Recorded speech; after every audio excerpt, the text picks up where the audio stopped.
Hey, hey everyone. We're here.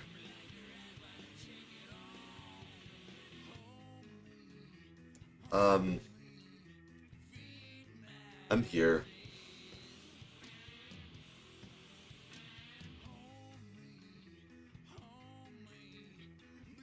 Yeah, I'm here. So, like, yeah, we're gonna be playing more GameCube games. Yeah,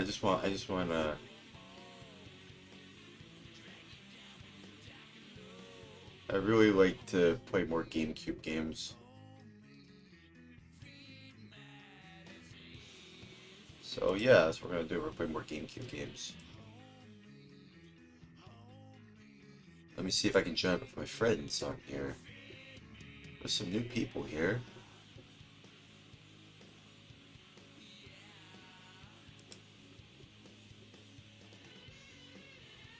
Because those games were very unpolished. Hey guys. Oh, hey Catface. Hey barbecue. It's interesting to see you, Catface. Hey, sup? Is that Mr. QWERTY? Yeah. Oh, hey. It's nice to see y'all. It's nice to see you, Catface. I didn't expect to see you here. Yo, Hey, what's up? Um, we're live on Twitch. You know, again. I started a little late because I slept late. cool. Yeah. I'll be going to bed in a few minutes too. Oh man. Yeah, I mean it's fine. I fixed my capture card Oh, you did? What was the problem. issue? Well, no, for being able to capture 480p video. I just Oh, got a okay. different capture card I had on Amazon. Oh, okay. So, It's like a yeah, but Oh, off-brand one. how'd you fix the issue though? It's just it let me do whatever I wanted to it. But Oh, now okay. the computer problem I don't know anything about still. Okay. Well, now everybody, in here in the chat is on my Twitch. So yeah, everybody say hi. Yeah. Uh, hello. oh, okay. Let me see. Let me take a look at your stream. Let me see if everything's working properly. Or actually, before I do that, let me put up OBS virtual camera, see if that's working. Should be working. I love my capture card, but the only problem is it doesn't work on Linux yet. Really? What's the capture Yeah. card? It's by the guys that made the FrameMeister. It's called the X Capture 1. Oh, okay. I'm surprised. It's funny to hear the Framemeister after all these years, because that was like the first major capture card I heard about after the OSSC and RetroTink, or before that. A FrameMeister was an upscaler, but it's by the guys who made the FrameMeister. Yeah, I know. So, like, Yeah. yeah, maybe the same people who made the Framemeister. Okay, then. Uh-huh. Yeah. Yeah, what I like about the capture card is that it just takes pretty much every single video put that I've ever thrown at it. It takes like even the weird ones like 800 by 600 and yeah, it just works. 240p, 480i, 480p, 720p, 1080i, 1080p. Nice. The only thing it doesn't work with is 4K. Yeah. Yeah, I mean, because it's not a 4K capture device, right?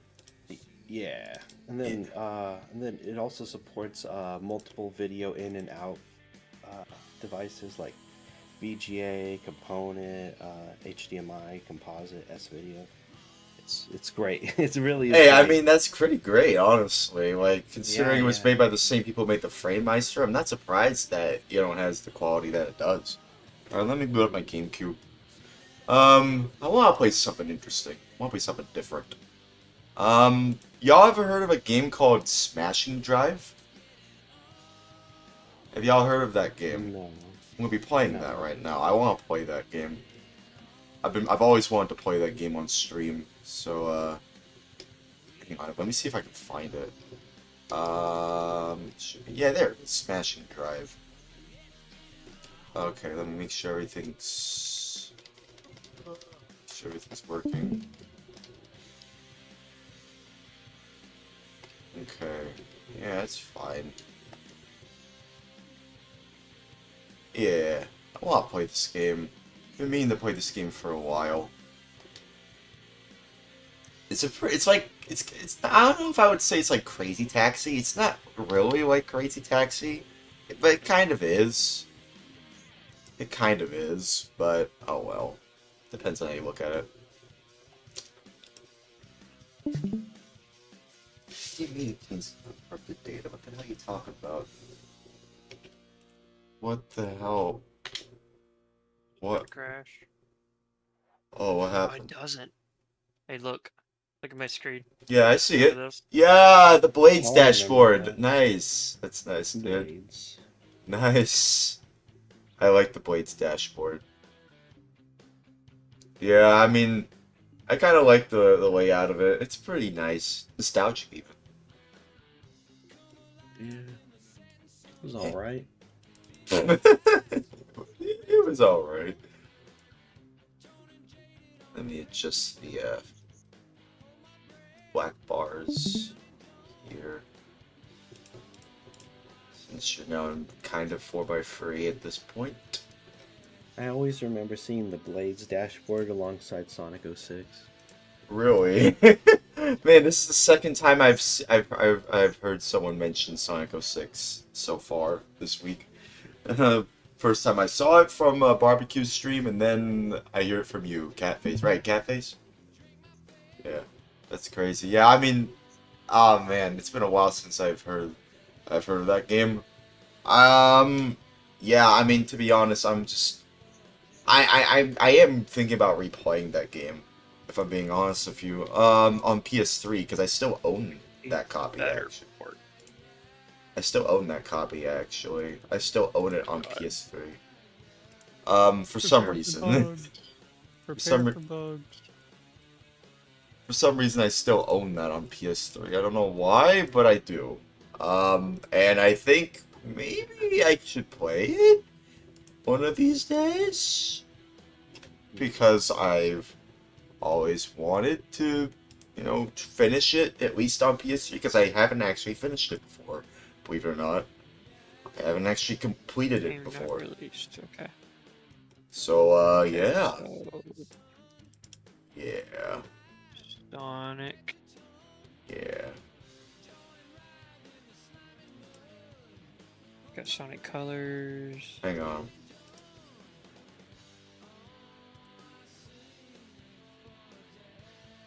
It Sonic says so. Generations is still on here? Hang on, let me see. Is your stream like is it still on? Okay. I'm looking at things on Steam. Oh, you're looking. Oh, that's why you're not moving it there. Oh, okay. Also, for some reason, your stream is in 4x3, but you have a widescreen thing going on. For some reason, it's like widescreen. I don't know. Like you have like the widescreen window, but you have a. That's not widescreen. Holy, what the fuck? Y'all are talking in here? Yeah, we're talking. Yeah. Dude, my fucking retarded ass has my computer muted. Oh, it's fine, Oh, Triblock. What the fuck? It's Ah! fine. It's fine. It's fine. You're good. It's fine. I joined because of you, because I saw you streaming Linux, and I was like, ooh, Linux. Yeah. Oh, shit. Wait, could you hear me before? Well, I mean, I can hear you I now. couldn't hear you. Yeah, I couldn't hear you. Well, I mean, I can hear you Oh, now, but you- we couldn't hear you before, is what I'm saying. Yeah, before. You couldn't. Wait, hold up. Because I couldn't. It wasn't even showing the talking indicator, so I'd never even considered. What the hell? Yeah, that's weird. That's weird. I mean, hey, it's working now, so that's all that matters. It's working now. But yeah, by the way, Barbecue Hub, you're like, dude, you're like, for some reason, you're like, the actual content of the screen is wide, but you're still in 4x3. I don't know why that's happening. Oh, he left. I don't know why I left. It went. Okay.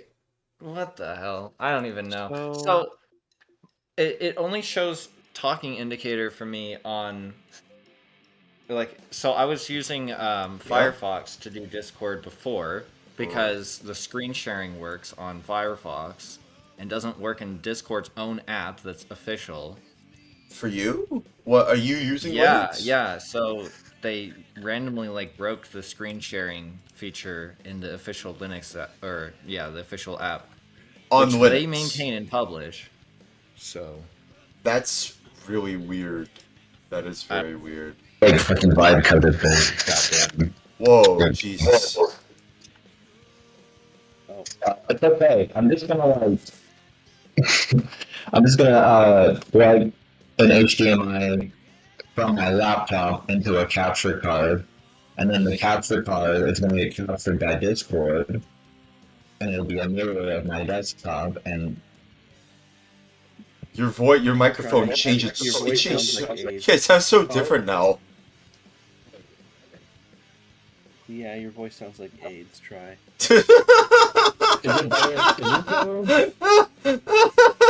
I don't know. It's like really bad though. Yeah. Like a low bit rate. Yeah, I don't know what happened. What did you do? What did you do? question.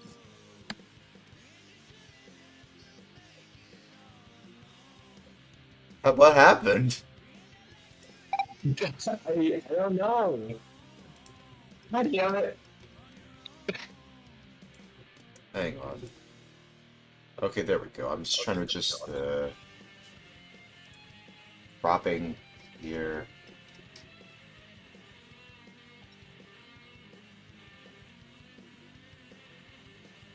Okay, that's That's fine. my capture card. I mean, because your microphone just changed so much. I don't know what happened. Does it still sound pretty bad? Yes, I don't know what did you do? What did you do? Yeah, Wait, let me. Just like. you might have changed mics or something. Try. Yeah. Your mic was all right. Not making this thing. Oh, someone else joined in. I'll be right back. Oh, hey, Mario is here. Okay, that's not gonna work. What the hell? Okay, whoa, Mario's here. Hey, Mario. Hello. We have a new person here. Try. I don't know if you've met him, Mario, but he's here. Hello. Yeah, hello. Hey, what's up? His I'm microphone just didn't sound like this earlier. It was okay. Yeah, it didn't sound like this earlier. Okay, you're plugging a different microphone. It just sounds so different now. I don't know what happened. I'm just feeling tired. Fix it. Let's see. Okay. Okay. I hope it's not Discord causing it. All right. Well, anyways, I still haven't fixed Smashing Drive yet. I want to play some Smashing Drive. So yeah, I'm playing this game now. Looks like your save file's corrupted. Well, that's because my memory card Pro didn't process it properly. I wonder if it's like one of the few games that can't support it or something. No, it's working. I just had to format it like that. There we go. Press A to use memory card. Yep. Just erased everything on that memory card. No, it's fine. It's fine. This is like my 1019 memory card I have. Really? You know the white ones? No, I'm not familiar with those. Oh, so let's look at this intro. Well, like the 1019 memory cards, like the official ones, they were notoriously known for corrupting data because it's known to like overheat if left on a Wii for too long. Let's see. So look at That this. is if you have Wii Connect 24 left on. What? Oh really? Crap, something's going on with my Look at this presentation. Yeah, I Smash just recently Drive. got myself another Mad Catz one, and it's apparently it's twice the size of of the 1019 official GameCube Oh, is it the one- memory card. Oh, is it the Huh? one that says times 16? No, it says times 32.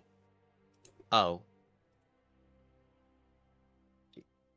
Yeah, it Heck. has a copyright date of 2006, so it must be one of the last cards that Mad Catz released. For like I the memory know cards, you mean for GameCube? Yeah. Okay. Well, Mad Catz is not official brand. Yeah, I know. Everyone knows them as like the the third party brand that people don't want to use, but they use it in case they have no other way to get something because it's cheaper. You know, it's like very cheap. But anyways, Smashing Drive. Let me turn up the audio. My oldest brother does have a Mad Catz memory card. Really? Interesting. Yeah, it was from around that same year. Okay. Because we have save files on there all the way back to 2006. Oh, really? Damn. That's crazy, dude. It's crazy. And back then I was only 4. Wow. Whoa. Yeah, I have some save files all the way back to like 2002. So Wow. crazy. Wow. I mean, still, that. I mean, it's nice to hear about all the memories y'all have with the memory cards. Memories of memory cards. That's interesting. Yeah, my 1092 memory card I had like, I don't know, like 20 save files that were from like 2006 to 2008, and then one day it decided to bite the dust. For what exactly? Which game? Well, it was like a variety of titles, like a mixture of first party and licensed games. Oh, okay then. All right then. And then one day it decided to just straight up not work, and everything was gone. Oh darn. That sucks. So you lost everything in that memory card now? I did. Oh, that Well, sucks, man. Well, it was left untouched since 2008 because all my other save files I have on another memory card. Oh, okay. So it's fine then. It's safe then? Yeah. Okay, I was a little worried there for a second. But the Okay. weird thing is with the 1092 memory card is it still works, but it only works for like certain games. Hmm. Like it works fine with like Mario Kart Double Dash or Kirby Air Ride, but if I were to use like any third party title to save on it, it would just not work. Okay. Well, I mean, I want to just play this game now. Like this game, I really been wanting to play for a while now. Smashing Drive. This game, I actually played the Game Boy Advance version first before playing this one. Really? Yeah, and it's kind of actually the same thing. It's even it has the same layout, even the kind of the same intro. It's like fully 3D.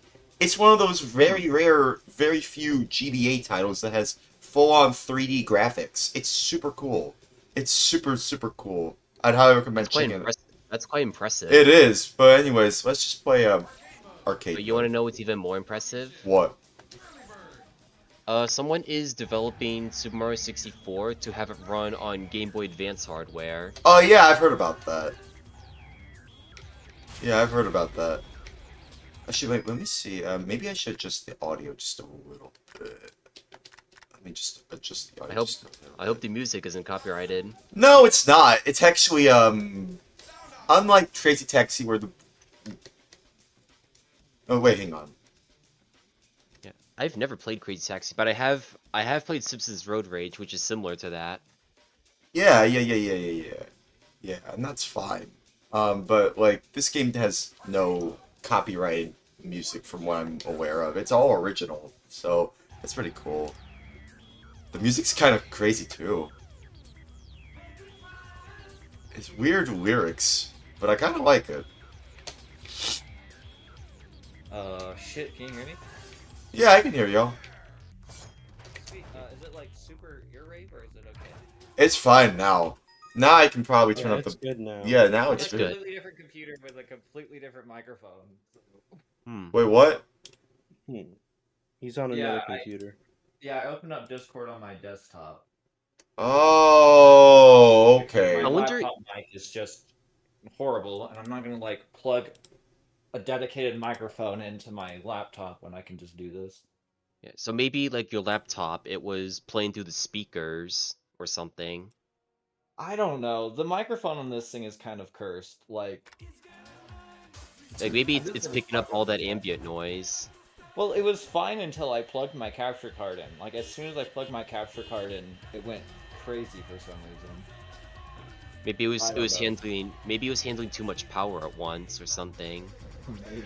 Hell if I know. I don't know. I'm no Einstein. Look at this. You get a horn power up and you blast everyone out of here. It's so cool. You get all kinds of power ups in this game. This is actually my first time seeing Smash and Drive. Yeah, it's crazy. You know, not Crazy Taxi, but it's crazy. see, just a horn that just blares everything. All these people, they're fast enough to dodge it. I'm actually kind of impressed. These people should be proud of themselves. Turbo on. This is basically the same thing you'd see in, oh hey, I even beat the computer. This is basically the same thing that you'd see on the GBA version as well, which is impressive. I might show that next, but still. I want to play this because I haven't played the console version before.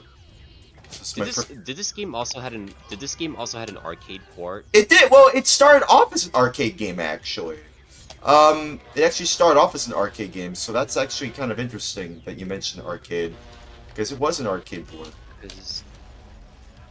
Because I think I might have actually seen this before. Yes, I have. You really? I remember seeing this game at an arcade place in Santa Cruz, California. Oh, come on. Oh, nice. See, look at that. Yep. It said timeout, but as soon as I drove into it, it said time extended. Oh, wait, who said something? I realized this is the game I remember now. So you do remember this game then? Okay, but who said? Did someone else say something? Oh yeah. I found out that Tux, the penguin mascot of Linux, he also had an arcade game, like that was in arcades. Really? Back in the day. What was the game? Like Tux Kart? It was. He's got It was one that was like. Oh man. Where he's like The sliding downhill- down a mountain. Yeah, the Tux Racer. Racing. Tux Racer. Oh, yeah, Tux yeah. Racing. Yeah, I mean, I know about that. I didn't know it had an arcade version. That's interesting. Yeah. It was on my school computers, which ran Windows, by the way. Like in high school, randomly. I don't know why. Oh wow. Interesting. So like installed it on the CAD workshop. Look at this. It's just like as soon as you like crash into them with this power up, they just like go, oh, blown up. This is crazy. This is a crazy game, but I like it. I like how off the wall this game is. It's so much fun. I've seen someone do a speed run of this game, and the way they do it's like they constantly press the acceleration button just to go a little bit faster. They constantly keep on pressing. Yeah, I just keep on tapping it. It's crazy. Okay, hang on. Yeah, I remember now. You go on this boat. Yeah. This is all on the GBA as well, by the way. Just wanted to preface that. Oh man, I missed the shortcut. This is all present on the GBA version, albeit in a more watered down version, but it's all there. It's impressive for what it's worth for a GBA port. It uses what's called the Blue Roses technology. That's what it uses. It's called Blue Roses technology, and it was only used in very few games. I think the canceled Resident Evil 2 GBA port used it actually, if I remember correctly. It was only in Smashing Drive uses it too. So did this also got like a PS2 and Xbox port as well? It got an original Xbox port, but not a PS2 port for some reason. It only got a game in terms of console ports. It only got a original Xbox port and a GameCube port, which is what I'm playing right now. And for what it's worth, a lot of people I feel like remember this more as a GameCube game because of in terms of like console ports. So that's really all I can really say there. Ah, crap. Do y'all remember when Toonami used to review video games? They did? I didn't know that. What? Yeah, they reviewed like Sega Saturn stuff. 64, Saturn stuff? games. No way. Really? I didn't even know that. Where did you hear about this? It's just I don't know, like from people that I've met on the net. Is it documented somewhere? Because I haven't seen that before. Yeah. So the Saturn stuff is lost, but Oh, so that's why I haven't heard of it before. It's lost media. Oh. Dude, the Sega Saturn is one of the coolest game consoles. It is, dude. Oh my It's like- god. Underrated too. What kind of crack were they smoking? They're like, yeah, we're gonna have like 2 CPUs and we're gonna render our 3D graphics using like a super crazy like sprite rendering system, so it's all like Hard to program for. Yeah. extremely well. And it's crazy because truly, when that console hit like the end of its life, it had some fantastic 3D titles that I think arguably look better than most like Panzer Dragoon? 4 and PS1 games. D-Hard Arcade, or even like what else? Virtual Fighter? I suppose Virtual Fighter 2 is also pretty impressive for what it's worth. Yeah, Oh, they I got, should've- like, virtual racing. Oh, I had, crashed too many cars that time. You saw that, right? Wipeout. Yeah. You know, they had Panzer Dragoon and shit. Oh yeah, they had Wipeout on Saturn. Yeah, I remember that. Yeah. They even had a different soundtrack for it. And Panzer Dragoon, that one is pretty crazy. They also, and you know, I still can't believe that Panzer Dragoon RPG is basically just like, it's basically like, hard to port because of, you know, the source code is lost, and so there's no way for Sega, God, anything like Corporation, you know, to actually port it, you know, to modern consoles or even on Steam for that matter. Out of the way. Apparently, they found the code for Saga, but there's just no willpower to. Oh wait, they found it? Yeah, they found it. No way! Where did you hear about this? I haven't heard about that. I think I think Yukio Futatsuki said it once in like a GDC. He kind of like lightly said it though, you know. He did a wink and a nod to saying that yeah, they found it, but the only thing is they don't want to port it because they're afraid of low sales I see. and no return. So they found the source code, but now they just don't. Now they're just being lazy and don't want to port it. Is that what you're saying? Yeah, pretty much. That actually sucks. That genuinely sucks. I am actually very sad about that because I thought that they would have at least been like, hey, you know, we found it. So now, and then y'all wanted it. Y'all wanted it for a long time. So now we're going to try and port it to modern platforms. But no, they're not even doing that. Well, to be honest, a lot of the Sega ports aren't even really that good. Yeah, I mean, to be fair, I've seen like people mention like the Panzer Dragoon like re-release, or remake, I suppose. It was like a remake of the game, I think, right? Yeah, there's a remake of it. Yeah. And people don't like that for some reason. People say it sucks. And I don't know if I want to check that out personally, but yeah, that's just me. I'm not really interested in playing something that's piss poor. Also, oh my god, what the frick? That bus was in the way. Jeez. Please let this be a normal field trip. With the friends? No way! Oh man, oh man, Magic School Bus. Dude, that guy, oh my god, dude, he's running. What the freak? You saw that, right? I saw that. He was running like Sonic on his speeds. Oh my god. Dude. He's like Sonic Man. You know Sonic Man? That- Yeah. Oh man, I finally made it, dude. Oh man, that's crazy. Yeah. Oh well. Game over? What? Fuck. What did I do? There's lives. I don't know. Apparently, I don't know. Oh, also, listen. Or if it's, or if that's the last level. No, it wasn't. There's more levels. There's Early Bird, Rush Hour, Night Owl, and Dusk and Wired. Oh crap. To be honest, Ah. I'm kind of surprised that the Nintendo ports to newer stuff, of older stuff to newer platforms is like really bad. I expected them to not drop the ball on that, but it's like really bad. What? Like, what are you talking about exactly? Like Mario 64, for instance. Oh yeah, the has Super a Mario lot All. of lag. Yeah, you mean the Super Mario All Stars version of 64? Uh, either or. Apparently, All Stars is a little bit less jank, but the Nintendo Switch Online version of 64 is like extremely bad. It has like twice the amount of lag that it should have. So it's not actually recommended to play it on Switch then?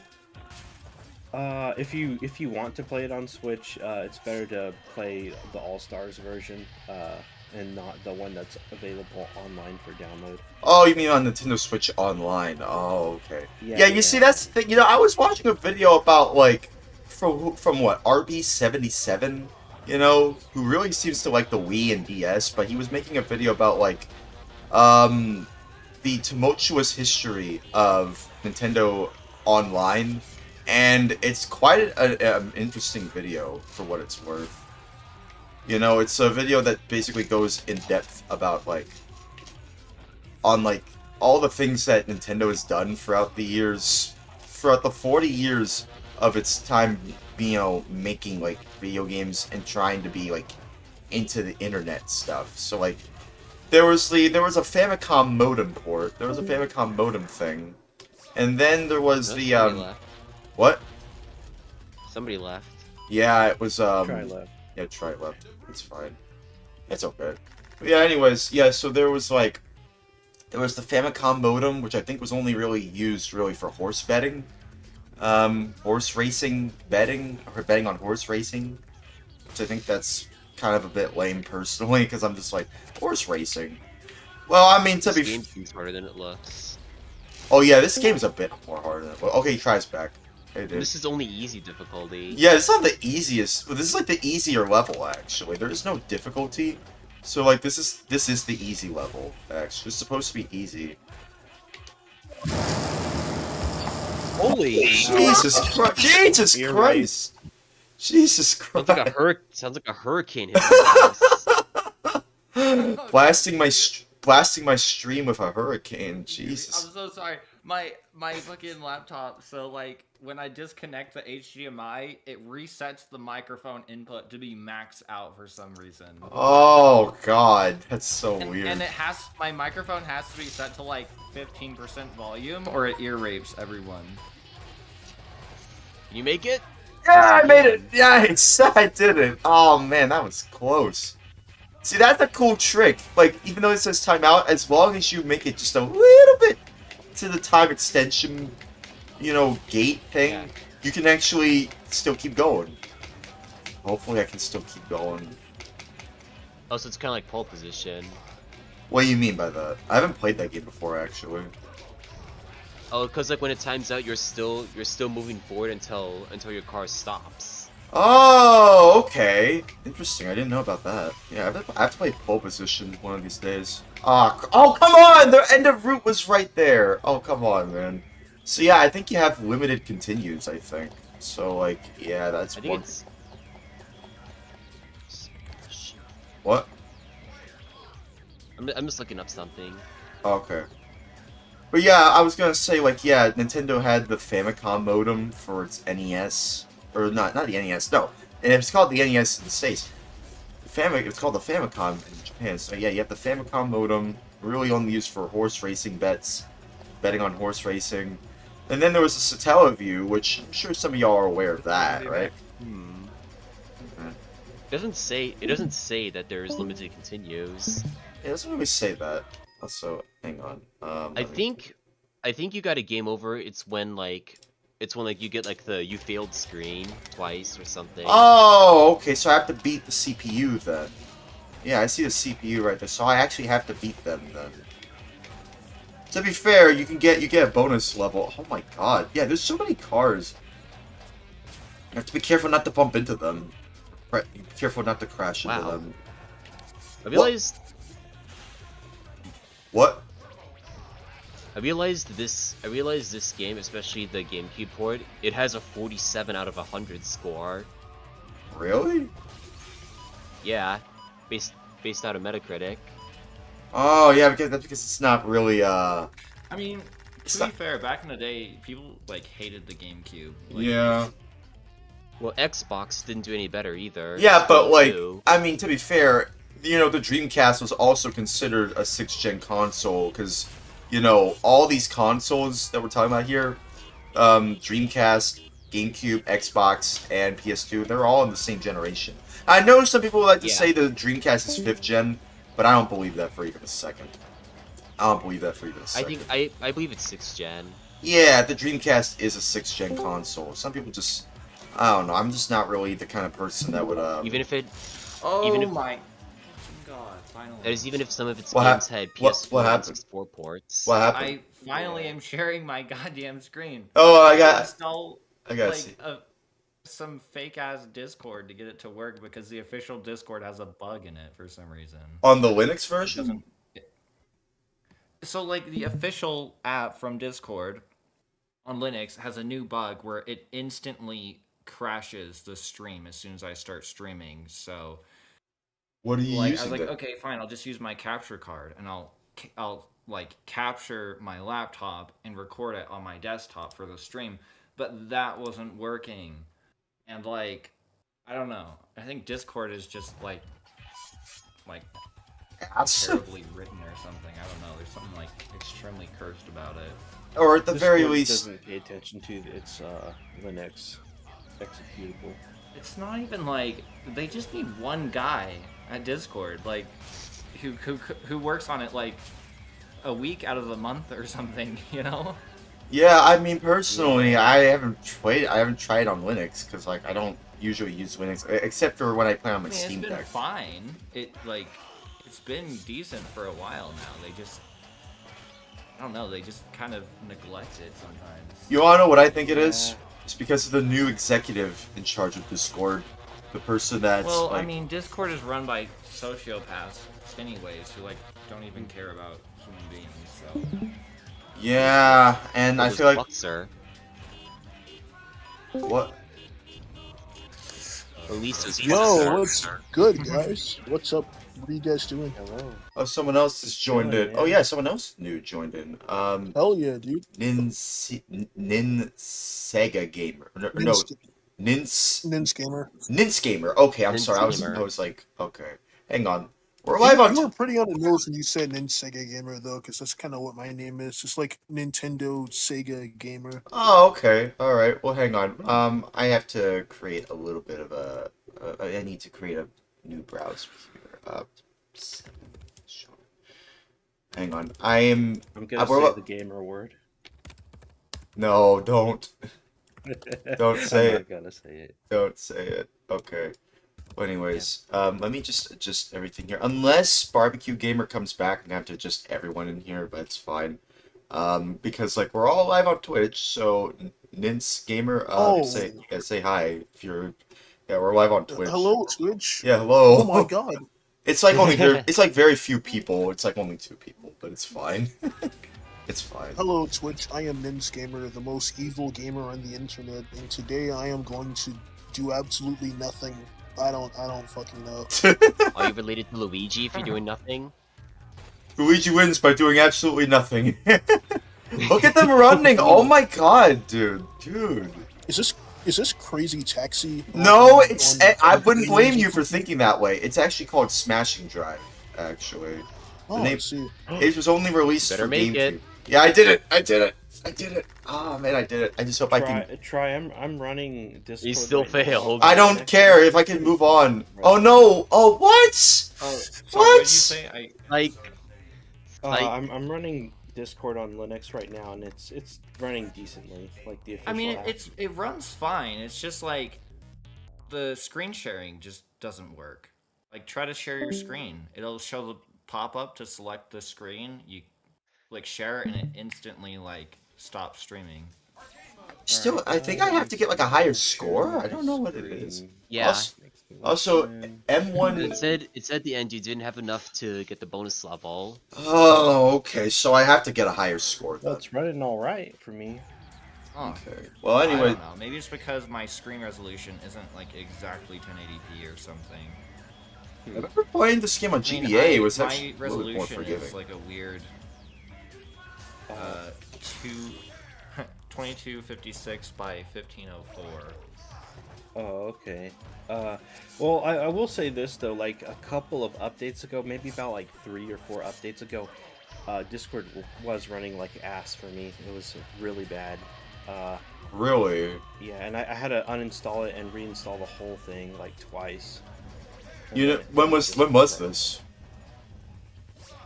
I can't remember exactly. All I know is 3 or 4 or 5 updates ago. 3 to 5 updates ago. But was it this year?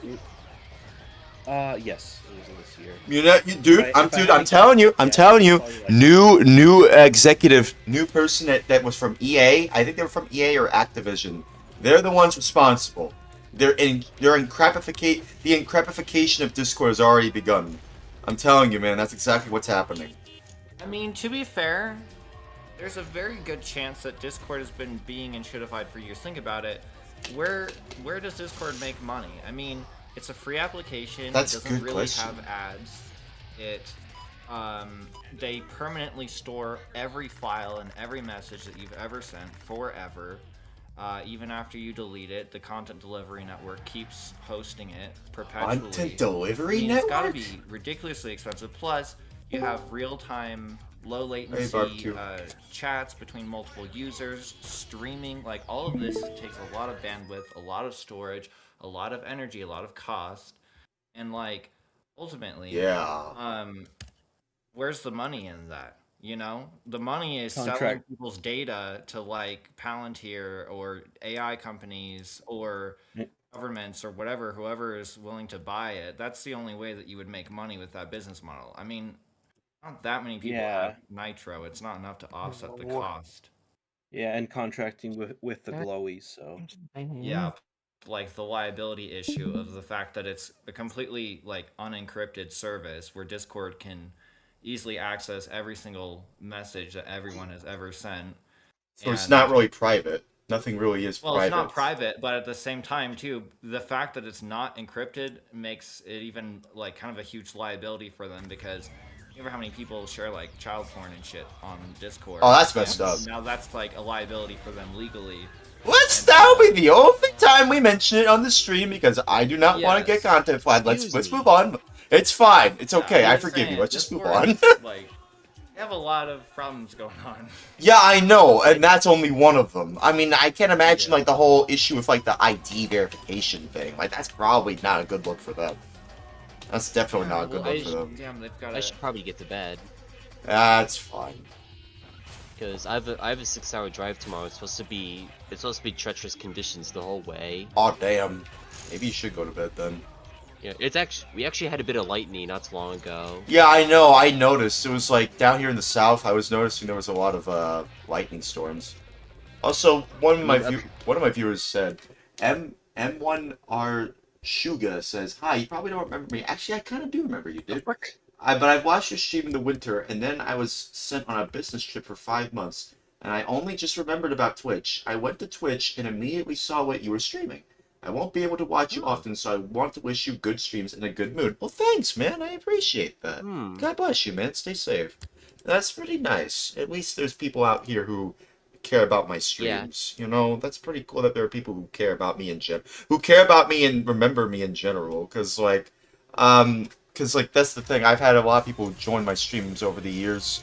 Because I started, returning to the streams and like, oh, look at that. Oh, I can push the ball. Oh, that's nice. I hope you can make it. But no! No! So close! They blue-balled me. God damn it, they blue-balled me. I hate that. If I would have put a piece of paper in front of that, you would have passed it. Yeah! Yeah, that's crazy. But yeah, I mean, going back to what we were saying about Discord, like, yeah, I mean, I wouldn't be shocked if it turns out that, yeah, all these issues that compounded over the years, and it's not just because of the new management. That's like just one of the reasons why Discord is becoming crapified. And I wouldn't be shocked if there's way more deeper skeletons in their closet Well, that they need to figure out. they're even recently were trying to push for like age verification. Yeah, I know. We were talking about that. I mentioned that. Yeah. Dude, Discord has a council of teams officially. A council. The council of you Discord. can't even make that up, dude. I know. Well, I know. You You're. guys heard? Wait, they have a council of jailbait? Apparently. Apparently, I don't know if that's true, but like, if it No, is, that's so sad. As part of their age verification thing, they mentioned it like right at the very end as a footnote, like that their council of teens, that the Discord management like consults with this council of teens to see what teens want out of Discord or whatever. Who knows? That's so lame. That's so like such a cornball way of looking at it. Oh, thank God. Yeah, that's like honestly sounds really cursed. I mean, It sounds messed up. Council. It's like the council of sounds like. like some like Epstein shit. I don't know. Yeah, There it's is- the council there of is Wumpus. Fluxer. Remember when they There had is like Fluxer. wait, what? There's actually a really good alternative out there called Fluxer. I haven't heard of that before. I'm using like Like better. it's like the whole layout, like it's all free, and like the layout is like it's meant to be like more friendly as a more friendly way of. You know, Discord. interesting you mentioned Discord alternatives. I don't know how long that's going to last either. Like, because that's the thing. Like, you can't really outcompete Discord with the way that it's grown over the years. Like, it's been around since 2015. How can you possibly compete with the amount of, you know, people that use it and the legacy it's had? Come on! Yes! Yeah. That was so I close. mean, you're not wrong. The fact, like, even if, like, say, a gigantic tech company like Facebook or Microsoft or whatever came up with a parallel platform that had Yeah. equivalent features and a similar UI and their full might of their, you know, marketing behind it. I mean, just everybody's already on Discord. It has lock-in. It's the same issue as why people don't leave Facebook or people don't leave Twitter or whatever. It's the because algorithms. Yeah. Everyone is already there. You already have your algorithm. You already have your posts. Come on. There's not any easy way to transfer all of that. To No! Okay. Timed out. Timed out. But yeah, like that's the thing. Like yeah, that's what I'm saying. People are already locked to the ecosystem, so it would be really hard to get those people out of that ecosystem without a really good excuse. You know, you would argue that the AI verification is a good excuse, but again, it Well- doesn't matter because there's going to be so I many mean, people. there is one exception to all of that. What is it? Twitter. Oh yeah, I mean, I don't even use Twitter anymore. Like, I Fuck don't. that. No, I never even used it. Oh really? Mega Hitler. Oh well, like, god. well, ever since Mecha Hitler. well, Ah, ever since it got no. rebranded, everyone just left, and they all went to like Blue Sky. And now that site is becoming, you know, encrapified, you know, which is funny because, like, Yeah. you want to know something? There's a creator that I enjoy watching their content of. His name is, Didi, or, like, Ding Dong. He used to be, like, a part of the Oni Plays crew for a while until he decided to leave for some reason. I still don't exactly know the details as to why he left. But, like, I'm sure some of y'all know who Oni Plays is. You know, I'm sure a lot of people know who they are. I mean, there's Mastodon, and that's a genuinely like open source. Yeah, I've heard of Mastodon. And it's a standard, so you don't. There's like you can make your own. You Come can have on. your own rules. You can federate it if you want, or you can have it be like Come on, please isolated continue, stuff, and that'd please be great continue, because please then the continue. Nazis Damn could it. make their own little thing and stay the fuck away and be banned by everyone else, and then all the normal people could have like full control over the infrastructure. It'd be great. Am I going to even get through the first part of the game, dude? Oh my god. Like, this game is... It- I didn't think this game was a bit tough. I didn't know about that. Jeez. I think I'm gonna go to bed here. I'm about to sleep. Oh, wait a minute. Wait, I can do Rush Hour. Wait, hang on. Look at I just saw Rush Hour. What? Hang on. Wait, Before what? you... I just saw Rush Hour, the medium mode. I don't know why, but... Okay. I didn't even know it was unlocked. Finally. I have to get to bed. Aw, man. Sorry. It's fine. I appreciate you being here, though. Thanks, Squirty. Yeah, no problem. I still have to fix my sleep schedule, though. Right. Good night. Good night, man. God bless you. Stay safe. Who remembers TeamSpeak? I remember. I remember TeamSpeak. Yeah, TeamSpeak. That was the days. I remember people would advertise it in Final Fantasy 14 back in the day. Oh, okay. Oh, really? Oh, okay. Also, one of my viewers saying, my younger brother will sometimes stream on this account. If it's not too much trouble, come to his stream sometime, or write anything you like. I think he'll appreciate it. Yeah, sure, I'll check it out. Also says, I have to go, but I'll listen to you on my headphones. Appreciate it, man. God bless you. Stay safe. Oh, only I didn't crash too much.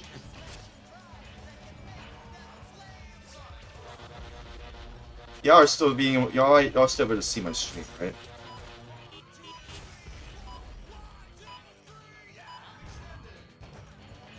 Yeah, it's Smash. Hey, Warata. Yeah, we're playing Smash and Drive.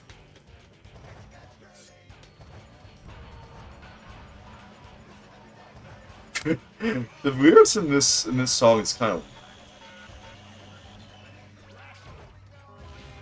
of. Dude, you can literally pile drive a truck in this game, even an oil tanker. Oh my god, this game's amazing. This game's the best game ever.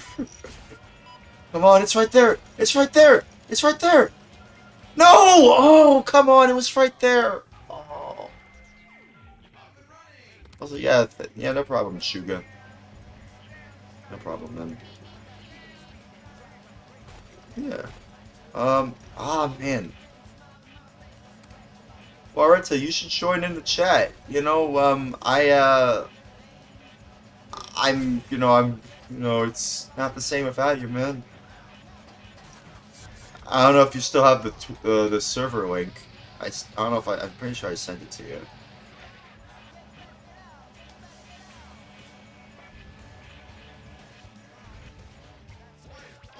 Oh, man. This game is so crazy, dude. You seeing this? Y'all seeing this?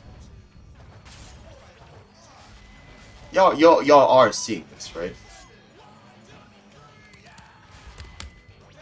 Oh, man.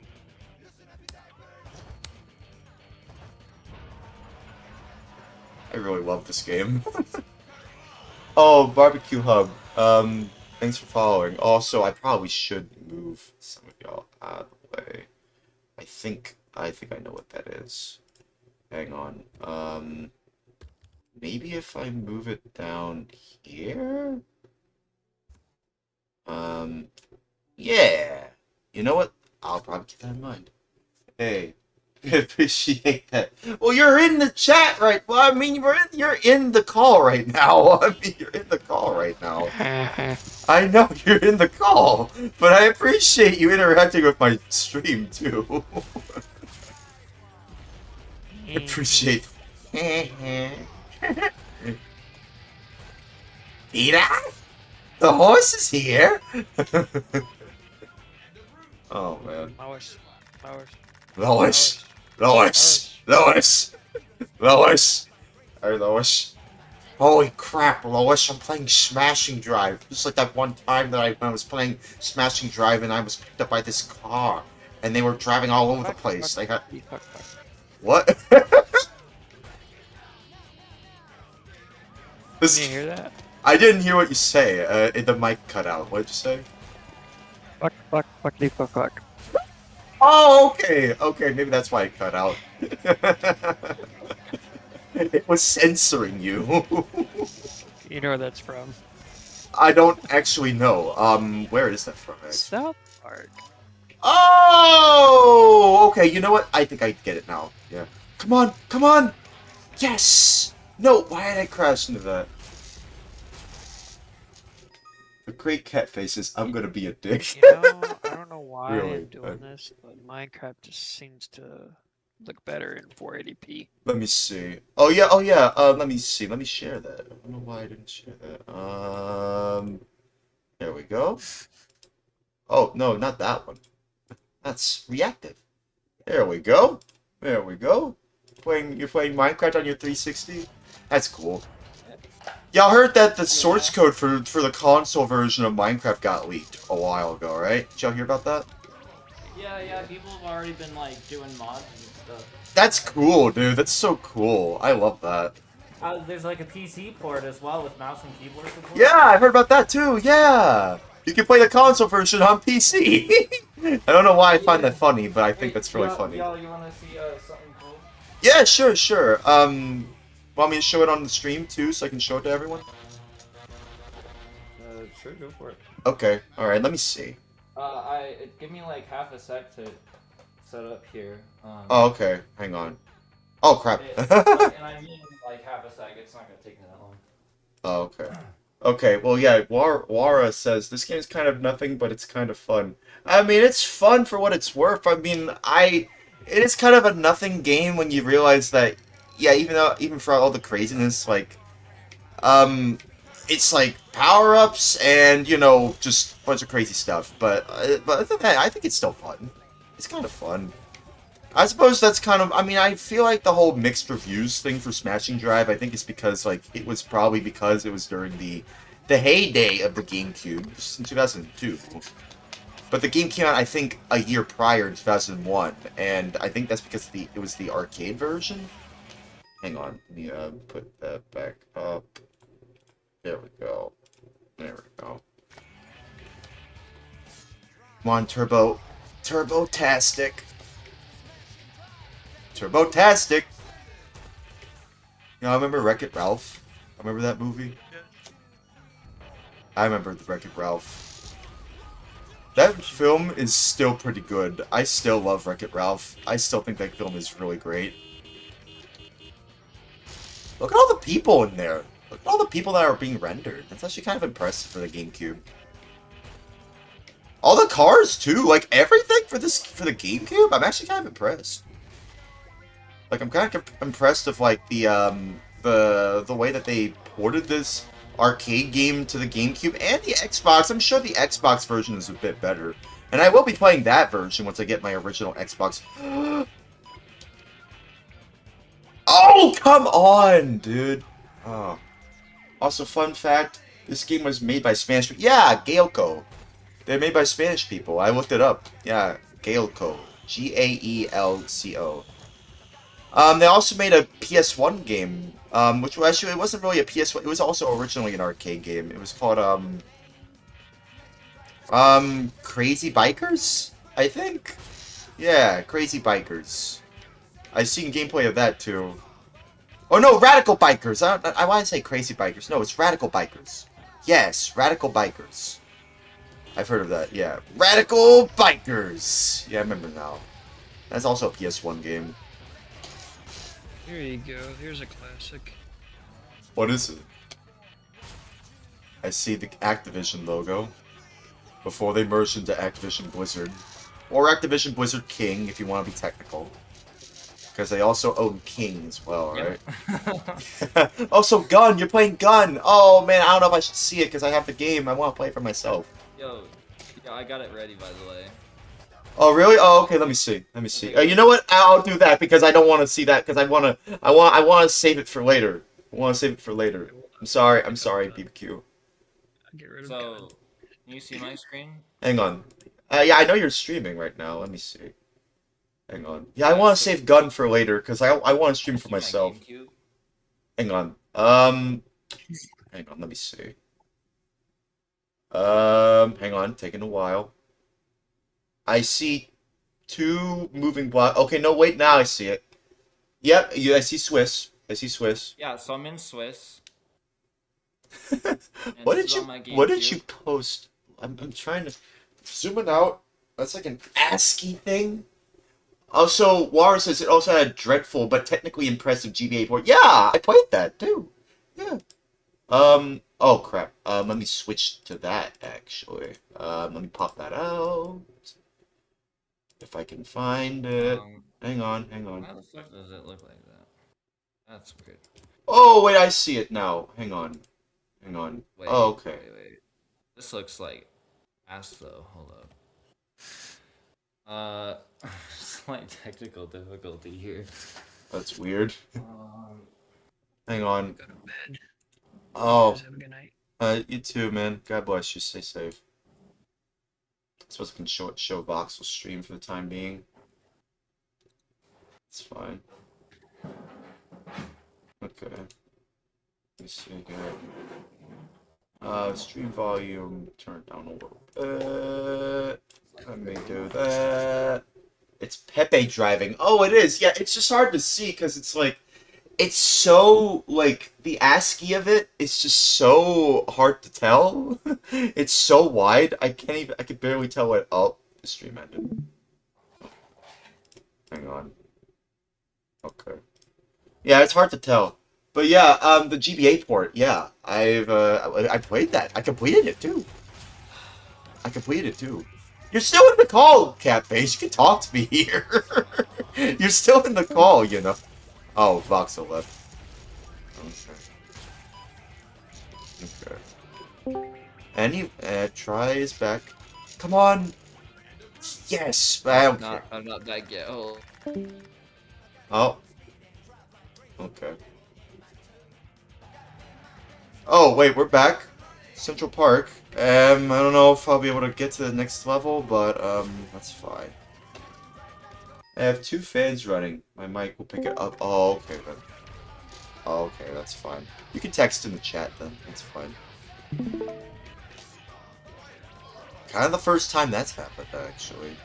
Someone joins a call, but they're texting in Oh, Twitch. yes, shit. Okay, it's showing up. It's working? Oh, okay. Let me see.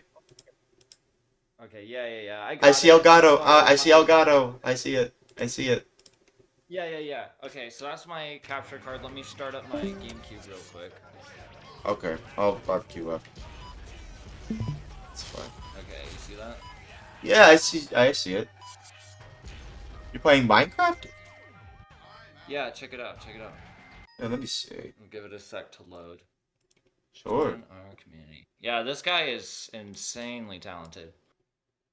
Super clever guy. This also has a Dreamcast port. Yeah, oh yeah, Classic Cube. You're talking about Classic Cube, right? No, this isn't Classic Cube. This actually, this is a custom engine by this guy goes by the name Misi or something like that. What? So this has further render distance than the Nintendo Switch version of Minecraft.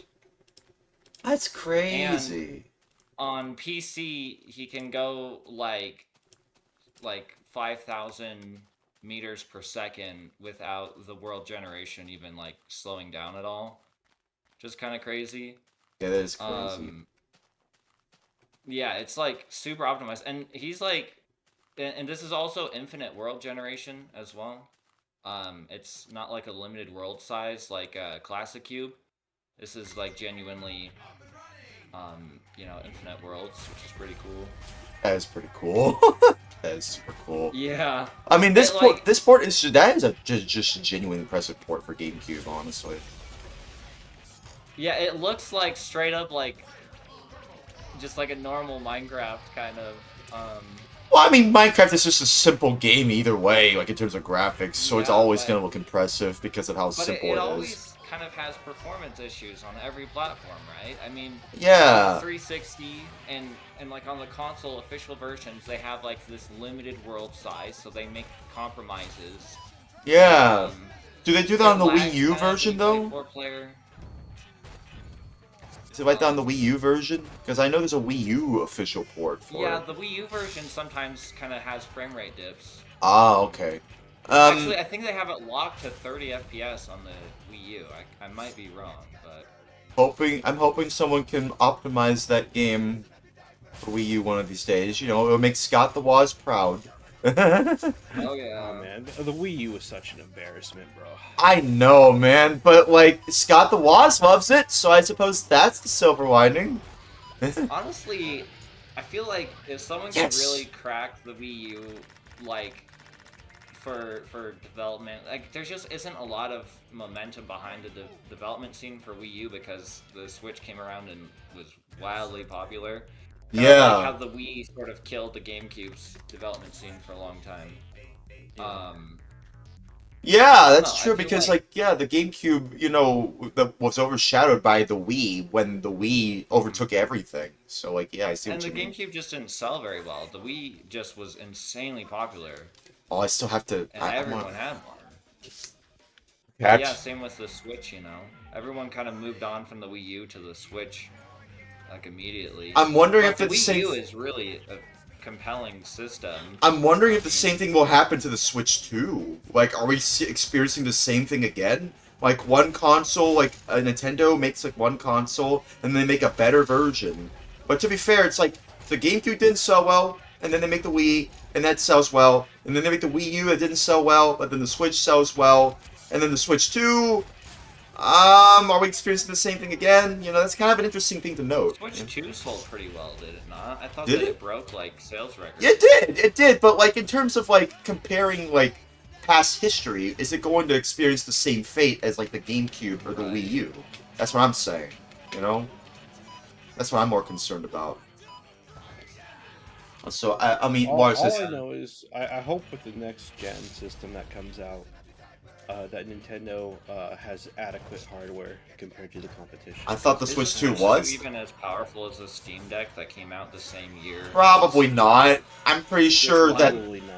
I feel like I could just emulate Switch 2 games alongside Switch 1 games if that support for that comes out. I know I can emulate Switch games perfectly fine using Eden.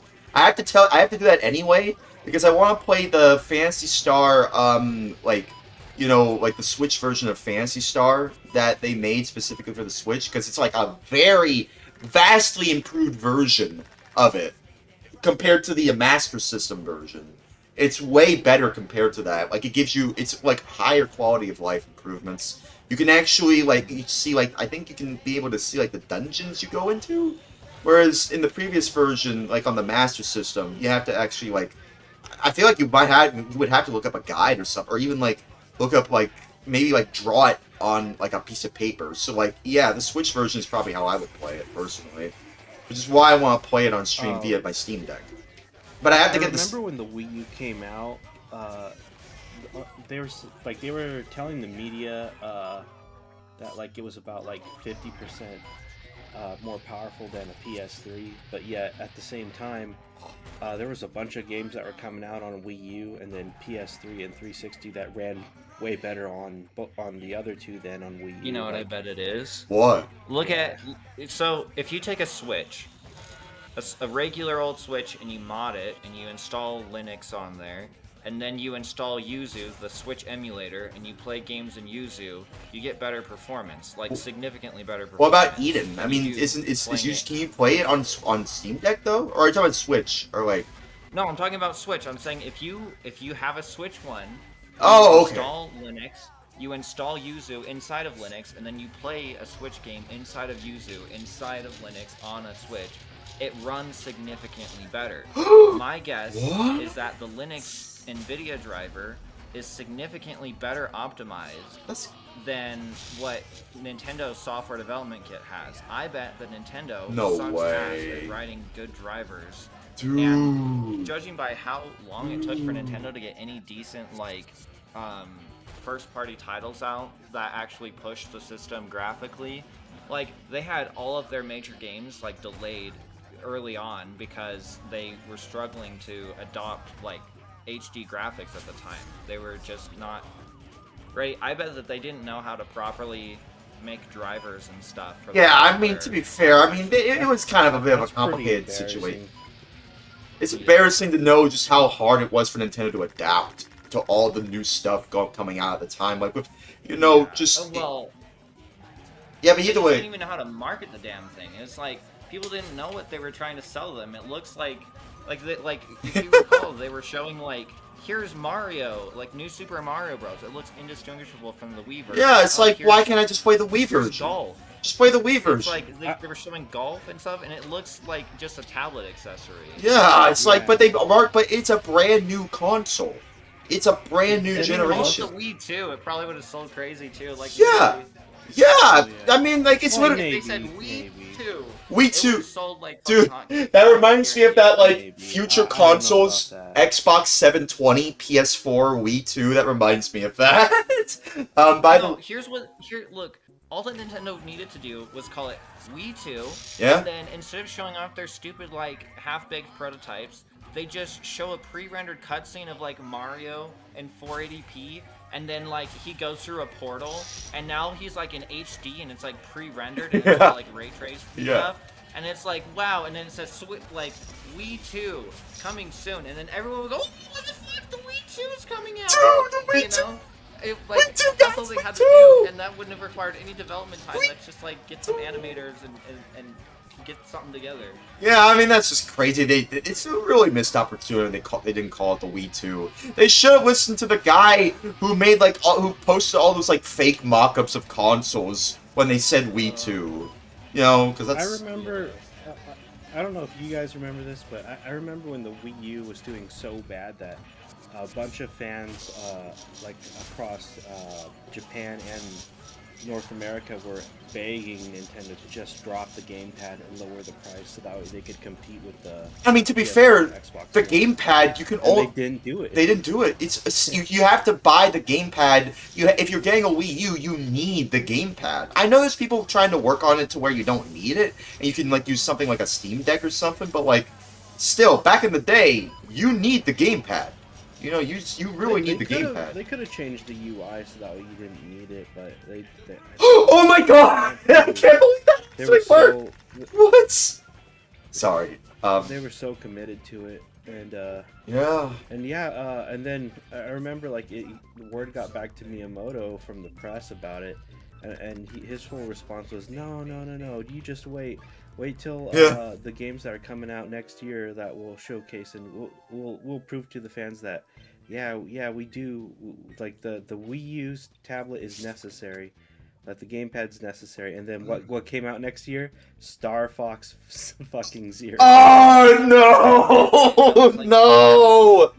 Oh no! They didn't have anything compelling at all. At most, it was like a mini map or Oh like no! a second, like a duplicate of the screen, or like a PNG or something. Like that's all they really used it for. It's kind of like how a lot of people back during the Dreamcast era, when it came to using like the VMU, they didn't really know what to do with it, so they just slapped an image of what looked like a GIF, like an 8-bit GIF, and they didn't really do much of anything else with it. It's just a memory card, but there's a screen, but you can't really do much of anything else with it.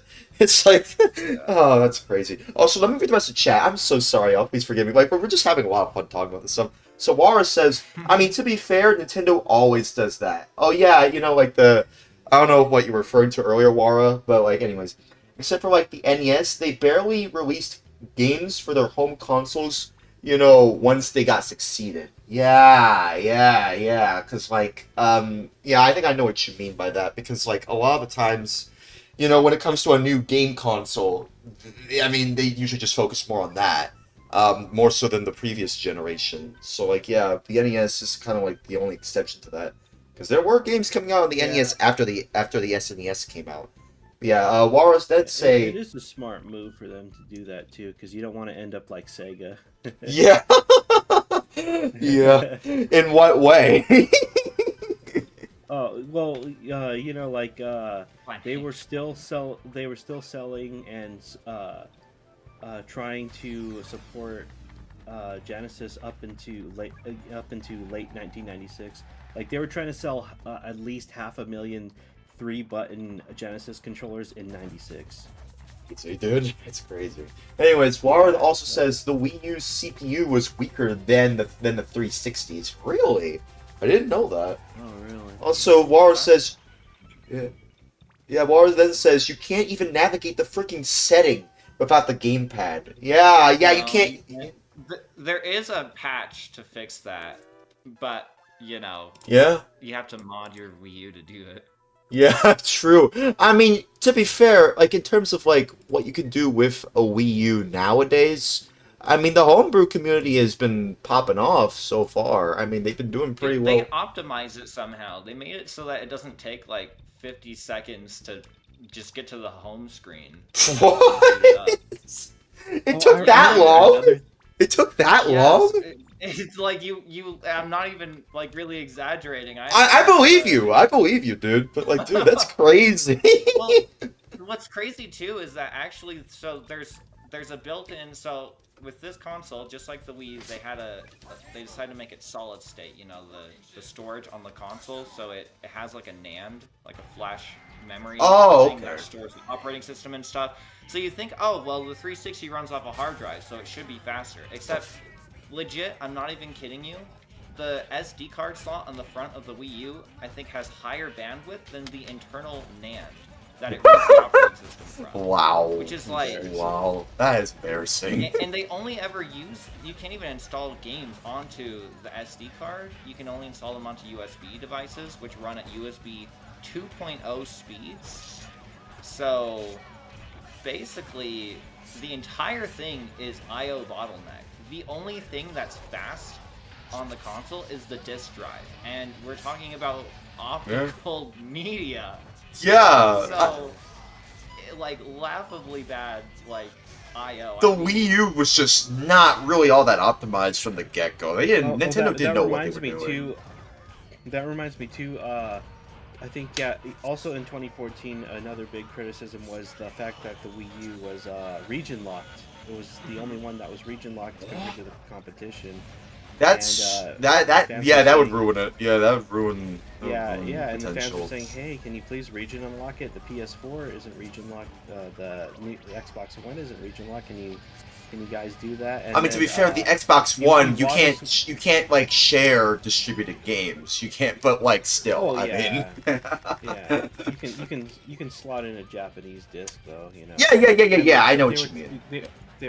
They were telling, you know, they were asking Iwata about that, and he was like, we'll see. I don't know. Like, we prefer having a separate region, you know, separate regions locked to their own continents, you know, for distribution purposes. But we'll think about it. Distribution purposes? It's gonna take time. Digital console that has a digital marketplace. What? Yeah, and they said too it would take a lot of time for them to undo the region lock as well. And I remember reading that, and I was like, man. Okay, if I'm being totally honest, you know what it probably is? What? Incompetence.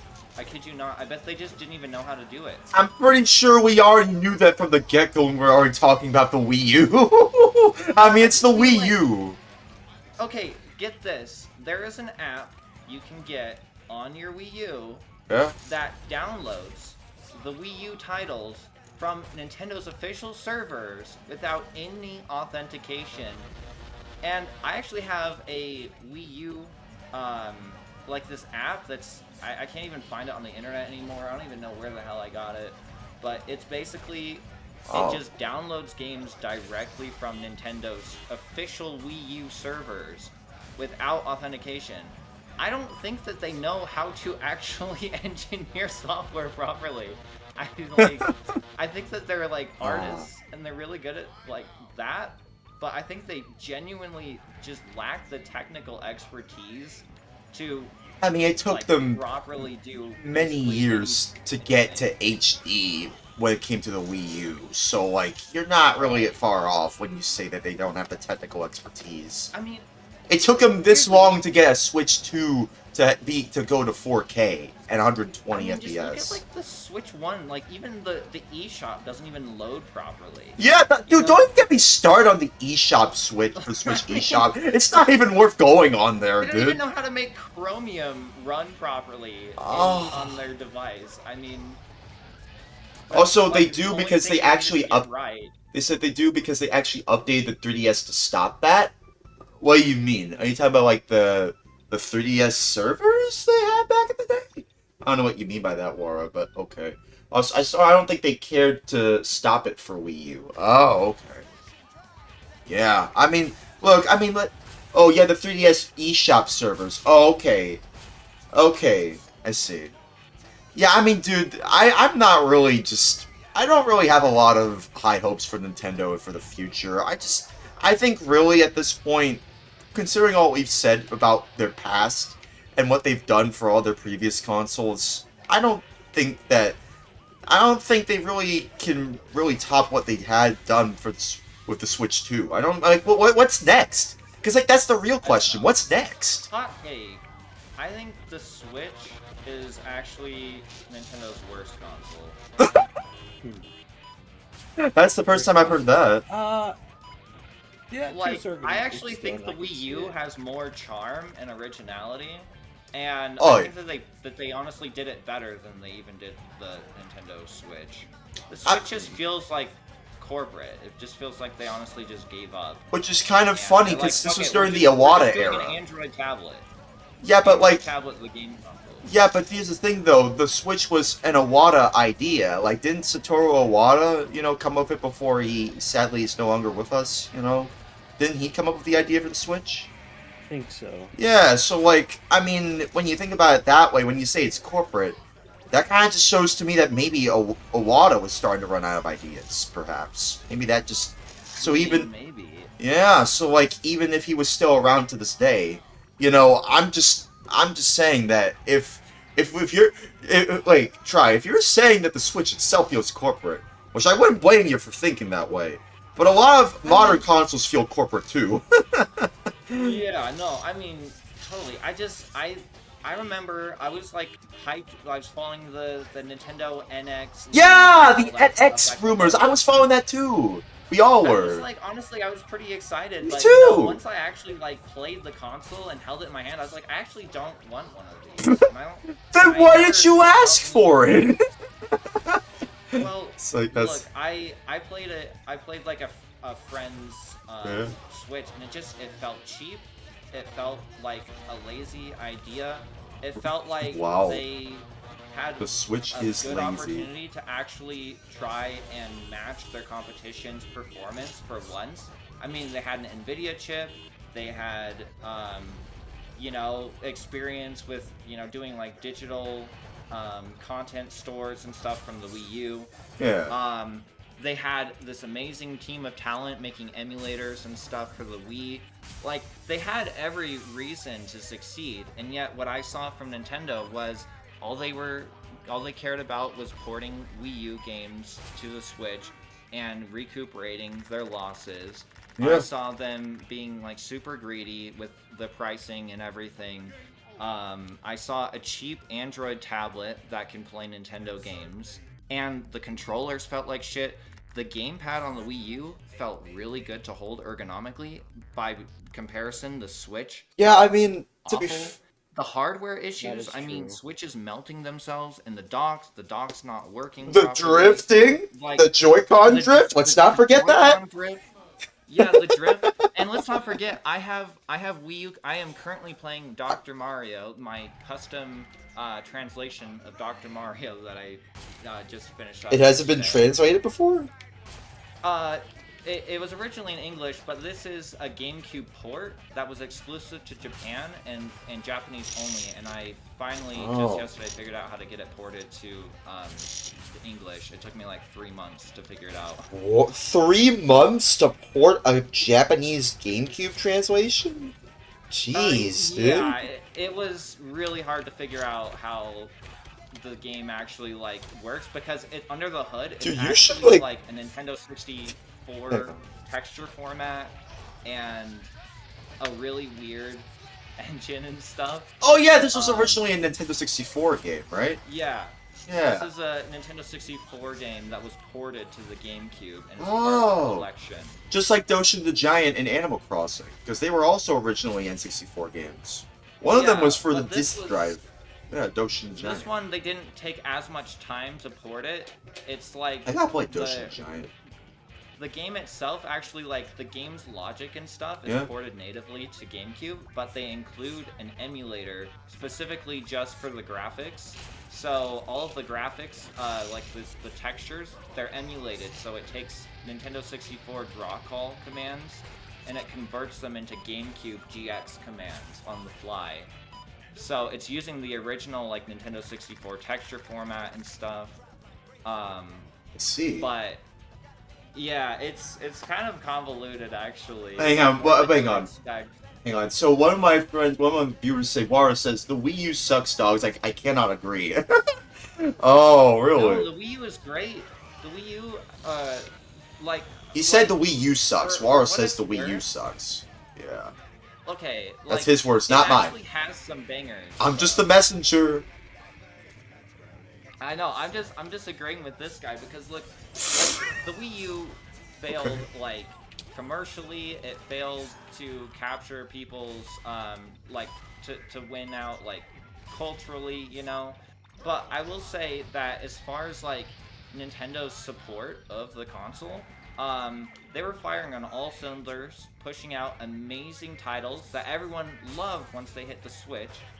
I mean, it showed a lot of character for the company, with the CEOs taking pay cuts in order to actually keep their employees. Yeah, I remember that. Like, keep them from firing their workers. And You stuff. got criticize Nintendo all you want. You gotta give them credit for credit's due. They care about their employees.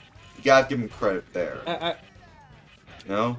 I get it that you like it, but I think what was it? There? I remember reading this old article. It's no longer available. Maybe if I check on archive.org, but Hopefully it's not lost media. Yamauchi actually actually gave his take on the Wii U, and he said he hated it. Who said that? Yamauchi. Hiroshi Yamauchi, one of the original CEOs? Yeah. Yeah, yeah, he Damn. said he hated the Wii U. Damn. And I understand that, but you know what? There are things I didn't even that know he was still around. Yeah, he was still around, but he was mostly retired. Oh, I see. But, Okay. They Like presented Reggie him one. They presented him a Wii U, you know, just to see what his opinion was on Yeah, it. And, yeah, he said like He hated isn't it. any different than just the Wii. Like, you should have done something a lot more different. And he said like that he was like really disappointed in it. I mean, yeah, because, like, see, here's the thing. That's fair. Here's my side of it. The reason why I feel like the Wii U is better in some ways, like, I won't argue that it has a better library or that it's better to develop for or anything. I mean, unless you want to play the Wii U exclusive Devil's Third. You remember Devil's Third? I remember Devil's Third. Or the Wonderful 101, which actually, no, I think that's ported to Switch, I think. I don't know. The thing that I mean, just look at the way, like, the love and care that went into designing the Wii U, though. Look at how they managed to, you know, do backwards compatibility. They were still so big on backwards compatibility, like, with the Wii. That was so important for them, and they cared about, you know, giving their gamers that, you know. And honestly, the design language of the Wii U, I think, was really remarkable. I mean, I think that the menus and the music and everything, it's Laura joined in, Nintendo's what's up, man? full of heart and originality. I think that the design is infinitely better than the Switch. It's just flat, boring, modern. Wii U hater versus Wii U lover here. I know. Yeah, sorry, I have to join in to give my proper 2 cents. Hang on. I need to show you on the stream first. Give a take. We need to make sure it's I proper. want to go with the. To start with the, you know, obviously it's a good thing that, you know, Wada did that pay cut, but I actually want to mention that's actually like a really common practice from a lot of like Japanese like CEOs and a lot of like non-American companies too.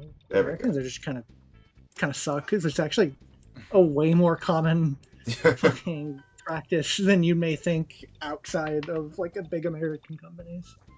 I mean, not to say that it isn't good. Not to say that it isn't a good action, of course, but like, you know, it that's seen as a much more like common thing for CEOs to do for their employees because, you know, it's a moral right thing to do. In big American companies. Yeah, morality is just out the window in America. So dude. Shock for me. Dude. Actually, in America, it's more like, what is the most immoral thing we could possibly do? And that's going to be our corporate strategy. You know? It's true. I mean, look, let's be honest here. Why do you think the original Xbox did so well? You know, even considering that the PS2 did even better, you know, in terms of, like, who came in second place. You know. Oh no, the original Xbox actually did not do very well. Well, I know it did, but in terms of second place, it did kind of. It got second place by like 2 million. I know, Microsoft, but still. So. Yeah. Also, what's important is, you know, Microsoft didn't give a fuck about whether or not the system like was a PS2 level success. What mattered was building any kind of audience at all, because, you know, that was the first time. Yeah, this was the first time. Xbox could have completely. The Xbox could have completely sold 0 units in its entire fiscal sales life, and it would have not affected Microsoft so much as even a little bit because they're Microsoft. That was the entire plan. I mean, I love the original Xbox, but they actually you know, tried to buy Nintendo. Microsoft actually What? approached Nintendo CEOs and they said, "Hey, will you let us acquire you?" I'm sure they said no. CEOs just laughed at them. Nintendo just said no. Obviously. You know, don't matter. I love the original Xbox. I do like the 262 game. Microsoft is they have always been. If we're gonna compare the big three, not in terms of specific video games as companies. I mean, they're one of the most evil ones. Oh, Yeah, dude. Yeah, I mean, if we ignore the Xbox brand for a second, remember that there was the big thing in the 90s where Microsoft fucking killed every single web browser developer. Yeah, like Netscape. Netscape. Remember Netscape? Their browser was shitty, but who cares? It's free. And they could afford to give it away for free because they're Microsoft. But obviously, a company like Netscape that specializes in developing browsers, Microsoft can't afford to give away their main product for free. Yeah. Microsoft did not invent Internet Explorer. It was actually something where they had to pay royalties, and so they chose to actually not sell it as a loophole. And so they basically took someone else's code, which was supposed to be you pay us for whatever the sales are, a certain cut. And they were like, well, we'll just release it for free so that we don't have to pay any royalties. Come on. Yeah, but it's not just that. It's also by doing that, by releasing it for free, they won the internet, the web browser war of the 90s by default. I still got a game over. Yeah, I mean, because anyone dedicated to developing these things, none of these companies could afford to sell their browser for $0. Yeah. So, Wara, what were you saying about the Wii U again? Yeah. I'm just saying that I don't think the Wii U's very good. I mean, the gamepad. I don't know. What about I the think gamepad, Wii U is though? also I think the Wii U is also pretty emblematic of just clueless. Nintendo. Who is Nintendo? We have no idea what to do with the audience we just built up. Kind of meandering around. Nintendo didn't know anything about the crowd that they attracted with the Wii. I mean, they attracted a casual audience. I mean, they didn't know how to appeal to them. They didn't know anything about them. Otherwise, they would have bought the Wii. Yeah. Oh my God. They didn't know how to market to them. I mean, to be fair, they were kind of in a very weird spot anyway, even after the Wii. It was kind of just a very strange position to be in. Even with I mean, the Wii sold really well at the beginning, but that was very early on. Yeah, later on they just kind of simmered down. The Wii sales did kind of peter off. It sold so well at the beginning that it's easy to be like, oh yeah, it was the winner of its generation, but that most of that winning came from the very beginning of that generation. Yeah, so but compared to something like the PS2, it did sell more or did sell less after? PS2 sold. It sold more, right? PS2 kept up a pretty consistent sales. Yeah, and see that's the real kicker. That's the real, deal. That's what you have to keep in mind. It's not how you do well initially, because to be fair, the Dreamcast actually, it was a commercial failure. Dreamcast had a really good launch. It did. It had a very great launch, actually. Super great launch. I think at least in America. I think it's important that what matters is what company can and cannot last through that. Because I mean, again, the Xbox really didn't do that great, all things considered, but a company like Microsoft, again, like I said, the original Xbox, right? We're talking about the original. It didn't have to. Yeah, the original Xbox didn't have to be a success. It was basically just Microsoft testing the waters because they could afford to. Yeah, but here's the thing. With One Dreamcast, thing in comparison to. Yeah, with Dreamcast, I don't really blame the Dreamcast itself for dying. It's just that Tom Kalinske got them in such a big hole that they could never climb out of it. It seems like not without external help. I mean, Sega. I also think that the Dreamcast potentially couldn't have lasted the whole generation. It could have. It could have. Yeah, it could have actually lasted a little bit longer. I love the Sega Dreamcast, but it was just like the GameCube. It was bottlenecked with a storage medium that was inferior to DVDs. It couldn't play DVDs. its controller was not fit to run 90% of the games released that generation. Wait, what do you mean the GameCube can't play DVDs? Hold up, I'll show you. GameCube- Well, I mean, there's, Literally right no, now. yeah, I know we know about the Panasonic Q, right? We know about. No, You no, don't I have a visit- regular ass GameCube in front of me, and I will play a DVD like right now. How? Like check my stream. I am. I think it's been up the Okay. whole time. Oh, it has been. You've just been watching me play Dr. Mario. Yeah, in the background, like Subway Oh, Surfers. okay. Yeah, like Subway Yeah, Surfers. so like you just open up the DVD player, and then I'm just gonna grab like, let's see, movie here. I don't know, what should we watch, fellas? Awesome Play some Jumpers. hentai. No, that made me banned. Yeah, Cool. let's get the stream taken down. No, let's not do that. God damn it, dude. No, For copyright infringement. no, hell no. Yeah, look at that. I told you you can play DVDs on here. I'll skip around so you don't get content ID'd. Okay, alright. Yeah, I'm not showing that.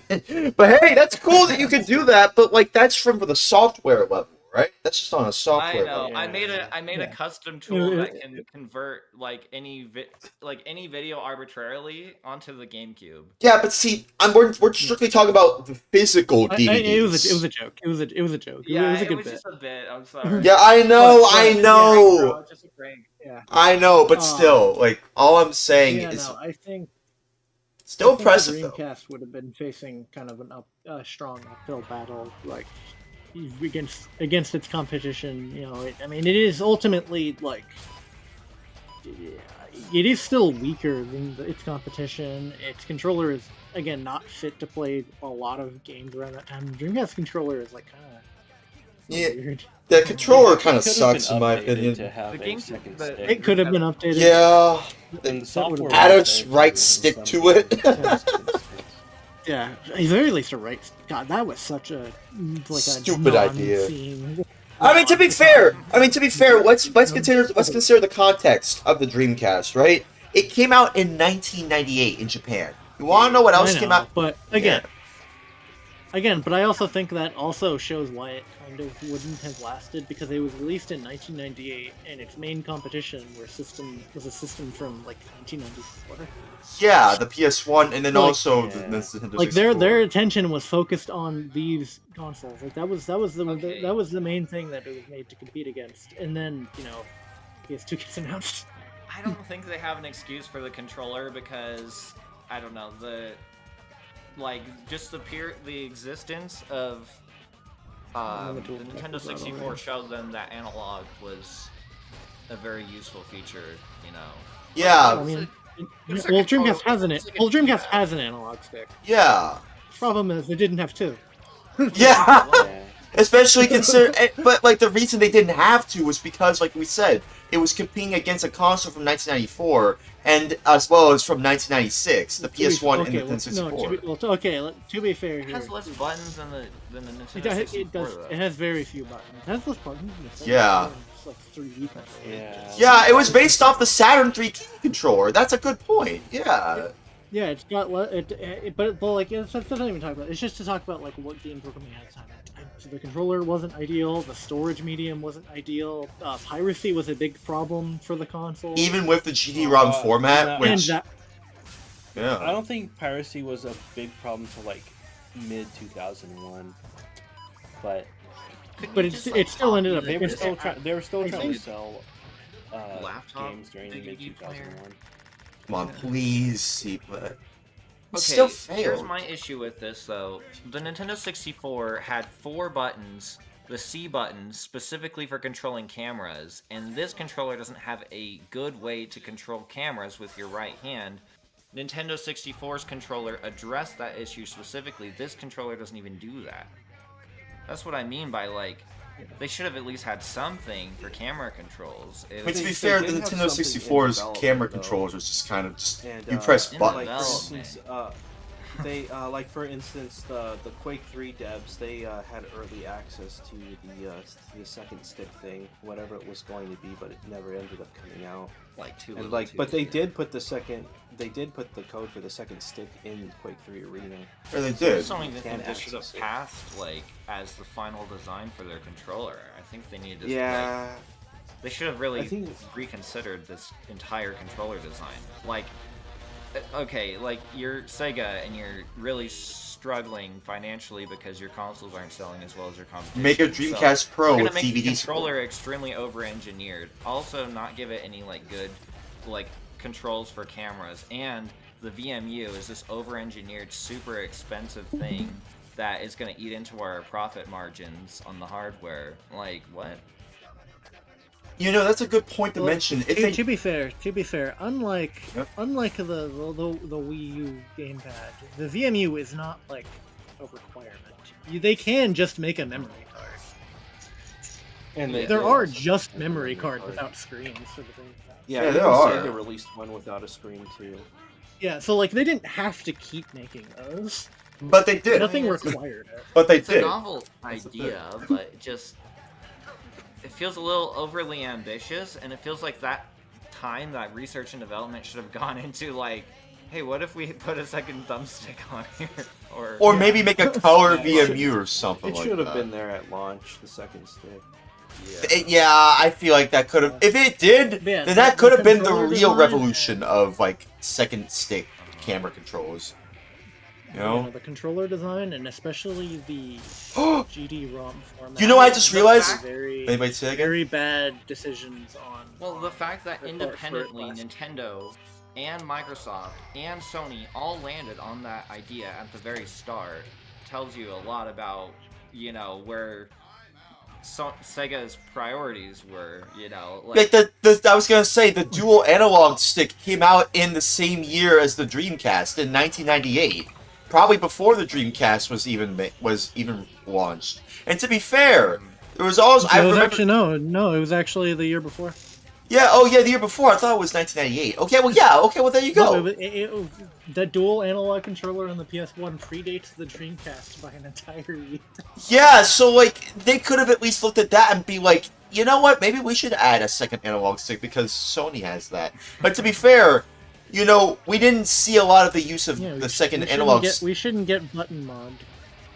Yeah, we shouldn't get button mogged. Yeah. Well, in interviews, Hideki Sato, he did say that the reason why the controller had less buttons was because he got complaints specifically from the Japanese audience, which was their main base at the time, to have less buttons. So. But to be fair, up until the Saturn, their consoles didn't really sell that fair, well. But that You may know? have not been a great choice. I mean, Oh you yeah, know, it was. that reminds me of Yeah, another I'm not incredible defending one of my That's so much favorite joined in. quotes relating to dumb decisions. The reason the GameCube uses mini DVDs was because the discs were easier for children to hold. Well, that's why the camera stick is like that too. It's for the children to be able to move around. Yeah. That's what they I can don't move even know around. how we got on this conversation about the Dreamcast, but yeah, I think those two things, the controller and the choice of disc, would have not allowed the Dreamcast. I mean, like, a lot of developers weren't even willing to put their games on the GameCube, which had discs that could hold more than Dreamcast discs. Yeah, it's only like a few megabytes. Like it's 1.4 Well, it's compared like to half a 1.1. gigabyte. Well, about half, yes, but like it's Well, still like, again, that's half a gigabyte less of storage you have to work on the Dreamcast Well, disc. So like, War, no you also developer. have to- you also have to remember this, Wara. If the install base is that large, then they'll do it either way. They'll force it on. But it wasn't. That was another Yeah, problem. that's the thing that they were getting at, you know, to get the install base. Again, the fact that the PS2 had DVDs was already such a big like point in its basket just from the beginning, before it even mattered how big the games were going to be. Just the fact that it could play DVDs. that was the main Okay, selling DVD. point when you really think about it. That's why DVDs did so well, was because of the PS2. Yeah. And the PS2 at launch had no games, unironically. Just no games. That's And funny. PS2 launched with Time Splitters. That game's awesome. You know what? Yeah, Time Splitter was cool. It had Well, Street it's Fighter interesting. 3 EX though. Street Fighter EX 3. So Like, Sony really got, like, they're, I think that Sony's main thing that has caused them so much success is that they haven't been, for like 3 generations of consoles, they have not been exclusively a gaming company. They have also been involved in like media technology standards. I mean, because Sony Yeah. was I mean, to deeply be fair, invested in- they've always done that. I mean- of the big three, Nintendo is the only one that is actually specifically just a video game company.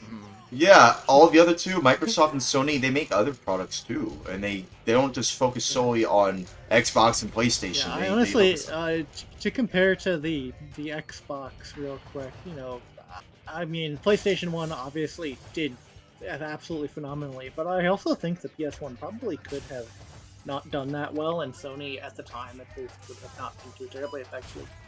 I mean, they were still a big like tech company. Not really anymore. No one gives a fuck about things Sony makes anymore at PlayStation. But I feel like the only reason why PlayStation 1 did so well in North America is because of Tom Kalinske dropping the ball so hard in North America. Because if he just hadn't released 32X, they could have had Doom as the launch title, as the pack-in game.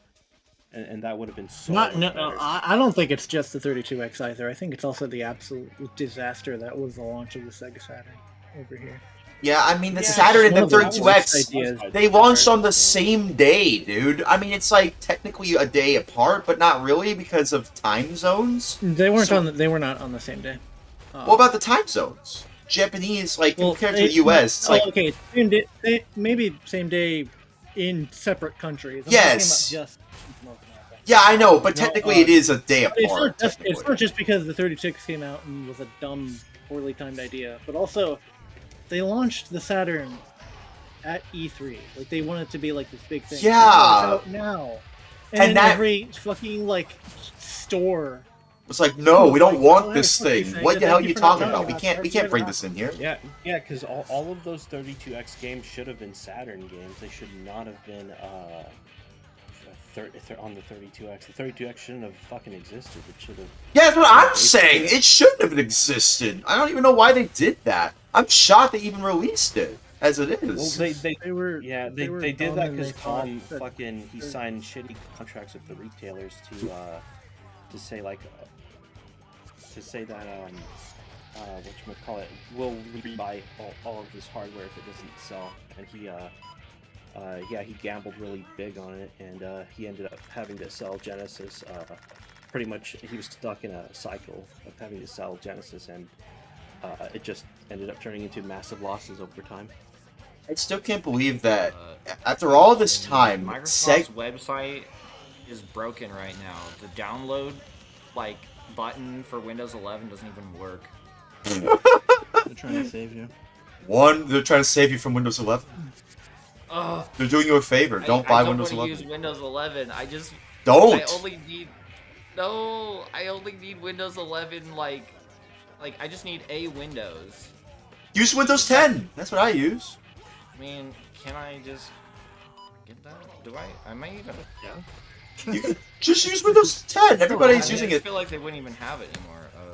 They have Windows. They're still. I mean, I know they said they quote unquote ended support for Windows 10, but like support for it. They're not gonna update it, but you can still download it off of Microsoft's website. Yeah, so like Microsoft knows that there's still a large install base for Windows 10. So like, why would they just be like, why would you end support for such a large install base that is still actively using it to this day, because they're not really interested in upgrading? They don't want them to use that. They want them to use the new one. Yeah, but like nobody does because of how poorly optimized it is, and also the AI stuff like Copilot. No one's using Copilot. Not a lot of people are using it. I must stress though. This goes back to the thing of the Xbox.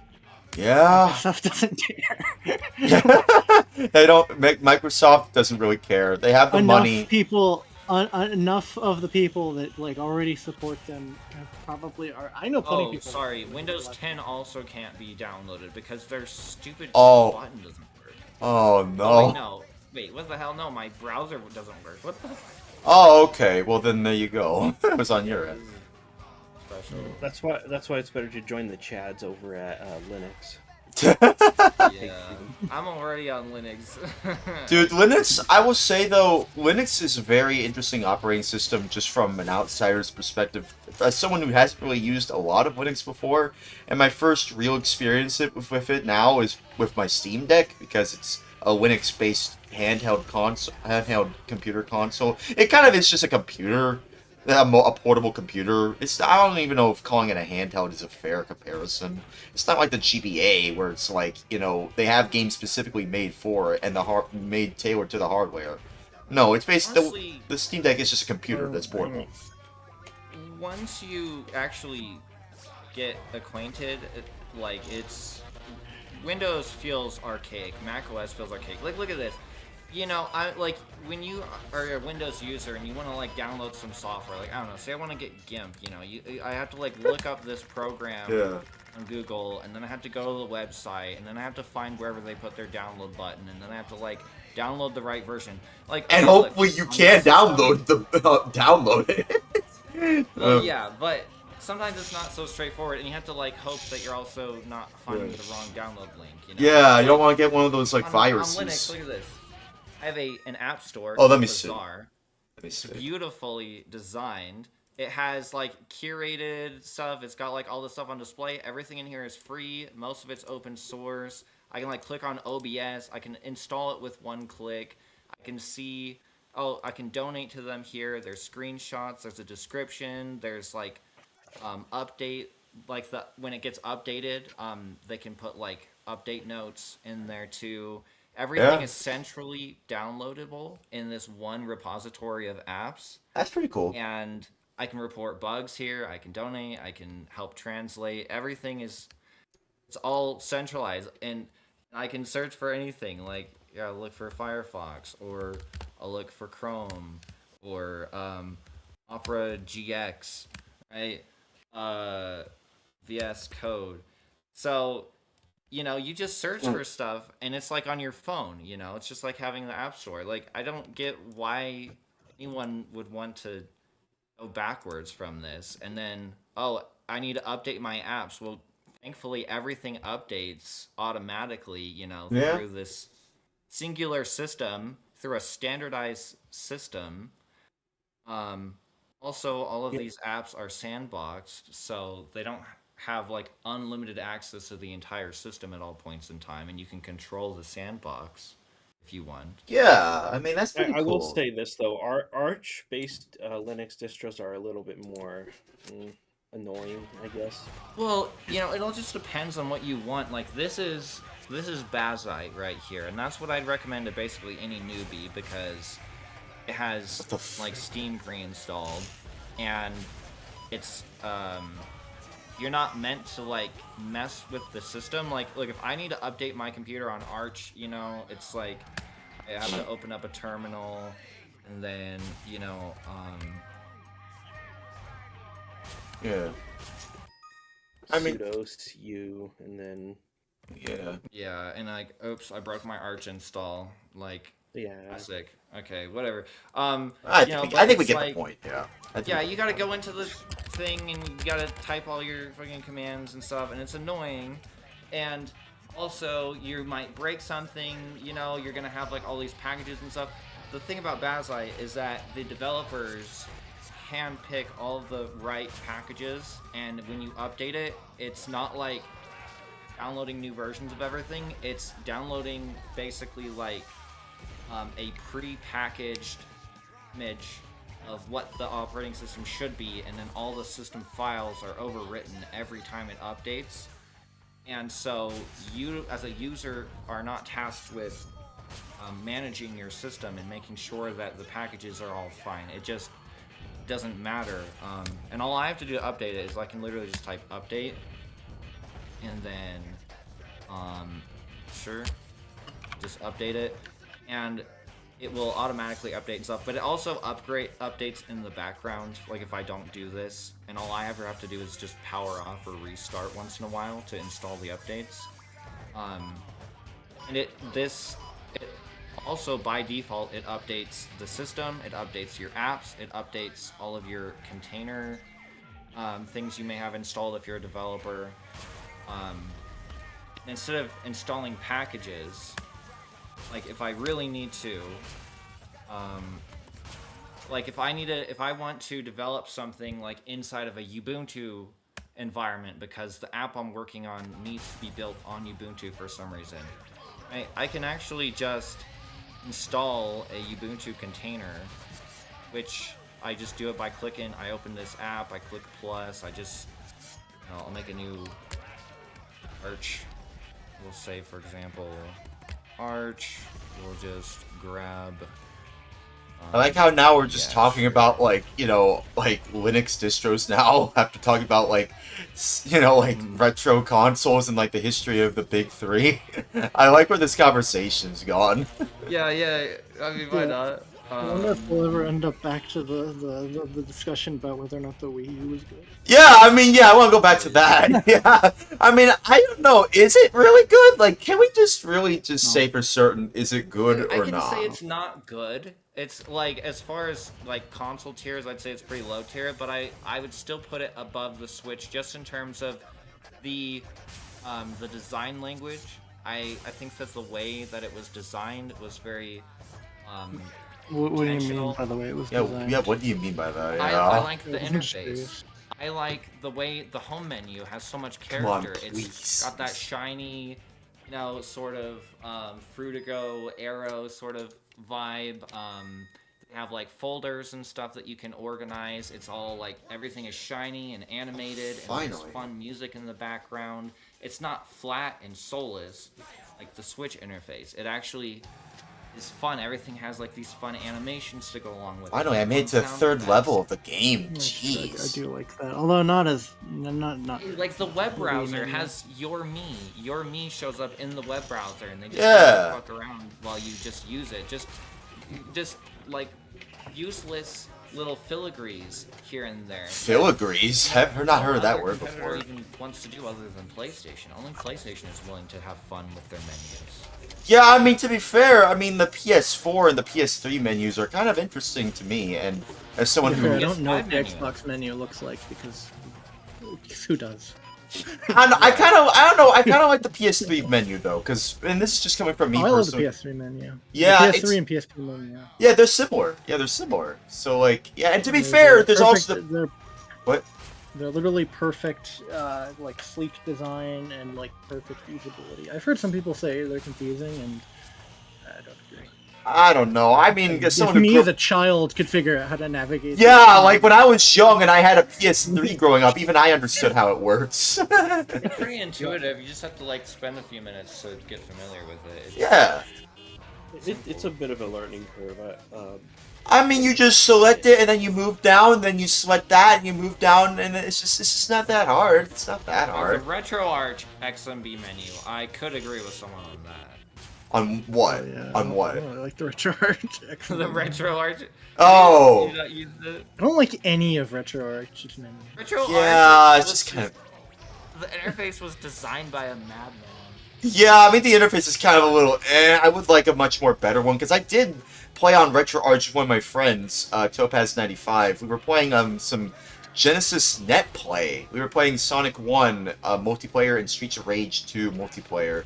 Well, it was like not really multiplayer, it was like co-op net play, but still. It kind of is kind of like multiplayer. It's pretty cool. I want to be able to see if it's possible to do it on real hardware. I don't even know if that's even possible. Because, like, the only way you can get, like, net play on, like... Expand. Yeah, like, Expand. I was going to say Expand. Yeah, that's the only way you can do that. And, of course, there's also, like, the Genesis modem that was only released in Japan, which is what the port is, you know, on the back is for, on, like, the early Genesis 1 models. But still, in terms of, like, broad, you know, online, yeah, Expand is the way to go. And I'm pretty sure it's been revived lately, yeah? I'm pretty sure, yeah. So, like, I want to check that out. Because I really like playing retro online games, right? I'm such a huge fan of, like, playing these online games and seeing the new people playing. That's why I like to play games like, you know, Phantasy Star Online a lot, because there's all sorts of people that you can meet.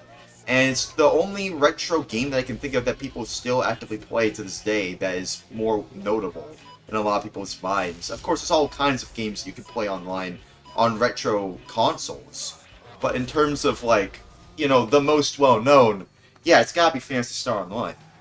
because you could play that game so many times, but play on by your own. But if you play it with other people, oh Jesus Christ! If you play it with other people, it feels more special, in my opinion. That's why I always stream myself playing these games online, because I want to. It's kind of like I'm almost kind of like documenting, like, the people that are playing it today. Like just documenting like who's playing it today, just to be like, hey, this is Phantasy Star Online in 2026, at least in terms of the Dreamcast version. There's also the GameCube version, which I haven't played in a little while anyway. I might do this after this, but still.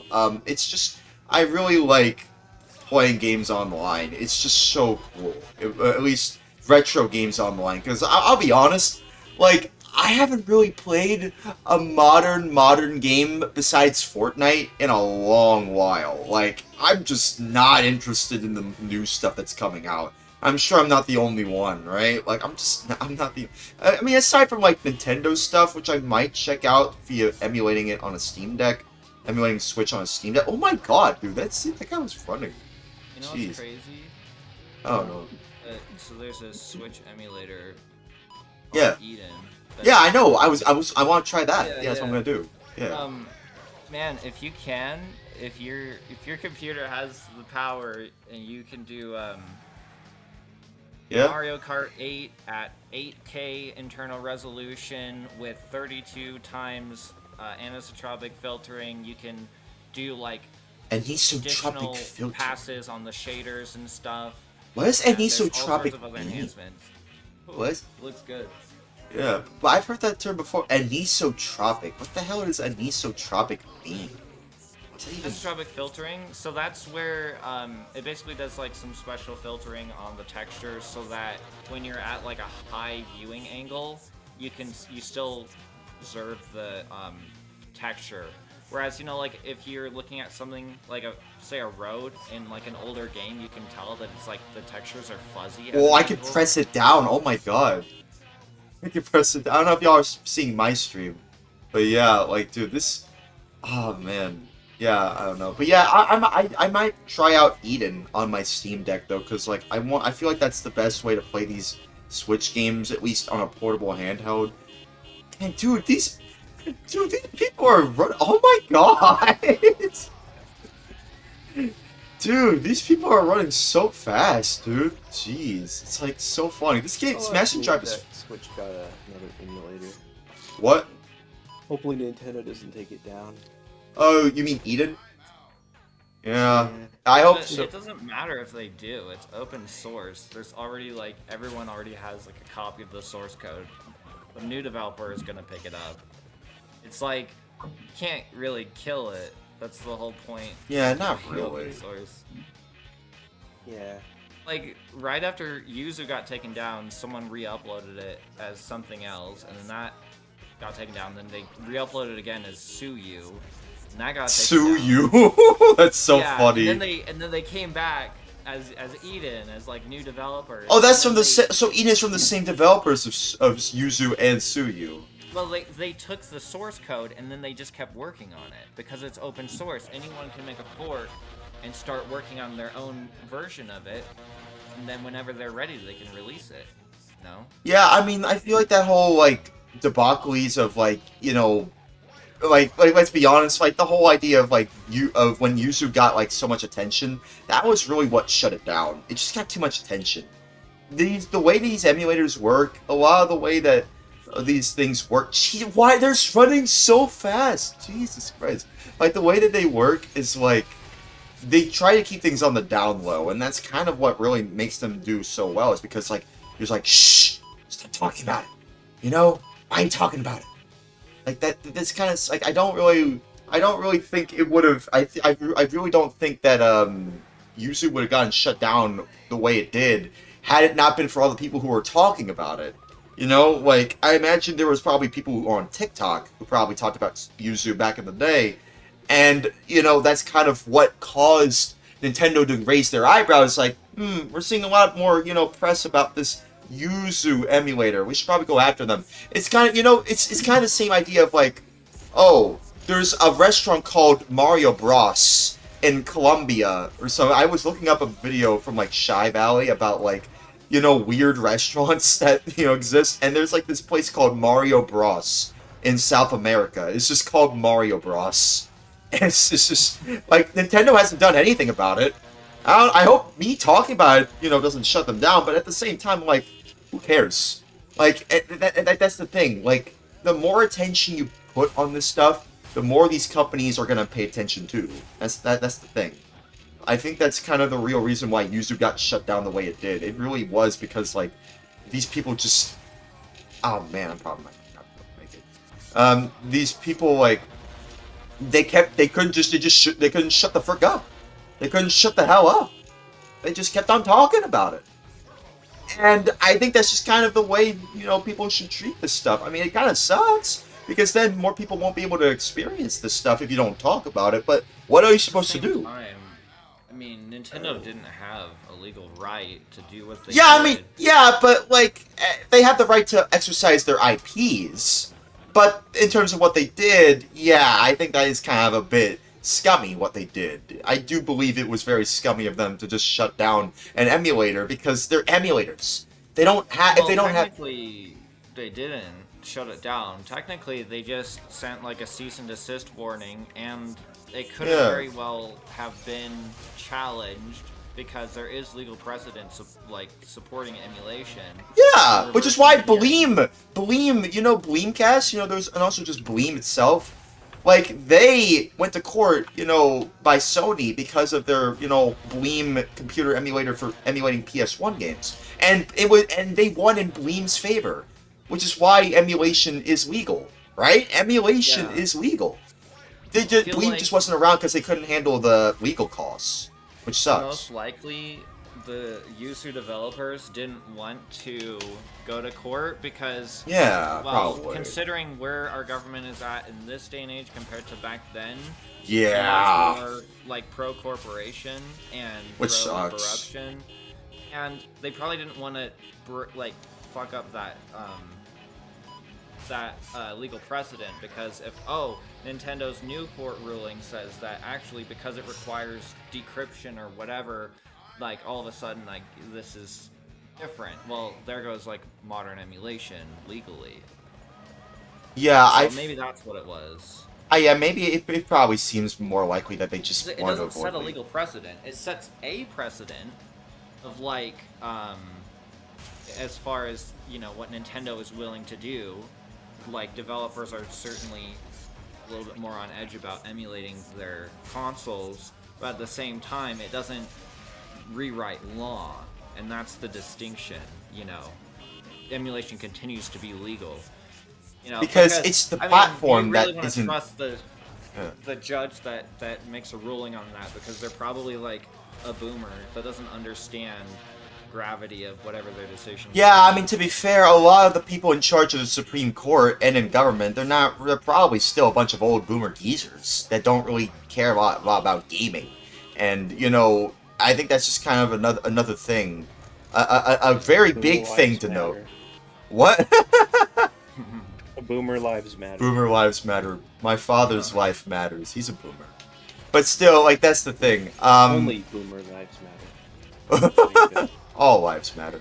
Anyways, as I was saying, like, it's probably possible that when it comes to, like, when it comes to setting legal precedents in terms of, gaming and even emulation in this instance, because we're talking about emulation, right?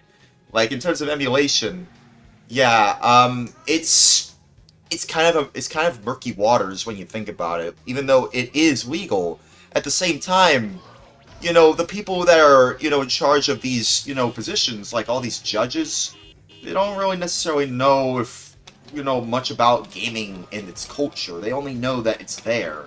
They're just trying to make sure, they're just in charge of, like, law and stuff. Like, they're not, like, imagine, like, a legal lawyer as a gamer. Also, look at this, look at this, look at this. King Kong is in this game.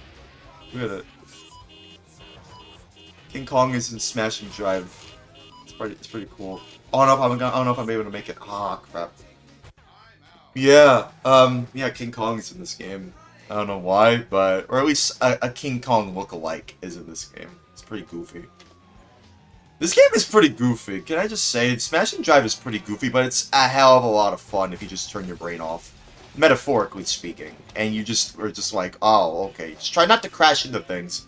You know, maybe beat the computer, and you can actually be able to, you know, do pretty well. So like, yeah, that's just the thing to keep in mind. But yeah, it kind of just sucks that, you know, in terms of like, you know, in terms of, you know, how law has tried to catch up. You know, with all the stuff involving, you know, gaming stuff, like, the only real development that has come from it is the Stop Destroying Games campaign, and it's not even here in the States where it's happening, it's over in the European Union. Y'all have heard about that, right? Like, the whole, like, Ross Scott has recently managed to get in the Stop Destroying Games community. Oh, more left. Okay, well, they managed to actually, like, get up to the European Union so far. They're going places. I'm feeling very proud of like them and how they've managed to get that far. But yeah, I'm still, if it had to take this long for an individual, nonetheless, because like keep in mind, Ross Scott is just back when it was just him, you know, trying to make sure that something like that was even like a thing. Like the Stop Destroying Games campaign wasn't even really much of a thing until he decided to make it a thing because of the crew. You know, the crew was shut down, and then he decided to make it a thing. Like the whole Stop Destroying Games campaign. And, you know, companies became scared because now people are starting to realize, oh crap, people now know that when it comes to digital distribution, you don't really own what you buy, like on Steam and on all kinds of storefronts. It's kind of why I'm like, yeah, I don't really want to buy a lot of these games because, like, at least on Steam, because, well, I know I don't own them. So, like, yeah, in terms of the legal precedents that would set, that'd be interesting. You know, it would be interesting to see where that goes. I hope that it finally does pass, like, the whole law where it's like, yeah, preserve the games that you actually, you know, release, or at least set, like, or at least let people create private servers. Like, I mean, like Phantasy Star Online has like private servers. They have private servers. They've been doing that even during its like, you know, when the official servers were still going on. I mean, you know what's more likely, I think? What? So, let's be optimistic here and say that they win their court case to stop look at games, and it's like it's a smash hit, you know, and they have all these great ideas for what that means. Probably over time they're gonna revise it and make, you know, alterations and stuff as the lobbyists do their work, and it's probably going to get narrowed down in scope a lot until it's a lot more manageable and has loopholes so that they can technically comply, but it doesn't apply to the vast majority of already published games. And then future games, when they do have to implement it, it's probably going to be like, oh, well, sure, like, we'll comply technically by allowing you to make your own server, but we're not going to, like, release the server software, or we're going to make it so that you can have only a very limited form of, like, integration and stuff, and like the majority of features are going to be unavailable for private servers and stuff. I mean, I could just easily see them, you know, it's like, oh yeah, you can play online, but only like peer-to-peer lobbies. Oh, well, I couldn't play on that then, because for me, I wouldn't be able to, you know, go online there because of my network. You remember, War? Do you remember when I was talking to you? Wait, what? What were you gonna say, Trey? Or do you want me to say? Because I wanted to mention something before you mentioned something, Trey. I'm sorry. Remember, Ward, remember when I was playing Homeland and my entire network was blocked from my computer because it was a peer-to-peer game? That's the inherent online, you know, component to Homeland. I can't even play that game without getting blocked from the network because of... They interpret that... My network interprets that as torrenting. They thought I was torrenting, like, it was like Napster or LimeWire, if you remember that. They thought I was doing something. Do you have a VPN? Yeah, I do. I do, actually. Your VPN wasn't, like, helping redirect that? I didn't have it on. Do I need one? Do I need it? you should be connected 24/7 to a VPN. You know what? Probably. Yeah. You know what? Really Probably. shouldn't be. I mean, I probably. VPNs aren't the magic, like the silver bullet that they're always advertised as being. A VPN is just making an encrypted tunnel between your computer, like between your computer and some other computer. That's literally all a VPN is. So sure, the data is encrypted between you and that server, but your IP can see the DNS calls unencrypted, and they know that you're connecting to a VPN, which is a data point that they have on you, which isn't a huge deal necessarily. They can see the IP and the DNS that you're connecting to, but they can't see the data going through it. But when you're connecting to a VPN, all that you're doing is you're moving the burden of trust from your internet service provider to the VPN provider. So the VPN provider has the ability to see and log all of the DNS activity for everything that you're looking at on the internet. So, like, if So is it doing really properly- secure at all? Well, essentially, look at it this way. Most of these VPN companies that you're seeing ads for are owned by data broker companies that make the majority of their money by collecting and selling your data. Whenever you're using a VPN, Oh no. the VPN provider is able to log how, first of all, you have an account so they can tie everything to you uniquely. If you're connecting presumably all of your devices to the same VPN, then even when you leave your house and you connect to the library, or you connect at the hotel, or you connect here and there, they're able to track you no matter what device you're using or where you're using it. They also are going to know what kind of device you're connecting to for all of your requests, and they're going to know what domains you're hitting up. They're going to know, you know, your data usage, and they can log all of that. And on top of that, if they're really malicious, like Facebook was when they made their own VPN, well, they bought a VPN company. Oh my and god, dude! Facebook buying a VPN company? Facebook made a VPN. Oh. They bought a VPN company. It was some probably like a Israeli deep state fucking tech company. Okay. Why would you And- use that? Why would that be So, the you know, last thing their I VPN use? Here's the scary thing. Okay, so this is something that you may not consider, but when you're using a VPN, like in the case with with Facebook, so VPN software would prompt you on iPhone, but realistically on Windows or other operating systems, it may not even be necessary they may not have a prompt for this, but they would install a certificate into the device that is trusted, and you as a user would approve of this certificate, which allows for your device to accept unofficial encryption certificates.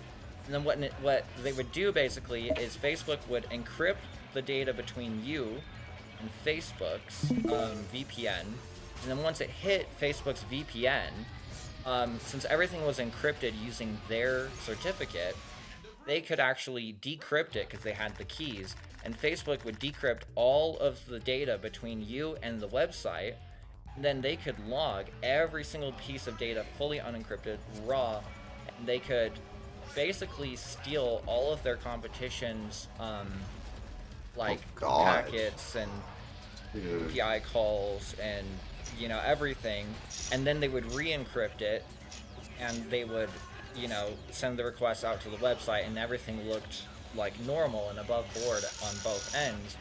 But basically it allowed them to fully decrypt everything that everyone was doing, and it's called a man-in-the-middle attack. And even internally they called it a man-in-the-middle approach. So yeah, very much, it's not very hard to hack people if you're a VPN company, and you really have to put a lot of trust in the VPN company.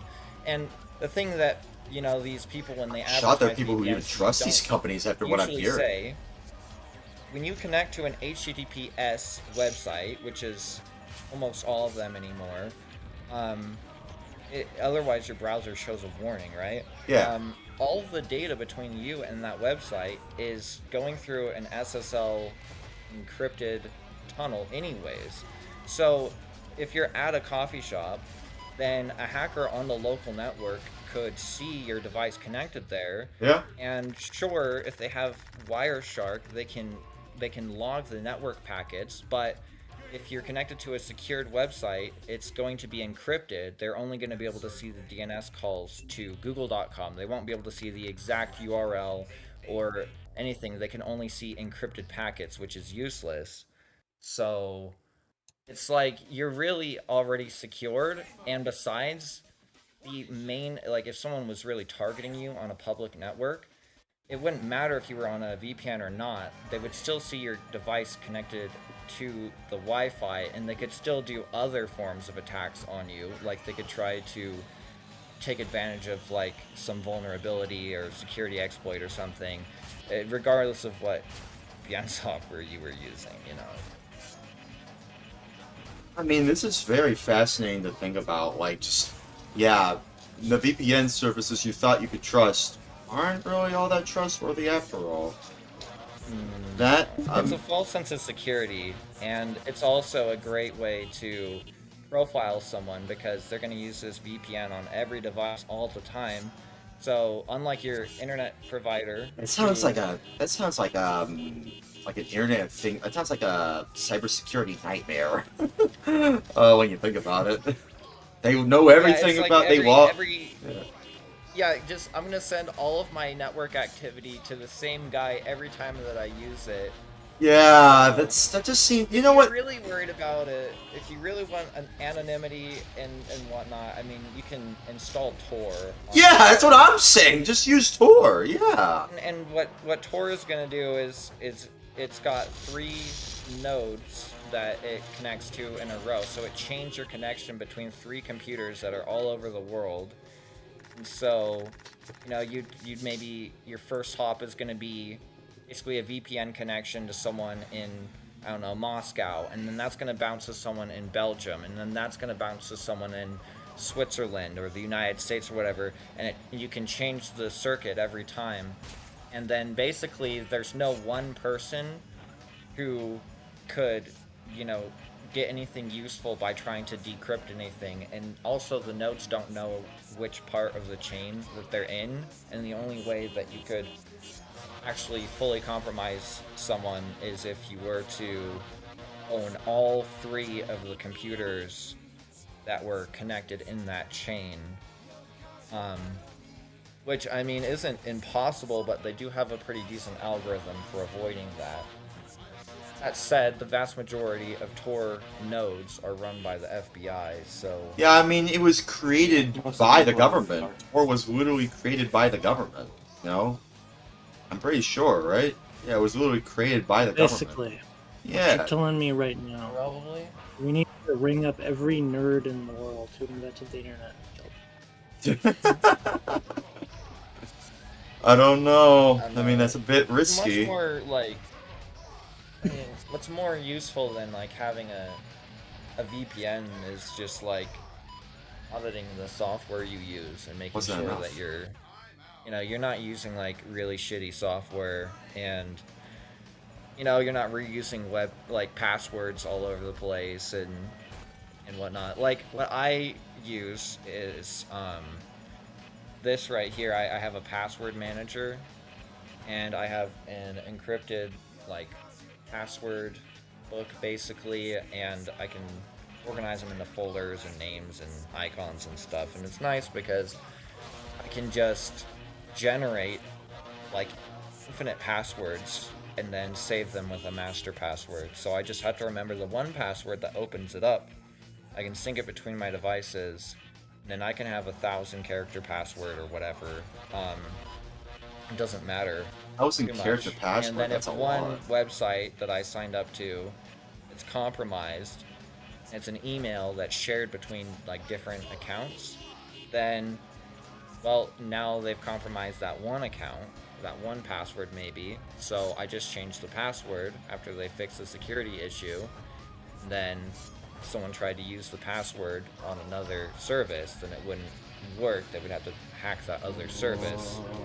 You know, it goes a long way. And then not sharing, like oversharing personal information on the internet is another huge thing, because that makes it easier to hack you by, I don't know, if you're always talking about your life all the time and you're friending all of your real life friends and real life family on the internet, then it's a lot easier for a hacker to like go on Facebook and find someone that you, the super diligent cybersecurity expert, is related to or friends with, than taking advantage of that person to get through to you in some way, you know, because, I don't know, maybe they don't ever update their shitty, like, iPhone or something, and there's, like, a vulnerability, and then it's a lot easier. It's a lot, like, typically the way that people get hacked most often isn't even just, like, you know, it's not like in the movies where, like, someone, like, again, hacks into the Matrix and stuff, you know, it's more like,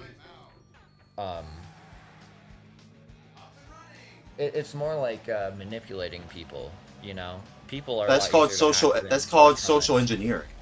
Social engineering, exactly, yeah. That's like the easiest way to really hack someone, but there's I don't know, just actually like taking responsibility for your usage of the internet and technology is the main thing. I think that will benefit you in the long run. I don't know, it's annoying because you have to actually like understand how the technology works, but it's worth it in my opinion. Honestly, I'm just kind of surprised. I'm just still surprised about the whole VPN thing. Like, I'm just like, yeah, I don't even know if I should use VPN after all this. Should I still use a VPN after all of this talk we had? I'm like, The only, like, I don't know. The only,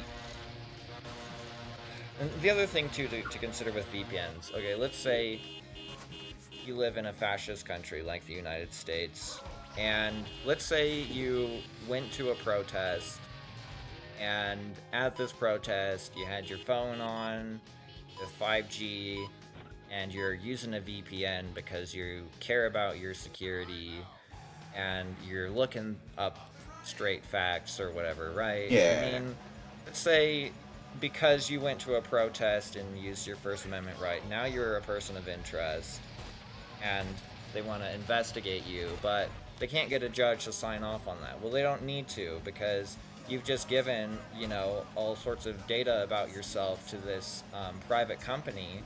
Like, you've given them your approximate location, you know, your IP address with your cell phone company. They're able to monitor in real time, like, the websites that you're visiting. And if they want to, they could give this company a gag order and a subpoena and force them to install a black box in their server. And even if they say publicly, and even if internally they enforce a no logs policy, the federal government comes in and they tell you you have to install a black box, and no, you're not allowed to tell anyone, and or else we're going to investigate you and shut you down and stuff, then, well, you're going to comply, and you're going to install the black box, and you're going to install the decryption man-in-the-middle attack software that the Israeli, you know, tech company sold to the government you for like can't $1 billion. say that word, Graham. what Like- word? Oh, I almost had the points. Oh, wait, no, wait. I think it might work. Hang on. Oh, I can use Dusk and Wired. Oh, finally. Oh, nice. We can finally complete this game. Ah, man. But then, what happens after you put their black box software into your computer is the computer starts glowing a faint green color, and then you're like, why is that happening? I don't remember setting my LEDs to green. Why is it glowing green? You just never know. It's glowing green. Why is it glowing green? I don't know why it's doing that.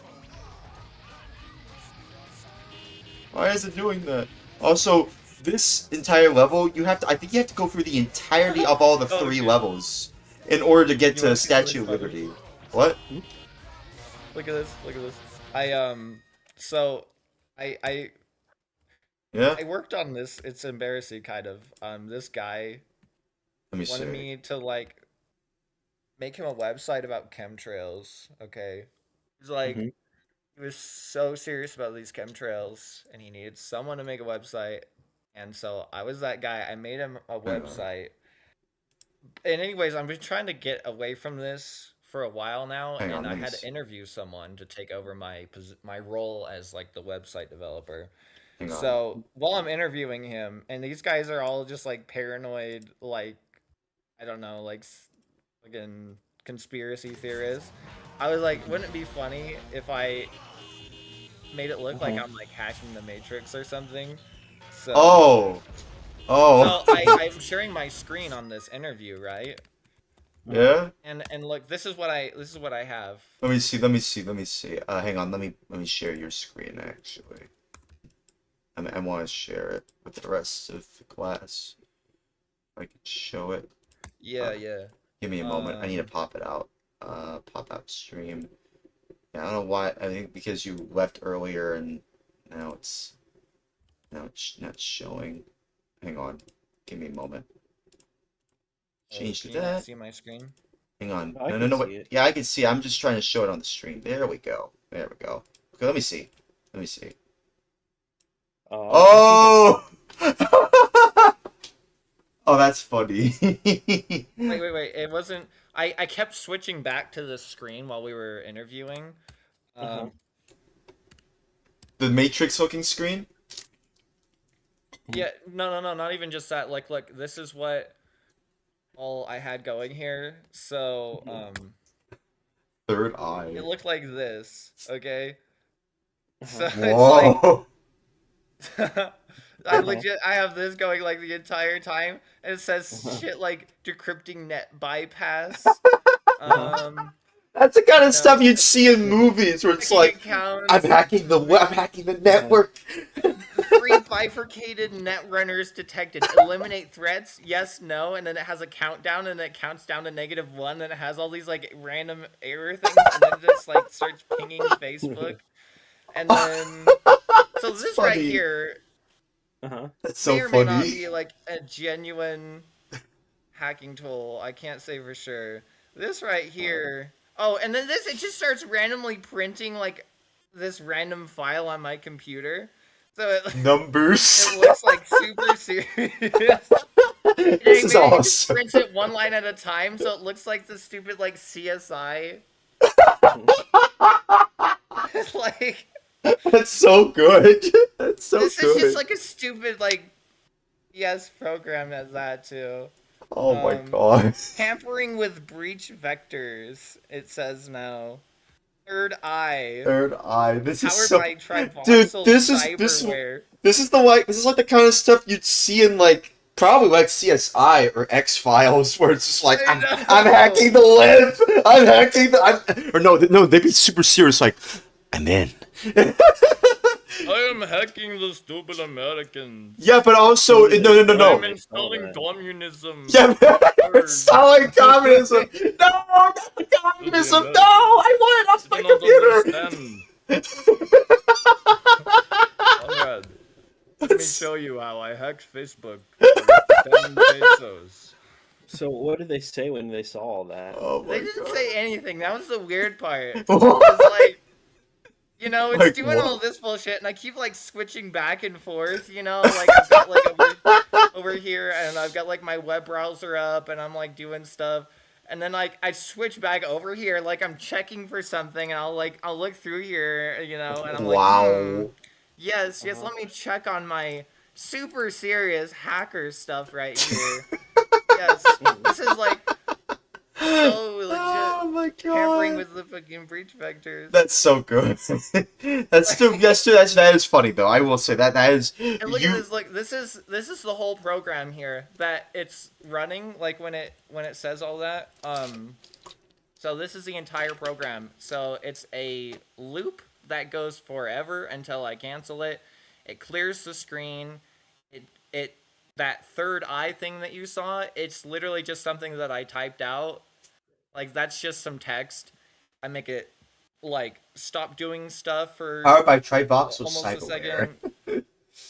It just says some crap, And then it tries to find anything with EXE in It's just a bunch of echoes. Yeah, it's just a bunch of echoes. Yeah, just a bunch of echoes, and then It's so funny. and then there are like, and then I have like a loop here where like it counts down and does the 3, Lots of 2, 1, -1 right here. Whiles and loops and echoes. That's so funny. Dude. Yeah, That's I so wrote funny. this in like 5 minutes before the call. Wow, that honestly that is actually kind of impressive. Actually, that's impressive. I had a lot of fun with that. That's impressive. Oh, I see the Pepe is asking. Yeah, and then I just have like the ping.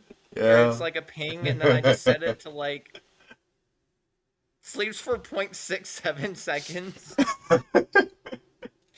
Oh my god. That's just so good, dude. Oh, I love this. That's so funny, dude. It's like the most stupid. It's the most stupidest thing ever, but but I love it because of how stupid it is. Can you imagine just like, I don't know, seeing someone pull this shit up on their computer while they're like trying to do like a serious professional call? I mean, like it would probably raise a lot of eyebrows. Like, are you winning, son? And it's like, I'm winning. I'm winning the Hacker Man contest. It's like, I mean, I feel like that would be something you'd see in like a Hacker Man contest. I know there's like hacking contests somewhere. There's like conventions. I think I don't know if y'all know what I'm talking about. There actually is like some events that are held where people who know how to hack systems and stuff like that. There's like, I can't remember the name of it. Demo scenes stuff? Yeah, well, not just demo scenes, but like just cat face one. Well, I mean, like, yeah, but it's not just demo scenes. I'm talking about like an entire community of people who, who come together to try and like figure out how to like hack a system or. Oh yeah, like DEF CON. Yeah, that one, DEF CON, F. Yeah, basically, that's what I was thinking of. Yeah, I'm aware of that. Yeah, DEFCON. Yeah, that convention. Yeah. Yeah, DEF CON is cool as hell, man. It is cool, dude. Like, I like seeing people who try to, like, at least, see, like, the possibilities of what our machines can do that even the developers didn't intend, Right. It's pretty cool. It's honestly the coolest thing ever, just to see people, like, that kind of thing. Some people would say, oh, what are you doing? Some people may not agree with me on that, but, like, because they're like, why are you messing around with, like, old technology or new technology? Like, what if they ruin all this stuff? It's like, dude, it's not like a PDA where it's just gonna explode, dude. No, they're just like, no. No, they're just mainly, you're just, like, messing around with, like, the possibilities of a machine in a safe way. I'm sure they're concerned about the safety of this stuff anyway. Like, I'm sure they're more or less concerned about that stuff anyway, so it's fine. Like, it's all for fun. Exploded. Wait, what? Yeah, my PDA exploded and it killed me. No, it didn't, because you're still here. You're lying. You're clearly lying. You're lying, because you're still alive. You're still here. I don't think I've ever met anybody that used a PDA. Yeah, me neither. I feel like, I don't even know if I've even met anyone who had one. I feel like the only time I've seen one was in, like, old 90s or 2000s TV shows or movies where they showcases, like, what the main character would use. Or also, like, GTA 3. GTA 3 has, like, where you're playing as Claude Speed, and, sometimes you get notifications on a PDA. Or, no, it's not a PDA, it's a pager. I thought it was a PDA. It's kind of... They're kind of interchangeable. Kind of, but not really. I've also never met anybody that used a pager. Yeah, either one of those, yeah. I feel like I shouldn't own one anyway, because, like, yeah, that whole exploit about, like, people using a PDA to just, make it explode, basically turning into a makeshift bomb. Like, yeah, I mean... Israel? Yeah, that one, yeah, back in Israel, yeah. For Israel, they rigged a bunch of PDAs. Yeah! Yeah, I remember that one. Like, what, was there anything else about that? Because it's been a while since I've heard that news story. Is there anything else I should know? Because it has been a while since I've heard about that story. I don't know. Israel passed a law that says if you're a prisoner and you're Palestinian, you get the death sentence. And when they were passing that law, they were wearing little, like, pins on their suits that looked like nooses. And then they celebrated with champagne after they passed the law. Oh. I see. Cartoonishly evil. That's Very messed up. Very, very Yeah. messed up. That's disgustingly messed up. Oh, just yeah. I don't know. I feel like with the way that it's going, World War II is gonna look like a footnote To what we're likes going. of what Israel has. I come up with. really hope we don't get into like a World War III. Like that's my Kind biggest. of like how World War One was a footnote to World War II. Yeah, but like, I don't know. I feel like that's just kind of the thing about war. Like, I don't really like talking about war. I don't even know if I want to talk about it on this channel. This doesn't seem like the No, right. I mean I don't like it. I mean, Yeah, I me don't think, neither. I think you're a good person if you dislike it. Oh, thank Makes you. uncomfortable. Thank you. I don't know too many people that love war. Wait, say that. personally. Wait, what? I don't know too many people that love war personally. Yeah, well, I mean, because let's be honest, like, I feel like, because here's the thing, you want to know, going back to video games, because I want to talk a little bit more about video games, because we were talking about war a little bit. You know, you want to know why I like Fallout, and I suppose also Metal Gear Solid to a certain degree as well? It's because they're They're anti-war. Well, they're good, but they're also anti-war, you know, media. They're against war. Like, that's kind of the whole reason they exist. They're speaking out against war. They're talking about how terrible it is. Even though that's kind of the main part of, oh, I got the extended, oh, nice. Yeah, but, like, still, they're against war. Like, that's kind of the whole Versus thing. like Call of Duty, which is very much like war is awesome and badass. Yeah, They- but, like, they're funded by the government. Like, I don't know if y'all know that. Like, Activision and, like, the Call of Duty games are kind of funded by the military, right? I'm not surprised. Well, you know, most military movies are funded by the government because it's basically propaganda that makes our country look really good. That's kind of messed up when you think about it. That is super Oh, it's messed up. super messed up. Well, your tax dollars, instead of going towards, like, I don't know, solving homelessness or, like, anything real that's actually important, it's going towards, like, Oh, the Statue of Liberty was propagandizing the right there. populace into Oh, man. restricting what artists are allowed to say about war and military and stuff. Instead, and, you're just letting the military do all the talking. Like, I don't like that. Yeah, Like, that 'cause kind the of just goes government- against everything about anti-war movies. Like, because that's the thing. Yeah. Like, I feel like the reason that a lot of people are kind of getting burnt out over Fallout and even Metal Gear Solid to a certain degree is because it is becoming more popular and people are kind of missing the point about what they originally intended. Like, Tim Kaine and Brian Fargo, when they made Fallout, and like when Hideo Kojima came up with Metal Gear Solid, I am pretty sure they made those properties as a way to be like, yeah, I don't like war, so let me just make a piece of media talking about how terrible war is. I think that's great, because like, people need to be aware of this stuff. I feel like you should be at least aware about how terrible war is and how you shouldn't advocate for it. But at the same time, you know, we're gamers here. You know, we play video games for fun. It's a way to escape from all the terrible stuff like war. So, like, when you make a piece of media that is pro-war, like, it kind of just defeats the purpose of all these previous pieces of media that is an anti-war. Like Fallout and Metal Gear Solid. And now, with how popular they have become, you know, like with Metal Gear Solid Delta Snake Eater coming out, and also the Fallout TV show coming out, and making those properties even more popular than they have ever been before. At the same time, you know, as someone who got into, like, Fallout, I'm just mainly talking about Fallout more so than Metal Gear Solid, but I'm sure there's some of y'all who are fans of Metal Gear Solid. I don't know if you are fans of that, but, like, still. I know there's a lot of people who are aware of Metal Gear Solid because of the PS1 game, and all the other games that came out on PlayStation consoles, but in terms of, like, Fallout, you know, Fallout was, you know, mainly just a game that was all about, you know, how terrible war is. And now that it's become popular, people have just kind of forgotten about that. And I don't really like that because I know what the intention of it was. I also am aware that it's a B-tier project because I watched a lot of Tim Kane's videos, right? Because he has a YouTube channel, and he made a video about how Fallout was actually a B-tier project. It wasn't really in the cards for them, which is kind of why, you know, it was made the way it was. Like, it was why Fallout 2, you know, was made so fast, you know, for what it's worth. It was basically just not really all that important to them, you know, at the time. But now, considering Fallout is way more popular than it ever has been before, even since the 90s, and even since, like, Fallout 3 in New Vegas, which, to be fair, I feel like made them mainstream anyway.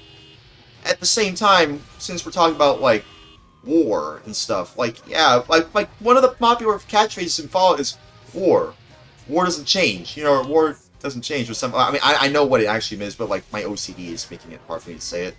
But you know what? But you know how it goes. You know how it goes. Like, that's just the thing. Like I feel like people should just do more research when it comes to like their favorite gaming properties, and also the people who make these games too.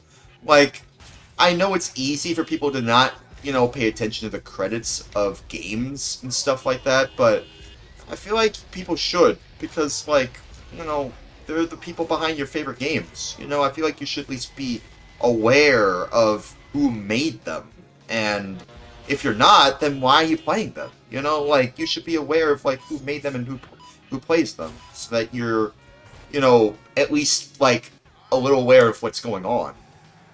And I feel like that's kind of why we need more people to be aware of this stuff. Like, spreading awareness is just kind of the real message here. That's kind of what I'm trying to say here. Like, Metal Gear Solid and Fallout are inherently anti-war. And that's kind of why I like them. I don't know, that's kind of why I like it, because I understand what they're trying to tell me. But with all the stuff involving, like, the newest stuff from those franchises, with Konami just basically going the remake route with Delta Snake Eater, and, you know, with the Fallout TV show coming out, and basically making it so mainstream that now Hollywood is interested in Fallout. You know, like, you're literally having Hollywood-level actors in a series that was started out as a B-tier project. Like, you gotta really consider the gravitas of the situation in front of us, you know? Like, it's just a lot. It's a lot to keep in mind. Like, it's a lot to take in, too.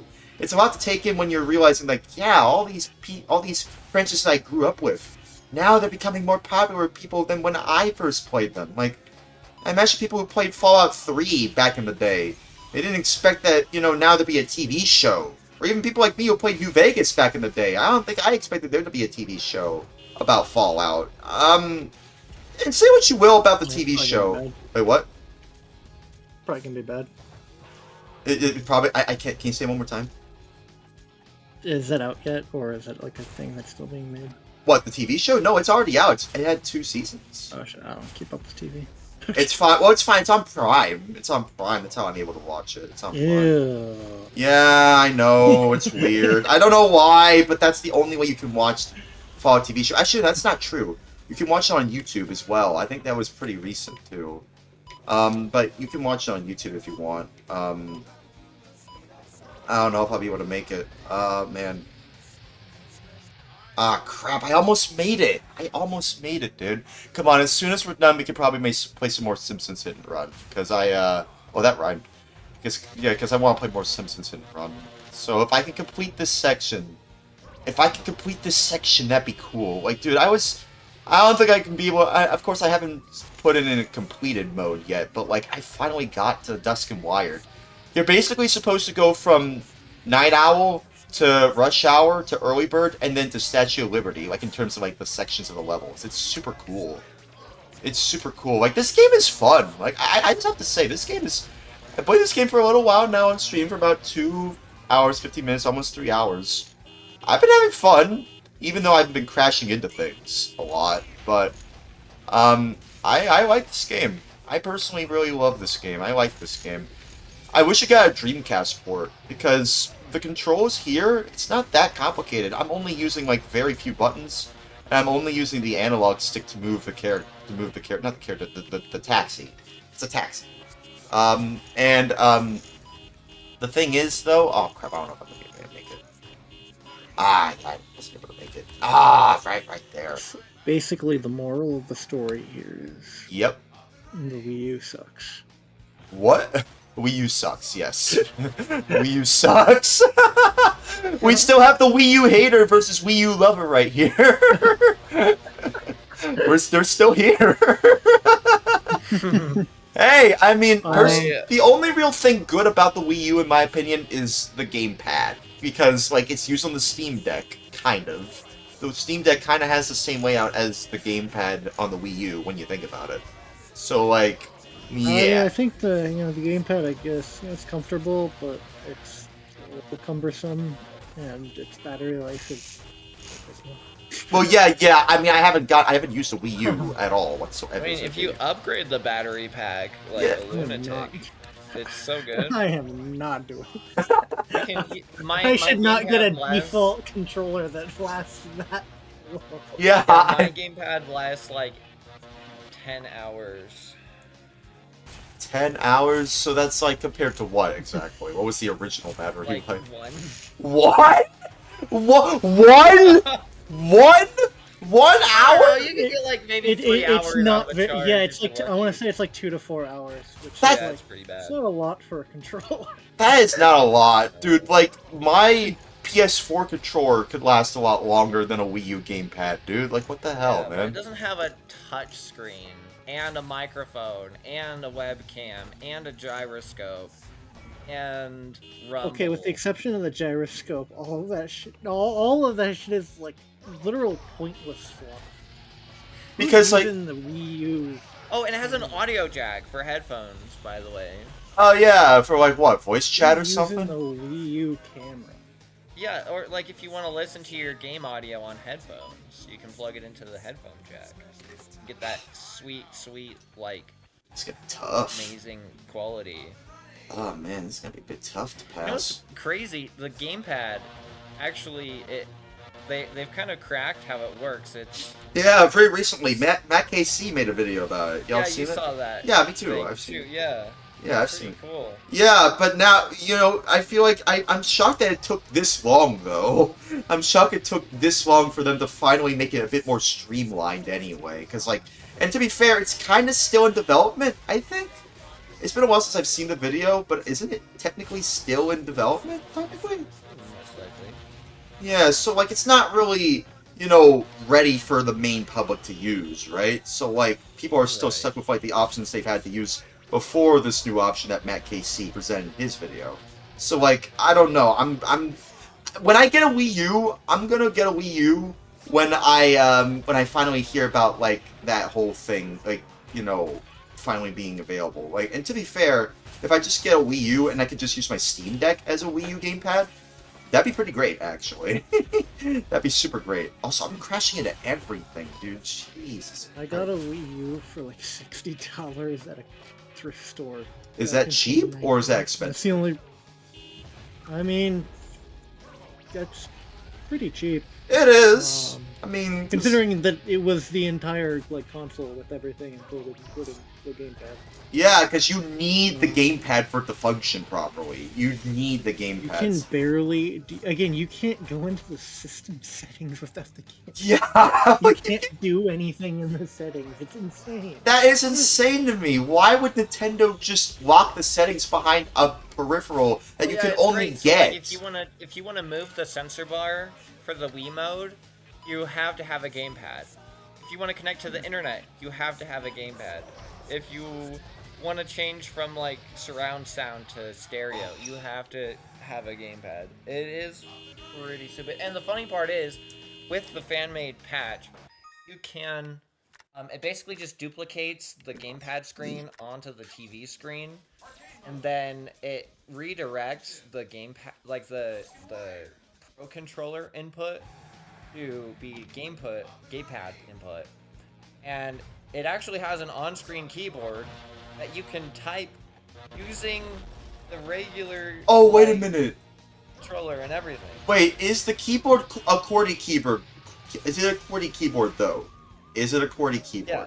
Okay. Most keyboards are not. Yes, I was worried because I was thinking of like, you know what? I was just thinking about like the there was like a person named Bearman that made a video about like all the different types of versions of Minecraft, and there's a version of Minecraft that has like an on-screen keyboard that is not the QWERTY keyboard, and that personally makes me mad. It has someone named QWERTY4.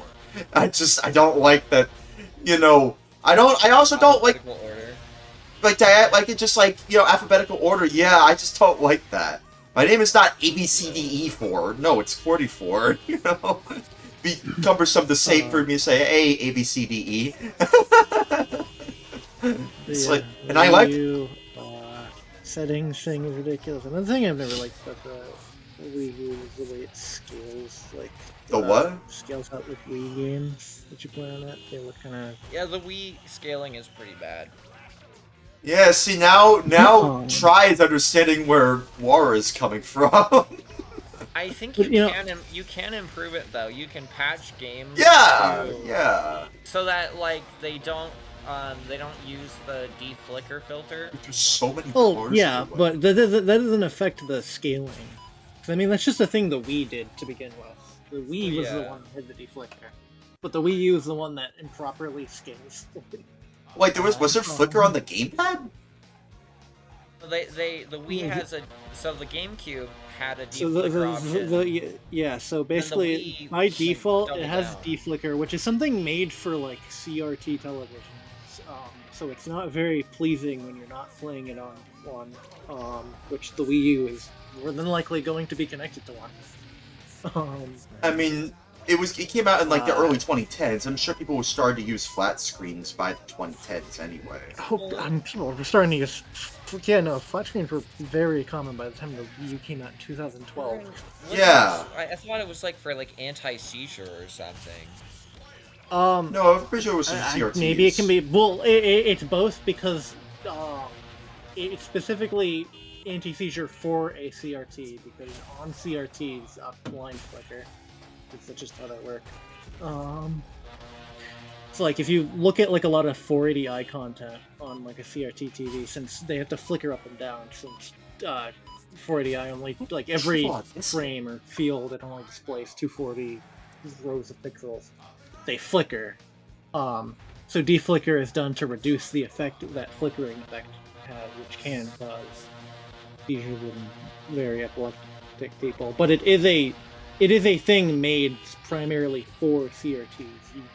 You don't need to deflicker. Even though people displaying on weren't an using LCD. CRTs by the time the Wii U was released, people were already using flat screens. Because here's the thing: there were people that were using hell, CRTs. even by the time the Wii came out, like the original Wii, like I mean, flat screens were starting to become a pretty common thing. So Yeah, the fact but, that like- it's one. The thing is, it's like this isn't like an optional thing. You can't turn it off unless you own Super Smash Bros. Brawl. I mean, to be fair, there were games that were coming out that had like high-resolution text that that were being released where, yeah, people were still using CRTs, and sometimes it would be hard to read the text. Yeah, but again, this is. I'm saying like when it came out in 2006. I mean, You want to know what else came out in 2006? Again, LCDs were starting to become more common. So the fact that this is a non-optional thing, you can't turn this thing off. Yeah. You want to know what else came out in 2006? The PS3. The PS3. And that had HDMI right out of the box. And people were already, using that anyway. Because, yeah, it was during the rise of HD TVs. Flat screens anyway. Oh my god, I'm crashing into everything, dude. Jeez. Oh, I don't know if I'm going to be able to make it.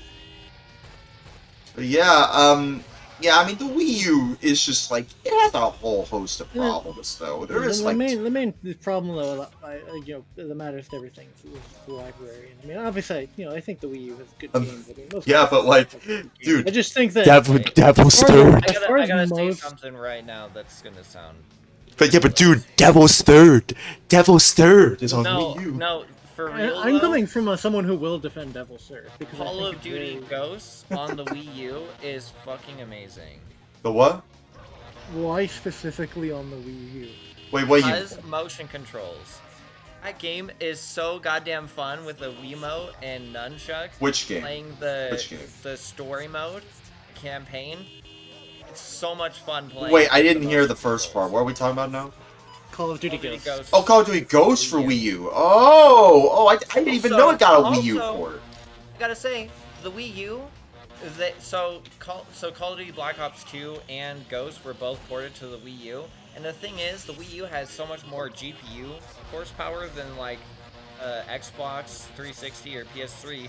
What's cool is that it's able to, if you're playing one-on-one in like Black Ops 2, one person gets the TV, the other person gets the gamepad, and that works for zombies mode as well. It works for multiplayer, so it's cool because No, there's no like it runs at full 60 frames per second or whatever their target frame rate That's is. just kind of cool. Yeah. But it's cool because it's a little bit more competitive that way.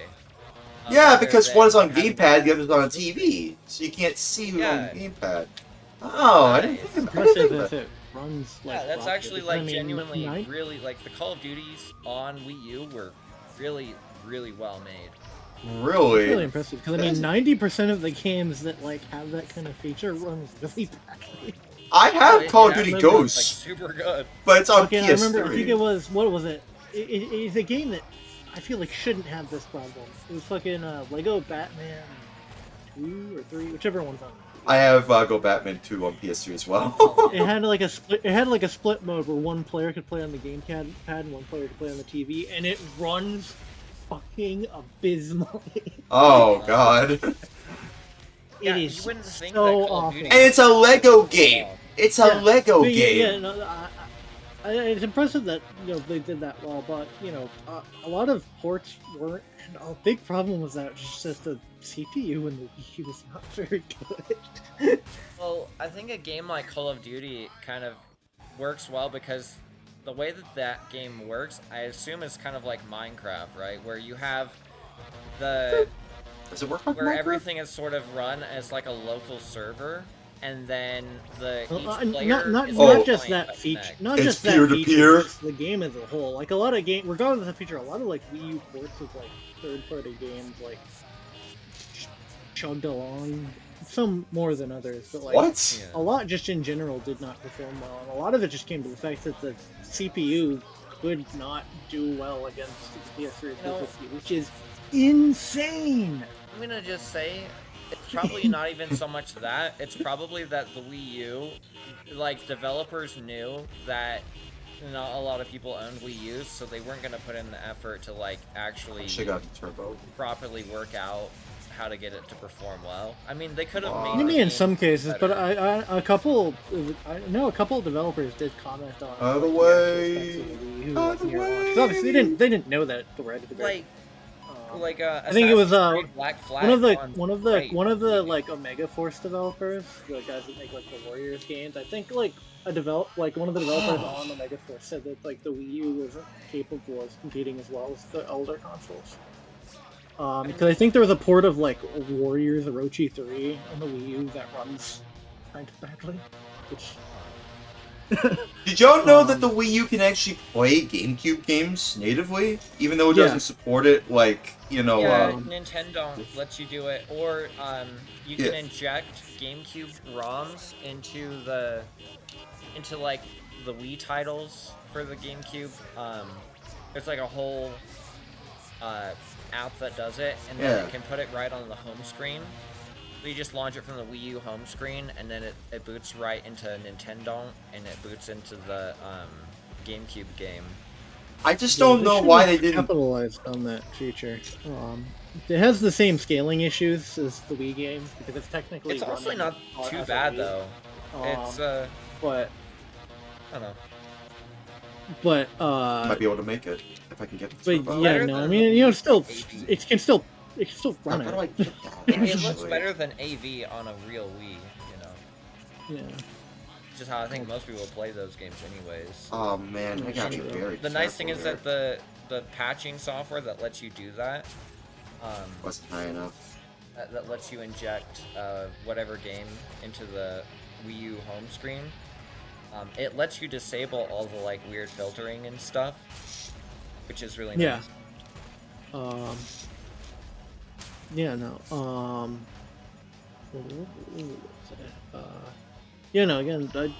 Again, the backwards compatibility feature, is definitely nice to have. I will say though, I'm not gonna like give the Switch too much shit for not being backwards compatible because it is on very different architecture. The GameCube, Wii, and Wii U share very similar architecture with each other. They all run on like a very similar type of like PowerPC processor. Yeah, I mean, it is like more powerful, but like it's still at its core very similar. Whereas obviously the Switch didn't handle the same thing. Also, But here's the thing: can you very insert? good thing that they did not make a disc-based handheld system because there already was one called the PSP, and that was maybe not the greatest choice. I mean, the PSP kind of did well-ish. I mean, PSP is great. Don't get me wrong, but like using like Yeah, the it's PSP great. in modern day, obviously that disc drive has worn down a lot. So I'm sure it wasn't as bad when it launched out, but like PSP loading times can fucking dude. Wait, what? What? PSP loading times can be dreadful. Yeah, probably because I mean, a lot of disc-based systems, you know, the one main criticism about that is the loading times. I mean, even the PlayStation, the original PlayStation, had that issue too. Yeah, it's why Chrono but, Trigger on PS1. I think having it on, I think having it on like a handheld system though, where you're holding it in your hands and it's not just sitting there on a shelf. Yeah, but like, I don't think that's not a good way. That's not good for any disc drive. Yeah, but even like the ESP disc drive. You're not holding and moving around your PlayStation 1 unless you're weird. I'd imagine that the PSP has to like do a lot of manual like. It does, yeah. It has to do like anti. I remember reading about it. I remember reading about it at some point. As to why like the disc in itself is kind of held loosely in like the plastic container, and it was because of the like just the inherent fact that, you're gonna move it around. It's gonna be shaking around. I don't know if I'm gonna be able to. They did their best, but I mean, it's still just it's a hard thing to get right. I don't even see how the CD at the size like the PSP disc needed to be. I don't even see how it could have been that much better than just using like a flash cart at that point in time. I don't know. I'm shocked that they even. I mean, it was 2004, so. I mean, and to be fair, UMDs can actually hold a pretty solid amount. What? How much do they hold? Yeah, how much do they hold actually? They fucking dual layer ones hold almost 2 gigabytes of storage. Oh shit, that's more than the GameCube. Yeah, it is. That is more than the GameCube. Wait, we're talking about UMDs, right? 1.46 gigabytes. We're talking. The disc is small. We're talking about it's smaller than the GameCube discs. That's crazy, dude. But wait, are we talking about the UMDs? Is that what we're talking about here? Yeah, we're talking about the UMDs. The UMDs can dual layer UMDs can hold 1.8 gigabytes, and a single layer one can hold 900 megabytes. Which I mean, oh yeah. Well, a dual layer mini DVD can hold 2.66 gigabytes. That is true, but unfortunately, Nintendo never thought about that, so there's no dual layer GameCube optical disc. Oh Damn. wait, there's actually there's mini Blu-rays. For the Wii, they should have doubled down and went with mini Blu-rays. They should have put mini HDMI on the Wii. Well, no, because Nintendo has to be weird about it. They can't just use like normal discs. They have to make their own. Yeah, no. Yeah, they have to make it unique to them because that's a very Nintendo thing. We can't use Blu-rays, man. We gotta use Wii U optical discs that are Holy like shit! weird. A dual layer mini Blu-ray disc can hold 15.6 gigabytes of data. What? That's a mini Blu-ray, right? Yeah, a mini. The same size as a GameCube. Same size as a GameCube. Wow. I don't know if I'm gonna be able to hear. Damn, this is kind of hard. Honestly, that's kind of sick. That is. I mean, like, because they're the same size. But they do completely different, but they hold completely different. The Wii's disc format it was like a modified version of the DVD format, I think. It could hold about 15 or 16 gigabytes max, I think. I'm kind of surprised they did go with DVDs for the Wii. I was worried they would probably just like double down, make their own format like the GameCube. But never no, mind. They can did. only hold up to well, I mean they did, yes, but like 5 gigabytes. But like, you know what I mean, right? Like, you know what I mean. Like, I know what you mean. Oh, like shit, they're the Wii DVD, they're disc can hold DVD 0.5 light. gigabytes. they're DVD light. Yes, yeah, they're DVD light. I actually got more. I mean, I don't think it was ever gonna be for games, but like early Wii models can technically read DVDs. The early Wii models? Yeah, they can. I've done it before. Yeah, they were planning on like doing some stuff similar to what Microsoft did for the original Xbox, where you could like get like a license to run DVDs on your console, so they didn't have to pay DVD manufacturers. Oh yeah, they have like an adapter for the Xbox. That's why the original Xbox has that dumb remote that's required to watch. Because of the license, they didn't want to pay the fee. Yeah, they didn't want to pay Toshiba licensing on every Xbox sold, so they only have to pay them licensing on every Xbox remote sold. Yeah, I mean, to be fair, it probably would have made the Xbox a little bit more expensive, for being honest with you. Being honest here. Although, but yeah, no. So they originally were planning on doing something like that, but it never really went through. And then people used the DVD reading abilities to like pirate software on the Wii, so they just removed it from pirate software Wii models pretty early on. Pirate software mentioned. I know what you meant in that sentence, but like you said, pirate software. God, y'all know pirate software? Y'all know that dude? You know who that dude is? I mean, yeah. Yeah. The dude who got mad at someone over, like, World of Warcraft or something like that. Or, like, they got mad at Ross Scott because of the whole Stop Destroying Games campaign. That's what made people hate them. Yeah, he wants to destroy his game. Yeah, yeah. Oh, yeah, the Undertale clone. Yeah, Heartbound. It's right. Yeah, he made like an Undertale clone that kind of sucks. It's kind of blatant. My game. I should be allowed to destroy it whenever I want. He should be able to distribute it and destroy it however he wants, when he wants. Also, Cordy, I have a question for you. What is it? What is it? Sure. Ask away. Have you ever played PSO2? Yeah, I did. Briefly. On stream. I need to play more of that game. I've played a small amount of it. I want to play more of it. I only played a small amount of it too. Not New Genesis. I don't really like. I only played a little bit of New Genesis just to try it out, and I hated it. It will almost immediately bore me. Dude, it's just the kind of same crap you'd see in like goddamn Genshin Impact or Honkai Star Rail. That kind of it's like for VTubers, you know? It's the VTuber game for like VTubers with big honking titties, something like that. Yeah, you know? But base PSO2 though, pretty good. Yeah, base PSO2 I've heard pretty great things about. I got 6 seconds that time. A lot of the side like Phantasy Star Online games I think are pretty cool. Like I like Portable. Yeah, I have to try out Portable. I like Zero on the DS. I think it's pretty good. Dude, I have to try that out. Dude, I still haven't tried Zero yet. I gotta play it. I have to play it. And then Phantasy Star Nova on the Vita is also pretty cool. There's a Vita exclusive Phantasy Star game? Yeah, it's based on base PSO2, so it plays just like it, but it's more focused on like single player and local stuff. I don't think it has an online mode, but I'd be shocked if it does. I wouldn't mind checking it out. It was also Japan only, unfortunately. So. Damn. But I mean, there's kind of a not super finished English patch, but it's the menus are finished. Oh come on! I literally made to the statue. Come on, man. I almost made to the statue. I did so well, too. So yeah, you're saying there's a Vita exclusive game for Phantasy Star game called Phantasy Star Nova. I have not heard of it before. And I have a Vita. One we didn't get. Oh yeah, because it only came in Japan, like you said, right? Yeah, I think it's the only Phantasy Star game we didn't get, unless we're counting like those weird like budget remakes of Phantasy Star 1 and 2. For PS2? Yeah. Oh, okay. Yeah. They also did one for Virtua Racing, too. And Space Harrier. They also did a lot of that, yeah. It all a lot of those are kind of not great. Yeah, I've seen an Outrun. There's like a Golden Axe one, and it is absolutely dreadful. Dude, I kind of want to play it, because I like janky games. I like playing janky games. I think it was made, I'm pretty sure like the first like couple of those were made in joint with like D3 publisher. Oh god.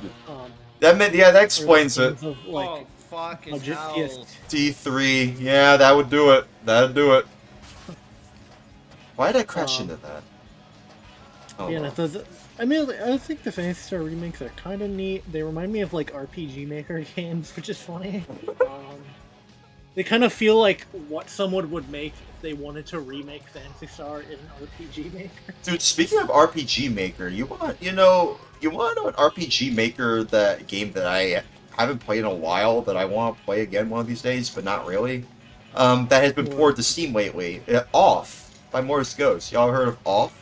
Oh, I've never played off. I should do that. Yeah, I mean, I've only played fucking One Shot. No, that's an RPG Maker game, right?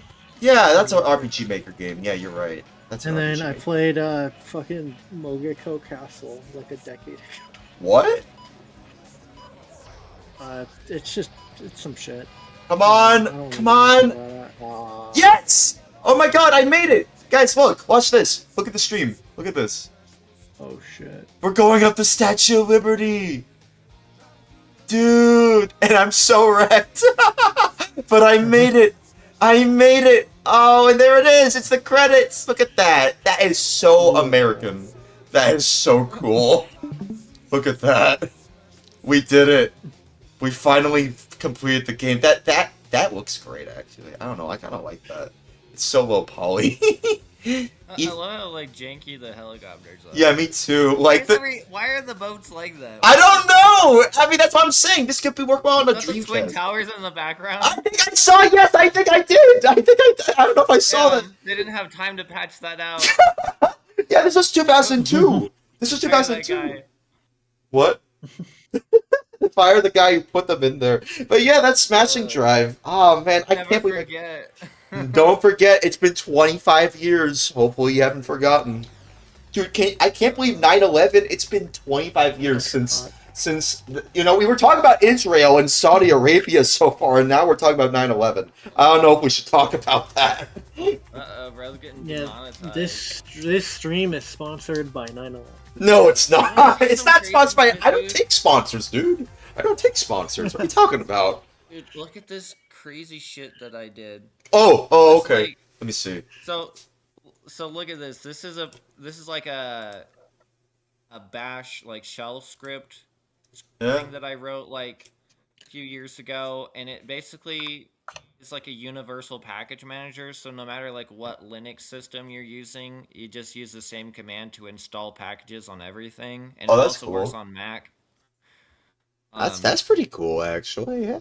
Yeah, it's kind of neat, but I was like, damn, this isn't complicated enough. So I was like, what if I rewrite it in COBOL, which was invented in the 1950s? Cobalt? Dude, what the frick? COBOL. COBOL. Oh, COBOL. Oh, I thought it was Cobalt. Yeah, it stands for Consolidated or something business-oriented language. I don't know. It's basically like... Obfuscation? Probably. Old ass way of doing things, and yeah, I don't know, whatever you want to call it. You know, I want to say, y'all know Tech Tangents? Do y'all know Tech Tangents? There's a guy that I like to watch named Tech Tangents, and he likes, you know, messing around with old computers. I don't know if he's messing around with a 50s or 60s computer. I would like to see someone mess around with that and modernize that computer somehow. If they could get like a big ass room sized computer and make a video on that, oh, I would watch that, dude. Oh, that would be interesting. You know what I mean? Yeah, because like if you think of it this way, like those computers, they're like the size of rooms, dude. You had to like, I'm pretty sure you had to like get like people to wheel it out from a truck. Just be able to move it into your own room. Like, it's one of... Oh, Mara left. But yeah, like, you had to move it into your own room. And it was so cumbersome. Of course, you know, as time went on, you know, computers became more compact, you know, and more easily, you know, readily available for the home. And now we have computers the size of the palm of our hands, you know, like the Raspberry Pi, you know, and it's just so cool to see how computing has come so far in the last couple of years. It's just amazing to me, just, you know, how far we've come in that regard. Well, anyways, that's Smashing Drive. What did you think? You saw the stream, right? What did you think? I was struggling a lot. Like, you probably saw me crash into a lot of cars. Like, it was really hard to even so much as, like, drive straight without crashing into anything. Because, like, it's just so... Because if you're playing it for the first time, right, you have to keep in mind the condition of your car, and also, like, being able to, like, get through it properly. I'm surprised I was even able to get all through the levels, even though it said failed and game over a lot. Like, you see, I get A, because, like, I was just doing pretty terribly. But, yeah. Smashing Drive. Made by Gaelco, spelled Gaelco. So like, yeah, it's like I would not say it's like Crazy Taxi. I don't think Crazy Taxi is like a fair comparison because it's like you're not really picking up people. You don't really pick up people in this game actually. You're just driving around, you know? It's like it's one of those interesting games. So I feel like calling it a Crazy Taxi clone is actually a very unfair comparison when you think about it because like it's kind of in a league of its own.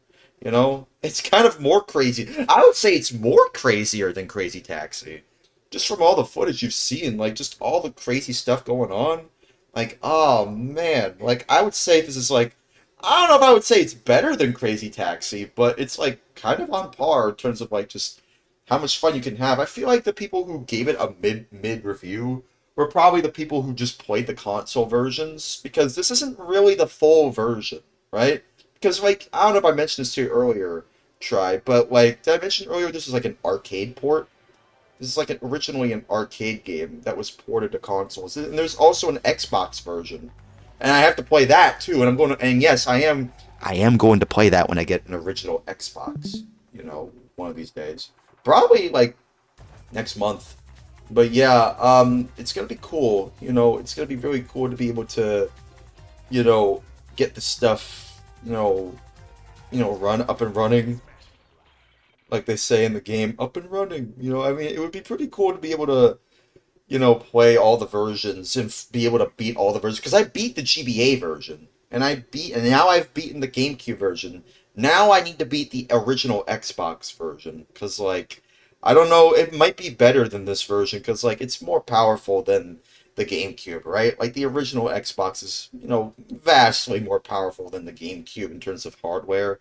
But the button layout, I imagine, is still pretty simple. Like, use like a acceleration button, a brake button, a horn button, and you move around with the joystick, and that's actually pretty much it, actually. So like, it would be, and so that means it could be possible to port this to the Dreamcast. That I do think that with the control scheme being as simple as it is, and the graphics basically not even 7th-gen graphics, 6th-gen graphics. And the Dreamcast being a 6th-gen console, technically is a 6th-gen console. I would say that, yeah, it might be possible to port this to Dreamcast. I mean, I wish I could do that, because I really love this game. I actually really love this game, even though people say it's been... What? If you wanted to port it to Dreamcast, you would have to decompile the game. Yeah!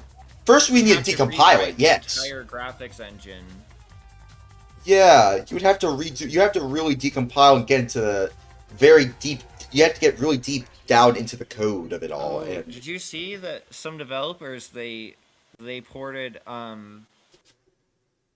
what's it called, like, Grand Theft Auto 3? Vice City to the Dreamcast? Oh yeah, Vice City, yeah, I have it. I have it on my Dreamcast. Yeah. Cool. Yeah, I have it. Yeah. I'm hoping they can port San Andreas to Dreamcast. That'd be super ambitious. That would be awesome if they could do that. I'm still waiting. I kind of wonder how hard it would be to port Vice City to the GameCube. Well, I'm more concerned if they could port GTA 3 to the GameCube, personally. I mean, I'm sure they could. I mean, I don't know if GTA 3 has been decompiled. I don't know if that game's I just really liked Vice City. Playing it on the PS2 at my grandma's house. She's a big-time gamer. Really? Your mom's a gamer?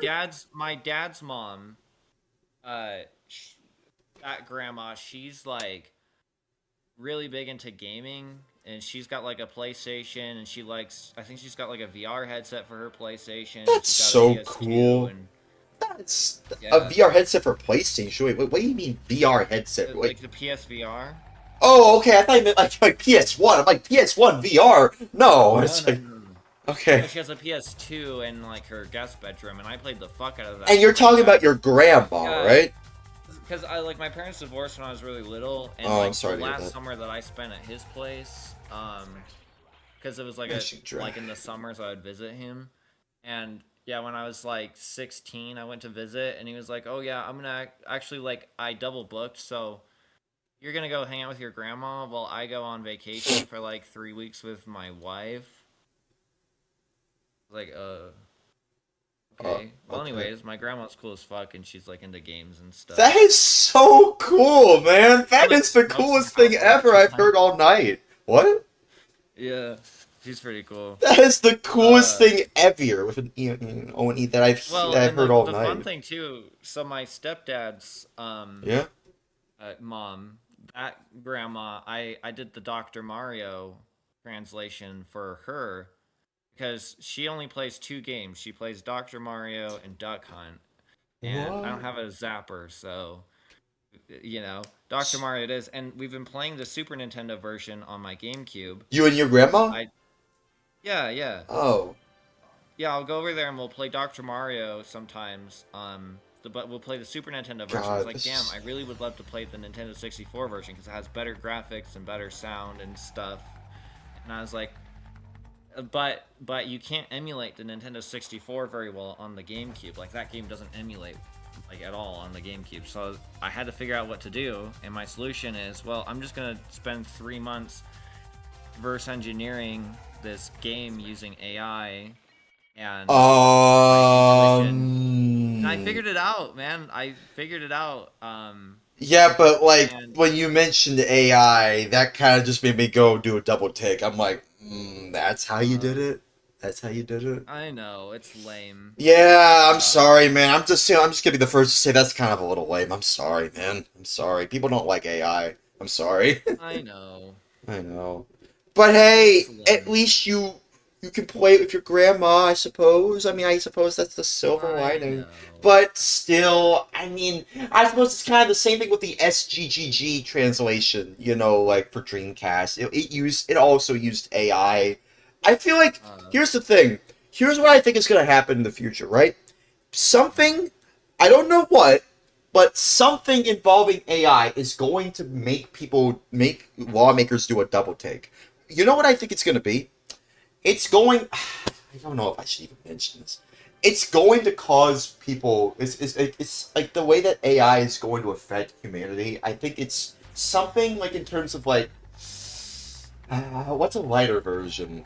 AI just makes somebody just go insane, and it just it makes them and like that's just the light version of it. But you know what I mean? It makes them just go absolutely haywire. You don't need AI for that either, though. I mean, I'm not gonna sit here and evangelize AI and say it's like the best thing ever, but I'm just saying like religion has been doing that for thousands of years. Like Doing what?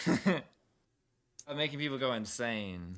Yeah, I know, but like still, I mean, AI isn't gonna like fundamentally. I'm just change saying that because like about the world. let's just say like I'm just saying as a light version. Like I'm just saying because like I can't imagine what it might do. Like I don't want to even imagine what AI might do to Honestly, humanity. I'm gonna be like totally straight up with you. Yeah? AI is not artificial intelligent. It's not intelligent. It's a large language model. Yeah. Well, it's a large language model, but do you know what Yeah. that means? It means they're taking data from from a server that they created in their data centers, and they're masquerading as artificial intelligence. Is that what you're saying? Well, yes. I mean that is like technically true. So it's not even AI real like AI like Skynet or like Well, Volt no, Op. it's not. It's not as advanced as people think it is. So they have Yeah, an algorithm. that's what I was thinking. They have an algorithm that basically It's just is like the seed that grows the AI from it, right? Dude, So Minecraft has seeds, dude. Well, so you get a big data set, right? You get a whole bunch of text, Yeah. pictures, or whatever, and your algorithm is designed to work through all of that and make sense of it all and categorize it. And it just does pattern recognition, and it figures out what word tends to come semantically after the next, or in the case of programming, they might have a special case for that, and it figures out how tokens work for each kind of language and stuff. And the way that they make these models better is really just by adjusting the algorithm and making specialized versions for each kind of use case. But ultimately, what these AIs become is literally Glorified a algorithm. gigantic database. Yeah. A big database, and the database just it draws relations between other words, and like it just weights from 0 to 1 the similarity between words. It just associates them with one another with just a simple ranking system, And all that the AI is doing is it's predicting, given the current word that we're on Or and the the data, previous like not just word. words, but like images, like AI generated images or even videos. Well, yes, images is like a different sort of thing, but it's essentially the same sort of deal where it takes a big data set of like concepts, And it generates and then something. it tries to it's trained to understand like patterns. So it starts with random noise, you know, and it basically just randomly starts with a low resolution thing that, like, you know, if you say that your image is gonna have like a cowboy in it or something on a like on a unicorn or something, right? It knows what unicorn is, it knows what cowboy is, and it starts at like an ultra low resolution version of both of them, kind of, where like it just loosely understands what the concept should look like, and it sort of just randomly picks a low resolution version. And then on top of that, it goes, well, based on this extremely disgusting looking face image, what detail would be added to make this look more realistic or more like the prompt? And it just keeps layering noise on top of it until it eventually generates something that looks recognizable. But it's very, very simple. It's not like people are worried about it being like actually intelligent or actually capable of anything, like, but on its own, No, it's kind of just a bullshit scam. Yeah, I kind of that's what I was thinking. Like it's just kind of No, it is. scamming It's everyone. literally just how efficiently can we navigate and how accurately can we navigate a gigantic database. But it's just an algorithm that walks the database. It's not really that much more complicated than that. And it's mostly hype, but I will say It is that, pretty much so mostly the model hype. that I've been using is called Claude, and you probably have heard of it. Yeah, we were me and my chat, we were talking about it like on stream before about how it ruined a company. It was like Pocket OS. It's hilarious. I love that they did that. I hate that they did that. You know, it is honestly like, for what it's worth, it is fairly impressive what it's been capable of. So what I've been doing for that reverse engineering project is I take the NSA decompilation tool called Ghidra, and oh yeah, I know Ghidra. So yeah. So I basically cut out like, and I can show you actually. Sure. So right here, if I look at should I show this stuff on stream? I don't know if I should. Yeah, you can. It's not like illegal or anything. Hope so. I think you should maybe just show me the file itself. Like, just what exactly is it?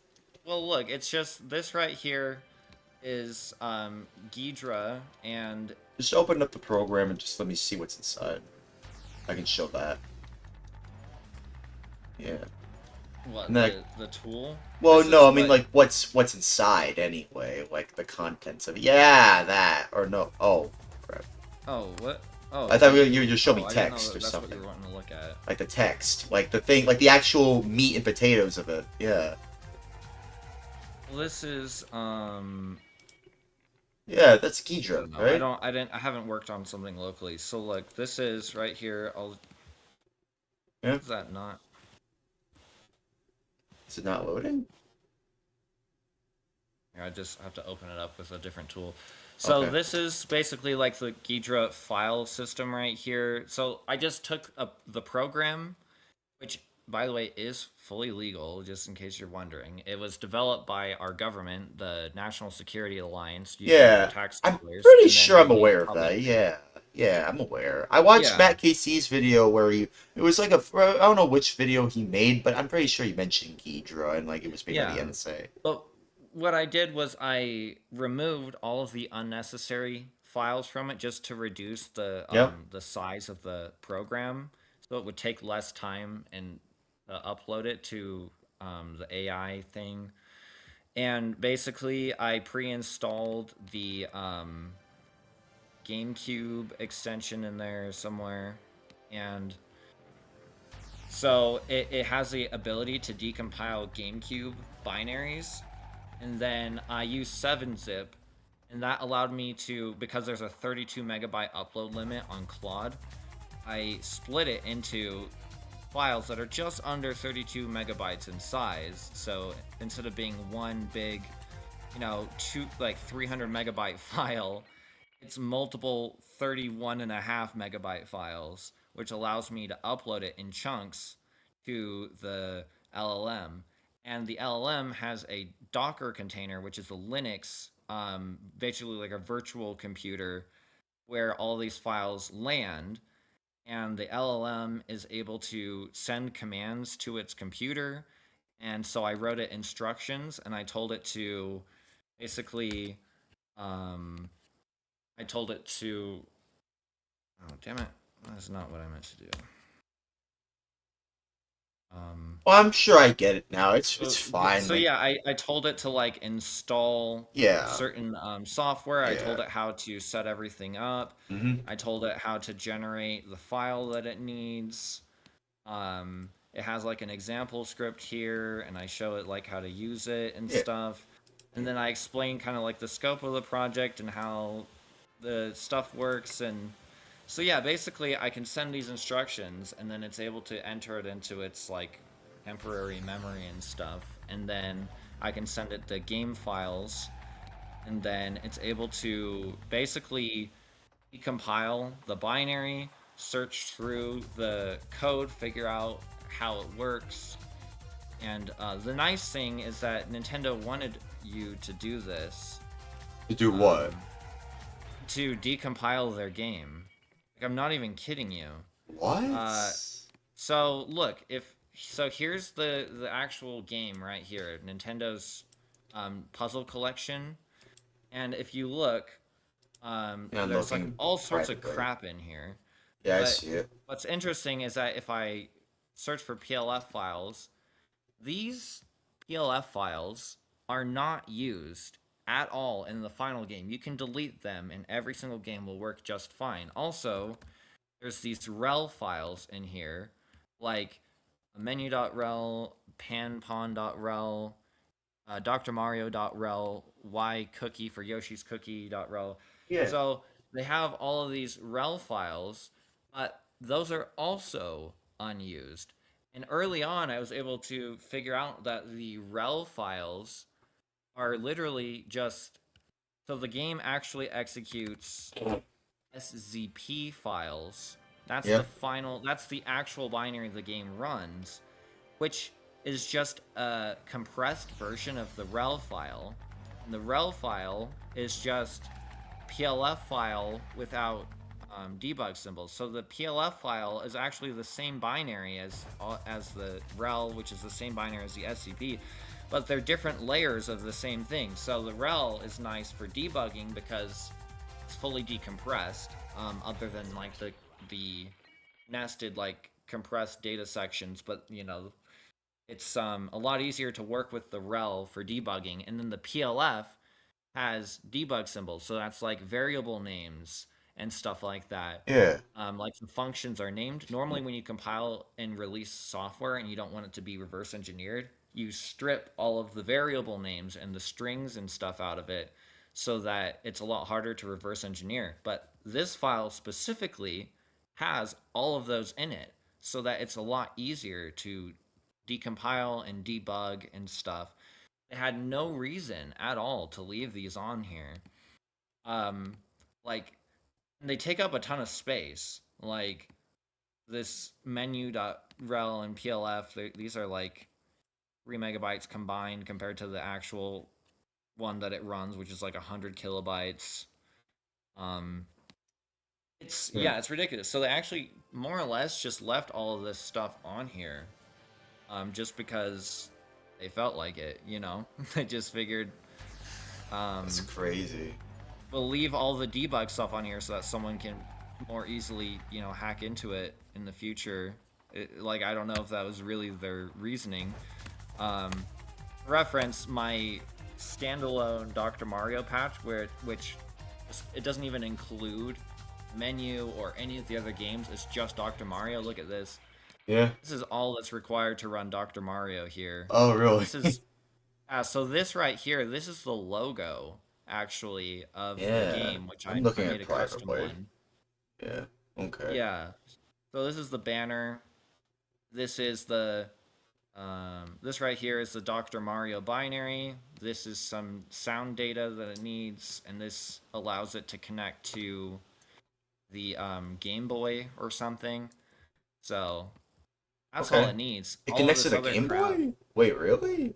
Yeah, they have some Game Boy feature or something, I guess. Oh, I didn't know that. Oh, okay. Interesting. Well, Yeah, anyways, I don't, I don't know. Wait, what? yeah, I don't know exactly. Okay, well, I mean, I feel like we get the point. Yeah, you managed to decompile the game. I think we get it. Even though I'm not really a fan of you using AI, but that's neither here I'm nor not there. either, but I'm like way out of my capability when it comes to like decompiling. I don't know. I mean, I guess I could have spent like months learning decompiling alone, and then months more learning like C programming, or years or whatever, and then I would be able to like do all of this stuff myself. I don't know. My whole thing is like I'm moving like away from my hometown, and I wanted to play this Dr. Mario with my grandma before I left. Oh, I see. Oh, okay. In English, I don't know why. It doesn't. We also played it in Japanese one time, so I mean, it's not like I needed to. It's just more like. I mean, you don't really need to know English, or not English. You don't really need to know Japanese. You don't. I mean, words. You don't really need to know Japanese to play Dr. Mario on the No, you don't. It was just right? annoying to like have it. I don't know what the buttons say, and I just kind of had to hope I was clicking the right one. Yeah. But yeah. I don't know. It was kind of like a fun project, and it was. I wish you had fun with the project. I suppose that's what matters. It was a lot. It was a lot of work. I mean, the AI helped a lot, I guess, because it was able to do the decompiling on my behalf. But I still had to delegate a lot of specific things, and I wasn't just like letting it like it wasn't like, oh, figure this out and then keep going and then keep going. It was like I would have to go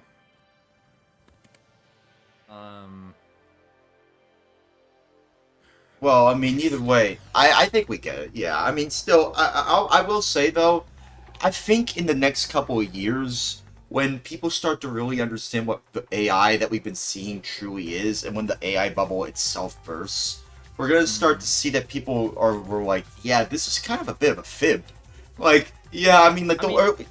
What? The results really do like.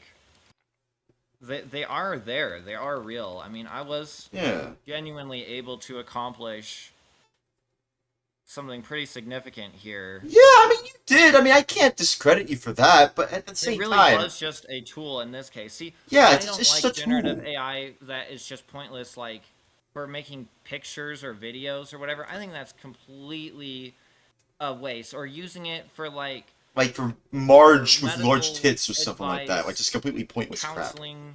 A substitute for human relationships. Like, that's not what AI is good for. What AI is good at is understanding languages, and one of the most straightforward languages is programming languages. I feel like that is the main thing honestly, end up being I good totally understand where you're coming from. Yeah, I feel like that probably makes a lot more sense. The entire I get it. of the large language model is to parse. But I still don't like what AI is doing, though.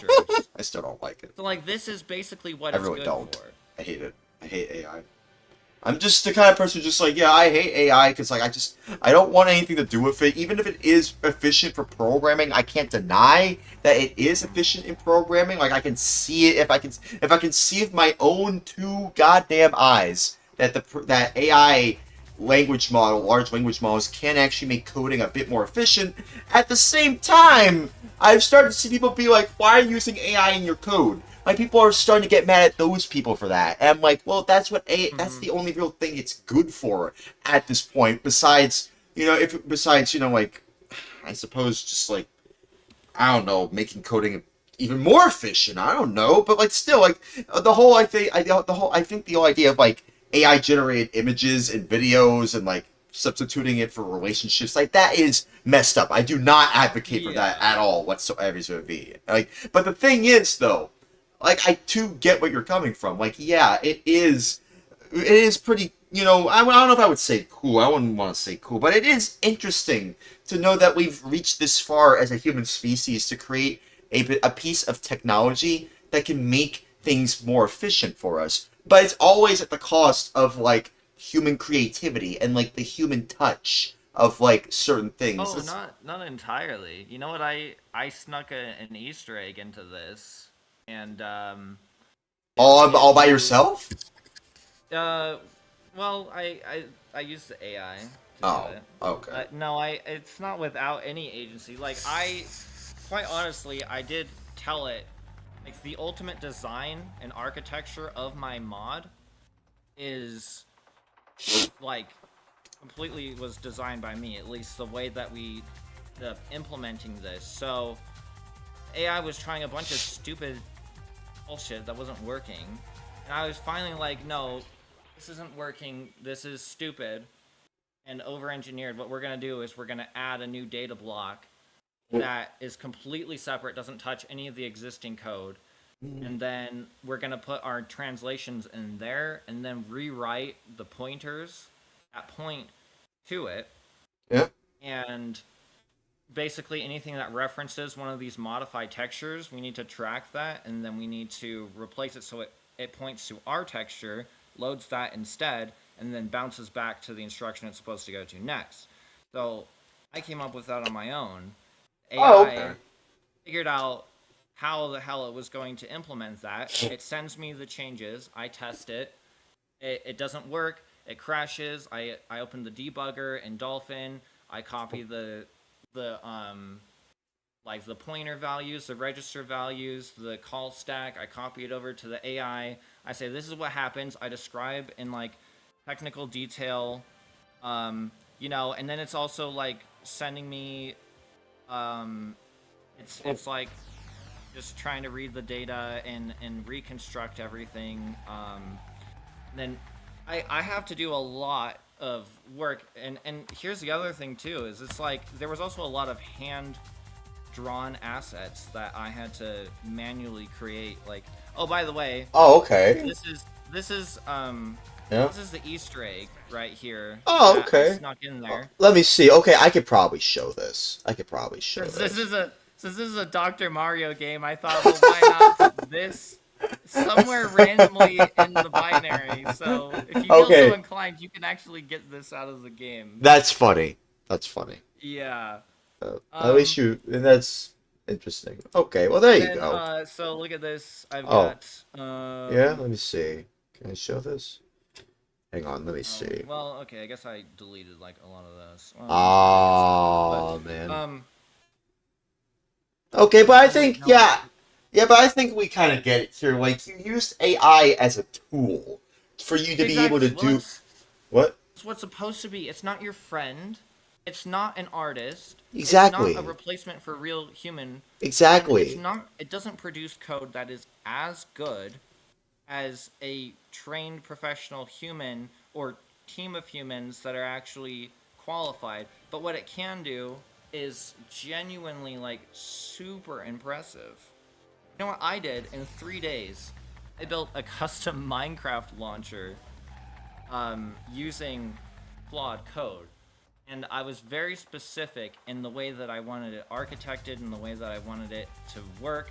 Yeah, I understand that, but like the thing is, the whole thing. So I'm on Linux, and I have a Wayland compositor, and a compositor is, in simple terms, it's just like the system that handles like the communication between the desktop and Windows, if that makes sense, allowing them to be like resized and stuff like that, creating like rules for Windows. Kind of. I mean, I don't know. I don't really understand most of it, but I think I kind of see what you're trying to say. Well, I was like, well, I want to play Minecraft with my friend who's coming up from Texas, and my girlfriend, and I would really like for us to be able to play Minecraft together. But I have a crazy gaming PC with like a super high-end graphics card, so I'm like, well, I would love to play with shaders and stuff, but Minecraft Java Edition is only single player. Shaders are fun. Shaders are really fun. Yeah, so you know what I did is I made I made a. Let's see, I probably even have yeah, here I have a screen recording here. Yeah. Um. Oh, really? So this is a screen recording of me Oh, okay. I playing could it. probably show this. Yeah, sure. Let me Yeah, see. yeah. Let me see. Let me see what we got. So this was completely, well, mostly AI generated. I mean, Oh. I did find like the background image, and I was very like it Maybe required a I lot don't know of if I human should show this agency. then. Well, I don't know. I mean, see, that's the thing. I mean, I kind of get what you're trying to say then. But still. Look at this. It's cool. It's cool. Okay, So, all right. But you're in saying it 3 has days, I made AI, a so custom like, Minecraft I don't know if monster. it is Look at cool, this. but okay. Look at this. I'll be open-minded at the very least. It lets, so these, I connect multiple controllers to the computer, and then I have a modded version of Minecraft that supports controllers, and then I couldn't do this with regular Minecraft launchers. It had to build a brand new Minecraft launcher and a Wayland compositor, which is also a window manager, and it also has like, it also had to be But optimized. yeah, but here's the thing And though. But you used AI for this too, right? yes, Yeah, yeah, I get it. But but here's the thing. I was able to play Minecraft with my friends split screen with Yeah. shaders, and I look mean, at that. yeah, it looks nice. Yes, I do. But like I do get it. But like all I'm saying, right? Like, oh, someone else joined in. Hello, Koof Fry. What's up? What's up, dude? We're live on Twitch. Just want to make sure he's aware of that. Don't want to join in the chat, that's fine. But here's the thing. I still think that's just very interesting, like what you're trying to say, Tribe. But like, all I'm saying is that with the way that AI is being, like the way that's being talked about nowadays, all I'm saying is that personally, like, it's just not really something I'm interested in testing out. Like, No, not it's even totally irresponsible the way that it's being talked about. I 100% exactly. agree. It's super annoying. It's everywhere. It's ubiquitous. It shouldn't be. It shouldn't be in everything. It shouldn't be everywhere. Yeah, And exactly. and it needs to be regulated. And people need to understand where it actually lies as a tool, because it's not an everything tool. It doesn't make everything better. If anything, it's good at a few particular things. It's Yeah, great for I think that's a fair prototyping. point to make, even as someone who absolutely hates AI. Like, you try talking to someone who is a devout Christian who absolutely hates AI, who has seen The Terminator, and has played Phantasy Star Online, and has seen Volt Opt, and has understood the idea of, like, oh, rogue, like that story, like, how the story goes. Like, an AI goes rogue, and it tries to take over the world. Like, everybody's always afraid of that. Like, that kind of story. Yeah. That's what people are really afraid of. They're afraid of the stories that they've seen growing up becoming real. Like Skynet, taking over everything. Like, that's what people are really afraid of. That's what I'm afraid of, too. That's why you're seeing a lot of people hate AI, because they're seeing all this stuff. It's like, wow, it's just like the stories we've seen growing up. It's just human nature. It's just part of human nature. People just want to protect themselves. You want to know why it's in so many cases starting to look like that episode of Black Mirror, or like Which that one? scary like Which episode? I've seen a lot of Black like Mirror, that but which movie? episode? So the CEOs of these like AI startups, these AI tech companies, They're looking whatever, into it as inspiration rather than, a warning sign to well, avoid. not only that, I mean, there is basically a death cult mentality behind it, where they genuinely have deluded themselves into thinking that they are building the basilisk, and they get all like super duper like obsessive about how they're creating the singularity, they're creating like Oh this my god, god. and they think that it's their moral duty to destroy humanity and sacrifice it at the altar of AI. That's literally, I'm not even being hyperbolic. That is genuinely a real belief of I these almost want to CEOs. believe you, but like I need like proof. Besides like the whole idea of like AI, obviously ruining the environment. I know that.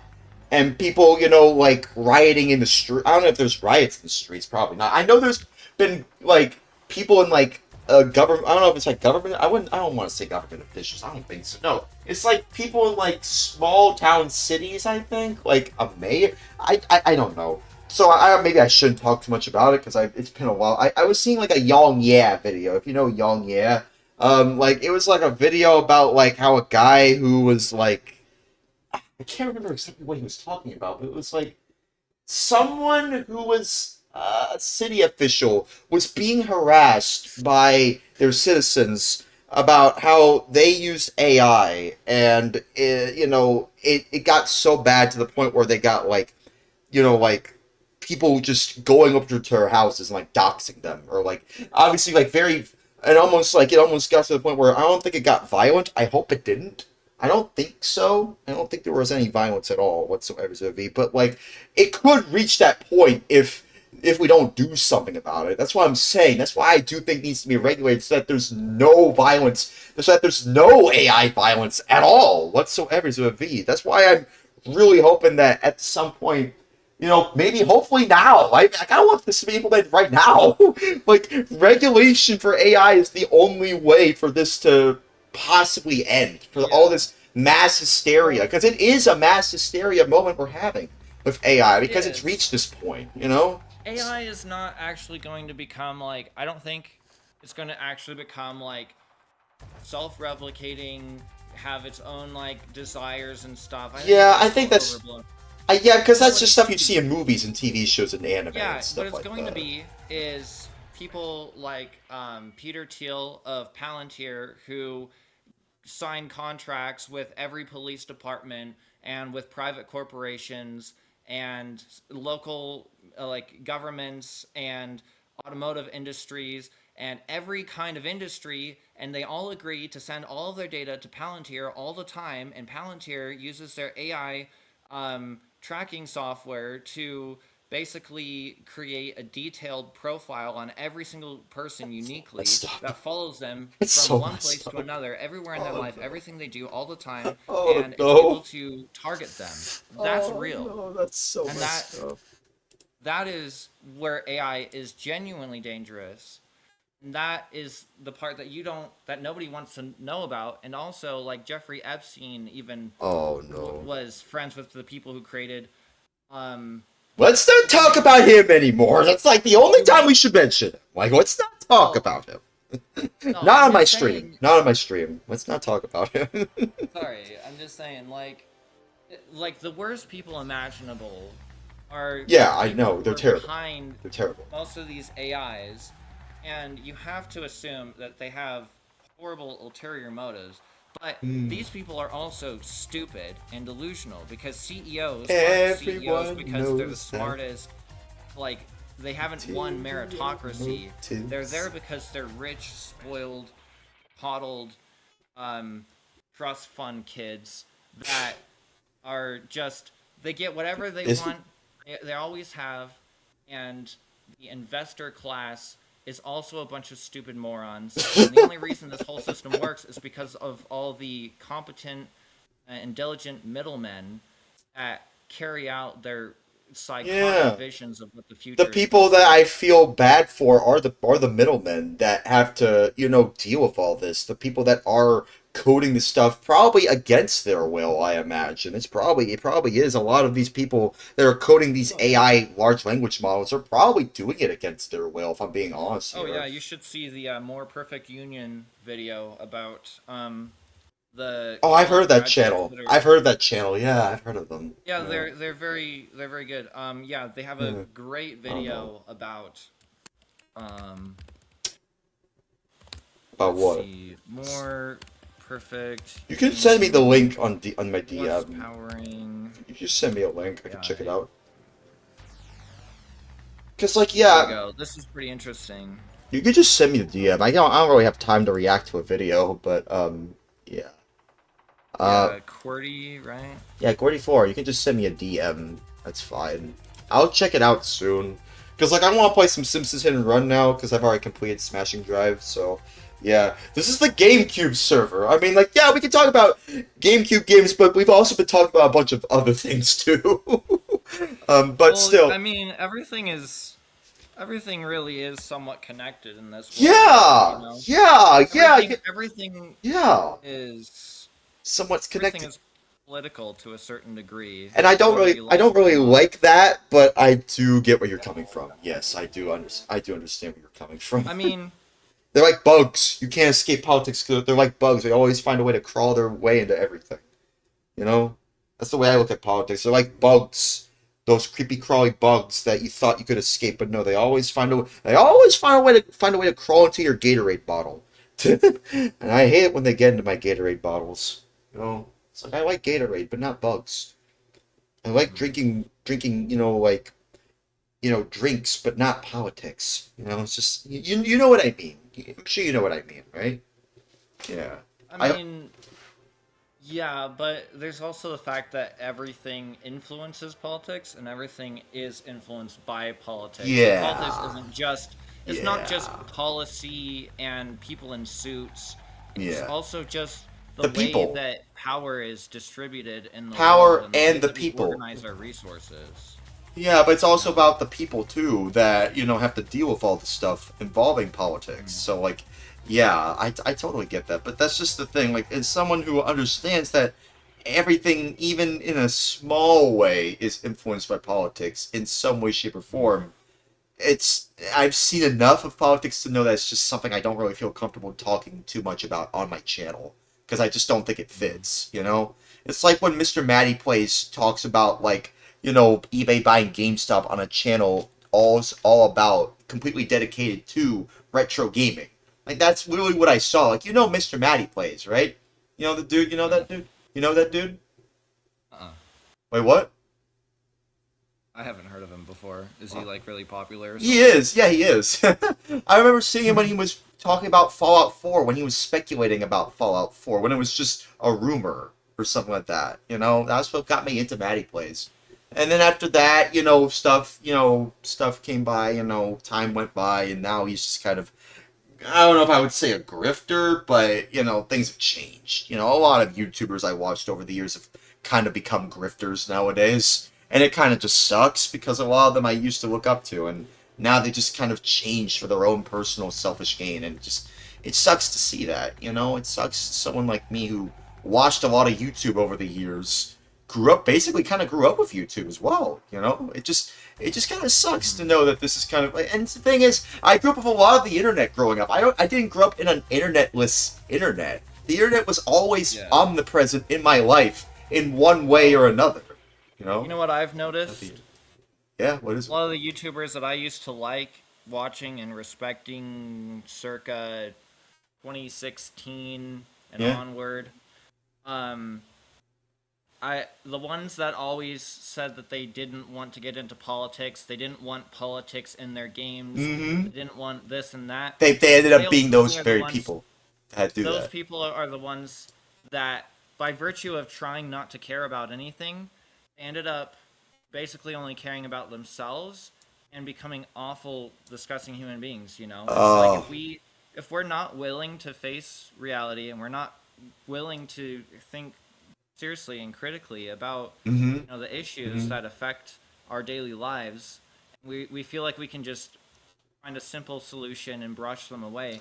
Over time, we're gonna lose sight of what's important. Like these YouTubers who, I don't know, maybe they would make an occasional video like criticizing aspects of a game that they think, kind of sucked, and maybe they have some like really good points and some good takes. Yeah. And then, take that to its logical end, and it seems like these people end up being opposed to any representation other than white people in their games. They become opposed to, putting any female characters in games, females being gamers themselves, right? They get into like harassment, harassing people. Oh no! Complaining non-stop.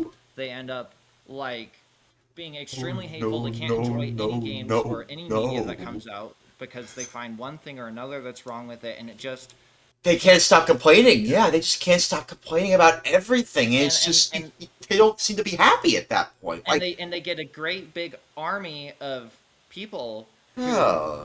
feel the same way, and they hate everything. They all the time, brainwash and them. They can't be satisfied. They're basically brainwashing their audience. They're brainwashing their own demographic, their own community into thinking the way that they think. And I don't like that. That does seem like cult behavior, don't you think? It, That sounds it like... kind of is. Yeah, it is. No, it really is cult behavior. It isn't kind of. It is a cult behavior. And you know what? You know what? It Yeah? always ends up as some sort of misogyny or Ew. racism Ew. or Disgusting. It's Sad. that's where it always ends up at. Yeah, and that That sucks. these You know, people I are mean, bothered kind of like with Gamergate, the right? representation. Remember And then Gamergate? Yeah, Gamergate. Yeah, that's a good example. And you Yeah, it know is a what? good example of what you were Mr. talking about. Epstein was part of that, believe it or not. The That's in bad man from the documents. island. Oh no. No, he worked with so the whole Gamergate and a whole lot of other controversies that were meant to stratify or the political landscape and get people all super like the whole flame war, like culture war thing. That was all invented. That didn't happen organically. So a big part of that was 4chan Yeah. and Reddit and other and like Twitter and stuff where basically they created these bot armies of just people who were literally their job was to just go online and shitpost every day and make fun of things, be politically incorrect all the time, and that was literally someone's job, and it was easy as hell. And That's like that's sad to me that someone got and- paid for doing that. And Mr. Epstein, he talked to the like head of 4chan and worked with him to create the slash poll, which is politically incorrect, is what it's short for. Wait, And- where did you and- get this information from? Where did you get this info So this from? is actually in the Epstein files. Oh. So they have Oh. they have receipts, and it's between Epstein and like in the emails and stuff. Who So was in he charge of talked to 4chan them. at the time? Who was in charge? Yes, he worked with the guy behind 4chan. No, like One who of was the name of the guys. guy? I mean, I forgot his name. I forget who it was at the time. Yeah, me too. Maybe it's for the best. Maybe it's for the best. I kind of want to move on from that anyway. I think we get the point. Like, yeah, this kind of stuff. It's just terrible that there are people out there who, would, delude themselves into thinking that this is how the world is when no, like, that's not how the world entirely is. There's different people from all different walks of life. Doesn't matter what color you are, what race you are, doesn't matter, what sexuality you are, doesn't matter, like, all this stuff. As long as you are a good person and you want to do the right thing and help people become better people, regardless of all the terrible crap going on in the world, I think you should pat yourself on the back. I pat myself on the back knowing that I'm trying my best to uplift my community, regardless of For all me- the terrible stuff I've seen. The bare minimum that I want, like, that I feel should be a reasonable expectation is that people aren't violent, and that is surprisingly hard to come by. There is an incredible amount of violence that ordinary people are willing to participate in. Not me. Every day. Not me, that's not, for sure. I'm not saying you. I'm not saying me. I'm saying, more like Christian nationalists. Oh. Who, I don't know if you've looked into. I don't really want to, if I'm being honest with you. I don't really want to talk. Like, if see, you ever that's what feel- I'm saying. I don't if you really want ever- to talk about this stuff. No, that's fair. I won't get too into it, but I gotta say, Yeah, what you want to say to finish that? if you're ever curious, look into a YouTuber called Believe It or Not. He does the best job I've ever seen anyone do of deconstructing Yeah. religious problems. Oh, I guess you could say. okay. All right then. Like Very schisms? carefully, You mean schisms? respectfully, and correctly addressing various controversies afflicting the various Protestant, Christian, evangelical, like church organizations. I thought you were in talking the about like a United States. schism or something like that, like resolving like a schism or something. It's kind of they're sort of transparently just a tax exempt business that is politically aligned with really harmful conservative groups. I mean, we're talking like also like culturally just built upon victim blaming, misogyny, like white supremacy. It just the list goes on, and Yeah, I mean, I don't really want like that's what I'm saying. I don't really want to talk about that. That's what I'm it's, saying. It's sad, and That does I'm sound not sad. saying that all Christians are like that. No, It's absolutely a not. minority, but it's a very politically powerful group that is very worthy of criticism. Yeah. Because of the great harm that they do, slowly eroding our. Well, I mean, lives. what about Mormons? What about Mormons, though? That's I mean, they the would real fall. They Would they fall into the same category as those people? Probably not. Not exactly. No, probably not. No, it's like No, kind of different. There are harmful things within that church that are worthy of criticism. Like absolutely, they do have issues with strict gender roles. They have issues historically with racism and stuff like that. Terrible. They also are Disgusting. very like they're not as principled as you would expect. They with enough public pushback and pressure, they will cave to whatever people want from them, basically, which you know, the fact that they don't have like a super like consistent constitution, and that it's easily shifted by public perception. I don't know. I don't trust that so much personally. My girlfriend is actually ex-Mormon. She Oh, I used didn't to know be that. a member of the church. And Is she okay? her whole childhood- yeah, she's okay. Oh, okay. Good. That's good. But yeah, she definitely noticed some huge issues. Like one day, like there was this whole ordeal just because she wore pants, like What? to church service, and she was What? like the pariah that day. Like everyone was. It's crazy, okay? Like you Just for wearing pants? Are you serious? pants in That's the so 21st goofy. That's so Yeah, I goofy, dude. What the frick? Okay, that's kind of something worth mentioning. Like that is some goofy ass crap. I want to move on from all the previous stuff because like that was very heavy stuff that I don't really feel comfortable mentioning more on my channel. Because like that's the thing. I wanna be as family friendly as I can be, but like this stuff kind of leaks out, and it's like. Yeah, I might have to, edit this VOD, just to make sure it's appropriate for YouTube. But it's fine. It's okay. I'm glad you at least. It's not gonna be inappropriate for YouTube. Look, I'm gonna be honest. I watch a guy. Okay, so Yeah. I follow this guy. What is it? Hassan Piker. You might have heard. Oh, of him. okay, yeah. You know what? No, don't mention him anymore. No, I'm No. just saying. YouTube lets you get away with a lot more than you would think. Yeah, but like I don't want to imagine that. Just for my own sanity. Like I have to understand. Like I have OCD. I have obsessive compulsive disorder, and like for my own sanity, I don't want to think about that stuff because it's just not worth it. I'd much rather live a happy life than a life knowing that knowing like there's terrible stuff out there. I get it. Like ignorance is bliss and stuff, and like. The problem is like once you've looked into the inner workings of our geopolitical system, it becomes Hard to really ignore. difficult to look away. Yeah, I know, but like still, I think I get what you mean. Yeah, that's what I'm saying. I just don't really want to get into politics. I just don't want to really talk about this stuff. It just doesn't belong on this channel.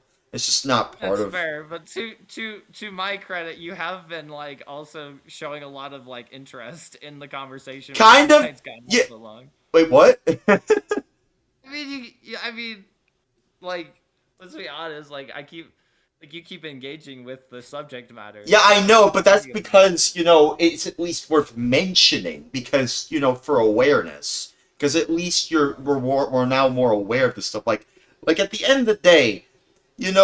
It's like like here, like let's just end this conversation off on a high note, right? It doesn't matter, like, like Martin Luther King's "I Have a Dream" speech. You know about that. Everybody knows about that speech. It's a very famous speech.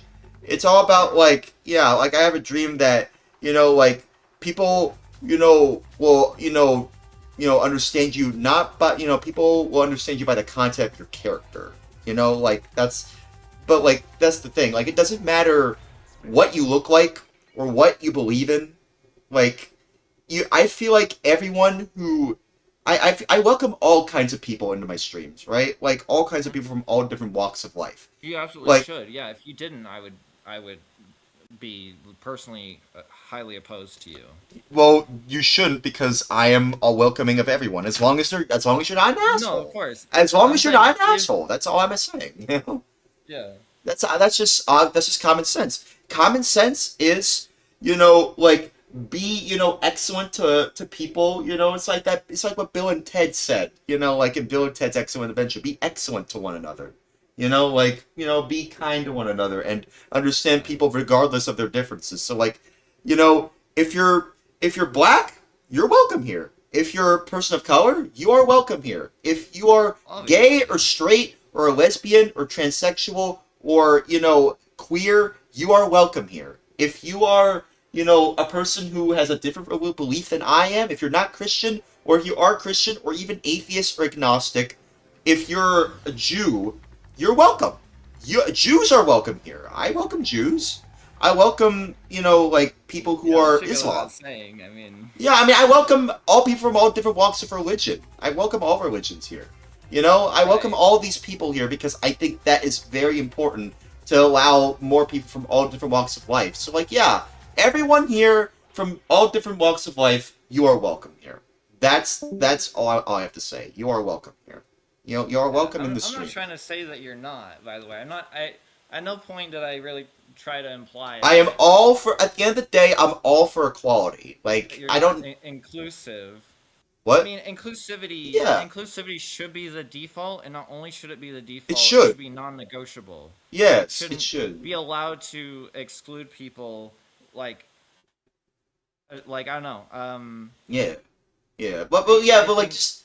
Yeah, I think I know what you mean. But yeah, like just to say one more time, because I do want to move on to the Simpsons Hit and Run, and this is just one of those things that just I need to say right here, right now, so that I can safely move on. And then I say it's safe to move on. So that's just that's just how I do things on the channel. So like I'm just gonna run it down one more time. If you're black, you're welcome here. If you're a person of color, you're welcome here. If you're gay, lesbian, transsexual, or any different kind of queer, or if you're queer, you're welcome here. If you're a Christian or a different religion, you're welcome here. If you are from, like a different part of the world, you're also welcome here. Like Christians are welcome here, Jews are welcome here, Muslims are welcome here. Even atheists are welcome here. Everyone's welcome. Just even be a good atheists, person. You say because you say even atheists. Because they're different people. Like you're making a compromise there when you say. I'm saying that people, because I don't agree with them, but I'm saying as long as you respect that, yeah, I'm a Christian, but you're an atheist. Like we can respect that we have different beliefs. Well, yeah, obviously. I mean. Yeah, like because yeah, we clearly have different beliefs. Like that's people I'm saying. Have different intellectual disagreements and stuff. And yeah, I know, and that's the thing. That's exactly what I'm saying. That's why I think having discussions like this is important, so that we can clear this stuff off. Like that's why I'm. If I could clarify my position on this, so that like people understand that I'm not just like some complete asshole who's intolerant or something like that. Yeah, as long as you're not an asshole. That's what I'm saying. I don't welcome assholes here. I would summarize basically what you said by saying that I accept and I give a chance, an equal chance to everyone. Yeah. By default, everybody gets a chance to show their character with me. Rather than a list of things that I approve of, which is everything by default, there is a list of things that I disapprove of. Such as? In this conversation, I hope to, show a couple of things that I disapprove of, right? Like, I just want people to be like have unlimited freedom, but certain things I think ought to not happen, right? I don't think that we should be tolerant at all in any way or give any serious like space for racism. We shouldn't give any serious consideration for like sexism and stuff like No that. hate. It's basically highly just no hate. to extremely greedy people. I think that greed is horrible. I think debt is a terrible system that we have. You know, there are a lot of things I am Don't get me principally started on that. opposed to. Yes. Now, and Christianity is not one of them. I want to be very clear. One of my best friends is Christian. I was raised Catholic. I went to Catholic school. Me too. I went to a Catholic school as well. That. Yeah. So look, and I would describe myself as a bisexual, like anarchist, atheist, and I don't think that makes me better than anyone. That's just no. It's just who you are, and that's fine. That's why I'm saying. That's why I said earlier. Even atheists are welcome. You said you're an atheist, right? Well, yes. Well, yes. So you're welcome here too. So yeah, that's fine. I want to Safe get and all right. that I don't have a problem with someone being Christian, but when I call out Christianity like I did earlier, it's not just I'm not calling out blanket Christianity. I'm calling out a specific form of Christianity. Yeah, exactly. Like the nationalism. The people that you're calling out the people that are using it for their own selfish gain. That's who you're calling out. Who they're terrible. Racism. It's terrible. Their religion to excuse racism, sexism, homophobia. That stuff is terrible. I do not like that. I hate that.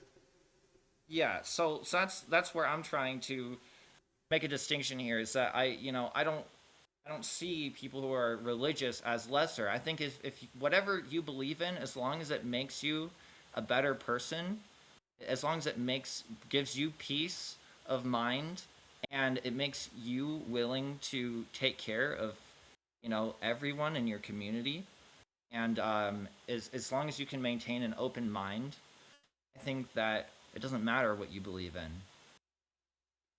As long as you can show through your actions. Yeah, if you could show I see plenty of times. I see people who are religious, or they're scientifically minded, or they're atheist, or whatever. Yeah.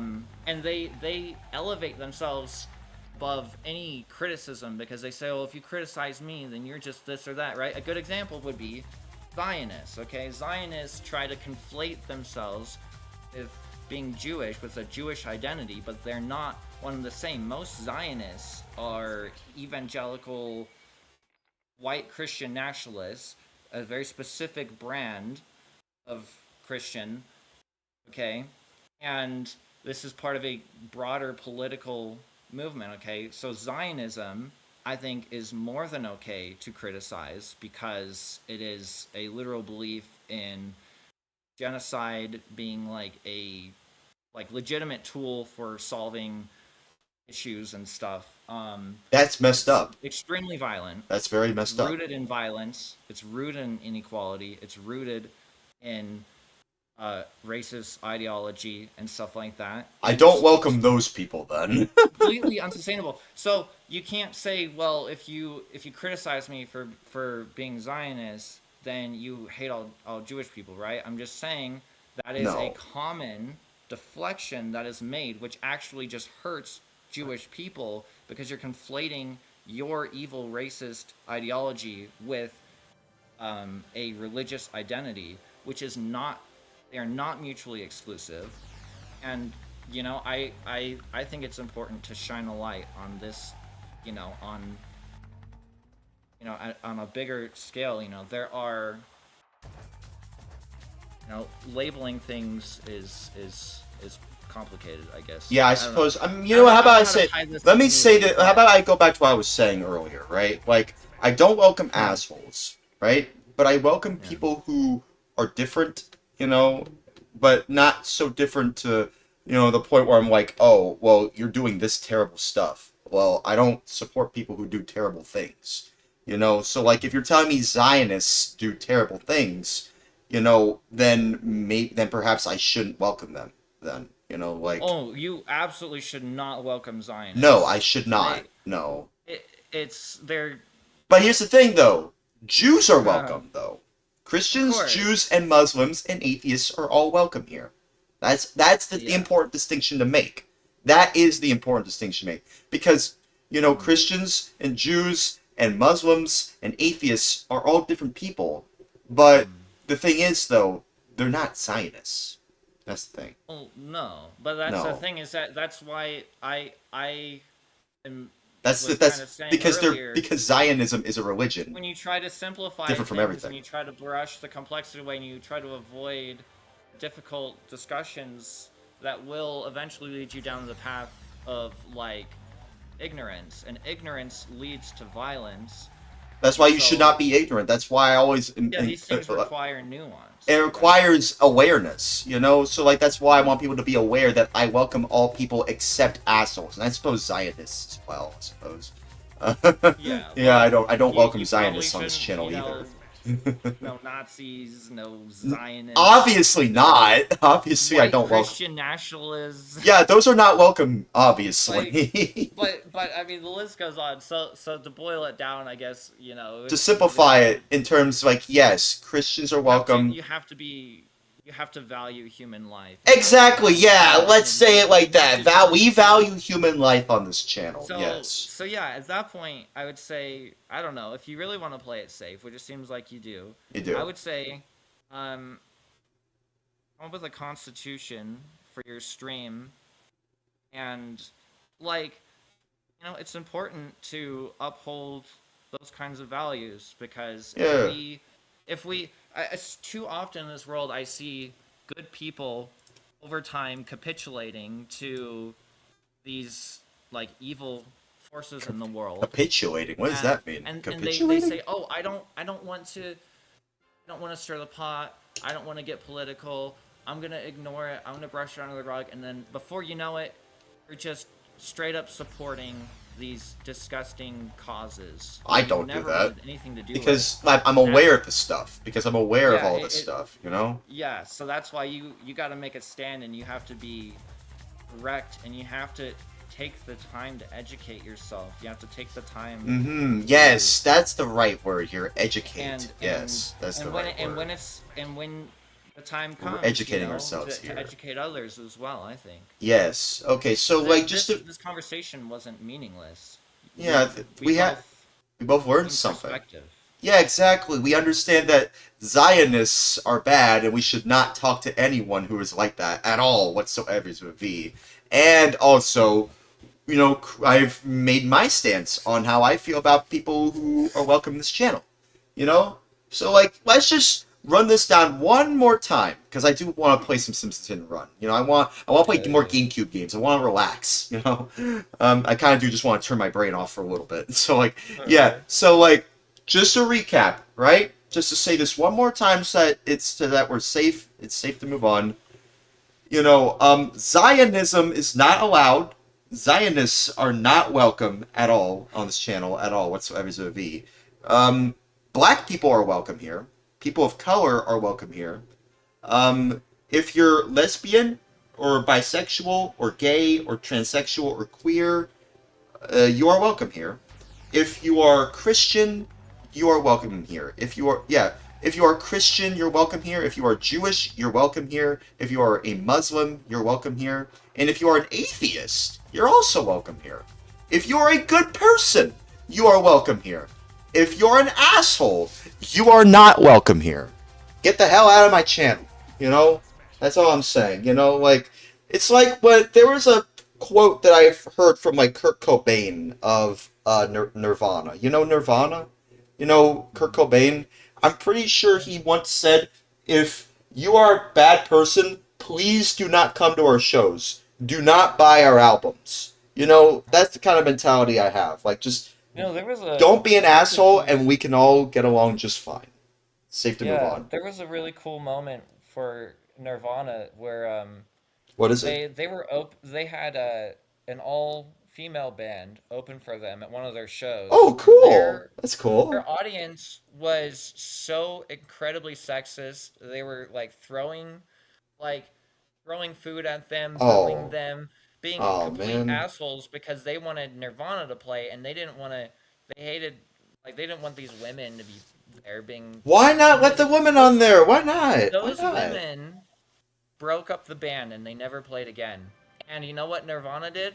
When What? they came on stage after their openers were treated like that, they played the shittiest music they possibly could, and then they would like start to play like a popular song to get people excited, and they would totally screw it up, and they went out of their way to make it a complete waste of money the entire show. They ruined the entire show because that was the morally correct thing to do in that moment.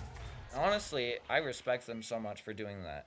Because they knew their audience was kind of going too far on the deep end, basically. And they ruined that those women's dreams. You know, they totally like really affected them, and you know that a lot of people would have just brushed that away and let them um you know for the sake of their own image and the sake of money and stuff, they would have just gone ahead and let it slide.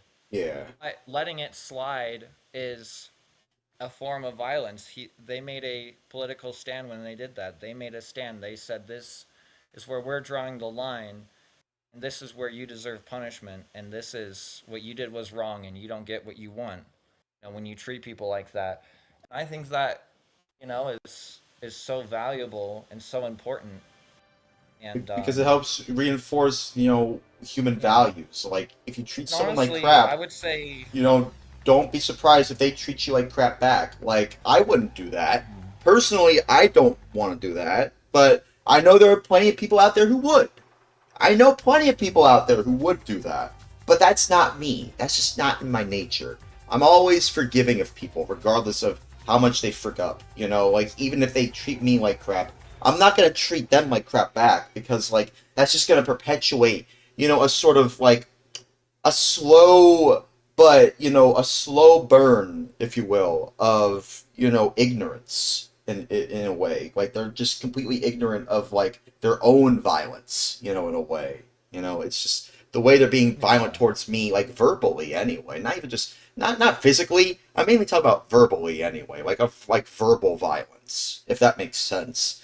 I don't think that really makes sense, but there absolutely is a violence to speech, and yeah, it's called hate speech. well, yeah, it's terrible. Absolutely, it's terrible. And I do not allow that on my channel at all either. Yeah. so a bit of like, I don't know. You probably don't want my advice on anything because probably not. Probably not. But is the internet, and that's where everyone likes to share their opinions. Yeah, there's a lot of people online. I would say, I don't know, it's slightly, I know that you don't mean it to be this way, but what? It is slightly problematic to list, I would say, like, if you're this, you're allowed. If you're this, you're allowed. If you're that, you're allowed. Like, you're welcome if you're that. I would say, don't put a list to it. Everyone is welcome. Yeah, I suppose everyone is welcome. These behaviors are never welcome. Yeah. Never will be tolerated. And that makes it more broad. Yeah, you know what? I think that makes more sense. Yeah. And everyone's welcome, but just don't be an asshole. That makes sense. Yeah, but I'm just saying, if you're listing like races or religions. Well, I'm just saying. Well, I'm saying that everyone is welcome. That's all I'm saying. Like, everyone's welcome. But saying everyone is welcome, you listed a few things. Yeah, but like, it was mainly just to be specific. I suppose. I know. I'm just saying, like, you don't. It sounds too specific. I would say. I would say, rather than that, just keep it simple. Say, yeah. Everybody is welcome. here are the behaviors that we have zero tolerance for. Yeah. And You know what? we That I think. discourage. You know what? I'll probably do that from now on. Let me revise what I said earlier. All right. I'm very. You know what? How about? Anything. Everyone gets it. Everyone gets Yes, it. I think we all get it. I think we all get what I'm trying to say. It's just that. Workshop it. Wait, what? Workshop it a little bit, you know. Yeah, just work on. I'm trying to work on it, but like I think y'all get where I'm coming from. Like everyone is welcome, except for assholes. It just makes sense. Yeah, just don't be an asshole. That should just be a rule. That should be a rule on my channel. Like just don't be an asshole. That just makes sense. Just don't be an asshole. I'm probably gonna private this VOD anyway because it seems like it might not be. Sorry, man. I crashed your party, man. No, it's okay. It's okay. I needed this talk anyway because it helps broaden my perspective. Because, like, I think. Yeah, because saying all those specific things kind of did feel a little weird to specify all this stuff. But, like, and I do think you're right. I should just be a bit more open by saying, yeah, everyone's welcome. Just don't be an asshole. That's it. Just yeah. The default. The default should always be inclusivity. Yes, yes, yes, exactly. You can't, that's what I'm trying to say the whole time. Yeah, yes. You should never even, like, if you can't be inclusive, then, like, there's, what is the point in, I don't know, the greater project of humanity, like we as a species have endured for so long, despite all odds. We have made it this far, and we've invented the amazing machines and cultures and art and everything. Yeah, it's all because of our diversity. It is diversity itself that makes nature so powerful. Exactly. We have ecosystems with redundancy, with multiple, like, highly specialized and highly generalized species living among one another, and even within humanity. Some of our greatest inventions, they were only possible because people from a different cultural background had different ideas. That happens as a byproduct of them having a different language, a different culture, like upbringing, a different imagination fundamentally. Yeah, I like what this part. We would not be nearly this advanced if we didn't have diversity, and this fear of diversity, this fear of. Why should people be afraid of diversity? That shouldn't even be. That shouldn't even cross our minds. It's because, and this is why people are afraid of diversity, because the ruling class likes it when you're afraid of diversity. Because you mean the people up above us? You mean the corporate executives? The people who actually run civilization, the billionaires, the corporations, the government. There's a reason why there is a culture war, and it requires a lot of investment to keep it running properly. It requires a massive media sphere. It requires control over people's social media algorithms. It requires surveillance, police, military. Every massive power structures are required to keep people divided along racial and gender and all these other lines, and all of it is maintained carefully in order to keep the working class revolutionizing. If people cannot agree on basic things ever, then they have no chance of unifying together and taking on the people who are actually causing problems in society, the people who are actually causing massive amounts of abuse. Yeah, those are the people we should criticize. It's not immigrants. It's not transgender people. It's not, it's not ordinary Christians and stuff. It's not it's none of the people that we're blaming everything on are all just scapegoats. The people who are actually perpetuating generations of violence, those people are betting that your hatred of the person next to you is going to drive you to try and fight against them and their common good. which also affects your common good. I mean, for example, in the Deep South, during Reconstruction, they built like thousands of swimming pools. Among other things, they built like thousands of miles of roadway throughout the United States. You know, we built highways, we built hospitals, we built libraries, It's a lot of we built buildings. schools, and this was the government mega taxing billionaires, or not, they weren't billionaires yet, but ultra wealthy people, taxing the hell out of businesses and then taking that money and creating jobs, which those jobs created basically all the infrastructure that we have today. Today we barely maintain the infrastructure that we built within like decades, you know, like within the last century. I mean, it's ridiculous how efficient we were when we were properly trying to organize the system. But the thing is, it didn't last very long because as the racist South started to regain power, you know, one of the first things that they did was they started shutting down those swimming pools. They shut down thousands of swimming pools. And you know why they did it? Because black people could use the swimming pools. And they would rather everyone not get a swimming pool than, you know, black people get to swim in the swimming pool as well. That's the kind of, like, that is the kind of violence that is invisible, that is bureaucratic, that takes a long time to play out. It's a genuine issue of culture. It's an issue of like it is. There are so many things wrong with that picture, and honestly, it's like It's messed up. it is messed up. And you know what? It's our reality, and unfortunately, it's a very powerful tool that the ruling classes use. You know, they take people's biases and they exploit them so that instead of people coming together to do what's best for themselves and for their communities, they are focused on screwing over the people that they hate. So whether that's screwing over transgenders or that's screwing over immigrants or whatever, right? It's that's what the game is, you know, keeping people so distracted with who they should be hating and whatnot that they're unable to organize for the common good.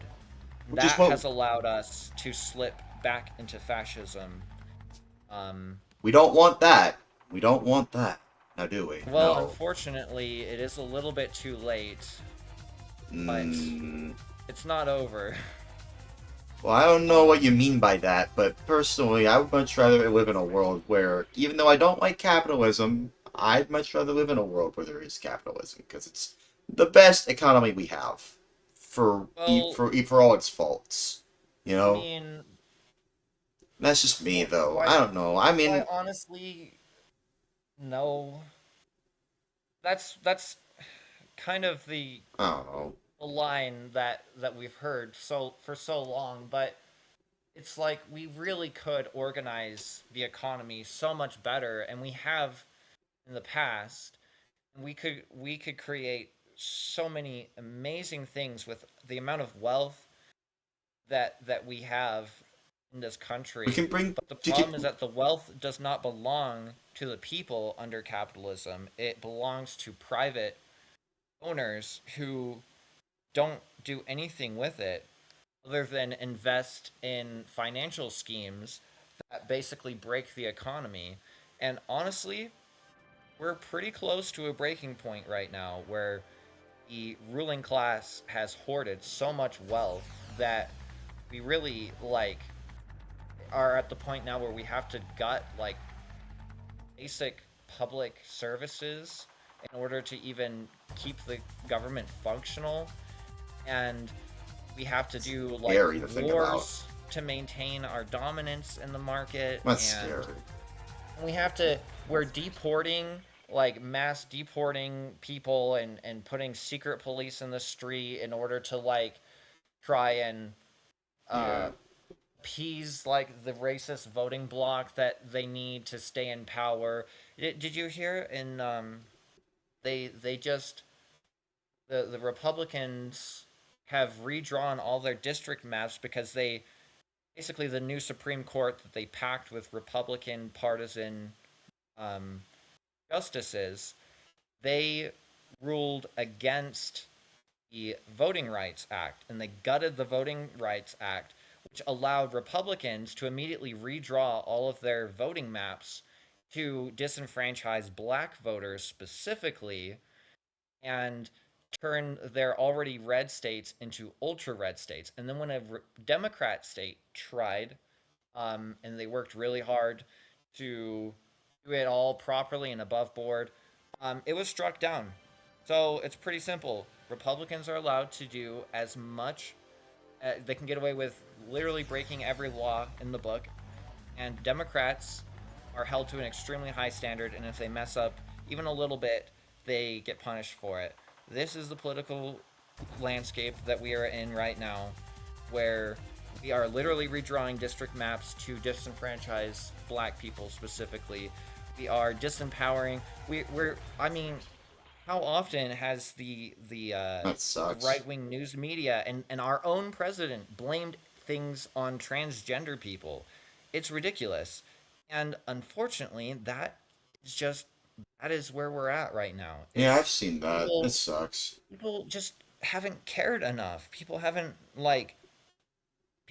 just don't they don't want to care about how it makes these people. I mean, I feel like if we just find, a way to get through all this, I think we'll be okay. I don't think it's all doom and gloom. That's not the way I want to end this, really. Because, like, I'm not to say it's all doom and gloom. There are solutions, but those solutions need to be discussed, and they need to be discussed and taken seriously because, we can't let this keep going on. I mean, if we don't do something to come together as a community, to organize, to actually care about the well-being of your fellow man, right? If we're not willing to hold space for these important conversations, then we're gonna cede more and more power until we're out of options, and then it's gonna be a whole lot harder, Yeah, I get it. Okay, well, anyways, I think we kind of exhausted all the talking points there. I'll be honest. Can I just be honest with you? It kind of became a bit uncomfortable when we started talking about politics. This is exactly why I don't want to talk about politics on this channel. It just kind of makes me feel uncomfortable. So, just for my own sanity, let's not talk about it again. I'm sorry. I just for my own sanity, I just don't really feel comfortable talking about it again. What happened to the Wii U? What happened to talk about the Wii U? Yeah, Wii U. Yeah, Wii U. I mean, Wii U. Let's just distract everybody. Wii U! Guys! Wii U! Remember the Wii U? Yes, the great Wii U. Wii I'm U. sorry I made you feel uncomfortable. No, it's okay. No. Listen. I totally understand what you're coming from here. Because, me mentioning all the specific people that are welcome here, that's a little weird. But I think we all get the point I'm trying to get across. Everyone is welcome to my channel as long as you're not an asshole. That's it. That's really all there is to it. Other than that, we're all safe and all right, and it's safe to move on, right? Right? Yeah, we're all good, man. Safe to move on, right? You could even say it's safe to move on, right? Yeah. Well, I had a good time chatting with you. And thanks for having me on your stream. Yeah, no problem, man. I'm always happy to see and experience new people from different perspectives. Like, that's kind of what I ultimately want. That's why I went on this channel, actually, or that's why I went to this server, anyway, to see new people from different perspectives. I think that's actually pretty cool to demonstrate. Kind of like I'm having guests on my channel. Kind of like, like a talk show, almost, from different people from different walks of life, even if it kind of did get a little uncomfortable. But it's okay, I forgive you. It's fine, I forgive you. Just don't mention it again. That's really it. It's other than that, everyone is welcome, and as long as, everyone is welcome on my channel as long as you're not an asshole. That's all, whatsoever it's going to be. That's it. Other than that, it's safe to move on, right? Right?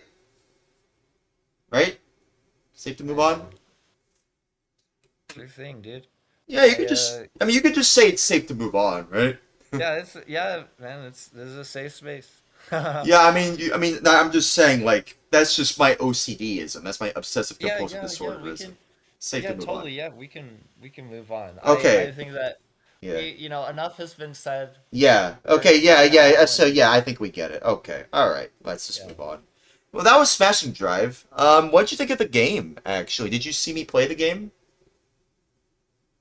Did you see me play the game? Actually, like you saw my stream, right? You've been seeing the whole stream the whole time, I imagine. So like, you've been able to see the whole thing. I think this game is actually not that bad. It's actually pretty good. It's pretty fun. You just have to make sure you don't crash into everything, you know? Because like I was crashing into quite literally everything, and even with the power-ups I was given, it was really hard to get through some of this stuff. I was failing a lot. I don't know if you saw that. Like I kept on getting like end of route and then said failed because like I just didn't get there. I don't know. I think it might have something to do with like a score system, which means that this is the game that I can think of that only other game I can think of where scores actually matter if you want to actually get, to progress further onward. But I was able to get onward even if it didn't say complete. Like, that's the thing. Like, I haven't completed all of them, but I was able to move on to different levels. So, that's the silver lining here. I hope that maybe this could be decompiled one of these days, because, like, we've been seeing a lot of decompilations of video games lately, right? We've been seeing so much more, and it's so cool to see what the community has been coming up with, like, in terms of decompiling all kinds of video games. So, if someone could decompile this game, maybe even decompile the arcade version to make it work on GameCube, original Xbox, and maybe even Dreamcast? I don't know. That's a possibility. That's always that the cards are on the table for that. You know what I mean? That's just that'd be cool. That would be cool. I mean, because like I said, the buttons, I've probably shown it to you before. I could probably show it to you right now. Like the button scheme for this game, it's super simple. Controller options.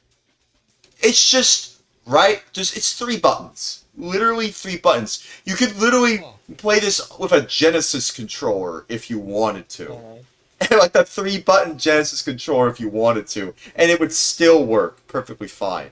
That's how simple this game is. So, like, you could easily port this to Dreamcast if you really wanted to. Like, because they have all those buttons and more. So, like, it's easily possible that you can port this to Dreamcast as well. There's not even steering or anything? No, there is. There is. You can move with the, you can steer with the analog stick. Like, it's... Oh, okay. Yeah, so, like, and the Dreamcast has an analog stick, so, yeah. You could easily port this to Dreamcast if you really want to. I would love to see this ported to Dreamcast, because I do love this game. I really do love this game. I wish more people give it a fair chance, because you gotta understand, this was, like, during, like, the heyday of the GameCube. Like, even, like, in 2002, people didn't care about the GameCube. People were more interested in the PS2, and... that's kind of the thing. And even though it did get an original Xbox port, it didn't get a PS2 port. And if it did, people would at least give it a bit more of a fair shake. Because it's like, oh, PS2? Oh, let me get it. It's like, it's so weird how back in the 2000s, people really cared a lot more about, like, what game... it was on what console, and that's what determined. Console wars. Yeah, the whole console wars. I mean, like, that's the thing. You don't really see a lot of the console wars nowadays, now, do you? I mean, you don't really see that. The big thing about it, the Xbox and PlayStation, since the days of the Xbox One and PS4, they're pretty much the same. Like, yeah, pretty much. Yeah. Like, honestly, that wasn't the thing for a long time. Like, these systems had very custom architectures. And they were genuinely competing with totally... there was no apples-to-apples comparison. But with the Xbox and PS5, it's like, oh, actually, they're both AMD CPUs. They're both AMD GPUs. The only difference is, like, clock speeds, memory layout, and, like... Yeah, software development kit drivers. And it's stuff. Not really that much different now. We've reached the zenith of computing power for for consoles. That's kind of why they're becoming more expensive. It's talking that they're not even more expensive. Actually, no, they're probably less expensive compared to computers nowadays because of the prices of RAM with AI. So, like, yeah, I mean, you could argue that even though people are complaining about the prices of consoles, if we're being honest here, they're actually cheaper compared to buying an entire, at least the best PC computer rig you can possibly imagine.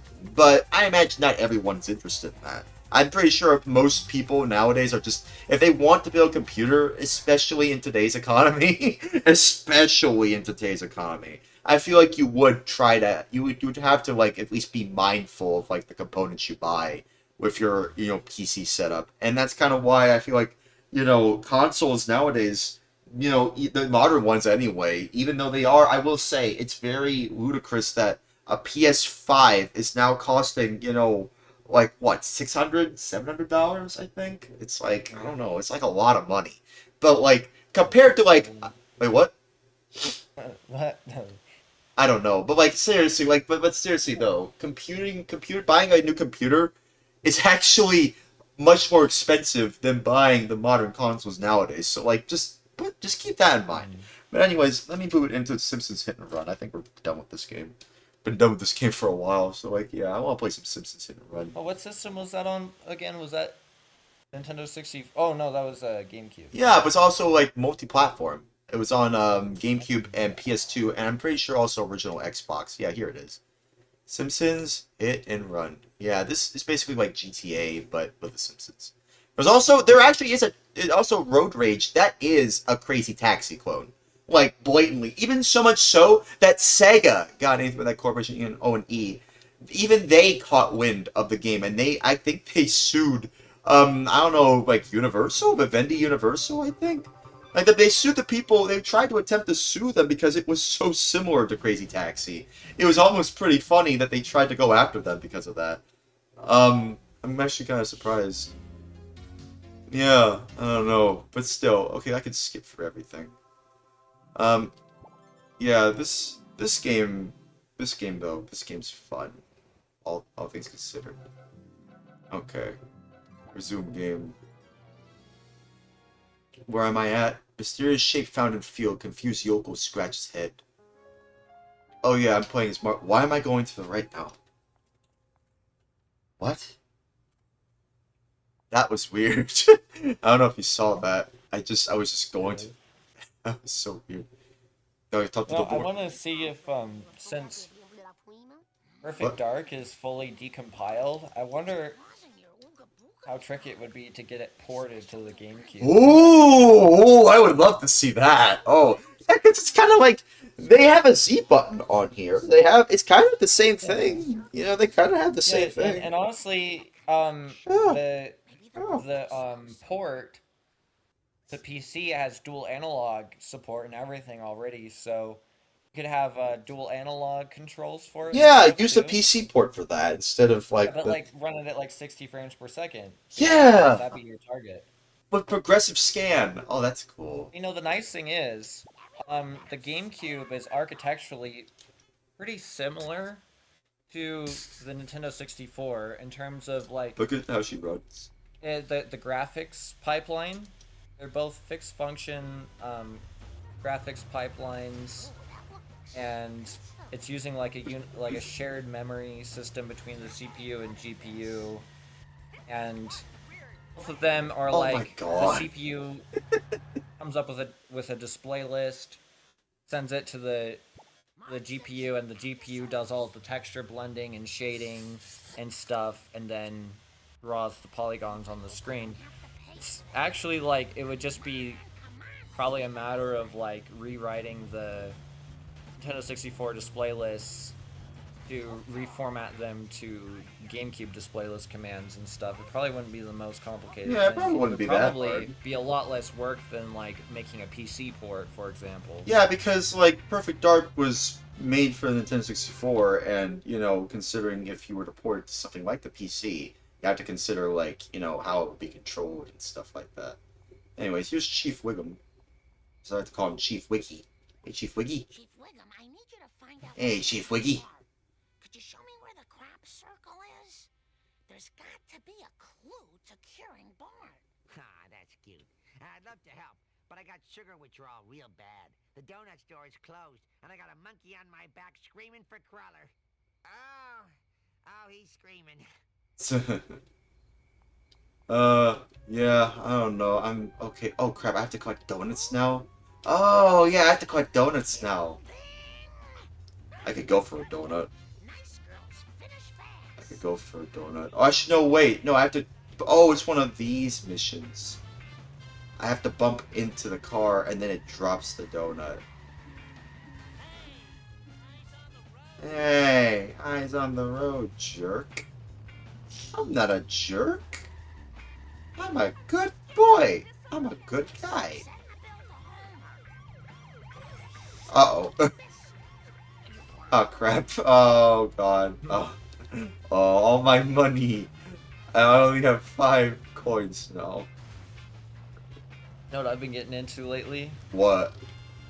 The, politics. No, I'm just kidding. I'm just kidding. I'm just kidding. I know you're joking. I know you're joking. I know. No. Good one. What's it called? Hydro Thunder. Oh, Hydro Thunder! Oh, I like that game. Hydro Thunder! I love that game. I love that game. Hydro Thunder Hurricane. Oh man, I just watched that. But yeah, it's a pretty fun game, and I've been playing on my PC using the Xenia. Yeah. I think it's called emulator. Yeah, I mean, this. Oh, okay. So that's an Xbox I emulator, can play right? it like 4K and stuff. It's Isn't that kinda crazy Xbox? revisiting. Isn't that an Xbox 360 emulator though? Yeah. Oh come on! I bumped into a tree. Yeah, it's. I'm kind of amazed that it runs as well as it does, but How are you able to get it to run? Well, I have the Xenia emulator on there. Yeah. And you can configure it to play it to like bump the internal resolution up, but you have to edit like a text file. Oh, okay. They don't have a settings menu or anything. So it's almost like you're kind of remastering the game yourself, almost. That's interesting. Well, no, it's just more like Not they really? haven't built a UI for anything yet, but yeah, it's really awesome. I like that game looks pretty damn good in 4K, not gonna lie. Yeah, I mean, to be fair, 4K, retro gaming, that is kind of crazy that we've reached that point in terms of, being able to play. Yeah, it's just crazy that we've reached that point, because, like, the thing is, a lot of the games from back in the day, they ran, like, 240p and 40i, and, like, very rarely did you see, like, at least in the 90s anyway, very rarely did you see any games on console, besides the Dreamcast, of course, that supported 40p natively. And the Dreamcast is the only console I can think of that, well, the first one anyway, that supported 40p right out of the box. And, all the other consoles at the most supported 40i, and not 40p. Oh, come on. But yeah, like, in my opinion, I think it's just really interesting to me. Oh, come on, man. Yeah, like, it's pretty interesting to me that we've reached a point where a lot of, the consoles that have, like, such a low resolution can be bumped up to an even higher resolution than they were originally intended. And, it makes it look very crisp and cool, but at the same time, it's almost like, well, I mean, the developers didn't really intend for these games to run at these resolutions, yet we're trying to make it run anyway. Like, that's why we have upscalers. Like the RetroTink, which I have. That's how I'm able to play this game, actually, my RetroTink 4K, which has done wonders for me, by the way. This game looks amazing on a RetroTink 4K. It looks super cool to run this game. If you saw it in person, of course, this is only like, oh, come on, man. It looks pretty clean. I was looking at it. You have pretty pretty sharp output there. Wait, what? Your GameCube, it actually looks like pretty sharp. Like a pretty clean pretty sharp rendering output. Yeah, it's pretty sharp. I told you, it's pretty sharp. It renders sharp pixels. Oh crap! Can I get 2 of them in time? Come on. Yeah, I have a HDMI port inside of my GameCube. Oh, nice. I have like a GCHD Mark II for my GameCube, which has a Wii port and an HDMI port built into it. So I can use a Wii component cable, which I have like a HD Retrovision Wii component cable because it's better than the original Wii component cable, mainly because of just how it's wired and how it plays. But I could also use an HDMI. I kind of want to test that out too. Because here's the thing: the reason I have a RetroTink 4K is also because I want to upscale my game consoles that have HDMI built in, kind of like the PS3 and Xbox 360, because they support. Oh crap! Oh crap! I have to make it up there. What do I have to do? Wait, what is it asking me to do? Wait, what do I have to do? Oh, explore the level before attempting this mission. What? What? What do you mean explore the level? What? What do you mean? I thought I was. I thought I was. Was I supposed to, like, get out of the car? Was I supposed to do? I don't know. Hang on. Okay, I just have to follow Chief Wiggy. Follow him. They said, I'll be... What? Oh, sorry. Can you see my screen at all? Let me see. Okay, let me see. Let me see. No, not really. No. I don't see any. I just see a gray screen. It should be GC loader. Oh, now I see it. Now I see it. Yeah, it's Swiss. Yeah, I worked on this emulator, and no one's like talked about it. I'm a little disappointed because it turned out really good. You heard of the Neo Geo? Yeah, I know about that. You've heard about the AES, coming back? Heard about that? Yeah. Yeah, I'm excited to Well, see that come back. Hang on, let me see. I fixed up a Neo Geo CD emulator for the GameCube. Oh, nice. It was kind of abandoned, and it didn't work with like GC loader or like Flippy Drive or anything like that. So I updated it and added new graphics and stuff. Like it has this like rainbow scrolling background behind buttons. Oh, that's so cool, dude. Yeah, wow. And then I added new settings menus, so you can actually so these are the new features I added. So you can actually set the save and load devices for default, and it actually which skips like when you go to load. Yeah. It used to have like a menu that showed like SD, USB, all these different like devices that you could go into. Now it just like you can set a default, so it just brings up your game list right away. Man, it's crazy. Interestingly enough, I'm pretty sure that the Neo Geo. This is the Neo Geo CD emulator, right? Yeah. Here's the thing, though. Isn't there actually a few Neo Geo CD exclusives? Actually, only. I think so. Yes. Yeah, there's only. I added this as well, so you can change which button like loads the menu. That's cool. So yeah, and I added a skip BIOS option. So when you first start up, it shows like the Neo CD like logo, and while it's doing like the BIOS sequence animation, you just can't like go back into the menu or anything. I added an option that actually just completely skips it for people who think it's annoying. Sure. I don't think it's annoying. I think it's iconic. Oh, it is iconic, but like if you're trying to debug it and stuff, or if you just like you just want to just boot into the game fast, I suppose. You just want to get right to the game. Get right into the game. Yeah, fair. I get that. You know what? That's fine. Okay then. Yeah, but I always like to. I suppose I would probably have that off, or not off, on if I was using like an emulator too. Yeah. Look at all these filters. That's nice. Also, 40p. You can set video mode, so you can actually force it to do interlaced or progressive scan. I much rather do it progressive. Yeah, because it's and much sharper. By default, it's set to auto, and by default, it'll try progressive first if available. Okay. But if I do interlaced, you can see it. I have like a weird filter. Yeah, that it kind of does. Yeah, it changed. Actually, yeah, it did. Yeah, so you can. I don't know. I was like, well, maybe someone will want that. I don't know. And then also, look at this. I added an option to crop the overscan at the edges of the screen. And filter mode, you can have the image be filtered to nearest neighbor, so that is like super sharp. So like if I do Aero Fighters 3, for example. Yeah. And also, it used to like the way that they did the camera, like where they put the texture on the screen. it was like they were using a perspective camera that they had almost just right, but it caused the pixels to be misaligned. So if you did nearest neighbor sampling, it was actually like really evident that it wasn't pixel perfect. So I redid it, and it uses an orthographic projection for the texture and stuff. And now every single pixel is pixel perfect, integer scaled. That's good. That's And awesome. so cool. So it's actually like every pixel is precisely perfectly placed. I like how MVS is a mode. Yeah, I don't even know what that's supposed to mean. I think it just means, oh my god, you can play as a dolphin. You can play as a dolphin in that game. Yeah. That's awesome.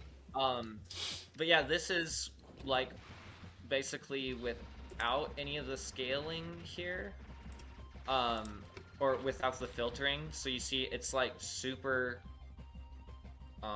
super sharp. But I also added an option to where you can set that to be bilinear, and so if we do that, it makes it more like fuzzy, and it makes it look less pixelated, which is honestly kind of how I prefer to play it most of the time. Wait, I don't know. Like, I don't want it to look like super duper fuzzy all the time, or I mean, super jagged. I kind of like it when it looks a little bit more natural. I don't know. I kind of like sharp pixels. I'm a big fan of sharp pixels personally. That's just me.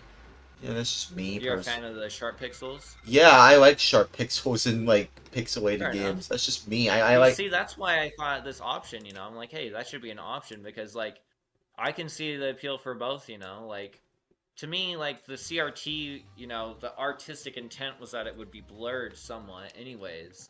But, yeah, I suppose. Yeah, I mean, I get where you're coming from. Yeah, but personally, I just kind of like, you know, having sharp pixels because it's like, oh, that's the raw graphics of it, and it's rendering it in pixel perfect quality, and I'm just like, yeah, I don't know, I just really like that. I just really like being able to have that rendered, and it tingles the weird part of my brain that likes, you know, sharp pixels, you know, a lot, you know. Yeah. Okay, let me just. Yeah, I think we get the point. Okay, well that's interesting. Right. Yeah. Okay. Yeah. Okay. In the future, I think I'd like to add an option that locks it to 60 frames per second. So like when the original console would lag a little bit, instead just force it to go like locked to 60 frames per second. I think that would be a cool option to have. I feel like 60 frames should just be the standard for everything. You know? Yeah, but on this system, you know, like when there's a lot going on, it'll like drop frame rate. You know, honestly, you know, that reminds me of Metal Slug. You know Metal Slug? Yeah, look at this. I can play Metal Slug on here. Yeah, oh yeah. I mean, it plays like amazingly. Yeah, but doesn't it have like certain like slowdown at certain points where there's so much action going on? Yeah, it does sometimes. That's why I think it would be cool to add that as an option, you know? Yeah, just being able to like make sure everything is super smooth so there is no slowdown, because like that's always weird to me. Metal Slug is the one game that I see a lot of people praise the Neo Geo for, but personally, I don't like when there's like when there's a lot going on, right? When there's a lot going on screen. And, like, say, like, there's an explosion going on, right? And, you know, you don't really seem to react almost immediately to it because, like, well, it slows down. It slows down a lot. So, yeah. Yeah, I mean, people really love Metal Slug, though. People really love that game. I really want to. I might play that first, actually. That might be the first Neo Geo game I play, actually, is Metal Slug. Because, like... This emulator is so nice. I've had a lot of fun with it. Hey, I'm glad you're having fun. Glad you're having fun. I don't know, it's just like... It was fun working on it and, like, getting it back up and running, and now it supports, like, all the latest tech. It supports like exFAT file system as well. Nice. Yeah, it's using a fairly modern version of libOGC. It doesn't support ext2 at the moment, but I need to finish it up anyways. But I've had a lot of fun. You know what I want to add is a CRT filter I feel like there's some extra CPU headroom left over. I might be able to do a really basic CRT filter in software rendering that's somewhat accurate, where like it blurs the pixels in the same sort of fashion. Yeah, I guess. Yeah, I mean, I know a lot of people really like. Would. Yeah, I'm sure there's a lot of people who would like a CRT filter. You know, I think that'd be pretty cool. Yeah, but yeah, you want to know something? You know how I mentioned earlier that the Neo Geo is coming back, right? The AES is coming back. I don't know why they're not doing like a consoleized MVS version of it, personally, because like that's kind of what I want to get. Because like the thing is, the only way, because I want to get a flash cart, right? Like I'm not really interested in buying all the games for the Neo Geo. That's just not for me. Yeah. Because like they're super expensive. Like I know they're re-releasing some of those games officially, and it seems like this new AES Plus. They're calling it the AES Plus, right? Kind of like the Atari 2600 Plus, if you remember that. But that game console, that re-release actually uses software emulation, whereas opposed to the Neo Geo AES Plus, this is literally recreating the hardware on a hardware level, even the ASICs. Like they're recreating the ASIC chips, and I'm just like, how the hell are they doing that? Like they're recreating the entire chip. Not like an FPGA? No, it's not even FPGA. It's like they're literally recreating from the ground up. Redoing, they're like fabricating. I think so. Chips again? Yeah, it seems so. I don't know. I mean, I don't know if that's the case, but like, yeah, I don't know if that's actually what they're gonna do. But like, if that is the case, that'd be crazy. I would like to see that. I'd like to see people look at the internals personally, because like that's kind of what we would have to do anyway. I haven't seen MVG. You know, Modern Vintage Gamer. You know, Dimitri. You know. Yeah. Yeah, like I think he works now at like does he work at Night Dive now? I think he works at Night Dive. I don't know if he works at Limited Run or Night Dive Studios. Yeah. I don't know, but either way, my point is like I feel like we're still pretty early on into knowing like what this AES Plus is capable of doing. But also, what's the point? Like the fact that like the GameCube has perfect emulation of this console, like I feel like it's a solved issue with software emulation. Yeah, I mean, I suppose it's mainly a way. You wouldn't make like an FPGA or like a brand new Super Nintendo, because like Super Nintendo emulation is a easily solved issue, and you can do it with perfect accuracy on modern systems, right? Yeah. Yeah, but the thing is though, in terms of like this system doesn't even have that many games. Yeah, I mean, yeah, the Neo Geo doesn't have as many games compared to the GameCube. You know, but people really like. Not only that, what the but like, it was also like just super niche when it came out, so it's not even like something that a lot of people have fond memories of. Yeah, and the only people that do are probably the people who are rich enough to even afford it, or had rich parents to afford it. Right, it was super expensive. Yeah, it was always expensive. Like they're selling it for like $240-ish now. Which is a very good price. I gotta say, that is a very good price for an AES. That is a super good price. I don't know if I'm gonna be able to make it. Oh crap, I don't know if I'm gonna be able to make it. No. Oh. Okay. Cut corners to save time. Yeah. Yeah, tell that to game devs. Tell that to game devs. Yeah, cut corners to save time. That always helps. Don't know if that. No, I mean, I don't know if the quality would represent that, but like, I don't know. What? You know what I need to do? What? One of my future projects that I want to work on. For one thing, that stupid Sega Genesis emulator. What makes you say it's stupid? This one right here. Oh, for GameCube, Genesis you mean? Plus GX. Yeah, on the GameCube. So this emulator is like almost great, but it sucks because why?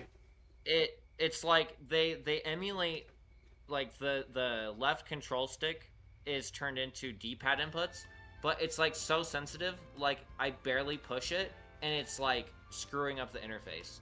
It needs to have a threshold of like 50% or something before it actually like triggers a button press, because it just, if you have any amount of drift on your stick, it makes the menu and controller like completely unusable. Oh. Um, Oh, damn. like if it's not perfectly centered, it's bad. And then also it's the same thing for the right stick. So like if I'm Yeah. playing a game Man, I really and like the like Genesis. I barely really like the barely Genesis. tap the right stick to the right, it like opens up the menu. Like it's really annoying. Um so that needs to be fixed. Also, I don't know if it's still an issue, but in this build of the game of the emulator, it has an issue where the two-player doesn't work. Like the second player's controller is just not recognized, which is like annoying. Oh man, that means you can't play co-op. Yeah, which sucks. That does suck. But also, which hopefully they've caught that. But the Nintendo, the NES emulator, I hate this emulator. It's the worst NES emulator like ever, and there's no reason for it. Like, what makes it terrible? So here, I'll just bring up Mario. What is it called?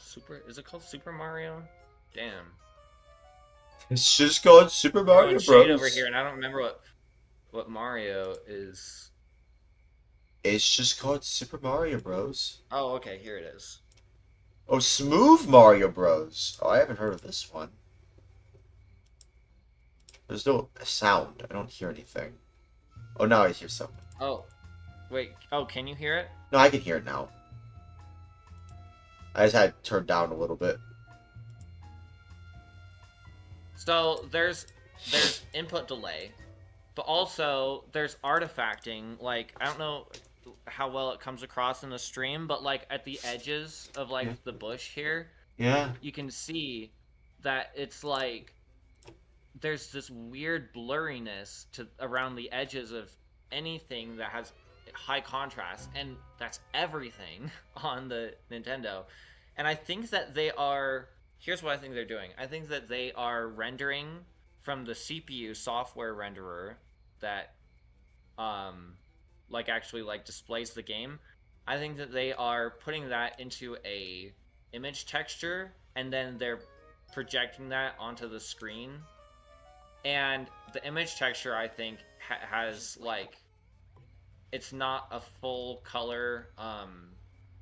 It's using color compression on YUV channels, and basically because it's using chroma subsampling, it's basically has half the color resolution of what it's supposed to have, which means everything looks like crap. I'm pretty sure that's what's going on. It looks horrendous. It looks horrendous, and there's input lag, and I don't get it. I don't get why the input lag is so bad. You know, honestly, I feel like emulation, even though it's come a long way, I feel like this stuff should just be fixed, if I'm being honest with you. There's no reason for this stuff to be in, especially in NES emulator. You're so quiet. Could you move closer to your mic or something? Okay, can you hear me? Can you hear me now? Can you hear me now? Yeah. Do I sound clear now? Yeah. Okay, but yeah, as I was saying, oh man, I spun out of control. I'm in control. But yeah, I mean, this is an NES emulator. There shouldn't be an excuse for this emulator being this bad on a GameCube. Animal Crossing? You know how Animal Crossing has those NES, arcade emulator? They have an NES emulator in Animal Crossing. I'm sure you probably know about that, right? Uh-huh. Yeah. I'm pretty sure that one actually functions a lot better compared to this emulator, which kind of just says a lot, doesn't it? Yeah, it was kind of, I think, naively made. I don't know. It was probably made a long time ago, and they were using AV cables when they were testing it. And probably. They probably didn't care that much about the way it looked, and then it's just kind of been overlooked, and people still usually are using adapters and stuff, so they might not notice. But since I have an HDMI scaler, I immediately notice that it looks horrible.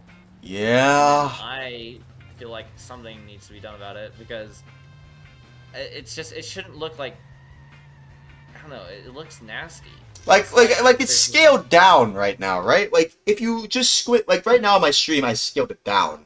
It looks nice if you don't look too much into the details, but if you scale it up, Yeah, you could tell the detail. Yeah, you could tell something's off. Like, yeah. Yeah, it's like blurry everywhere. Yeah, that's only if you scale it up. So, like, yeah, but if I scale it down, it doesn't look too bad. But see, that's probably what they expect from you. Like, you're not really upscaling it, but that kind of defeats the purpose of it being an emulator, because I'm sure a lot of people who use emulators want it to be scaled to their, to their hardware. They want it to be, they want to scale it to their monitor. I mean, like their display. Well, it should just look like it should be able to do pixel perfect rendering. Yeah, especially on the NES.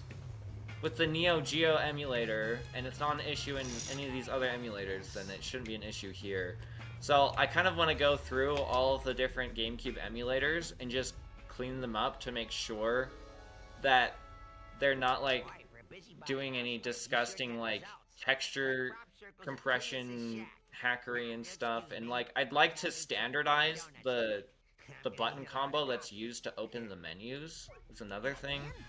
Like, if anything, I think that all these emulators should use the same button combo to like exit out of the game and like open up this little like overlay. Because on this emulator for the NES, you press the C stick to the left. On the one for the Super Nintendo, I think it's also you push it to the left. On the Sega Genesis emulator, you push it to the right. Look at this. On the PlayStation 1 emulator, it's the start button and X.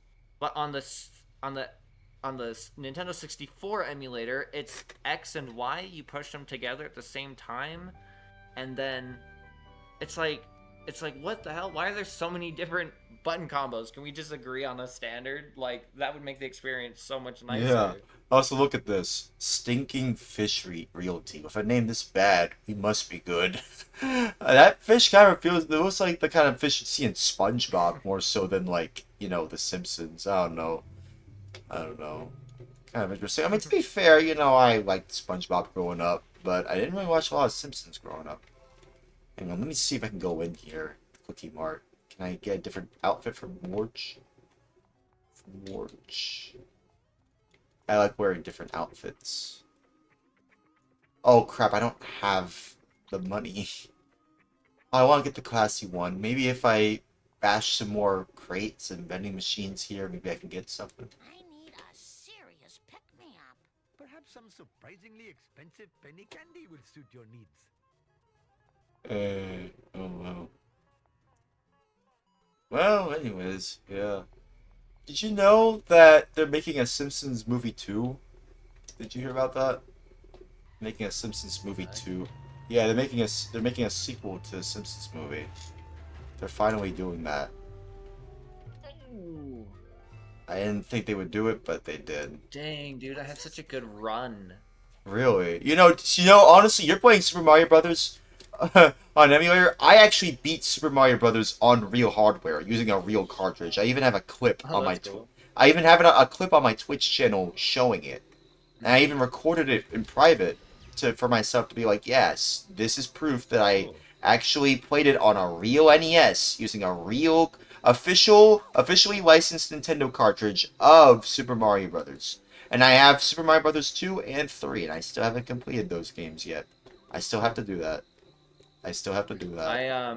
I'm playing a ROM hack called Super Smooth Mario Bros. You mean Smooth Mario Brothers? It was called Smooth Mario Bros. Yeah. Smooth Mario Bros. And it's they took out all the loading screens, so everything is just one level. It's all 1-1. That's so cool.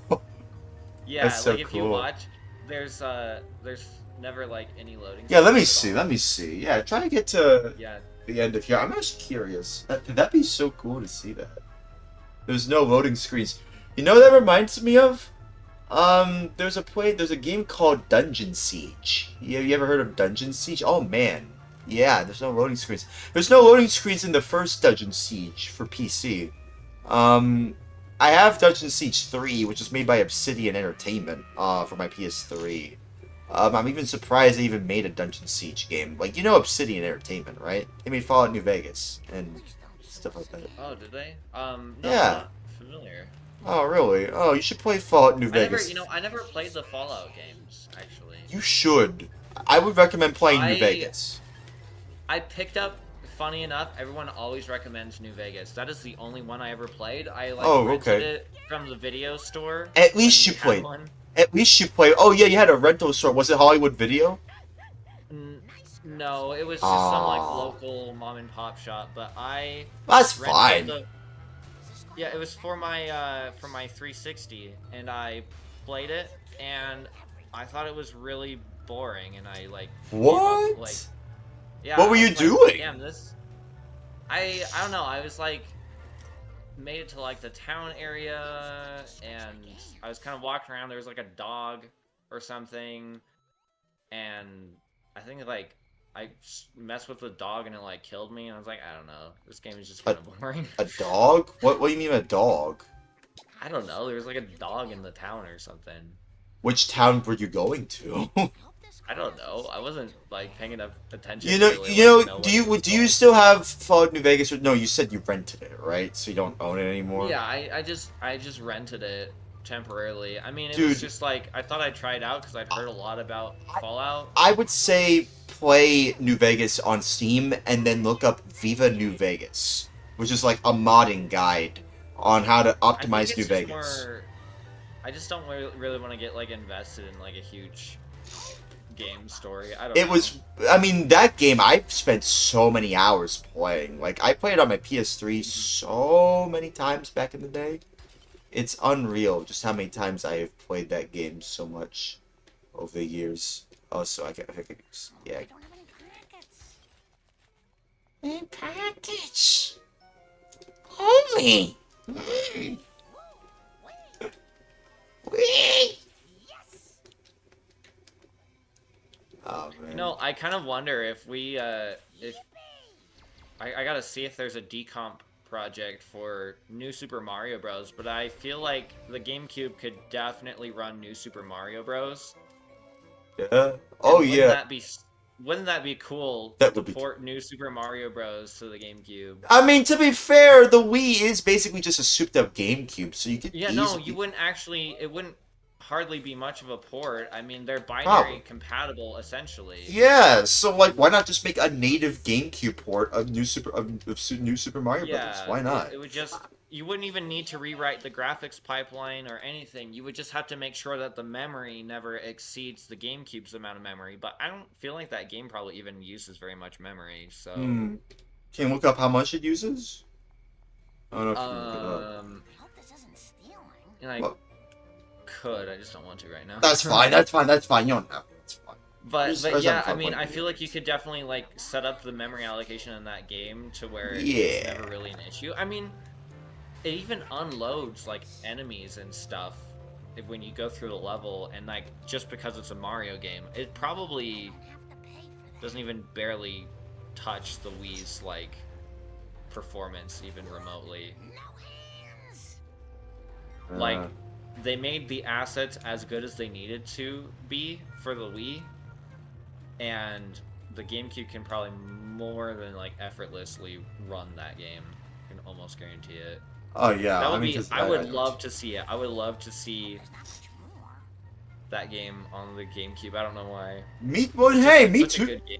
Yeah, I mean, I'll be honest though. One thing about New Super Mario Brothers though is that if you're only playing by yourself, you might start to notice, like, don't you? Have you ever noticed, like, in New Super Mario Brothers, like, in like Wii and Wii U, like all those versions, like, if it's just you ever notice just how empty it feels? Like, it just feels kind of like very spacious, almost liminal. Like, I don't like saying the term liminal space, but it kind of does kind of feel like that because there's just so much space to go for, because like they expect you to play this game with other players, right? Like it's a Yeah, I guess that's fair. It is like Yeah. a bit more spread out. yeah, and that's, I feel like that's mainly just to, you know, have more players play it. You know, it's like a party game.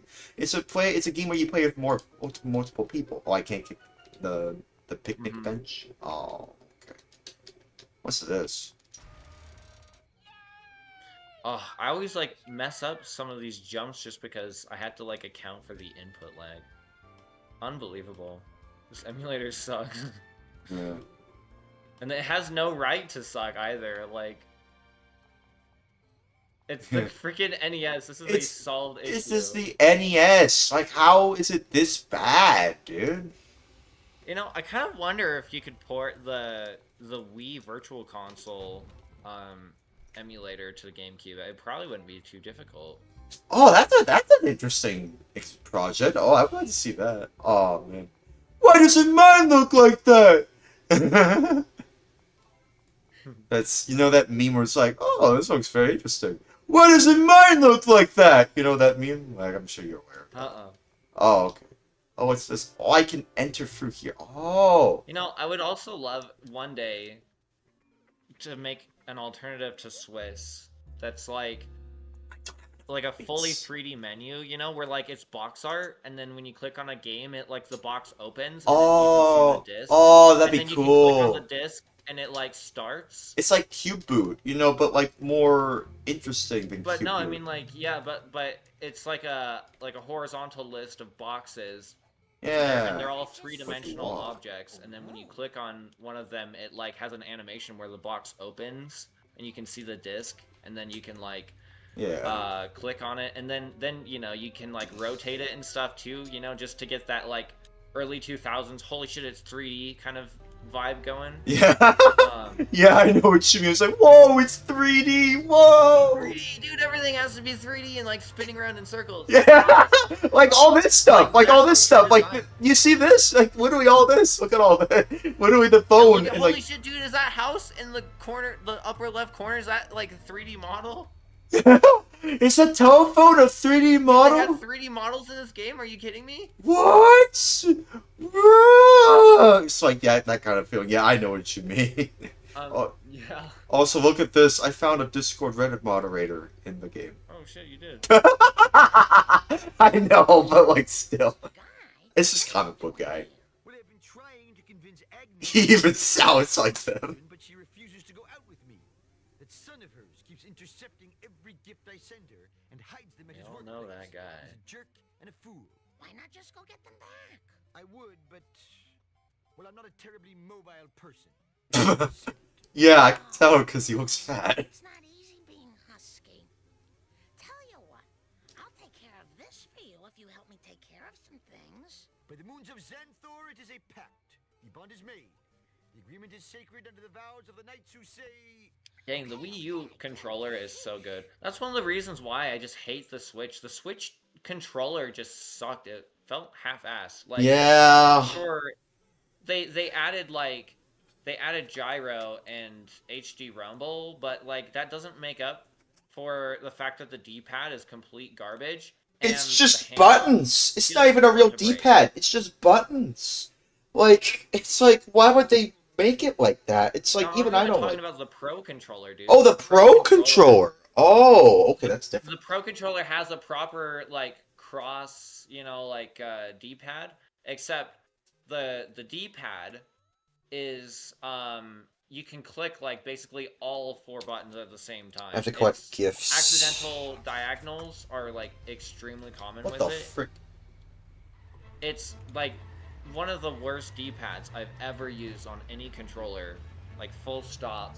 And the handles on the controller are like screwed onto the controller, so like you can feel them flex, like if you kind of like, you know, squeeze the controller a little bit.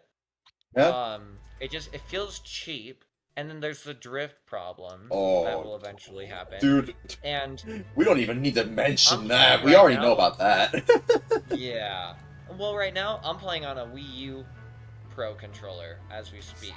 Oh, And cool. this controller has a slight amount of drift, but it's not very bad. And, you know, this controller came out sometime, you know, around like 2012 kind of era, you know, Yeah. probably. So, I mean, this is a very old controller, and it's held up well. It's stood the test of time, and that's the thing. Nintendo used to design hardware. Like, as bad as the Wii U was, it has stood the test of time for the most part in terms of like the peripherals, like the controllers.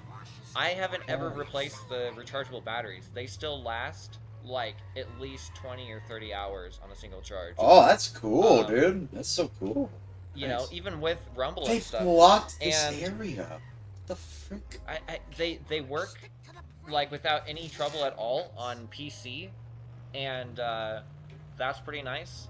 They work without any issue at all on my GameCube. Honestly, I think that the way that the controller is laid out, where both the analog sticks are on the top, which was always very controversial. What was? Honestly, I think that's the best place that they could have put them with the button layout that Nintendo chose. Because think about it, if you're playing an Xbox style controller, Wait, I just wanted to slow you down for a second. What was controversial about the controller? Oh, I cannot hear you again. Oh, can you hear me now? Can you hear me now? Yeah. Okay, what were you saying? You said something controversial about the controller? So, the controller on the Wii U, the Pro Controller, has both of the analog sticks on the top side of the controller. Oh, okay, well that's probably just like the Steam Deck. You know, it's just like the Steam Deck. Yeah, well... I kind of like not that, all set at personally. all. What? Yeah, a lot of people, really took an issue with that and What? thought that it was dumb, but I think with the Nintendo layout, specifically with the face buttons, it makes a lot of sense, because if you look at an Xbox controller, if you're like I don't really playing hate shooters it. and stuff, I mean, maybe I you're would gonna be understand the reloading hate. and jumping. The reload and jump button are right next to the analog stick, and on the Wii U controller, when you put both of the my sticks coins. at the top, the X and the A buttons are right next to the analog stick. So games like shooters and stuff, they perfectly kind of map to this Wii U controller naturally, because with them being to the right side of the face buttons as opposed to the left lower side, it's the top right side, it actually mirrors the Xbox layout perfectly, so that games never feel awkward when you're playing a modern like twin stick shooter or a dual analog shooter, right? Yeah. You've got your reload and your jump button right next to the analog stick, and you know what? When you use the Nintendo layout, but you use a Switch controller, they're clear on the opposite end of the controller compared to the stick. So that means you have to make jump B and reload X. So basically you're just making a curse like Xbox layout, but now the buttons are different in your game and you have to relearn the face buttons, and it's, I don't know, I just think it's Man, so many times. yeah, it's a missed opportunity. Like, I don't know why they backed down from that layout, because it was honestly great. And if they were gonna back down, they should have just straight up gone for like an Xbox layout with the face buttons. Like, I don't know. It just it actually feels like they got it right with the Wii U, and that controller feels super like ergonomic. I think it feels really, really good. It feels better, in my opinion, than the Switch Pro controller, because it feels solid. It's two big sturdy pieces of plastic bolted together with a few screws. Yeah. Whereas the Switch controller, it's like you have the two main pieces of plastic that hold all the electronics, but then you have the handles, which are a different material, and they're like screwed into it with just one screw each. So like they feel flimsy and like they kind of like bend and stuff in your hand, and you cannot bend the Wii U controller. It's like super, super solid. It feels premium. It feels like it's durable. It feels like they designed it with the same love and care that they designed the Wii remote, where it's just this indestructible object. And so is the gamepad. The gamepad is like, honestly, really thick, high quality, premium plastic, really well designed, easy to like take apart and stuff, easy to service these things, really. They did a good job. They did a really, really good job designing the hardware compared to the Switch. Like, there's no comparison. And like, I don't know, the fact that they offered perfect backward compatibility, even though, yes, the scaling issues kind of sucks, but I mean, still, the fact that you have perfect compatibility with Wii titles is pretty outstanding. Yeah, and here's the thing though, like, but the thing is, in terms of being able to play physical discs on a Wii U, like, you can only play, because the Wii and Wii U are basically standard DVDs, right? Or does the Wii U use Blu-ray discs? The Wii U, I think, uses a custom format that's kind of like, it holds 25 gigabytes on a Wii U disc, which is way more than what a DVD can hold. Oh, So, but it's I not think it quite is some- Blu-ray, though, right? No, because if it was Blu-ray, they'd have to license it from Sony. I think it's basically like Blu-ray, but a proprietary version that isn't licensed, you know? Oh, interesting. And so it's probably a blue laser, but they're most likely not. I mean, I guess I could look it up. Yeah, what even is the format for the Wii U? Like, that's the thing. Like, what do you even call it? Wii U disc? What do you even call it? Yeah, because they didn't have to worry. They knew for certain they were not going to be doing like actual like Blu-ray movie playback or anything like that. Oh wait, I have to go up here. You use. I'll have to do some It platform. uses Wii U optical disc model WUP 006, a proprietary 25 gigabyte format developed by Panasonic. Oh my Oh god. shit, they worked with the same people that made the disc drive for the GameCube and the Wii. Yeah, so they That worked is- It's based on Blu-ray technology, but uses a standard 12 centimeter physical disc size similar to DVDs. And it holds, let's see, 25 But what is the gigabyte. name of the format, though? Is there a name for the Wii U disc format? It's model WUP 006. WEP 006. Okay. WUP. So WUP. that's kind of the code word that you'll see. Like everything surrounding the Wii U is WUP dash, number. Kind of like for GameCube it was DOL for dolphin. Yeah. And then RVL for Revolution. Yeah, exactly. Yeah. Yeah, WUP is for the Wii U.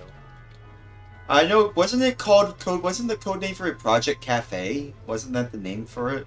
I recently did some research into the Wii U, kind of. Wasn't it called Project Cafe as its code name? Yeah, it was. Yeah, internally. So how does WUP do with Project Cafe? Wappuccino or something? Probably they were trying to mirror for once not the internal thing, but the branding, because WU kind of sounds like Wii U. Oh. And then P, Project? maybe for project or pad or Probably Wii U Project. Yeah, the Wii U Project. yeah. I suppose that works. Branding of Wii U was the wrong hill to die on. Like honestly, the console is like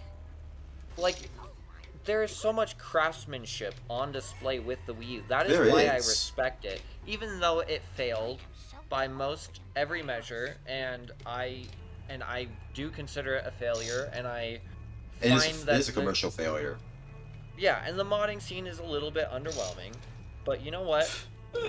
Despite all that, the craftsmanship that went into that console is what is Can I make what makes it so redeemable. The quality and the love and care that went into designing every part of it, the quality materials, that the quality and obsessive care that went into designing the controller, and the quality that went into the home screen.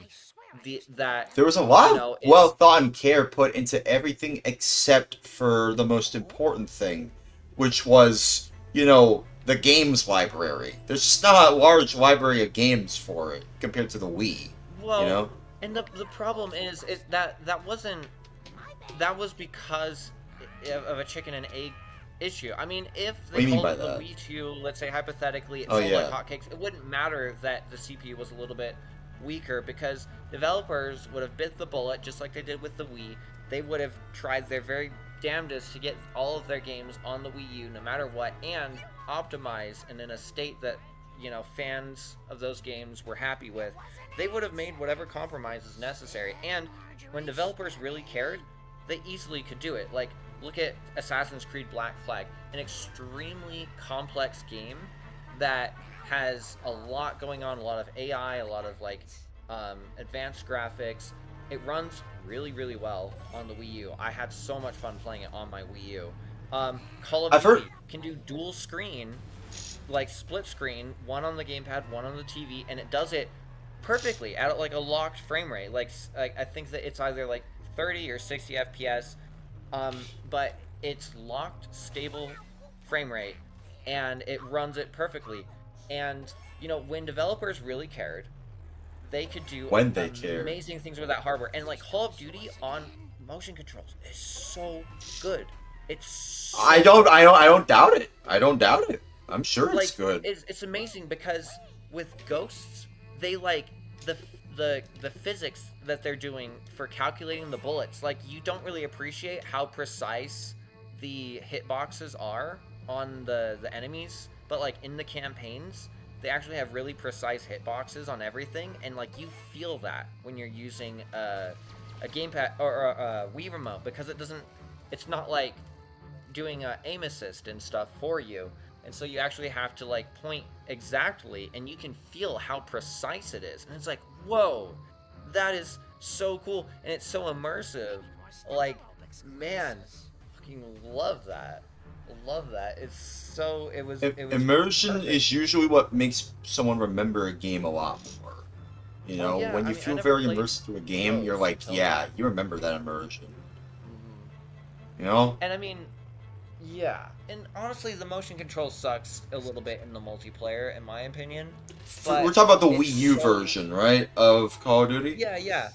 But for like the campaign, where it's more like Like it's not like Ghosts? fast I'm paced. talking about like, Ghosts, shooting and right? stuff. Talking about Ghosts, Yeah, right? Ghosts. Okay. Yeah, but like when you're playing the campaign, and it's like campy, and you know, like a lot of like sniping or like a lot of like infantry. It just feels like you're so much more in the action. Do you want to play more of that game? You kind of paused on the game. I still have it on my stream. You still have it paused. Oh, the Mario game? Yeah, I thought you wanted to play more of it. Oh yeah. Yeah. Yeah, I can keep going. Yeah, was I just don't looking know why. at my computer. Wait, what? Yeah, that's I was great. just saying I was looking stuff up on my computer. Oh, okay. All right. Well, yeah. Either way, yeah. But we'll go continue what you were saying. Continue. Hold on a second. Anyways, The I Wii don't know. U. The main thing for me, the Wii U, I respect it more than the Switch, because the Switch was clearly designed to be cheap. The Wii U, they spared no expense making sure that that gamepad was as packed full of features and as comfortable to hold as possible. And they designed it to be like really intuitive, really like just ergonomic. They really went out of their way to make that gamepad the best that it possibly could be, and they went out of their way to make the Wii U as like slim and sleek as they really could. And they cost cut on the Wii U's console. Like, obviously, you can feel it with the slow NAND for like the operating system and stuff. It does feel kind of slow, and it was worse on launch. And I think that was a stupid choice, really. But at the same time, What was? What was? I don't know. They did a decent job all around, I would say. It was mainly just the fact that they screwed up the marketing. Uh-oh. Yeah, the marketing for it, I imagine that was probably the weakest part about the Wii U, if I'm being honest here. It was, I mean, because like marketing does matter. Make no mistake, marketing does matter when it comes to anything, really, not just video games, but any products. So, like when it comes to the Wii U, yeah, they didn't really bother. I feel like to market it effectively. And Like, you it's know like, what what, did they though? do? Wait, what? Nick, continue.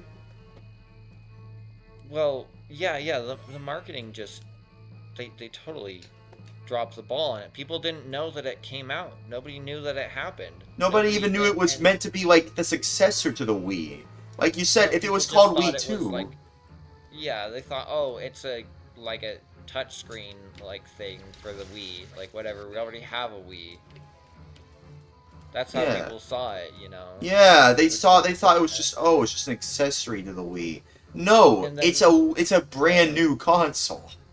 People didn't even know that. I think that was the biggest problem, is that people just didn't know it was a brand new console. They thought it was just another crappy add-on. It looked a lot, you know what it reminds me of? Like like the Wii U gamepad, like at least from the glance of somebody who doesn't really know that it's a brand new console. You know what it would have reminded me of?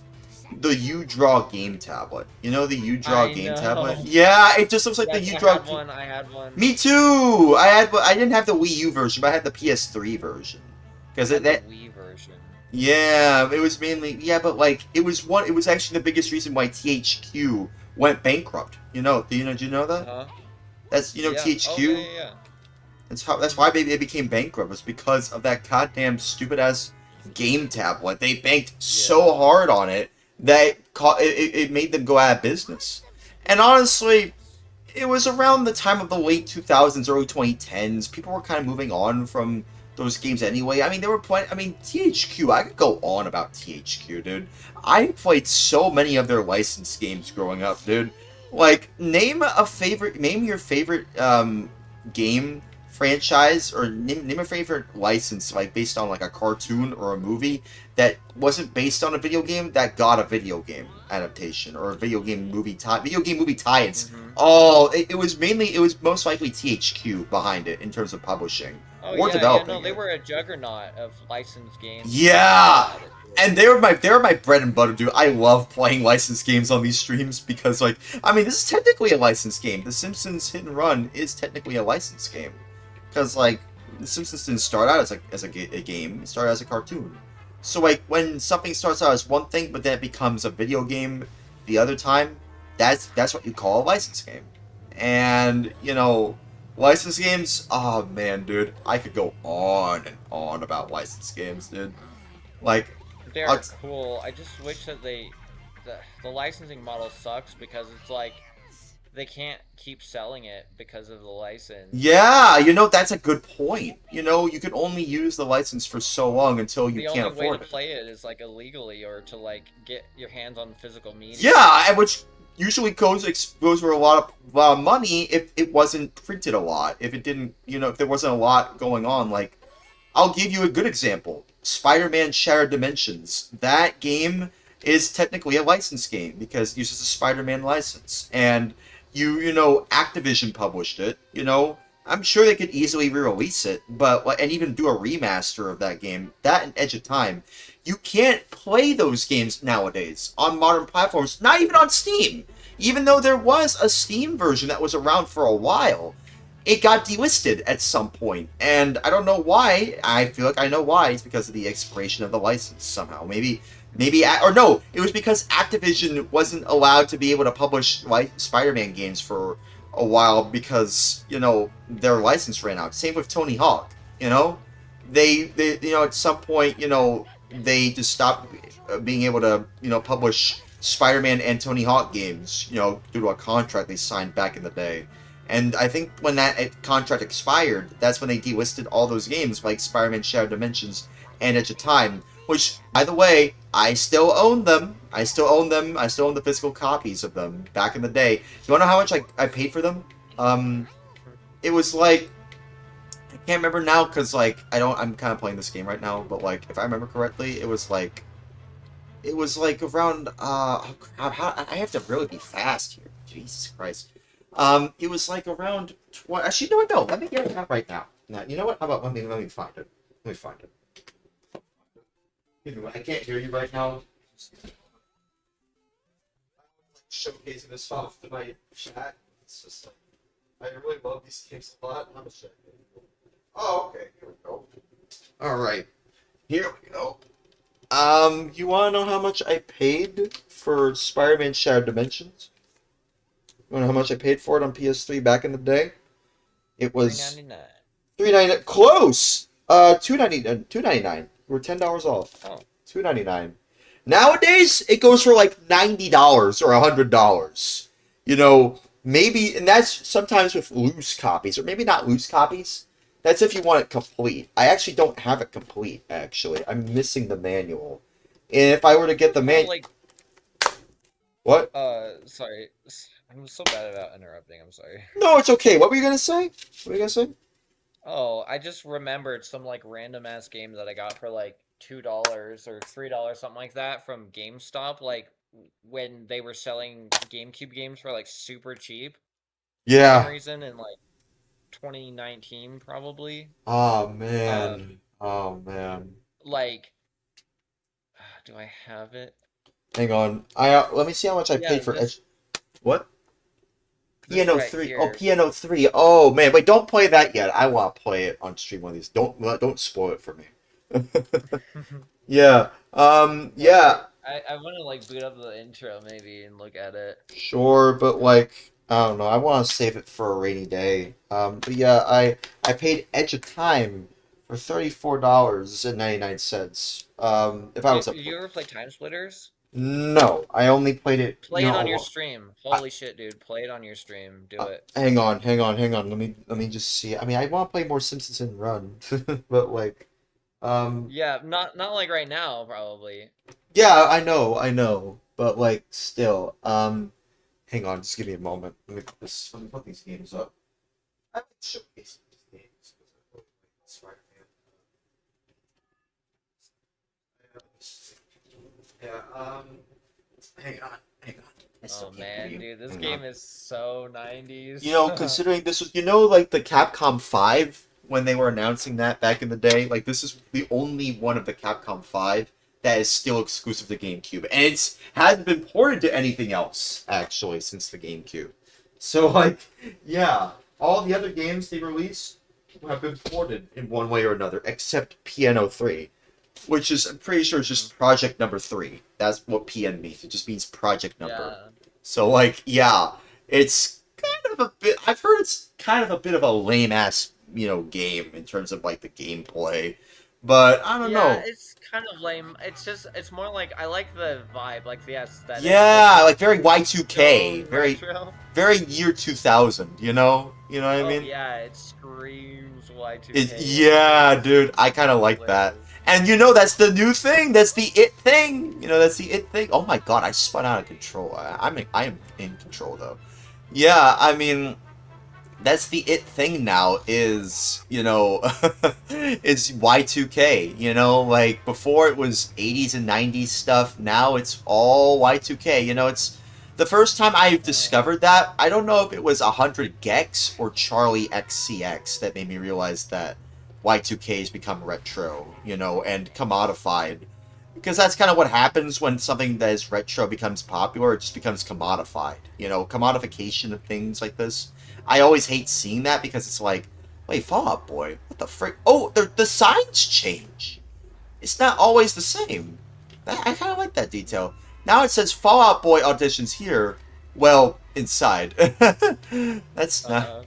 That's nice. I didn't even know. So the sign changes every time you restart the level. That's so... The Springfield Elementary School sign. That's so cool. That's so cool. I didn't You ever play this? You haven't played this before? Oh, no.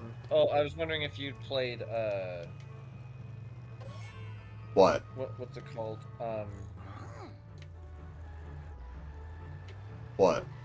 Man, why can't I think right now? Oh, probably I'm tired. You ever played Burnout? Oh, yeah, no, actually. I haven't even played a single Burnout game. I should, though. I should, though. I mean... Here, I'll show you my, my save. Sure. We're playing GameCube games. Sure. Show me. Oh, shit. Did I lose my save? I'm gonna be really Oh, no. I have it set to emulate the memory card in Swiss, and Yeah. that hasn't ever been an issue for me, but I'm using, Yep, okay, hold up. Fuck that. Yeah. So one time I was playing with my neighbor, and I was showing him this game, and it froze, like, mid-save and corrupted this thing. So I played through it again, and unlocked everything, and then, I tried to save it once, and it wouldn't save. I tried again, it just wouldn't save, and, it's because of, I don't know. I think it's because I have my card formatted as exFAT. Oh, yeah, that probably would do it, yeah. Maybe... I don't know why, because it's literally just a better version of FAT32. It just Yeah. lets you have, like, it uncaps the file size limit and the file name length and stuff. That's it. That's all. Yeah, it is, but the thing is though, like FAT32 is always there just for compatibility. Like you gotta understand, like that's kind of why my Dreamcast SD card is formatted FAT32 because like GDMU can only recognize it my as whole thing FAT32. was I wanted to have, so FAT32 has a limitation. It can only hold files up to like 4 gigabytes. Yeah, I'm aware. I'm aware of that. And I want to have movies on here that are maybe going to be bigger than 4 gigabytes. That was the whole reasoning for doing it. But Yeah. I guess it was like. But you can't do that. I should have considered that a little bit more. Oh man, I've been crashing into everything, dude. Come on. I don't know if I'm gonna be able to make it again. Ah, damn. I have to be really fast. I wish I had the rocket. Someone showed me a secret rocket in this. Actually, no. There might be a different secret vehicles in this level, because like there's different levels based on different times of the day, or yeah, it's like sections of an area. I will say though, like I feel like even back in the day when GTA was like all the craze, because like you gotta understand, like you gotta understand, like in the 2000s, there was a lot of people back in the day that were, oh, come on, get the cars out of the way, dude. There was a lot of people back in the day. Oh, hey, Backdoor Hunter. GTA 3 missions are crazy. Yeah, I mean, yeah, the missions in GTA 3 are crazy. But like back in the day, GTA used to be like everywhere in a lot of ways, and a lot of the culture surrounding games like GTA 3 and a lot of those games, like it's kind of like the same sort of vibe you'd see with like MTV. You know what I mean? Oh, what happened? What happened? Dude, You lost it? Oh no. fuck this game. Oh no. He lost the save file, guys. That's gonna be my 3rd time playing through this. Okay, it's fine. I love this game. I love it. So I'll just. Dude, that sucks, man. He's playing. Oh, what's he playing? He's playing Burnout 2. Backdoor Hunter. Or he what? Damn, that sucks, man. Oh. Also, Def Jam Fight for New York. I played through so much of that game. Oh, I love that. I love that game too. I love that game too. And I got like super far into the story, and then my save corrupted. Oh, damn, that sucks. Also, he's saying on Dreamcast. No, I wish. Oh, I wish Burnout 2 and all these games were on Dreamcast. I wish. The Dreamcast could not. The Dreamcast does not have the performance to do it. I don't know, like Burnout 2 and Def Jam, DFJM. Def Jam barely runs on the GameCube. Like, which device is he playing on? GameCube. Actually, they had to cut some content just due to the GameCube's limited storage size. The Dreamcast has significantly less space, I think, than even the GameCube, because they use CDs. No, GD-ROMs. 600 megabytes. No, it's like, oh no, you're talking about like, wait, we're talking about the Dreamcast or GameCube here? On the disc. The Dreamcast disc can only hold like 600 megabytes. What? No, that's not true. It's a gigabyte. They're literally called GD-ROMs. It's is it? It means gigabyte disc. Like a weird format. That's literally why. No, they literally use their own proprietary format called GD-ROMs, which means gigabyte disc read-only memory. Hey, what do I know? It's fine. It's fine. It's fine. Less than a GameCube. Yeah, that's less than a GameCube. Cut so much content. Yeah.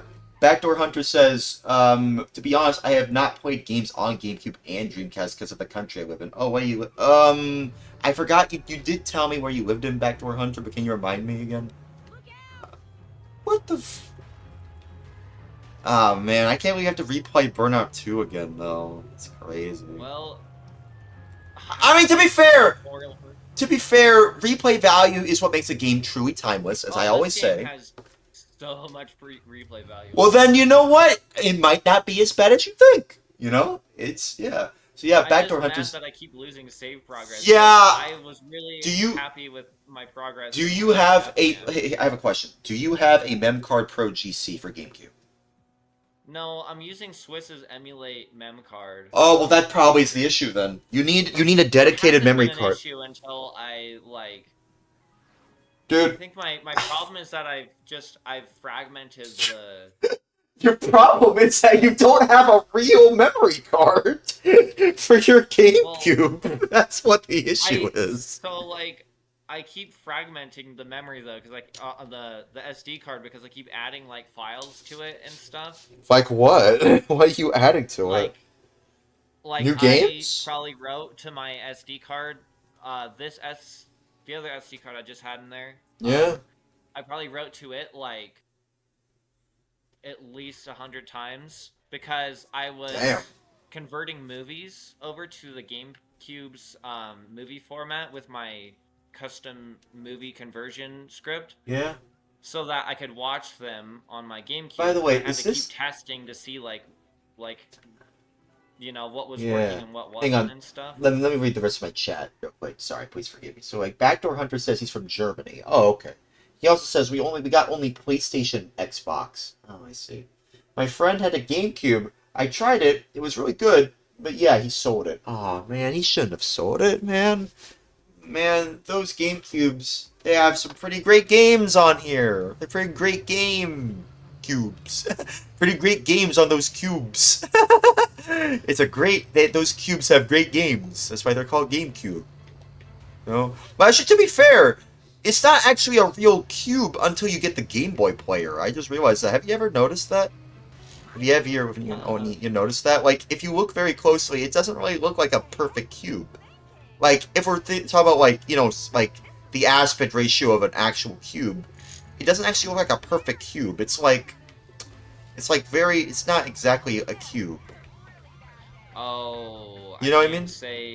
Oh, no. Oh, crap. Also, Backdoor Hunter says, I'm planning to save some money and buy a 360. Oh, okay. Which one? There's, like, a lot of 360s out there, but which one do you want to get? There's, like, the Fat, the Slim, and then the Super Slim. Or the Elite. Slim, maybe. Okay, that's fine. I recommend getting a Trinity in that regard. Find the Trinity model. There should be like some image, I think, on Google that you can find to tell which one is a Trinity or not. Also, can I just say, I understand that the Simpsons Hit and Run has like a time limit for a reason, but like, it's such like a short ass time limit. They really want you to be perfect here. They want you to be super perfect here sometimes. It's like, they don't want you to waste your time. I don't know. Dang it, I got blasted by ads. Hold on. Well, I mean, that's why the YouTube's there. That's why the YouTube's there. That's literally the reason why the YouTube's there. People can't handle the ads, they can go on the YouTube. I mean, that's the thing. Like, I just... You know, going back to what I was saying about, like, what was I even talking about, actually? Do you remember what I was talking about before? Or probably not. I don't know. It's fine. I probably talk about something else. The memory card? Yeah, the memory card. You need a real memory card, dude. Just get a real memory card. Get the MemCard Pro GC for GameCube. That's what I have. I've had no issues with memory. Although, to be fair, there were a few times where I would say, "Oh, the memory is corrupted," but I know why. It's because of the like the clock on my GameCube. It's out of juice. It's not that good, and I have to replace it. But it's soldered in, so like I have to actually oh, I hate when they did that. Oh, it's soldered in. I thought that it was I didn't think that they soldered them in. They did. Now a lot of game consoles did that, actually. A lot of game consoles. You'd be surprised. Because I thought that they just had like a slot where you could just pull it out. I thought they would too, but they don't. You'd have to get someone else to do that for you if you want that. Because they just take a standard like a watch battery. It's like yeah, like the most standard kind of one that they use. Yeah, it's a CR2032, but it's soldered in. It's soldered into the board, so you have to get like a replacement for it by simply I'm getting like a Blue Retro internal mod, right? Because not only can I play, you know, GameCube games with a Bluetooth. Oh, you have that? Yeah, I made a custom patch to mine where I only need to press 2 buttons to turn the console off remotely. Oh, that's cool. Oh, nice. I just press home and the start button at the same time, and it turns it off. and then I can press the A button to like turn it back on God, again. dude, these cars, dude. Also, Backdoor Hunter says Twitch tweaking like usual. Yeah, Twitch be like that sometimes. It do be like that sometimes. You know, can I just say, these cars are just, oh man, they're just so annoying, dude. And like, why is Comic Book Guy like so far away? I thought I'd be able to reach him by now. Oh, you know what's cool about my system? What? Here, look at all these emulators I got. It's crazy how many emulators they've made for the GameCube now. I've got an Atari 2600 emulator, Game Boy, Yeah, I see it. CD, which is the one that I worked on personally. Yeah. The Nintendo 64, original NES, which sucks and I need to fix it. PlayStation, Yeah. Sega, Super Nintendo. Yeah. I even have a TurboGrafx 16 emulator. Like, Oh man, yeah, the TurboGrafx 16. I gotta play some. I gotta get a PC Engine because that's what it's called over in Japan. It's called the PC Engine. I want to get one of those. See, I'm playing TurboGrafx on here. It's so crazy. You know, funny. It's funny that they called it the TurboGrafx here in the States because, like, I mean, why would you call it a PC Engine when it's not really a PC? You know, it just kind of just. I don't even know what they were thinking. I don't know what Hudson Soft was thinking when they came up with the name of that console. I don't know. Maybe they were like, well, PC games are known for like their cool like demo scene graphics and stuff. Maybe we want to like associate with that. I mean, was like, Hudson Soft aware of the term demo scene at the time? Did they even know that was a thing? Because I thought that's like something like for the Amiga or the Commodore 64, or like retro computers. Well, more so than like, I mean, I know there's like demo scenes for like other consoles, but I'm mainly talking about there's the PC Engine. Like, why did they name it that? Like, I'm strictly talking about why did they name it the PC Engine? Like, what makes it? Why is it called the PC Engine? What is the PC? I mean, technically, it does meet the definition of a personal computer somewhat. I mean, it is a computer that you personally own and like. Computer in what sense? Like, what do you mean? What do you mean? Define computer. Well, a computer is just like, you know, something like an electronic that just. Or not even electronic, really. It's just like a machine that is able... It's like a Turing-complete machine, essentially. That's a computer. I'm pretty sure they just call it PC. Like, adding machines are technically computers. Like, the old, like, mechanical things where they, like for, counting... You mean an abacus? Products and stuff. No, not an abacus. I thought you meant an abacus. No, not an abacus. No, like the old... super old school teller machines or whatever they were called, like, okay. Point of sale, you know, where they like. If you show me a visual, I probably know what. Yeah, they would calculate like the old school like calculators. Oh, so those are kind of like computers, right? I suppose I have to look at them just to know what you're talking about. So I can't really say for sure if what you're saying is and I mean, right. It's like if you look at a game console, like even the NES. The NES is a computer. It was even called the family computer in Japan. Yeah, even though the Famicom family computer. Yeah. And it is a computer. I mean, it's just what a computer. It's memory. It's a processor. It's that's graphic storage medium. Well, it's called the PPU. It's like it's actually not really a GPU. It's a PPU. Really. Well, yeah, but I mean, it's a processor. It's a processor. Yes, it's a processor at the end of the day. I mean, also, you wouldn't call a modern like PC graphics card. You wouldn't call it like not a computer, you know, because it is. It kind of is a computer in a way. You know, it's like a computer in a computer. I mean, it computes things. It does computation. Yeah, computational math and stuff. But yeah, anyways, let me just read the rest of my chat. Backdoor Hunter says, I'm gonna buy the Swim because I think it can run GTA 5. Okay. He also says, can you connect your 360 to your laptop? That's a good question.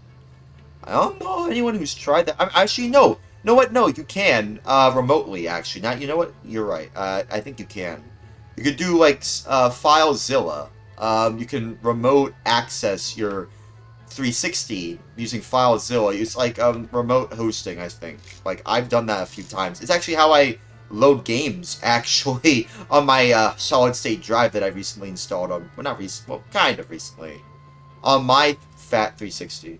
Because I've got no PC. I meant TV. Oh, okay. I got no monitor or TV. Oh, okay. So you just have a laptop. Yeah. I mean, I feel like you can do that. Yeah, I mean, I'm sure you can use a laptop to connect your 360. That's fine. I'm sure you can do that. Oh, where am I supposed to go? Oh, this PlayStation emulator needs work too. Really? It doesn't save your button configs like it's supposed to, and they still haven't fixed it. I like the rotating PlayStation 1 logo, though. I do like that. Yeah. I like that one. I like that a lot. Yeah, I really like pretty that. awesome. Yeah. Also, Backdoor Hunter says, overpriced after all those problems and years, though.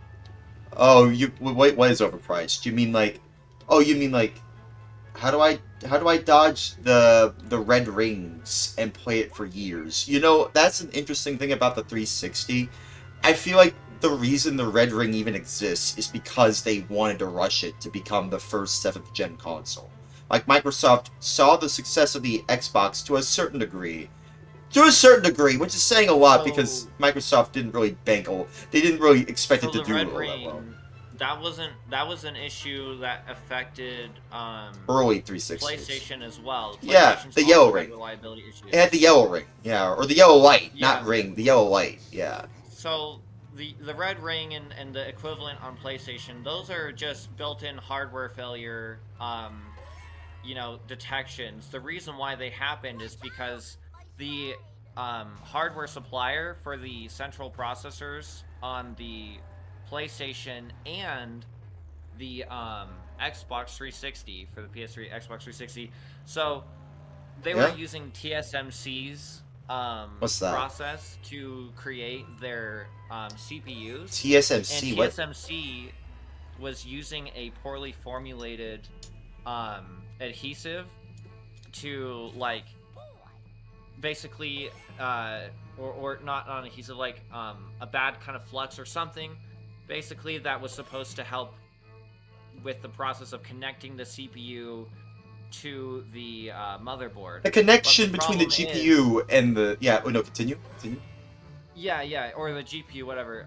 But the problem is that they were using some faulty materials and they didn't realize it, and basically with a little bit of heat, these materials would expand and stuff, and it would cause the solder to crack and lose electrical connection, and then the CPU wouldn't be able to operate functionally at all because it would be electrically unstable connection to the motherboard, and it would just totally brick itself. But yeah, Microsoft knew of the issues before they launched the console, but they spared no expense in making sure that they absolutely dominated, and they just did unlimited free refunds and exchanges and stuff until TSMC eventually fixed their issues upstream. But yeah, and that was, like I said, it's something that affected PlayStation as well. A lot of processors at that time actually suffered from that very issue. Finally, it was a supply chain issue with TSMC's manufacturing at the time. Yeah, I mean, that's kind of the thing. Hang on, let me see. My beloveds sneer again. Here's my number. Give me a call if you want to hear my theories on why Krusty has jumped the shark. Good day. Bruh. Bonus mission? I want to do the main missions. It's so cool that you can play Guilty Gear on the GameCube. Really? That is actually pretty cool. Yeah, see, I'm playing it right now. Yeah, I see it. Yeah, I see it. Atlas. That's Atlas. That's the Atlas logo. I can see it. That's the Atlas logo. There we go. Yeah, and I can play Twisted Metal on this thing too. That's cool. Twisted Metal's alright. Congratulations, you've unlocked Comic Book Guy's Kremlin. Go to the phone booth to use it. Okay, let me see it. Where can I find it? Where's a phone booth around here? Where can I find one? There. Oh, it's right there.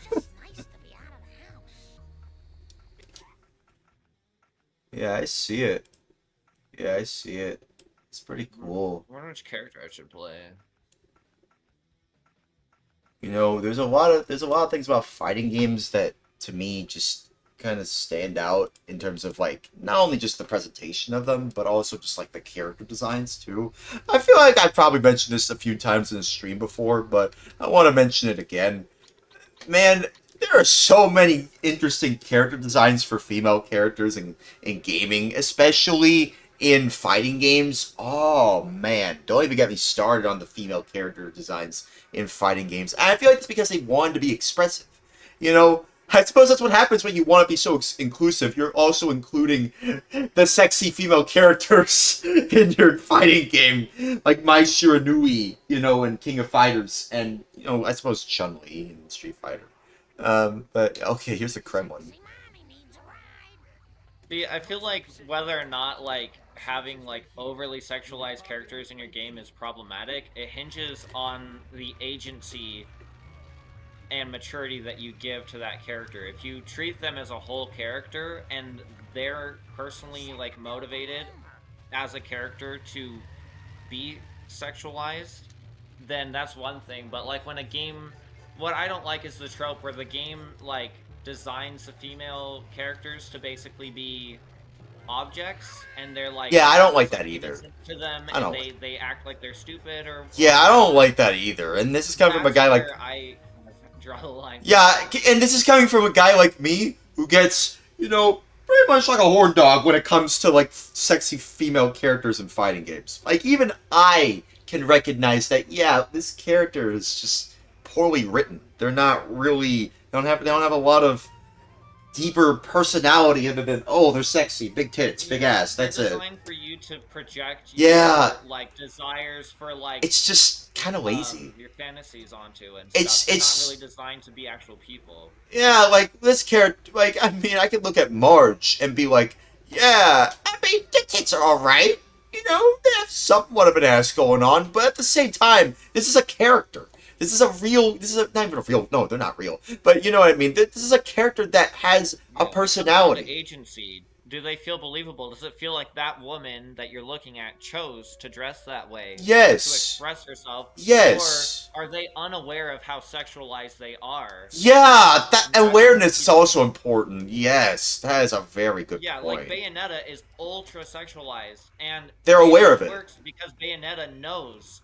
And she's in control of her sexuality. Yes. Versus like these other games where they'll have like a female who's overly sexualized, but it seems like they're not really aware of it, and they don't. What's a good example of that? I actually want to know if there is. Do y'all know any examples of that? There has to be a good example of that. I'm trying to think. Also, Backdoor Hunter says, "Why do people hate Fallout 3 in New Vegas? Like, bro, people be hating on anything. Where have you heard that from? I haven't heard that." Also, he says, dudes be hating on anything. Oh. Well, I mean, social media? Well, don't go on those parts of social media then. I think it's mainly because people, you know, who are getting into Fallout because of the TV show, that's where those people are getting that opinion about Fallout from. It's because of the TV show. And to be fair, I've watched the TV show, and even I can find some flaws in it. I wish it was better, but, like, it's not exactly as good as I thought it would be. But, oh well. Also, those parts somehow catch me, I see. But yeah, I'm trying to think. What is a good example of a character that is over-sexualized, is not aware of it, and is a poorly written character? What is a good example of that? I'm trying to think. Because that is actually something worth mentioning. I'm trying to think. Like, objectively, they're just terribly written, and they were only made I just don't tend to play those types of games, yeah, so me I neither. actually don't have a lot of great things on hand, but yeah. I know I've seen, like, a lot of just kind of, like, female characters thrown into, like, especially early 2000s games, where it's, like, their only purpose to be there is to be, like, cleavage on the Yeah, I suppose, like, just generally throughout the 2000s, and even the 90s. Yeah, it was huge, just, like, a general thing where you'd be like, oh, I'm gonna play this racing game, and then you look at, there's like 2 female characters. Yeah. Normal boobs. Yeah, it's like oh. It's like, why is there there? Why are they there? What's the point? It's like, okay. Like, I don't know. It's like just not only unrealistic, but it doesn't. It feels like they're only there just for like pure fan service just for male consumption. They're not really there. And you could argue that anime is also kind of like that too. Like, I mean, to be fair, anime has always had fan service to a certain degree, but I feel like that's kind of depends on the anime you talk about. And it's more prevalent in anime more so than cartoons. Like, you don't. I mean, I suppose you could argue fan service, like in general, like SpongeBob, for example, because there's a lot of people who are nostalgic about SpongeBob nowadays, right? But compared to like anime, where in terms of fan service, it's not the same as like fan service in SpongeBob, where it's like, oh, remember this? Remember Bubble Bass? Bubble Bass is back. Remember him? Now he's kind of like nostalgia critic. It's like, dude, come on, man. Come on, no. Whereas with like like something like an anime where there's like fan service, it's like, oh, this character's got big boobs. You like big boobs, right? Right? It's like, yeah, but not like this. It's like, dude, what the hell are you doing? Like, that's kind of the way I look at it. It's like, that is pointless fan service. Because it's like, you are clearly appealing to a very, very, very, very specific group of people. And that is a very much, and that's kind of the thing. Like, it's like a minority of people. But yeah, I don't know. Well, think about it. They're making it for men to consume, which makes it kind of exclusionary for a female audience. Yeah. A lot of video games were designed kind of Yeah. for a long time to be a male thing. Yeah, exactly. Yeah. Is that like when women started getting into the gaming space, Gamergate kind of happened, and a lot of people were pushing back against that and being like super sexist. Second time we're talking about Gamergate tonight. Yeah, this is our thing. You're like, how dare you? You know, yeah. take our thing from us. Yeah. Anyways, let me weird. Yeah, let me read the rest of my chat. So Backdoor Hunter says, when I bought GTA 5, they were saying that GTA 4 is better, and then I bought GTA 4. Now they're saying GTA San Andreas is better. To be honest, if the character, yeah, I mean that's kind of weird.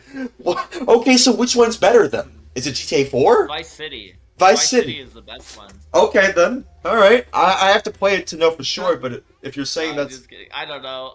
That's if you like that game, that's fine. Like that's okay. If that's your favorite, that's fine. Everybody has a favorite. I don't know if it is my favorite. I just had so much fun playing that when I was chilling with at my grandma's house. Well, I mean, does that mean it's your favorite though? I mean, that's the thing. Is Vice City? I haven't really played them all that much. I mean, I've played mostly Vice City, and then I played a bit of GTA 4, but not a lot. But I did have fun in that. And then I have played a bit of the GTA 5 remaster on PC. Of course, they remastered GTA 5. You mean they enhanced it? You mean the enhanced version? Yeah, the enhanced version with the ray tracing and the upgraded textures. And the one that everybody complains about because they ruined the game.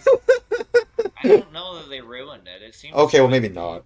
Okay, well, I mean, I don't know. It depends. Also, let me see the rest of the chat. So, Backdoor Hunter also says, to be honest, if the character I'm playing is a female, I can't connect to the character in my opinion. Okay, well, that's your opinion. I feel like if they are female, it's fine. You know, if I'm playing as a female character, like, I'm playing a female character right now. I'm playing as March. I mean, I feel like I connect to them. I don't know. I don't know. To be fair, like... See, I can get, like, people... I connect to March.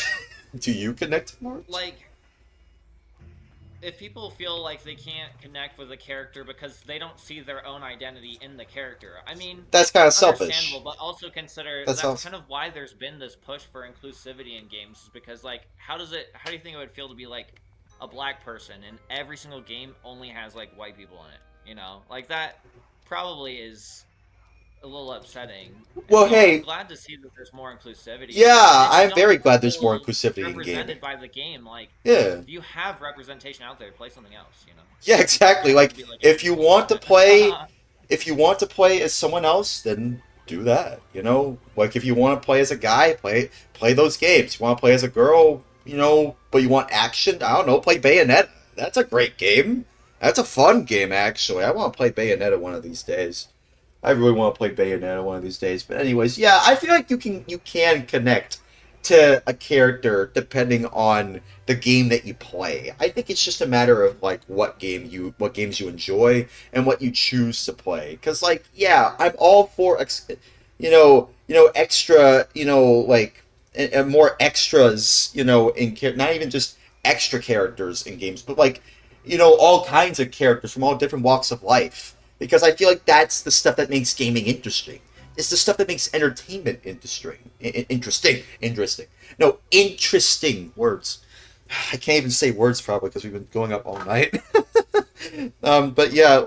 I mean, still, I do like that there is more inclusivity in gaming because Yeah, and well, also you gotta think about the people that they are starting to represent. I mean, yeah. it's gotta feel really nice after all these years to like finally start seeing like black characters in video games. And I mean, to be fair, GTA San Andreas, you know, has a lot of black characters, you know, well, and I'm not they're saying that like games haven't been representative. well, yeah. I mean, but like Grand Theft Auto has always done a great job with that too. yeah, and also With GTA 5 has a black character, you know, Franklin, you know. Yeah, So, like, they're not, yeah. and they're not like afraid to depict things like realistic. Yeah, I mean, and to be fair, even the 3D games, you know, the way they drew the characters, I feel like San Andreas was a little bit more realistic in terms of how they portrayed characters, like from like the night, because like that game takes place in the 90s, right? Like San Andreas takes place in the 90s, and it depicts a very specific group of people in a very specific time period within a very specific, you know, like art style. It's very, very, very specific, and they are aware of this. Like Rockstar was aware of how specific they were when it comes to their games.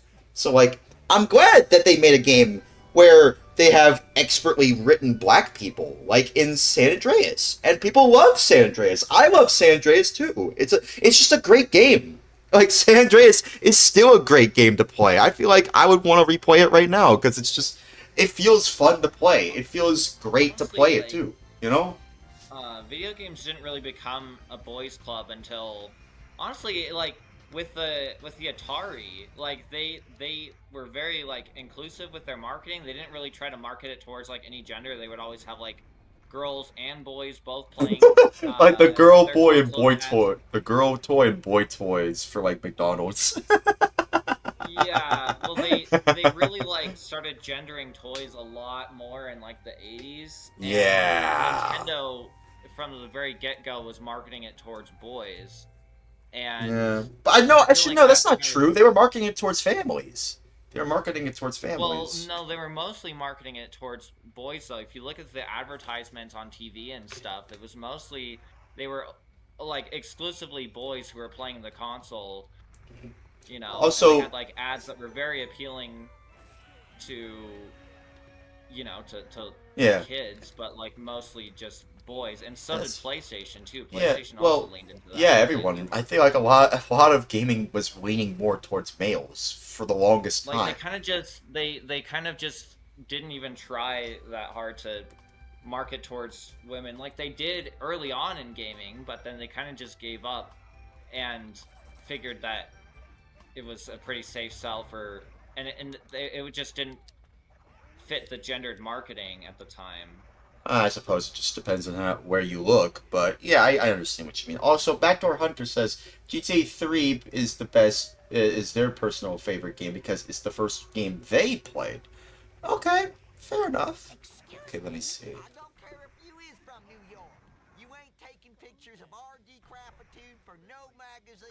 Sorry, please forgive me. I just like to talk so much that I tend to just ramble on about seemingly all kinds of things. So forgive me if I just mention random things out of nowhere. But yeah, it's fine. All right, let's save to move on. I would love to. I wanna port Grand Theft Auto to the GameCube one of these days. That would be so cool. I think that would be legendary because, like, I think that's kind of. I mean, to be fair, would you say that GTA is what sells a console? You know, or I mean, it kind of was a big console seller. Yeah, I mean that was kind of why the PS2 did so well, not only because of DVDs, but because of Grand Theft Auto. So yeah. Also, yeah, it's just kind of just the thing with games stuff like that. Also, yeah, follow Cletus and collect what falls from its truck. Don't miss any. Oh, it's one of those things. Oh no, wait. Hang on. Oh no, wait a minute. I think I know what this is. Okay, so it falls randomly. I don't have to hit it.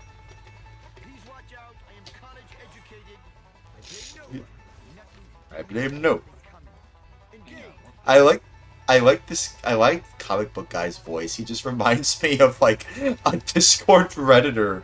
Like it's the perfect. It's literally the perfect Discord redditor.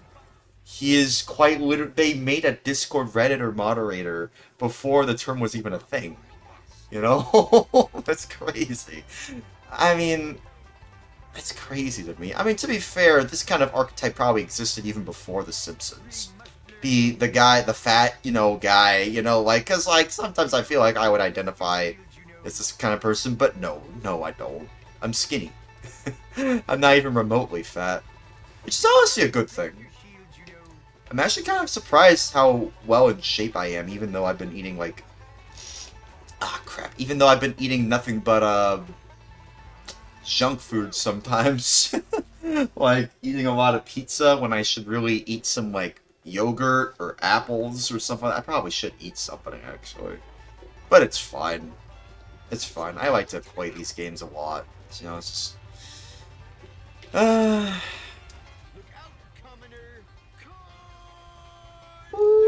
Oh, what the frick? But yeah. I really like the Guilty Gear games. They have so much style. Yeah, I mean, I'm glad they become more popular, honestly, because I've started to notice that ever since, like, I would say since Strive, they've become much more popular, although maybe it got popular before Strive.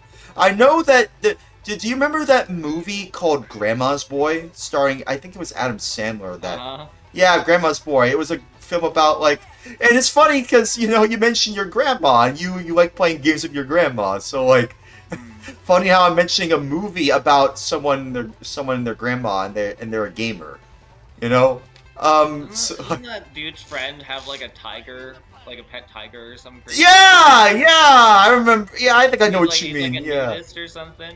What? Yeah, I'm pretty sure. Dude, I haven't. I'll be honest. I've only seen clips of it. I haven't actually seen the whole movie. You haven't watched the full movie? No, I have to though. I really do. Cause like, here's the thing. I'm pretty sure like. The only reason I mention it is because, they show Guilty Gear in one of the scenes. I'm just like, really? Yeah, they show a Guilty Gear game. I don't know which one. It might have been a PS2 Guilty Gear game. They had Guilty Gear on PS2, right? I'm pretty sure they did. Engage.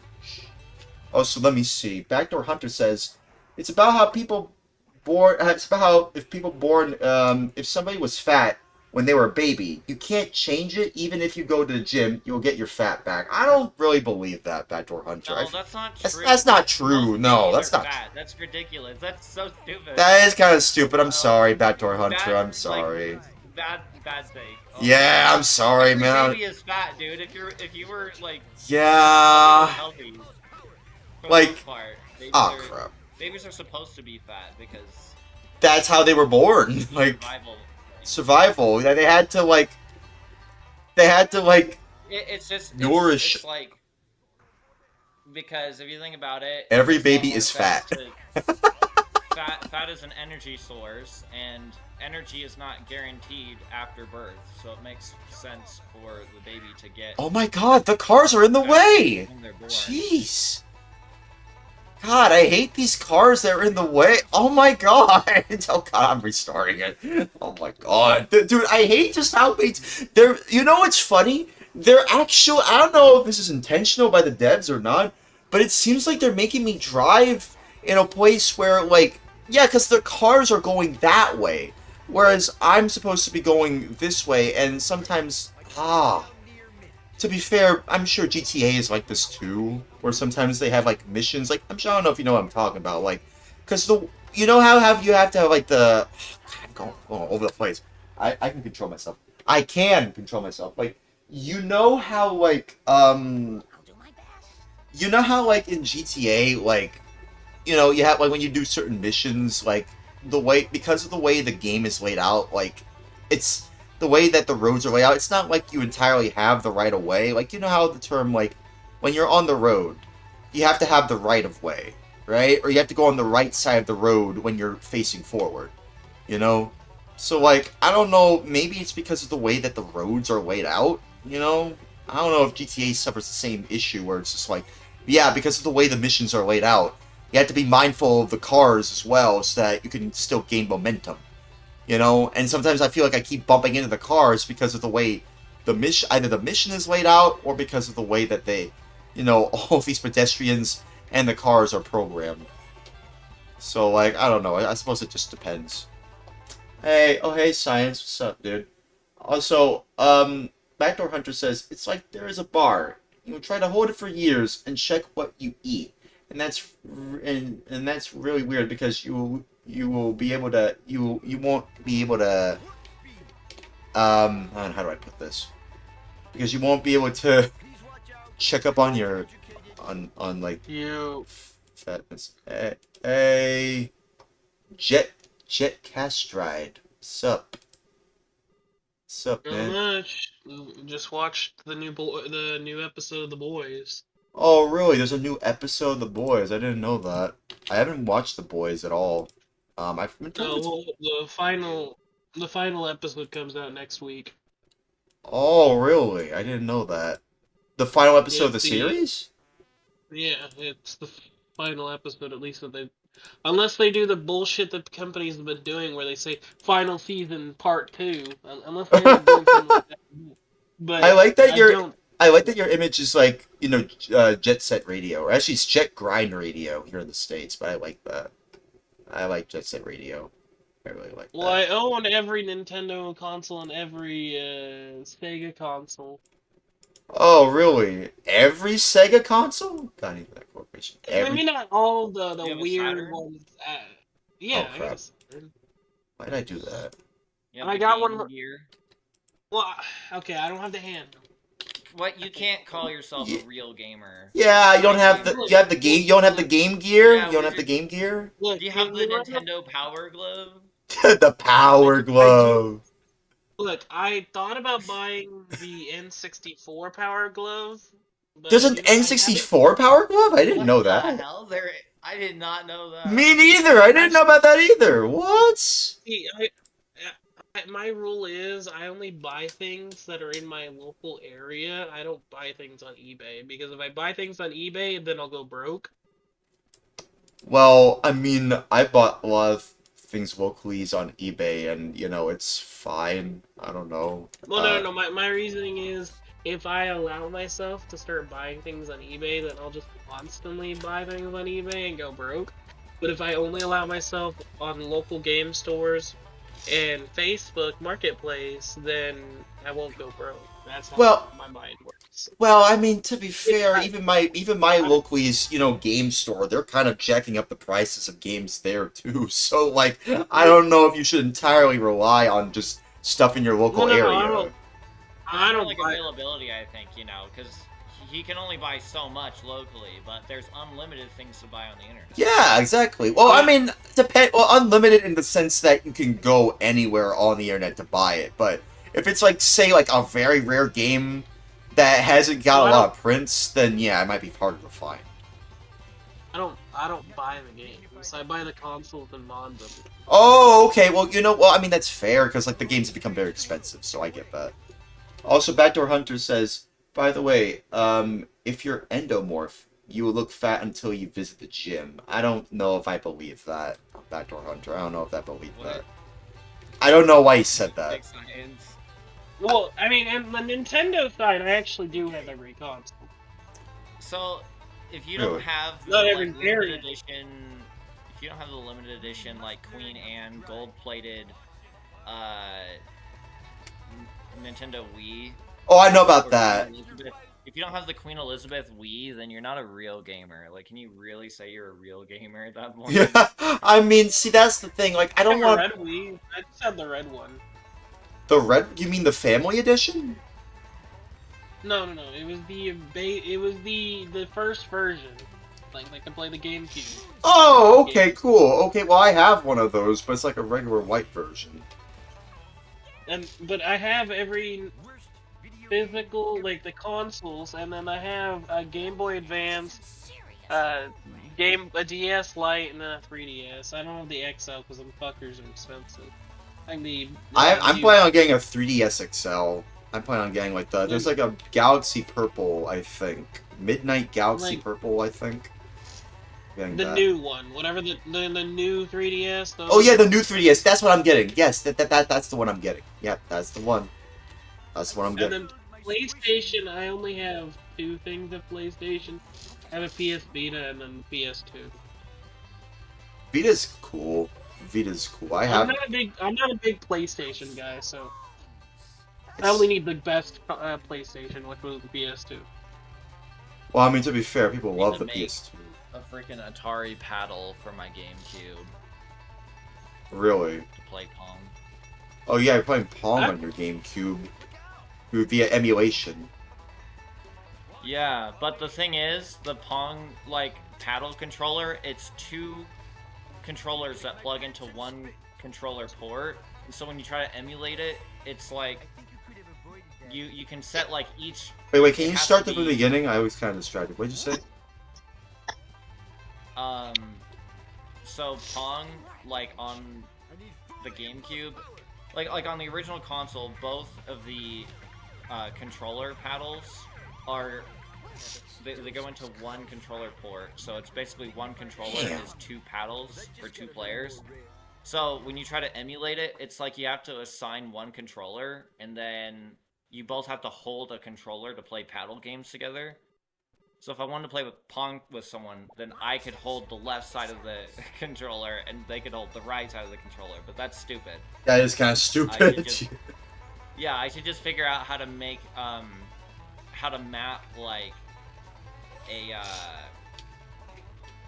like the knob thing to basically, like, each, I don't know, the left one would be for the left analog stick, the right one would map to the right analog stick, so that basically, and then it would break out into 2 controllers, so then you could play Pong with 2 players.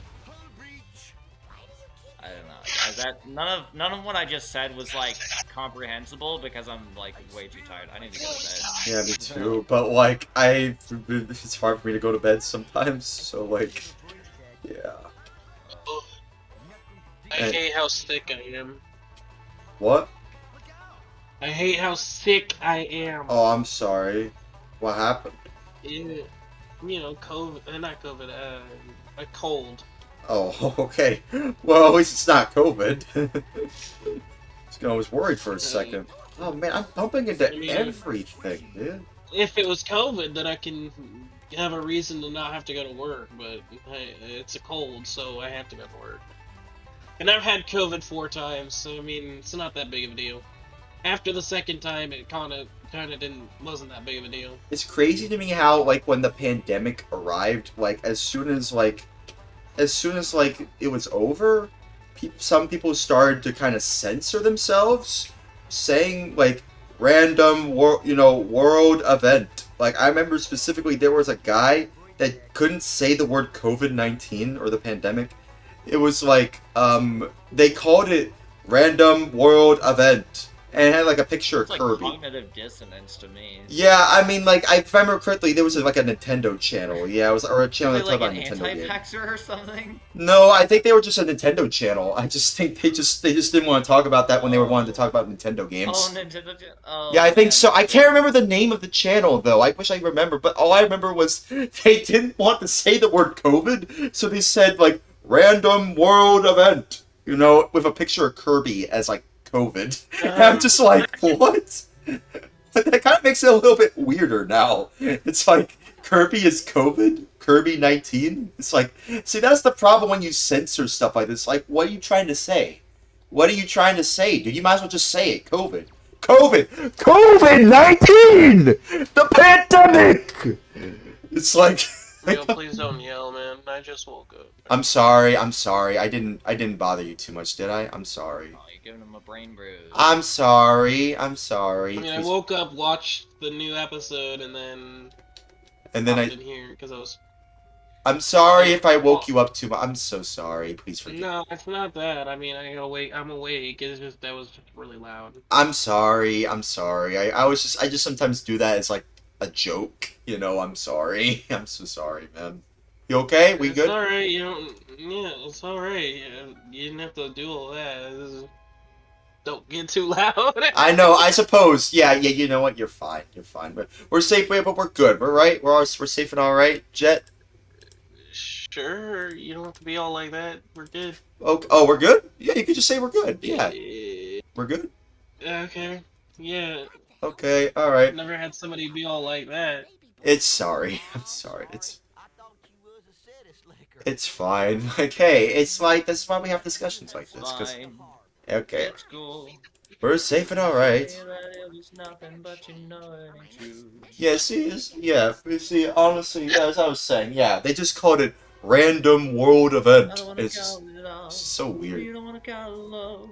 You just wanna be the one that I call baby. That's All nice. Chapel Round. You have a great singing voice, dude. Not I bad. think so. Yeah. I was even getting into it, man. I'm being modest over here. That was you at your modest. Okay then. Yeah. Don't get your clothes dirty. Purchase bar just quote inmate unquote clothes at the Quickie Mart, Bart's room, or Springfield Elementary School for 300 coins. Do I have the? I was going to purchase that anyway. I was going to purchase that anyway. Where is it? Is this behind the Quickie Mart? No. Hang on. I could just use the card. Hang on. No, wait. No, wait, what's that? Hang on. I like to explore. I spilled my squishy. Yo, I'm giving you some I'm gonna drop some insider trading knowledge here. Oh no, don't be like Yuji Naka. Don't be like Yuji Naka over here. Don't do that. Come July, probably, I would expect a massive crash in our economy. I found out something really funny. What? What is it? On my YouTube feed, there was a video that popped up. There's one account, a Steam account in North Korea. One Steam account in North Korea. Probably Kim Jong Un. Probably Kim Jong Un. Yeah, it's it wouldn't face. Because someone zoomed in on the on this map, where it shows a dot for every Steam account, and there's a dot in North Korea. One dot, just one. Yep, that's Kim. Dot. That's Kim Jong Un. It would have to be the great leader. It would have to be. Yeah, because he plays CS:GO. Yeah. He does? Does he actually? Well, no. I'm assuming it's more likely some rich kid, maybe a high leading kid or something. I mean, it wouldn't. Family member kid. Yeah, something along those lines. I mean, probably. I mean, it would be funny if it actually was Kim Jong Un. I wonder if they found their account. They probably banished them, I imagine. Or no, they probably didn't banish them. They probably sent to their own version of the I don't know gulag. if they're a paying customer. I mean, it's whatever. I mean, dude, North Korea is oh, don't even get me started on that country. They don't even really. They can't even let you leave once you're in. It's. Oh yeah. They're just so ass backwards when it comes to how they run things. It's crazy to me just that there are people living there. The United States is pretty much the last country to be telling anyone how to run their country. I just gotta say. Wait, what? They have his account. He was a mole. I couldn't hear you. What'd you say? They found his account. He was a mole. Oh. The account. He was a mole that was living there, and he just on his time, whenever he wasn't working, he would play on it. A mole? What exactly do you mean by a mole? It's been a while since I've heard that term. They're in there to be a spy. Others. Oh, okay. So it's someone who isn't a native to North Korea, basically. Oh. Yeah. Oh, okay then. Oh, okay. Yeah, like a foreign spy. A foreign spy. Because he ticked online in the area, it still showed the ping on Steam servers there. It's much more funnier to say that's Kim Jong Un, though. I don't know why. I just think it's just more funnier to say that. Whoa! We found Kim Jong Un's Steam account. I know it's not. I know it's not that, but still. I mean, I don't know. What, like how they found Epstein's Fortnite account? Wait, seriously? Oh. Yeah, there No, was it was a hoax. It was fake? Well, they talked about it on his freaking on the Epstein files. It was literally on there. Was it? I mean, to be fair, I haven't read it. Yeah, because just I like don't want It was a to. different account though. I mean, how do we know that was I know actually in the Epstein Files, his? they talked about him getting like banned from Xbox Live or something. How do we know that's actually his, Because though? he like gave Bill Gates an STD or something. No, it was one of the Russian girls that Bill Gates fucked at his place. Yeah, They gave because of him- Epstein. Okay, yeah, let's not talk about that bad man from the island anymore. I don't want to talk about him too much on my stream because we're still streaming. So like, yeah, let's just play more video games. Wii U. Oh no, we've already exhausted that. Switch 2. How about Switch 2? Maybe. I don't know. So like. I like it, but there's not enough games still. Yeah, I mean, it's only really worth it for, like, Donkey Kong Bonanza, in my opinion. If I'm being honest here. That's the only fun... I pre-ordered it. Oh, really? For how much? For $500, came with Mario Kart. Oh, he got that pre-order. Oh, okay. The Okay. new Mario Kart looks kind of lame though. Dude, I think it's... I like the Battle Royale mode in it, but I still Winter. think the... Got Harvest ketchup packets. What? I still think 8's better, but I did like the Battle Royale mode. Oh, you mean for World? Oh, okay. Yeah. What, like, is that like a battle, like the battle mode, but like... No. online? So there's a race mode where you go around this long track, and there's 24 people, and every time you go past a gate, it has a number. So like the first gate is 20. So if you're not in the top 20, you get booted out of the game. And then it goes down to 16, 12, 8, 4. Oh my god, I have to collect So it's 18 basically ketchup a Battle packets. Royale. I just realized I have to collect 18 ketchup packets for Cletus for the winter here. Oh my god. Ketchup packets? Basically a Battle Royale. It was pretty fun. Yeah, I mean, to be fair, I feel like the term Battle Royale has just kind of lost all meaning for me because of Fortnite. I mean, I haven't played Fortnite in a while, and I don't know if I ever will go back to it because of just all the stuff happening at Epic Games of all those layoffs. Have you heard about that? Epic Games, like Tim Sweeney, laid off so many people. I don't know. I don't play Fortnite, so I don't. Yeah, I mean, I used to play it, but... I pre-ordered Fortnite. You pre-ordered Fortnite? Yeah. I pre-ordered Fortnite 6 months before it came out. Oh, okay.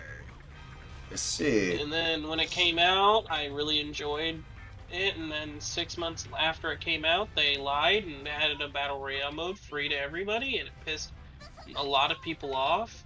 Yeah, but you got to save the world. You got to save Well, yeah. the world! No, You got to They save... still play it? Do you Oh, still no, I play don't. Save the World? Well, I mean, you can, but I don't. No, the promise was when we pre-ordered that they had said that a year after it comes out, they will release the game for free. But But then 6 months after it came out, they added the Battle Royale mode, which that was free to everybody, which pissed a lot of people off because the people that, I mean, Save the World still costed money, but it was kind of a lie because this whole extra mode is free, and we. Yeah, I mean, that It kind of just just... meant that there was going to be less focus on the mode we paid for. Yeah, it just kind of seems pretty scummy if you ask me. Just, people just... They Yeah. pay for a game, Fortnite and then all of a sudden that part of it becomes free. It's like... Right. But no, we knew it was gonna go free. Just the way they did it, went around it was kind of Yeah, but they saw PUBG and they had to cash in. I don't know. I don't like The Battle problem Royales with unless it's Fortnite not is shooters. that it cost Epic Games an arm and a leg to develop it because it's like it was in development hell for like Whoa. several years. Microphone figure is... out what to do Microphone's with it. changed. Your microphone's... And they spent like $100 million developing Fortnite. Oh my god, it's actually getting worse. Oh my god. Yeah, I turned them down to 20%. So yeah, they still know it's absolutely full. Dude, Trying to develop it now. dude, your microphone. Yo, Try, can you fix your mic, Yeah, Try? your microphone. It sounds like you're going into the void. Are you okay? Sorry. Yeah, that happens every time I unplug my capture card. Oops. I leave my Oh. capture card plugged in at all times. Me too. Laptop, that ain't happening. I don't unplug. Well, I have my capture card connected to a like 50-foot HDMI. And Rip. the HDMI then has hooks connected to the top of my wall that go around to go to my CRT that connects all my consoles. Really? That's so what exactly is your setup like for all your consoles, or at least the one that you play on the most? Like, what is the game console you play on the most, Jet? For me? Well, I mean, also for like, for Try as well. Yeah. I kind of just play all of them relatively evenly. Okay. Also, yeah, let me see. I don't have. I don't even have. I don't have like. I want to get every model of every console, obviously, but that's not happening anytime soon. Yeah, People but think it's weird that the NES I have isn't even the original NES. I have the remodeled NES. why do you? That is a little weird. I'm saying that's a little Well, weird. I went to Japan, Right? and I found the remodeled NES for $40. Oh, that's not bad. I suppose it's not too bad. So when you say the remodeled I NES? wanted. Yeah, the NES Junior, basically. Oh, the NES Junior. Oh, you mean like the Model 2, basically. It's like the second model. The top loader. Yeah, the top load. Oh, okay, yeah. Not the original Japanese one. The top loader that both the U.S. and Japan got. I wish I could have found the floppy disk version, the one that has the floppy disk and the NES cartridge player, but I just couldn't find one that was working. I found several of them that the cartridge part worked, but the floppy disk part didn't. I see. That reminds me, from my dad's, for Father's Day, I wanted to... This is my setup. You can get those kits. Oh, I see it. Yeah, oh man, that's cool. That's awesome. You can build like a brand new that's so NES cool. with like modern parts, and then you can put the old processor in there, and it's basically Best like a brand Nintendo new... console right here. Let me see. I don't know. Yeah. Oh, Virtual Boy. Yeah. I don't really want to. I don't even have the real one. This is the Switch 2, Switch 1 version. Oh, I mean, that kind of fooled me. I suppose that's how good it is. Yeah, They look the same, but there's little differences. Like obviously the ports don't work, and you can't play it without a Switch. Yeah, But because these suckers are like $400, like the official ones these days, this is like I got it in Japan, so here in the U.S. it'd probably be $100. I think it's $100. In Japan, I got it for like $60. Wow, you got it for cheap then. God damn. Well, cheap. I mean, our money is their money is down by 40%. Well, I mean, oh, you mean in Japan? You mean? Yeah, their money is down by 40%. Man. Like, their version of a $10 bill, basically this, is like $6 to us. $6 and some change. Yeah, I mean, that's crazy to me just how much the economy, like, in Japan is kind of tanked. For a while. A lot of our... It makes going to a vacation there very cheap, because I went there and I only spent, counting hotel and flight cost, $3,500. And I was there for 2 weeks. Oh, okay. The United States is just generally very expensive, like, relative to the wages that people actually earn here. Everything is just ridiculously overpriced. And that's because of the wages that people are getting. They're not increasing the wages to make up for the expensive cost of all of everything else. That's the real problem. Not just that. It's also just everything is mismanaged. It's like... Well, that's why I keep saying I don't want minimum wage to go up. I want minimum raises to go up. I know, that's You what want- they want you to say. That's why all the propaganda tells you to think that way. Wait, what do you mean? No, none of them do. What do you mean? Yeah. None of them do. No, like any employer. will Nothing rail tells against me it. that there is nothing that tells me that that they're trying to push to get minimum raises up. What I'm meaning is I want it where, alright, in a year, no matter what, a job has to give you minimum 50 cents, maybe $1, a raise. Then they I would don't just want- turn people over constantly. But the thing is, you have to have a reason. A job No. has to have a reason, or else No, they you don't. can They're sue them. private. If they're a private company, they can fire you for any reason other than like an illegal Yes, but one. then you could sue them or get unemployment, and they don't want to have to pay for that either. And if you look at I statistics, mean, you're all making it great costs- points either way. If you look at statistics, it tends to cost 3 to 5 times more to rehire somebody than just giving them the raise.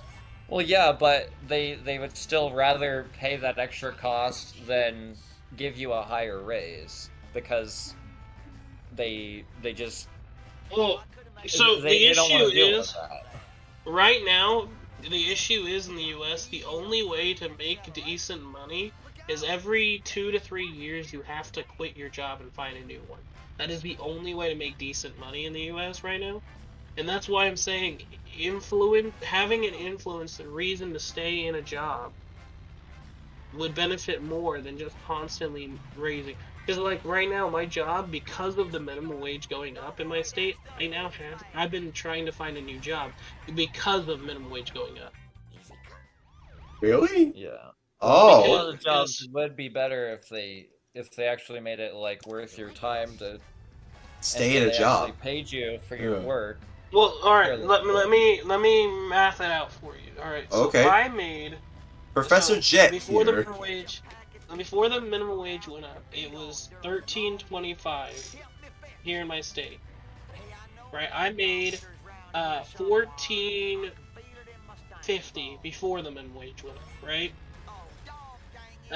So I made basically $1.25 more than the minimum wage. Then at the new year, minimum wage went up to 15 here in the state. But guess what? My pay didn't.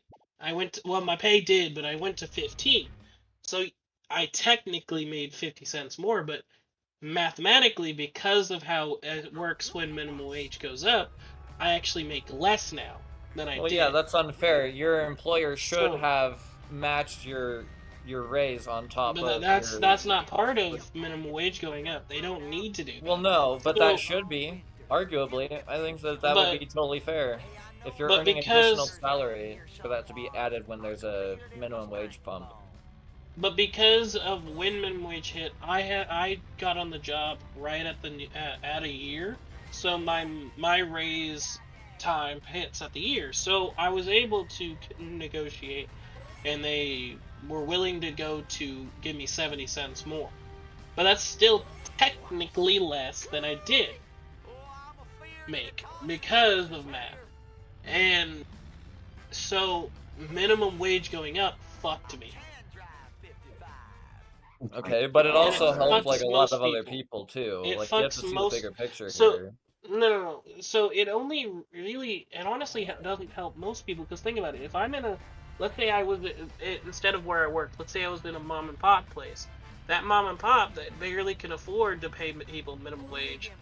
Well, now they might have to fire somebody because If you they can't afford to pay to cover your costs, you shouldn't be in business. That's like the #1 rule of Yeah. capitalism. If you can't cover your costs, you shouldn't be in business. If you can't afford Fair. to pay your workers That's fair. a living wage, then you shouldn't be in business. And honestly, That's fair. here's the thing, is that the more money that there is that people have to spend, the more that they're going to be able to afford those mom and pop businesses. Like, there's so many restaurants that are part of like a lobbying group that lobbies to like allow sub-minimum wage pay for their employees because they make the argument that the tips make up for it.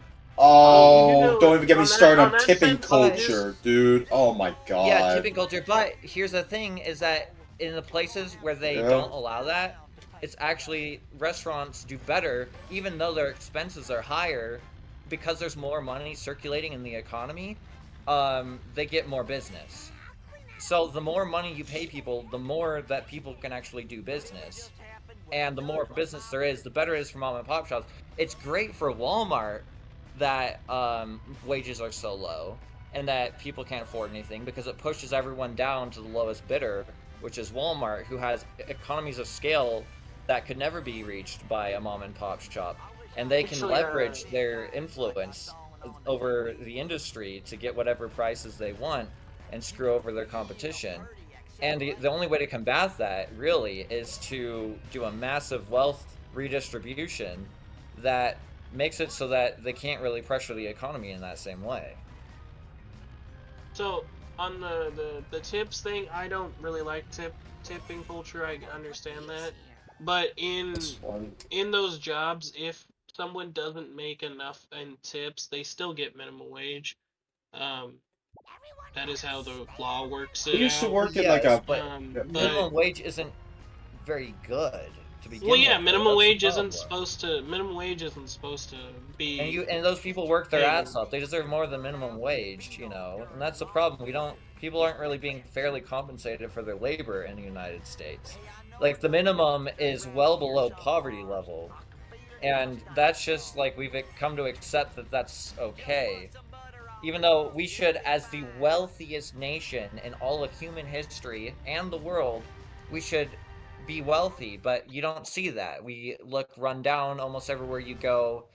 Everything is just like falling to shit, because the wealth is not being distributed to the working class. It's not being invested into public infrastructure. It's not being invested into yeah, it's not a like so anything. you're saying it's not all a just being hoarded by billionaires. So it's not a and minimum wage invested problem, into you're the stock market and it's a speculative wealth investment and stuff that doesn't actually make anything better or enrich anyone other than a few select greedy people. You know, that's where all of our money is. But I was gonna say also, with whenever you brought up Walmart, I would actually quit my job immediately when minimum wage went to 15 if I was working at Walmart. Because Walmart already made 15, so the whole reason I would have gone to Walmart was because they give you a significant more than minimum wage, but now that they would be comparable to minimum wage, fuck that, I'd go to an easier job. Yeah, I mean, I totally get that, because, like, imagine so, like, you get Walmart a job. was a terrible choice to give an example when they already do 15. Hell, Amazon gives 15. I would have quit there immediately too with minimum wage. Well, yeah, but Amazon is like a straight hellhole, and yeah, Walmart also sucks a lot, but they might pay a little bit more than minimum wage, which kind of makes them seem like the good guys. But they're not. But Not really. they're only doing it because they're playing the long game. They know exactly that their public reputation is shaky, and in order to keep it from bottoming out, they at least we're like the greatest employer in all of the United States. We hire more people than any other company, and well, at least we pay more than a minimum wage, so you have to like us. But eventually, once they have successfully destroyed all of their competition, which they are eventually going to, if things keep going their way. I just go to Food for Less. Well, then you're not going to have a choice, and then they're gonna stop being so generous, right? Yeah, I go to Food for Less because it's much cheaper. I get bacon. So many timed I get bacon missions, for dude. $2. So many timed missions, dude. It won't be that way for long. Once Walmart catches wind of it, they're gonna do what they do with they have special deals with companies like Pepsi, where the store price, the shelf price at Walmart is lower than the wholesale price for your grocery store, your local grocery store, where they arrange a deal with Pepsi and they say, well, hey, we're not gonna stock Pepsi at Walmart unless you give us a significantly lower rate than everyone else. So that actually just sets a price floor. Instead of being competitive, they just strong-arm their position as the de facto monopoly, and they force brands to charge wholesalers more than they do Walmart, which gives Walmart outsized political, or not political, capital. It basically it makes them a lot richer because everyone shops at Walmart because it has the lowest prices, not because they're more competitive, because they are using their market position to destroy competition, basically. Yeah, it's monopolies. No, it's all about Walmart will monopolies. not stop until all of your grocery stores are closed and out of business, and it's the only thing left, and then at that point they don't need to try at all. Basically just a monopoly, pretty much, and I hate that. They're pretty close.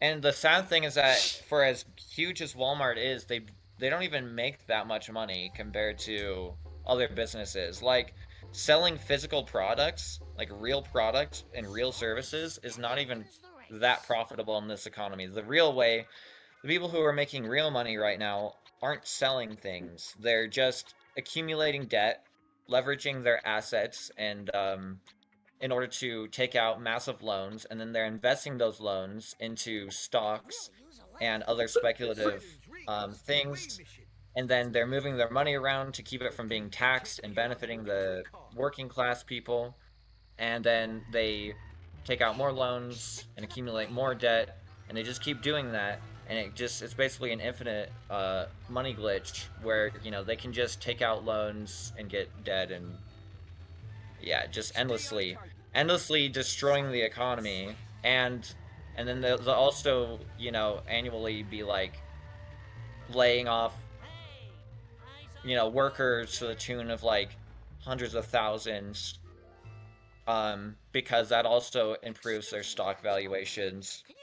And then whenever they get a tax cut, because the people were convinced that trickle-down economics works this time, then they always just do mass layoffs, stock buybacks, manipulate their stock value.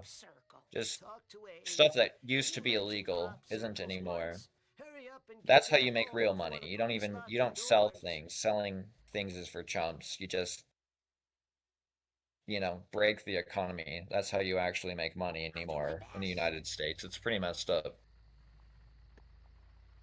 I mean, all this stuff sounds messed up anyway. I mean, but look at it this way, okay? Global debt is like more than double the global GDP. And oil prices are not climbing as fast as they should be because oil executives are stupid and gullible, and they'll believe anything that world leaders tell them. But really, we are on the verge of a massive shortage of fuel, which is going to affect the entire economy, like, substantially. Yeah, I would expect, like I said, within, I don't know, probably around July, probably to see massive increases in the cost of everything. Even more than what we've already seen? What's that? Even more than what we've already seen so far in the last couple of months? Yeah, because we're gonna genuinely hit a point where we actually can't put, like, gas into our cars. Like, we actually start running out. We don't have enough fuel to run the pipelines at full capacity anymore. And we're not going to be able to do air travel properly. We're going to be struggling to ship things in, like, ship things around in trucks and freight and stuff like that. I was going to say everything's going to become significantly more difficult, because 20% of the global fuel supply is gone, and they have no plans to actually get it back. And even if we did a month ago, it would have been too late to delay, like, to prevent, like, a massive shortage of fuel. Yeah, well, anyways, already, what? Like, Europe is needing to import jet fuel from the United States, which they're struggling with because it's inferior to the jet fuel they were using. And we're having to pull out of our strategic oil reserves to sell to other countries because they're out of fuel. I thought they used vodka. I'm joking. I'm joking. But anyways, let's just move on. I think we kind of get the point. You know, things are becoming a bit more hectic. But, like I always say, we can get through it. You know, it'll be okay. You know, like at the end of the day, all this stuff is just kind of just, yeah, you see it now. But, like, right now, I think really what this really amounts to is just like, yeah, just, yeah, we'll be fine.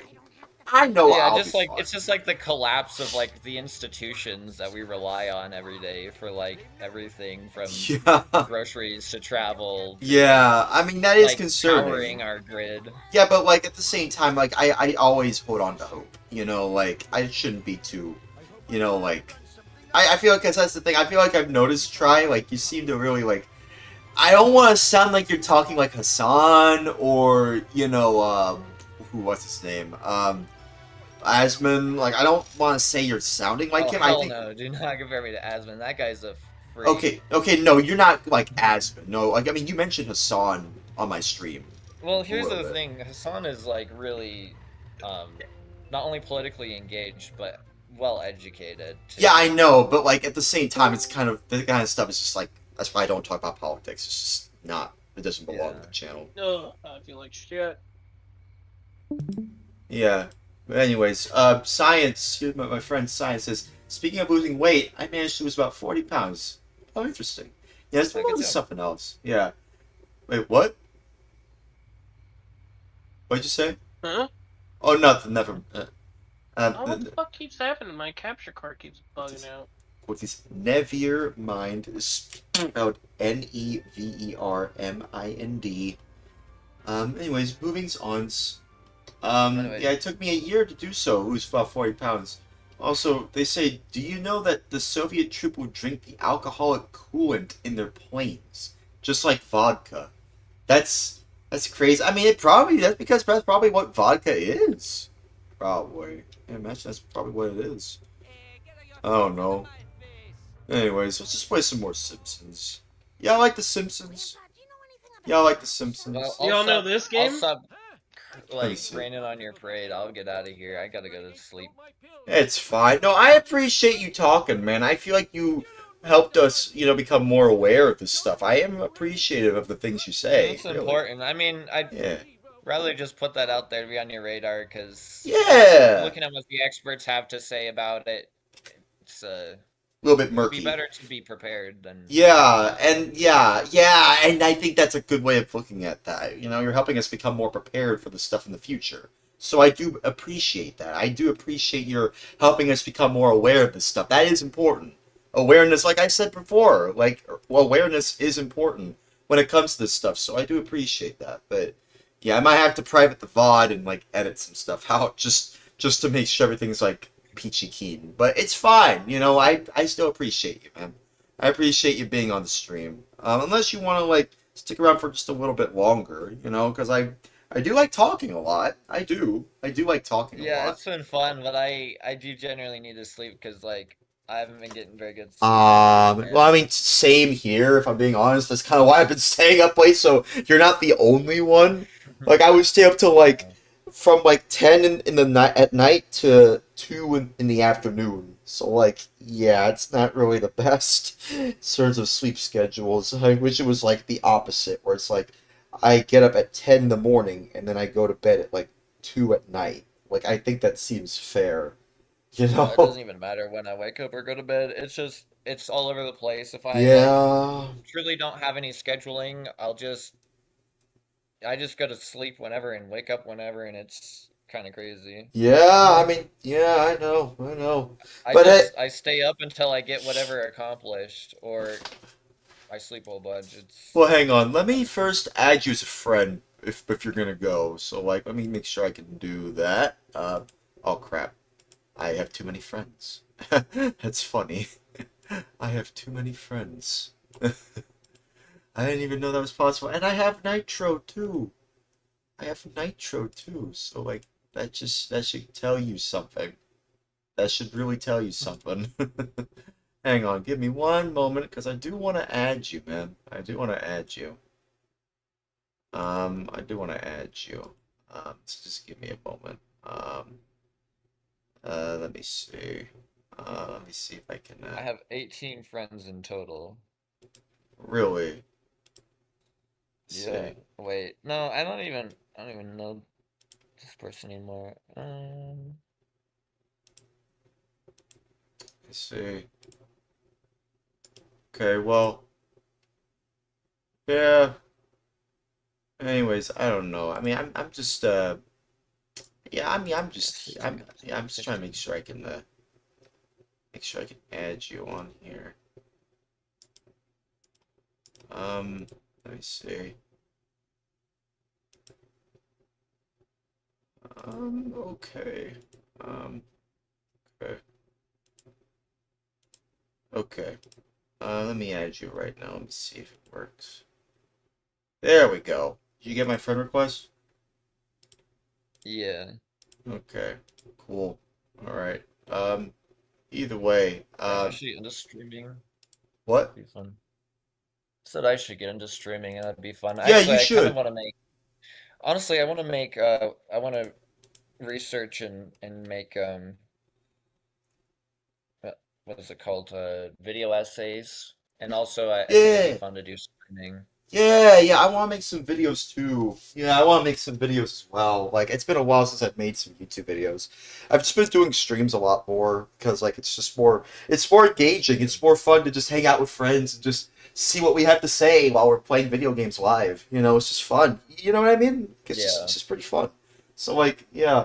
Well, I appreciate you being on, Try. Hopefully we get to talk again. You know, but yeah. Hopefully we get to talk again because like it's been super fun to be able to hang out with people. But yeah, it's hopefully we can hang out again. But if you do have to go to bed, then by all means go to bed. Oh yeah, I'm a sleepy boy. Yeah, I don't know. I mean, sleep. Dude, I pulled an all-nighter like the night before. Really? Last. And then I still got to bed like pretty late, and then I had to get up kind of early yesterday morning. Oh damn! And then I gotta go to work in like 3.5 hours. Okay. Just under. Wait, 3.5 hours now? Yeah. Oh crap! You really should go to bed. Yeah, you probably should. Yeah, I know. I'm only gonna get like 3 hours of sleep. Oh dude. man. Dude, yeah, you should go to bed now, actually. Yeah, I get pretty carried away, man. I'm so sorry, man. I'm so sorry. I can't believe I don't want you to lose your job, man. Yeah, get some sleep. No, I'm not gonna lose my job. I'll be okay. Okay, I know you'll be fine. I know, but just go to sleep now, man. Go to sleep. I don't even have a job, so don't worry about me. I get money from the government. I get like SSI because like I'm retarded. I'm joking. I'm not retarded, but like you know what I mean. Like I have ADHD, attention deficit hyperactivity disorder. I have high functioning autism. I have OCD, which stands for obsessive compulsive disorder. Yeah. They're aware of that, and they know I'm unemployed. They tried to contact me earlier, saying that, oh, we need you to contact us because, like, oh, you know, we want to make sure you can still get it. I'm unemployed. I am unemployed. It's funny that you tell me this because I already clocked you for all of that, like. What? Like immediately. What do you mean by that? And I'm also well, I'm not. I don't have OCD, but I got autism and ADHD. Jet, do you have autism? I don't know if you're still with us. I am diagnosed. I'm autistic, yeah. Yeah, we're all autistic! Wow, the autism boys! I mean, wow. You can't... Okay, here's the real litmus test, okay? If you are a member of the GameCube Discord server, you are autistic. I'm just... You know what? Hey, I feel at home with my friends who are autistic. I feel at home with... I mean, I'm not saying that as a pejorative or no, something. I don't know, you're not. As a matter of fact, if you happen to be a member of a Discord of a niche, like, retro console that's kind of obscure, then, yeah, you're probably autistic. Like, I know I'm autistic. That's how it works. I think I'm even more niche because I'm playing the Sega Saturn right now. Yeah, I mean, I really enjoy the Saturn too, man. Do you have a Netlink modem? Don't get me started on another conversation. I'm out of here. Okay, bye, dude. God bless you, man. Stay safe. I'm using this. Yep. What were you saying, Jet? I'm using this controller. Let me An see. abomination of a controller. Oh, let me look at your, wait, hang on. Let me go back. Hang on. It's just kind of slow. Let me see. What controller? Oh, that one. Oh, well, that's the 3D control pad. That's the 3D control pad. I mean, still, Cost me $70. $70 just for... It cost me the same as it cost to get the damn console. I mean, to be fair, I had to pay $200 or more just to get modded and, like, you know, stuff like that. Why would it cost that much to mod it? Modding it was really easy. Oh, well, I mean, they add, like, a FRAM mod. That's what they added. It's like the FRAM mod. What's an FRAM mod? It basically is like... So basically, the way that the Saturn works, if I remember correctly, correct me if I'm wrong here, but I don't know. Basically, the way that the memory works is like they have built-in memory, right? Like specifically to SRAM, and that RAM, if it goes out, then all your memory is basically gone. Like all your saves in that memory are basically just kaput, just gone. So the FRAM mod basically just makes sure that the memory doesn't, you know, get deleted if the chip goes bad. So basically, it's meant to be like a safeguard in case your RAM, the FRAM, or I suppose SRAM more so than FRAM, goes bad. So yeah, it's basically like a safety measure if you're saving it to internal memory. But I have a satiator, so I would prefer to just save it on the SD card instead. But it's nice to know that the Saturn has built-in save memory, and that's kind of why it was expensive, actually. That's one of the reasons... I thought we just used the memory card. No, there was no memory card. No, I don't think there even is a memory card. I have a memory card plugged to my Sega Saturn. Really? Oh, you mean the memory cartridge. You mean the cartridge. The same shit. Yeah, I know, but like, I mean, it has built-in memory too. It has a built-in save memories for saving, you know, your games. I bought a memory card for like $10 in Japan. Memory card with a T, right? There's memory card, same shit in my mind. Yeah, okay. Yeah, that's fine. That's fine. But either way, it's just interesting to me that there is like a lot about the Saturn that, you know, even I didn't know much about at first. Like, you know, there, like, of course, some of this stuff is new. Like, have you heard about the Saturn Trip Acceleration Cart that recently was made confirmed to be real? Have you heard about that?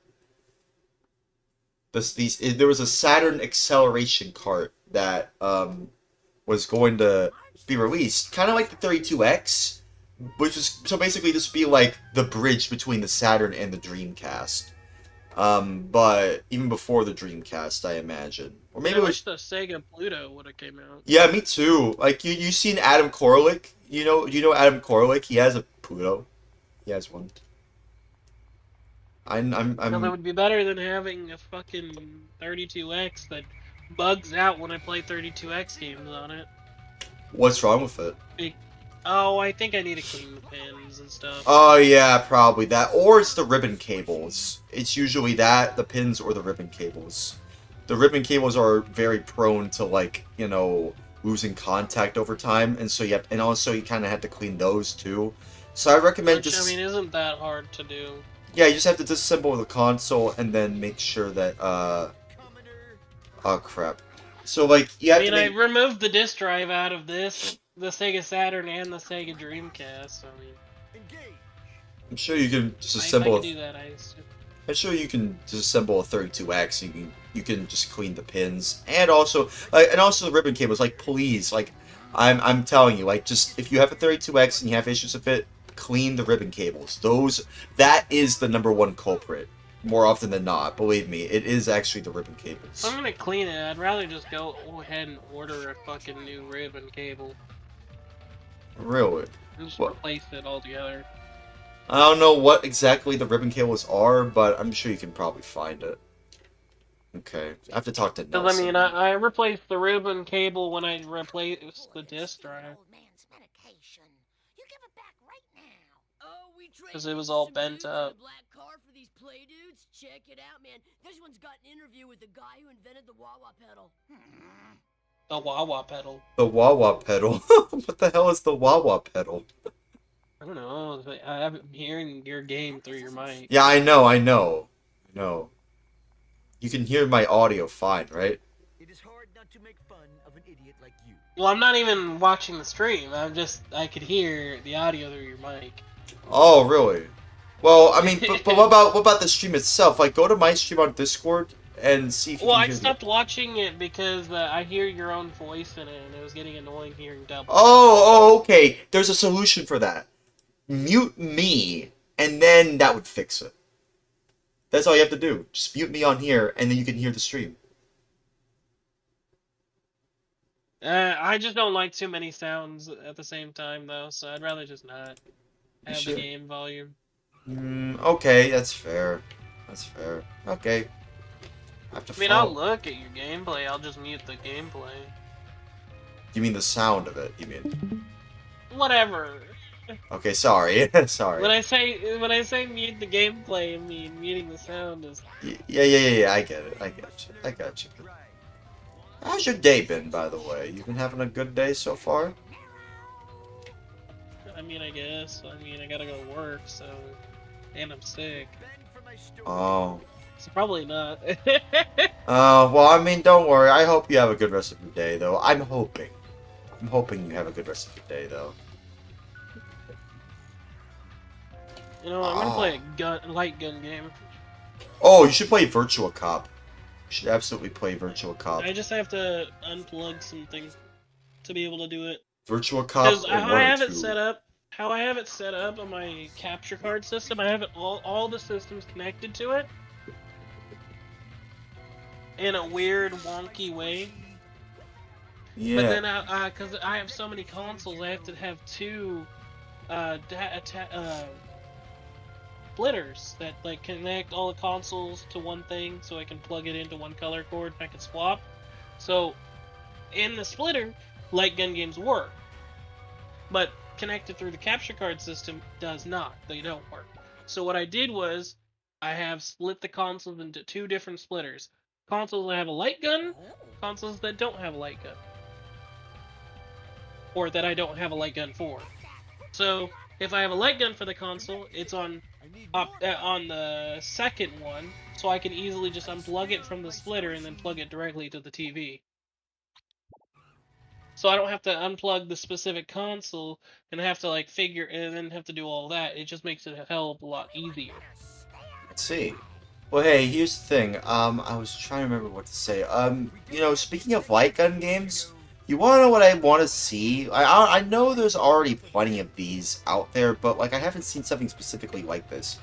You've heard about those What do you like? think of this light gun? Wait, what? What about this light gun? Have you seen this one? Oh, I haven't seen that before. What the frick is that? What is that? It's for Silent Scope for the OG Xbox. Oh! I went to a pawn shop. The only sad thing is, it's broken slightly. The plastic on this, so it was built to be able to take off, but on the inside, the plastic was broken. But Also, I like your whatever. t-shirt. I like your t-shirt. Oh, I just threw a t-shirt on because I was going to turn on the camera. But thanks. Okay. Yeah, it's fine. I rarely wear the shirt. Well, I mean, I don't really want to show you on stream because, like, you're showing your whole face, and, like, I don't really want to put you on blast like that, personally. So I'm kind of just not showing showing... underwear. No, you're not. No, you're not. I'm wearing underwear and shirt. Okay, yeah, you know what? You are. So that's why I'm not showing it. I'm not showing that on stream. I'm sorry. I'm just not. Oh, damn it. If you were showing your screen, that's fine. But you're showing your entire person. I'm just like, that's not... Even I don't do that. But it's fine. Do you like Fallout? You know, you're wearing that t-shirt. Do you like Fallout? Yeah, I like Fallout. Yeah, me too. I've played every Fallout game. Nice. Alright. Even like Tactics and Brotherhood of Steel? Even those? Yep. Damn, dude. Man, I gotta play those games. I have a save of Brotherhood on my Xbox. Really? Oh, okay. I'm sure, like, it's still not a good game, though. I mean, I heard If you people... play, so the issue with the game is you have to think of it not as a Fallout game. But it's a Baldur's Gate, you know, kind of clone. Or, like... No, definitely not a Baldur's Gate. It's a beat 'em up game. Oh, okay. So if you play it with the mindset that you're not going to, and that it isn't a Fallout game, it's an okay game. But I played it on easy mode because the big issue is the screen is so zoomed in, and a lot of things are melee. So like by the time you see something, it'll get right up in your face. Hang on. Man. What were you saying? I'm sorry, I kind of got distracted. The only way to enjoy the game is you have to play it on easy mode. Oh, is it because it's hard by default? Yeah, because the field of view is very, very small, so you can't see shit until it's already too late. So if you play it on easy mode, it's still pretty hard, but you know. Honestly, I do want to play Brotherhood of Steel, though. I actually do. Mainly just have morbid curiosity. Because, like, I know it's, like, the Fallout that everybody hates. But, like, I want to give it a fair chance. I want to play that and see what all the hubbub is about of that game. You know, because, like, I mean, I'm a huge Fallout fan. And to be fair, I've only played a little bit of Tactics. And I had... There are only 3 Fallout games I haven't completed. Fallout 3... Fallout Tactics, and Fallout Brotherhood of Steel. I still have to play 3. I might as well just play 3 first. I might as well. Well, you might as well just wait for the remaster that's supposed to come out soon. I don't know, man. See, that's the thing. I don't know, because, like, I've heard that the Oblivion remaster, you know about the, they remastered Oblivion. Yeah, it was really good. What about it? Oh, you're saying it's really good. Well, I've heard other people say differently. Some people say it's bad. Well, their issue is that it's really hard to mod it. Yeah, and that's kind of what makes these games special, is that you can modify it to make it better than it was before. Yeah, but I've only ever played the original Oblivion. I've never modded it, so I didn't mind that I couldn't mod it, because it's Oblivion. I loved Oblivion, and to me, it's my favorite Elder Scrolls. Yeah, I mean, a lot of people seem to like Oblivion. So, like, a remaster of it, without having to do much. I mean, obviously some tweaks would be awesome, but I mean, the modding is still okay for like little tweaks. But I don't need like new quest mods and stuff. If I don't want that, I guess I can play Skyrim, but I don't really like Skyrim, to be honest. Yeah, I mean, I imagine why, because like a lot of people say that it kind of dumbs down the RPG mechanics. I've heard a lot of people say it dumbs it down a lot compared to Oblivion. Well, I hate the skill system. Well, to be fair, my very first Elder Scrolls game was Skyrim, so, like, I don't know. I mean, I kind of want to play Oblivion a lot more, mainly because I missed out... My first one was Morrowind, but I was really bad at it. Really? I'm terrible at this fucking gun. I'm already dead. Let me see. Oh, you're I'm playing... playing Virtual Cop. Oh, yeah, see, I'm telling you, Virtual Cop is pretty good. I've played it already. I've beaten it. I'm just terrible at this. You know, I was gonna say earlier, right? You know, you want to know what I want to see one of these days? Like, a light gun that not only works on, flat screen, displays, but also works simultaneously on CRTs, too. Like, because I haven't seen anything like that. I've seen the Sinden light gun. I'm pretty sure that's the only one. There's like a few others too that works solely on flat screens, which is fine. But what if I want to play it on a CRT? You know, that's the thing. I want like something that works seamlessly on a flat screen and a CRT. That's what I've always wanted to see. I still want to see that, but no one's done. Wait, how? A Wii. Really? I mean. You mean like a Wiimote, you mean? Yeah, Wii remote. I mean, but like, I'm talking about like the gun attachment and play gun games with it. Yeah, but like, you're basically locked to one console though, is the Wii. I'm talking about like, light gun accessory that works on all kinds of retro consoles that support that have light gun support. So like the PS1, the Saturn, even the NES, from the NES to the original Xbox, you know? So like let's get a light gun that works on the on the NES, the console that you will probably only ever play Duck on. I mean, yeah, if you don't want to shell out for a zapper and you just want to play Oh, I can't afford a $15 light gun. I don't know. I mean, well, listen, I'm mainly talking about for all kinds of, you know, consoles here. I'm talking about all kinds of consoles. That's what I'm saying. Like, it's not just the NES. It's also the Genesis, because there are some... I'm pretty sure the Genesis also had a light gun support it for does, it. And the Master Apple System. Store has one for $50. Wait, what? I'm hoping to find one that's reasonably priced. I'm also looking for, like, I'm also looking to see if, like, maybe they could also, like, include, like... Because there's also, like, one for, like, the Master System as well. They call it the Defender, I think. I think it was called the Defender. Fuck! What's wrong? I died again. But you still lived because you're still playing it. You're Well, still going you get, through. like 5 lives. Oh yeah, well that's pretty generous actually. That's actually pretty generous. 5 lives. That's actually pretty generous. Yeah, I don't know. I mean, personally, that's all I'm saying. Like this, you know, light guns like the Sinden light gun is great if you just want to play it on a flat screen. But I'm strictly talking about using like a light gun that, like, it kind of like, you know how like the Mister has like snack adapters where you can like adapt using like real controllers, official controllers, or even like custom controllers to a Mister. Kind of like that. I kind of want to see something like that where like you can have like where like the ecosystem for it is you buy the main light gun, right? You can use it on a CRT and a flat screen, whether it be simultaneously or one at a time, you know? Or like, yeah, just a CRT or just a flat screen. But also, you can also use an adapter to plug it in like via Bluetooth. Or if you just want to use a PC version, you could just like use the USB. So like, the idea I have for this, hypothetically, you know, light gun that works on CRTs and HD flat screen TVs. Yeah, so this sounds like that'd be expensive. It would be, but like I would get it. I know it would, but it's worth. But think of it this way: how expensive would it be to get every single light gun accessory for every console that supported it, along with the games for it? It would probably be a lot. I can tell you because I got a light gun for almost every console. Okay, so how much would it be then? I'm curious. This one, the Sega Saturn, costed me $20. 20. The Dreamcast costed me $25. Okay, so that's 45. The PS2 costed me... Hang on, I have a calculator built into my keyboard. Hang on, so that's 25. On average, all the light guns were $20.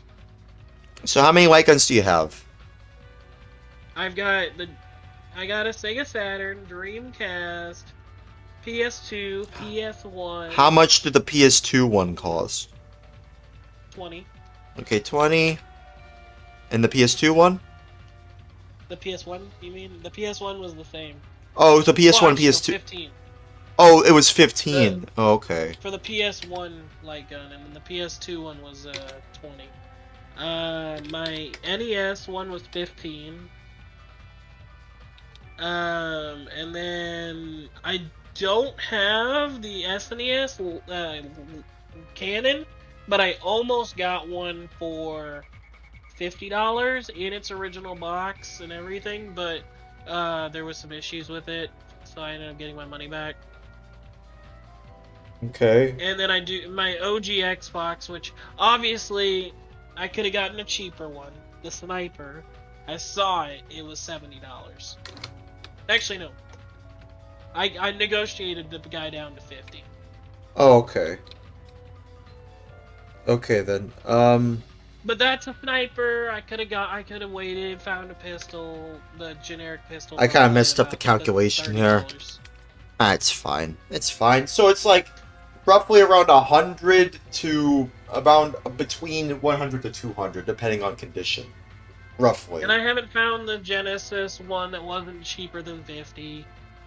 That's on average when I googled the value. That's what it's worth. Okay. Well, And that's I don't think there's a light gun for the N64, which was a very missed opportunity. really that's crazy. They don't have any light gun games for N64. I thought there was a Zapper. I'm pretty sure there was. I thought there was. Hang on. I'll look it up, but Yeah, I let me haven't look. seen a game that works. Let me look it up too. Let me see this. Let me see if I can find something like this. I guess there were some. Yeah, there was. Yeah. There was only one major knife edge nose gunner. Okay. Designed for an Unreal, which was designed for light gun accessories, was planned. It never officially released. So there was one, but never came out. Oh, okay. But is there a ROM dump of it at the very least? Is there a ROM dump at the very least that they? Well, yeah, but if that never released, would there not even be a gun? Yeah. The N64 lacked light gun support due to the shift away from the genre in that era, and the failure of the SNES Super Scope. But then, so there was no light gun for it. Yeah. There were ideas of it, but they never released. Were there any Nintendo 64 light gun games? Yeah, no. I just said. Oh yeah. Star Fox 64, while a 3D rail shooter rather than a light gun game, it's offered. Oh, okay. So the AI just was like, "Hey, Star Fox," but it's not a light gun game. Looking at AI summaries, huh? Oh, jeez. Okay, Okay, so there is something on ResetEra.com where a person named Lady Bo made a comment about the Nintendo 64's light gun history explored. Lots of people think that the Nintendo 64 didn't have a light gun. While that might be true, there was certainly one development and planned for release. It was a lunar gun, actually. But there's also, you mentioned knife edge nose. Yeah, knife edge. Yeah, I also mentioned knife edge. And also, Here's a review of it. Oh, really? So you could play it.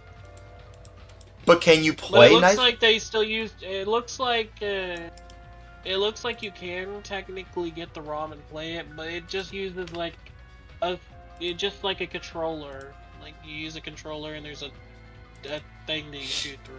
So you can't even get like a peripheral for it. There was no peripheral. No, the peripheral never came out, and so until they could get a peripheral, they just used a remote control thing, and I guess the game never came out too. Well, that's Just weird. the ROM It got- says that it's weird. It says it kind of came out. What are you talking about? It did come out. Oh, it did, just not in the U.S., just in Japan. and Europe. No, it did come out actually here in the States. Take a look. Take a look. Look at my stream. Oh yeah, now I'm seeing it. It was just later. It was released later. Yeah, so like they just didn't add like the light gun They just support. removed the light guns. So it's the light gun support that's like lost, supposedly. The game itself exists. You can play it. It did officially come out. It was just, the light gun support for it was, not implemented into the game. Unless it is? Unless it's still in the files somewhere, if someone can unlock that somehow and make a peripheral for it, but I don't know how you would do that. I suppose you could make a makeshift, like, Super Scope or Zapper, make that work with it. I don't know exactly how that would work. Yeah, man, I want that zapper. Yeah, me too. Like, that's interesting. Nintendo 64 didn't really have any light gun games, even though there was No. Do you plans see for my it. screen? Do you see my camera? Let me see. I want that zapper. Oh my god, dude. It looks like a Desert Eagle. Oh my god. It looks like a Desert this Eagle. is the zapper we got at home. Oh my god. Oh my god, that looks so goofy. I don't really like the Nintendo 64 controller. I'm not a fan of that. I don't really like... I don't mind it. I don't know. I'm not really a fan of the design. It just looks like it just looks so weird. Like they obviously didn't know how to seamlessly implement the joystick, like the analog stick, onto the controller. So they just kind of put it in a separate slot, kind of like, like a separate handle even. But even with, the directional pad having its own handle, so it has 3 handles. What it reminds me of? There was Batman Arkham Asylum? You know that game? You know that game? I know of it, but never played it. Oh, okay. I never really cared for the Batman games. Okay, well, the thing is, in that game, I suppose spoilers, but in the game, there is like a 4th wall break where like Joker, is like shooting Batman, and when that happens, in the game over screen, it says use the middle stick to dodge Joker's gun. And I'm like, what? The middle stick on the Nintendo 64 controller? It's like, what happens if I plug in a Nintendo 64 controller? Do I actually dodge Joker's gun? And it's like, no, it was all fake, And then Batman comes out of his grave, and he's alive, so it's fine. While looking at the stuff about the N64 light gun, I What? saw my sniper. Come to find out, you could do this with it. What? No way. You could just... I didn't know that. I just saw that while Googling this stuff. So you DK Oldies is selling this gun. How much are they charging? DK Oldies. Oh, don't get me. I overpaid, bro. DK Oldies is selling for half the price I paid. How much did you pay for it? Well, not half the price, but I paid 50 for it. But they're out of stock. They're completely out of stock, and they want 35. 35. Damn. Well, when I googled the gun, it was worth like roughly 50. So I. That's crazy. I mean, still, that's just crazy to me. That just all this stuff about light gun games, and like, I just wish that. I just personally wish that, there was just a more seamless light gun, that you can use on flat screens and CRTs, and as well as an adapter that interacts with, your light gun via Bluetooth, to make it more seamless. Or you can make it, or give it a cabled option if you're concerned about low latency, near 0 latency at that. So, like, yeah, I don't know, it's just something worth thinking about, so... Yeah. It's just crazy to me that we've reached this point in gaming where, like, we're seeing all these retro consoles given new life. But when it comes to light gun support, it just seems like the only support it's getting is, like, only for flat screens. And not the actual CRTs, which is fine if you want to play it on a modern a modern flat screen and you don't have a CRT or you can't afford a CRT. But you can find a CRT pretty cheaply if you know where to look. Even like at your local Goodwill or like your own locals. Like even like a garage sale, they probably might have. Who knows? But to be fair, retro is becoming more popular. And I'm sure even those people are becoming more aware of that, so they might jack up the prices of those soon. But they probably already have. But still, that's the thing. Like, it would be nice to have something that's more seamless. That's all I'm saying. I got a question. What? Do you think I would be stupid for doing this? Doing what? I want to buy an extra SNES just for one thing. An extra SNES what? I just want to buy an extra SNES for one thing. For what? And what I'm about to show and say, you're going to think I'm really fucking stupid. What is it? What is it? Tell me. I want to mount it to the top up here where my camera is. And I put this on there. Oh my god. And use it for the capture card. You know what? And Dude, I want to see that. Oh, I want to know if Discord can recognize that. Oh, that'd be cool. No, I would use the capture card system that I already do to play my games. Oh, okay. Alright. Oh, use it for a capture card. That's interesting. You're going to use the Game Boy camera? Do you have the Game Boy player? Or do you have the Game Boy... Yeah, I got it. Yeah. I got one right here. Let me see. Oh, nice! You have one! Awesome! Nice! That's so cool. Yeah, it works on it. Yeah, it just mounts on there. Does it work on an actual SNES? Like, does it show the visuals? I got one. I got it right there. I'll do it right now. Yeah, let me see. I want to see it on your CRT. See if it works there. Yeah. Alright. Wondering if it would work. It should. Hopefully it works. It's just like, I know it does. I haven't tested it, but I've seen people do it with a GameCube. Yeah, and that's fine. Because, like, wait, really? No way. That's actually kind of cool. Yeah, you have to do the GameCube on the side. Oh, yeah, because, like, the way the You can technically do it with a Wii also. Really? Oh, yeah, because... What? No, you can't do it with this? Oh Maybe it's no. dusty. Maybe it's dusty. Okay, try cleaning it. Oh man. I would like to see if it works. My Well, stream maybe it's can't. because it's an American Game Boy camera and this is a Japanese SNE. I really don't think that's what it is. It can't be because it's region locked. Let me see. Is I just blew it. the game?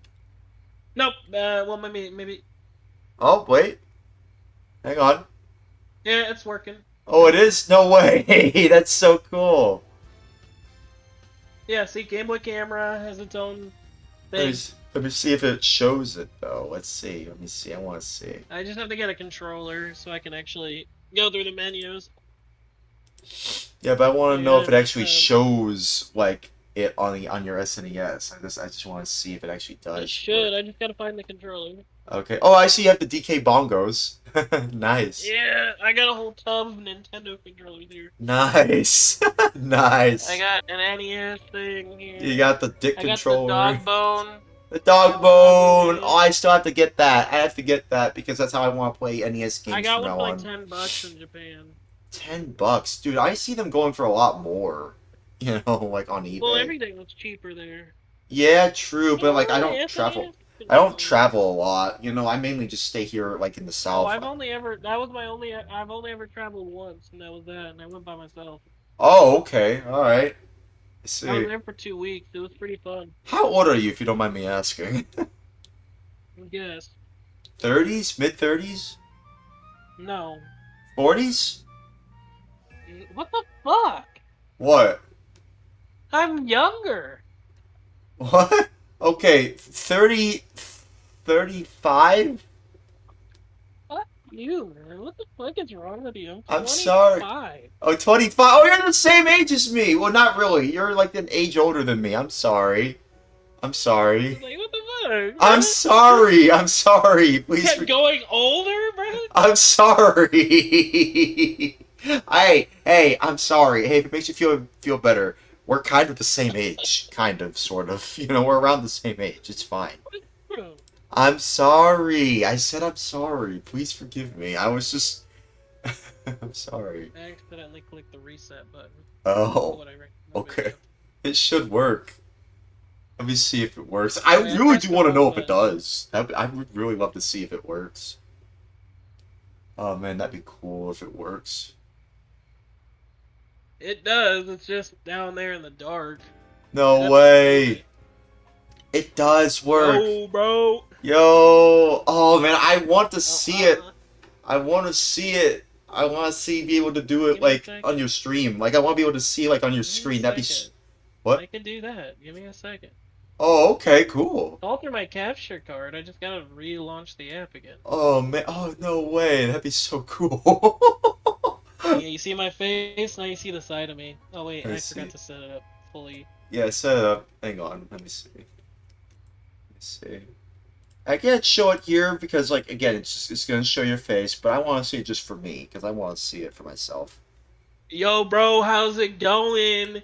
This is my YouTube stream, bro. It's not working. I don't see anything. I can see it on mine. It's I blue. can see it on my Discord site. It's blue. There's like two blue squares moving. I just see two blue squares moving. Okay, there we go. There we go. There we go. Oh my God, it's bro, working. Welcome to the crib, bro. It's working. Oh my God, that's so cool. Oh man, it's like a makeshift, like, you know, like video cat. Oh man, it looks so bad. It's so bad. I mean, this camera was this camera won awards for how cool it for how small it was for the time. Yeah, it was. I imagine it was, but that's because they just, you know, Nintendo didn't expect that the Game Boy camera, you know, or the Game Boy would last as long as it did. And that's because of Pokemon. You know, it was like the only real handheld that people gave a crap about in the 90s. Throughout the 90s, I know it came out in 1989, but it was more prominent throughout the 90s. Kind of like The Simpsons. The Simpsons and, you know, the Game Boy both came out in the same year, 1989. But they're more known as like... Any better of a camera? Can you see my face better? Let me see. Not really. I mean, it's still pretty bad, but you know what? It's fine. It's fine. I can still see They you. had like little games on it. They had little games on it. They have games on here. No way. What capture card are you using? Oh man. Some generic one I bought off. What the hell is Alba. this? This looks very interesting, I will say. Like, the way they present it is so interesting, dude. So interesting. They like Yeah. weird games. Yeah, I could probably show this. I could probably Oh yeah, it's showing your face. Is that your face? Yeah. Oh my god, that's so interesting. They had well, the ball. Let's play the ball game. Yeah, I mean, let me see. Oh yeah, this is just the that's just that's what is that again? It's like one of those Game and Watch games. Yep. It's the Game & Watch. Yeah. It's just called Ball. The Game & Watch game I think was just called Ball. Let's see. It just shows your face. So like, did you take a picture of your face? Yeah. Oh, okay. He So takes pictures and puts it on his face. Oh. I don't have many pictures, so a lot of them are black. Oh, okay. That's fine. I just have a picture of me and my grandma. Oh, okay. That's fine. I was thinking about taking some pictures at my sister's party. Oh, For her okay. graduation, just as a goof. I see. Okay. Well, yeah, that's interesting. Like, you could stream and look at the Game Boy camera. That's so interesting to me, man. That's so cool. That is so But I was cool. thinking, honestly, instead of getting an SNES, I'd probably just get a Game Boy player, like one of those $50 Game Boy players for the PC. Oh, And then okay. you just stream the Game Boy. I'd see if it works, but you'd basically stream the Game Boy emulator. Yeah.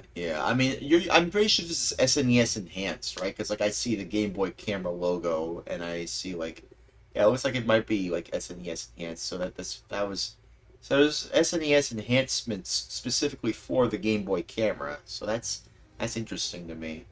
That's pretty interesting to me that they specifically. Yeah, made- if I think there's a button. Did the SNES support color changes? Yes, it did. Yeah. That's the only color change I could do. Oh, okay. I see. Okay. Well, there you go. How much points do you think I'm gonna get? I don't Yeah, know. maybe. 100. No, I'm gonna let it fail now. Oh man, you were doing pretty well actually. No, I let it fail because the number I want. Oh, okay. I see. Well, that's interesting. You're not gonna laugh at the number? No. Oh, 67. Oh, I thought you were gonna say. I thought it was like 69. Oh. Oh no, 6 7. Oh, 6 7. 6 7. Oh, I get it. Oh. I hate the meme, but Me too. I hate it too. I hate it. I hate it too. I'm not a fan of memes, man.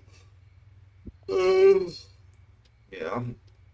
Ah man, I'm not a fan of But I memes. don't really have much on the Game Boy stuff. I just have one of those cartridges. I just saw the Game Boy camera for someone was selling it.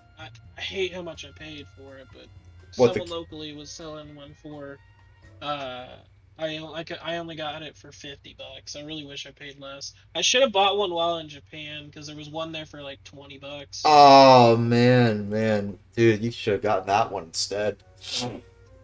Should have gotten that one instead. Yeah, I mean, still, so like, yeah, okay. Well, I'm just gonna be playing more Simpsons.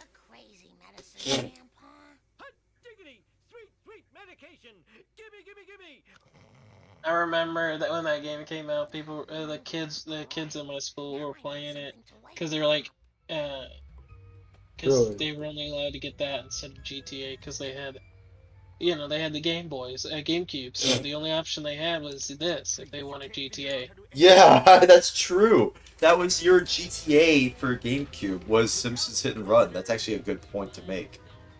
Yeah, honestly, that's a good point. But I would And the like. only reason why Hit and Run came out was because the game prior was a knockoff of Crazy Taxi. Crazy Taxi. Yeah, and it it's so much did so well. that Sega So got anything about the corporation, you know. Yeah, I mean, it did so well that like Sega got anything but that corporation, you know, O&E. They took notice of it and they sued them. They sued the game developers because of just how similar it was. But like, it's The Simpsons, so like, what are you gonna do? I mean, it's Simpsons. I would like to see Road Rage ported to the Dreamcast. I think that would be kind of interesting.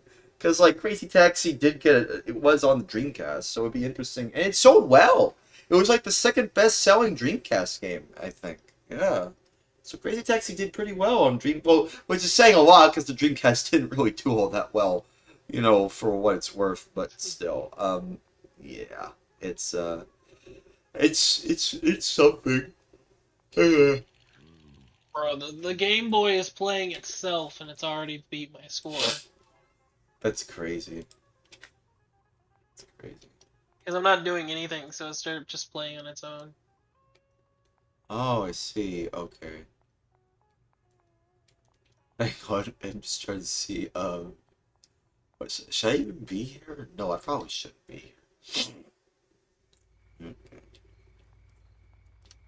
What I was. It is hard not to make fun of an idiot like you. Bruh.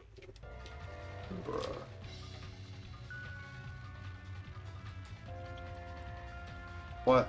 I thought I already did that. I thought I gave him the pills. Oh, okay. It's a cutscene. What is this? Oh, okay. He's taking pills. For the last freaking time.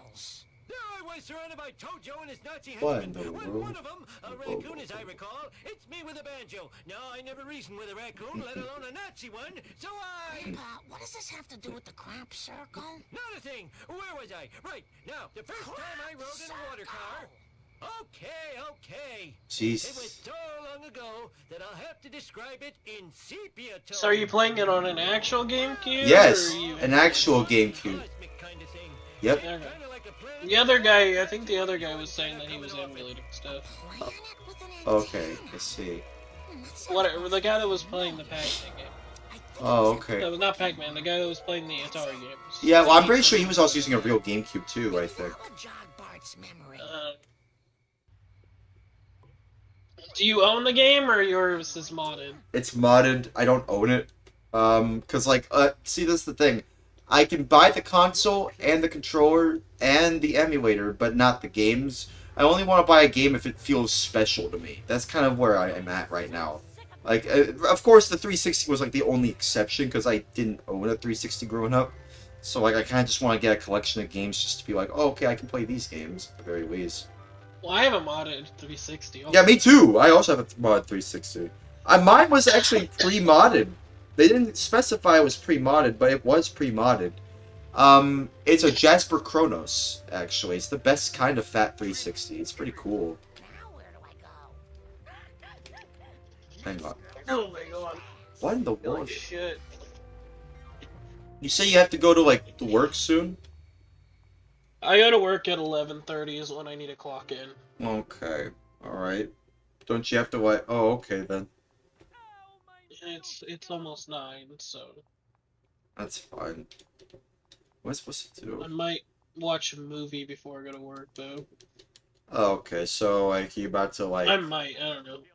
Okay, well, I mean, I'll still be here. Looking. I mean, to be fair, it's about time for me to end the stream anyway, because I've been going on for about 8 hours playing GameCube games. Well, specifically 2, Smashing Drive and Simpsons Hit and Run, but it's fine. It's okay. I just wanted to play some GameCube games. I've been playing a lot of Dreamcast games lately, though, mainly because I really like the Dreamcast, but the Dreamcast has been giving me issues because of, like, the SD card itself. But, it's fine. What do I have to do here? The Dreamcast was an easy mod, too. Yeah, I mean, you just, like, unplug it, and, I mean, you have to unscrew it, but you unplug the GD-ROM disk drive, and then you plug in the GD-EMU. The easiest console is the PS2, though. It is. It's super easy to mod a PS2 nowadays. It has not been any more easy. $50 in an Amazon account. Yeah. Like it's... Wait, really? Yeah. Is it really that easy? $50 in an Amazon account, and then you just gotta find where you get your games. Oh yeah, because they're selling PS2 games on Amazon, right? No. You get the hard drive adapter for $20 on Amazon, and then you get the memory card pre-modded for $15 on Amazon, and then you get a hard drive for the rest. Yeah, I'm sorry. I was just... What were you saying? What are you saying? You get the adapter for $20 on Amazon that lets you plug a hard drive in. Then you get the pre-modded memory card for $15 on Amazon, and with what's left, you buy a hard drive. Oh, please, you can't figure out how to enter a car. Oh, Or okay. what I did was I took a terabyte hard drive Oh out my of God. an old camera system I found for free on Facebook. Dude, look at this. Look at this. The car is driving itself. Oh, there's a ghost. No, well, yeah, but it's like... Comic book guy, it's like not in the car because he's supposed to be the one driving. And Marge is the one... She could easily drive, but no, comic book guy is driving. And now it's like flashing him. It's like... Yeah, I'm gonna go, man. Oh. I'm sorry. I'm just tired. Yeah, me too. I have to go too. I think it's about time I end stream. It's about time. Alright, well, you save your whatever game. Yeah, I have to save my game. I might lay down, go to bed for an hour. Okay, but you have to make sure you go to work though. Don't forget that. Well, yeah, I already slept full amount of time. Oh. I just gotta set an alarm. I haven't slept quite. I've only slept like many hours ago. No, I woke up when I joined the voice chat. I had woken up like an hour and a half ago. Oh, okay. Yeah, I mean that's. I would have slept longer, but I was sick and I wanted to watch The Boys. Yeah. Oh, okay. Also, I don't know if you see this. Do you see like a weird like line on the bottom of my screen? Do you see that? Yeah, the white line. Yeah, I don't know what that is. I don't know why it's doing that. Maybe because of the It video. might be a capture card issue. I don't know. Maybe it's the game. I have no idea, but I don't know. It's fine. Maybe if Bro, the AI for the camera is doing really good. It's almost at 400 points. Really? Oh, okay. Yeah, 400 points. Oh my God, you're right. It's going up. It's going up. It's going up. Yeah. But yeah, maybe we can hang out again soon. Yeah, I mean, if I see people in here, I hop in. Yeah, of course. Let me add you as a friend first, of course. By the way, feel free to check out the Twitch channel too. I'll leave a link to it if you want to check it out. I mean, I'll look at it, but I don't really watch Twitch. I don't really sit and watch streamers. But That's I'll fine. Look at it. Yeah, that's fine. Yeah, that's fine. That's okay. I just appreciate having new people on. It helps make things more interesting. But yeah, I do have to end the stream and maybe go to bed a little bit too. But yeah. Good night. Good night, man. God bless you. Stay safe. Alright, well that about does it for tonight. I don't know why comic book guy got out of the car. It's so weird. This is the weirdest glitch I've seen. This is so weird. And I can run comic book guy over for some reason.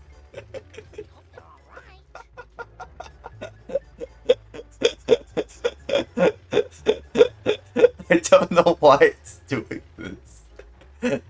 I don't know why. I don't know why.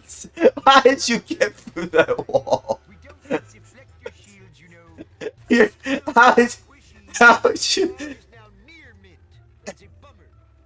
Near mint? I don't think so. I think it's pretty much used. You're not even in the car. You're not even in the Why am I laughing? You're not even in the car.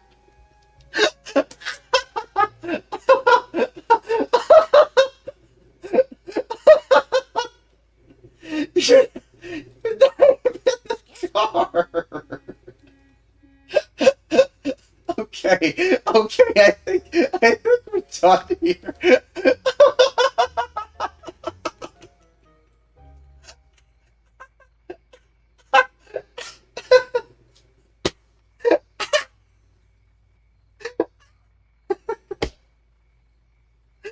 Good night, everyone. I think we're about done.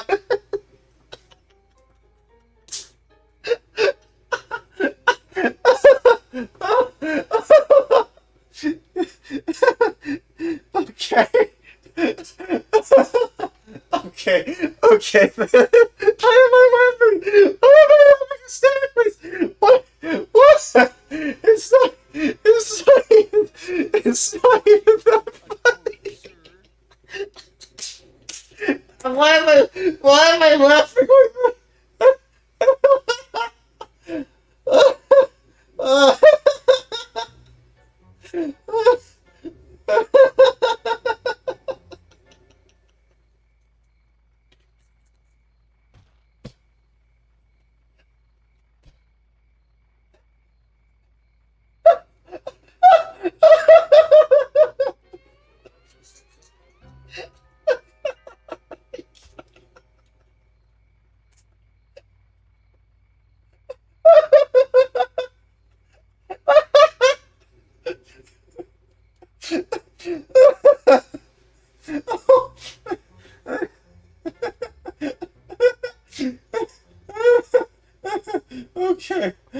Okay.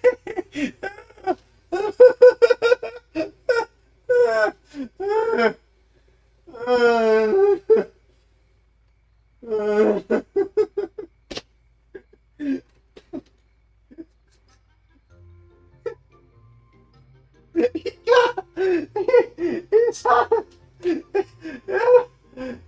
of his car.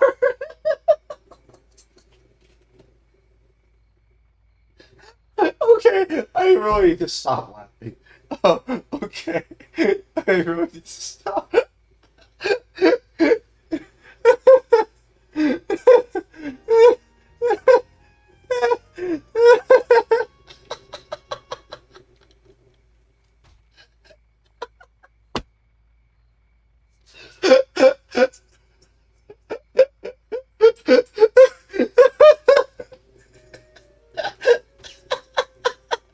Get out of here! Get out of here! Oh my god!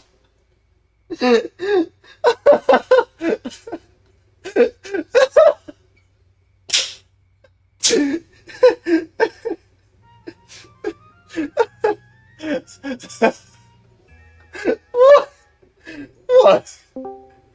Oh my god! Hello? Who joined in? Who joined in? Okay. Doesn't matter. Oh my god. Comic book guy. Oh, poor comic book guy.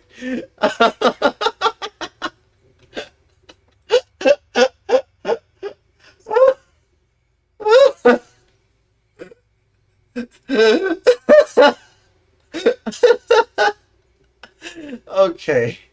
Okay, I gotta quit the game before I keep on laughing more. Oh my god. Oh my god. Now it thinks it's the year 2000. This is before the GameCube even existed.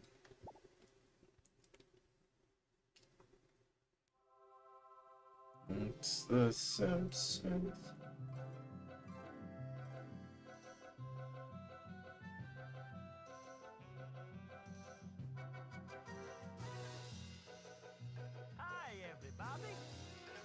Hi, everybody. Hey. Okay, well, I think it's about it. Oh, boy. Oh, my God. Oh, my God. That last part.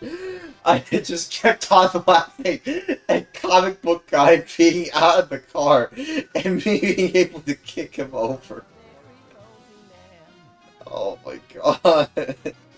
That really just... God. Okay, I think.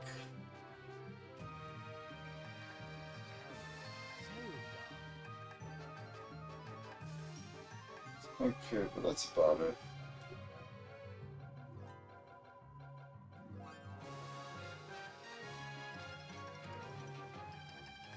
Oh, okay, I feel much better now. Okay. Yeah, I think that's about it. Okay. Thanks for watching. Why did I laugh so much at that? I don't even know why I did. Okay. Okay, I think that's about it. Okay. Um, Man, I haven't laughed this hard in a long time, dude. I haven't had a stream like this in a long while. Like I haven't laughed this hard in a long time. Oh my god. Okay, that'll about do it for tonight's stream. Thanks for or today's stream. It's the daytime, but yeah, thanks for watching, everyone. I hope you all have a good rest of your night or day or whatever time zone it may be. Y'all take good, excellent care of each and every single. Y'all take good, excellent care of each and every single. Quotes. Y'all take good, excellent care of each and every single O and E. One of y'all, and above all, God bless y'all. God bless y'all. God bless y'all. God bless y'all. God bless y'all. God bless y'all. God bless y'all. God bless y'all. God bless y'all. God bless y'all. And stay safe. Goodbye. Goodbye.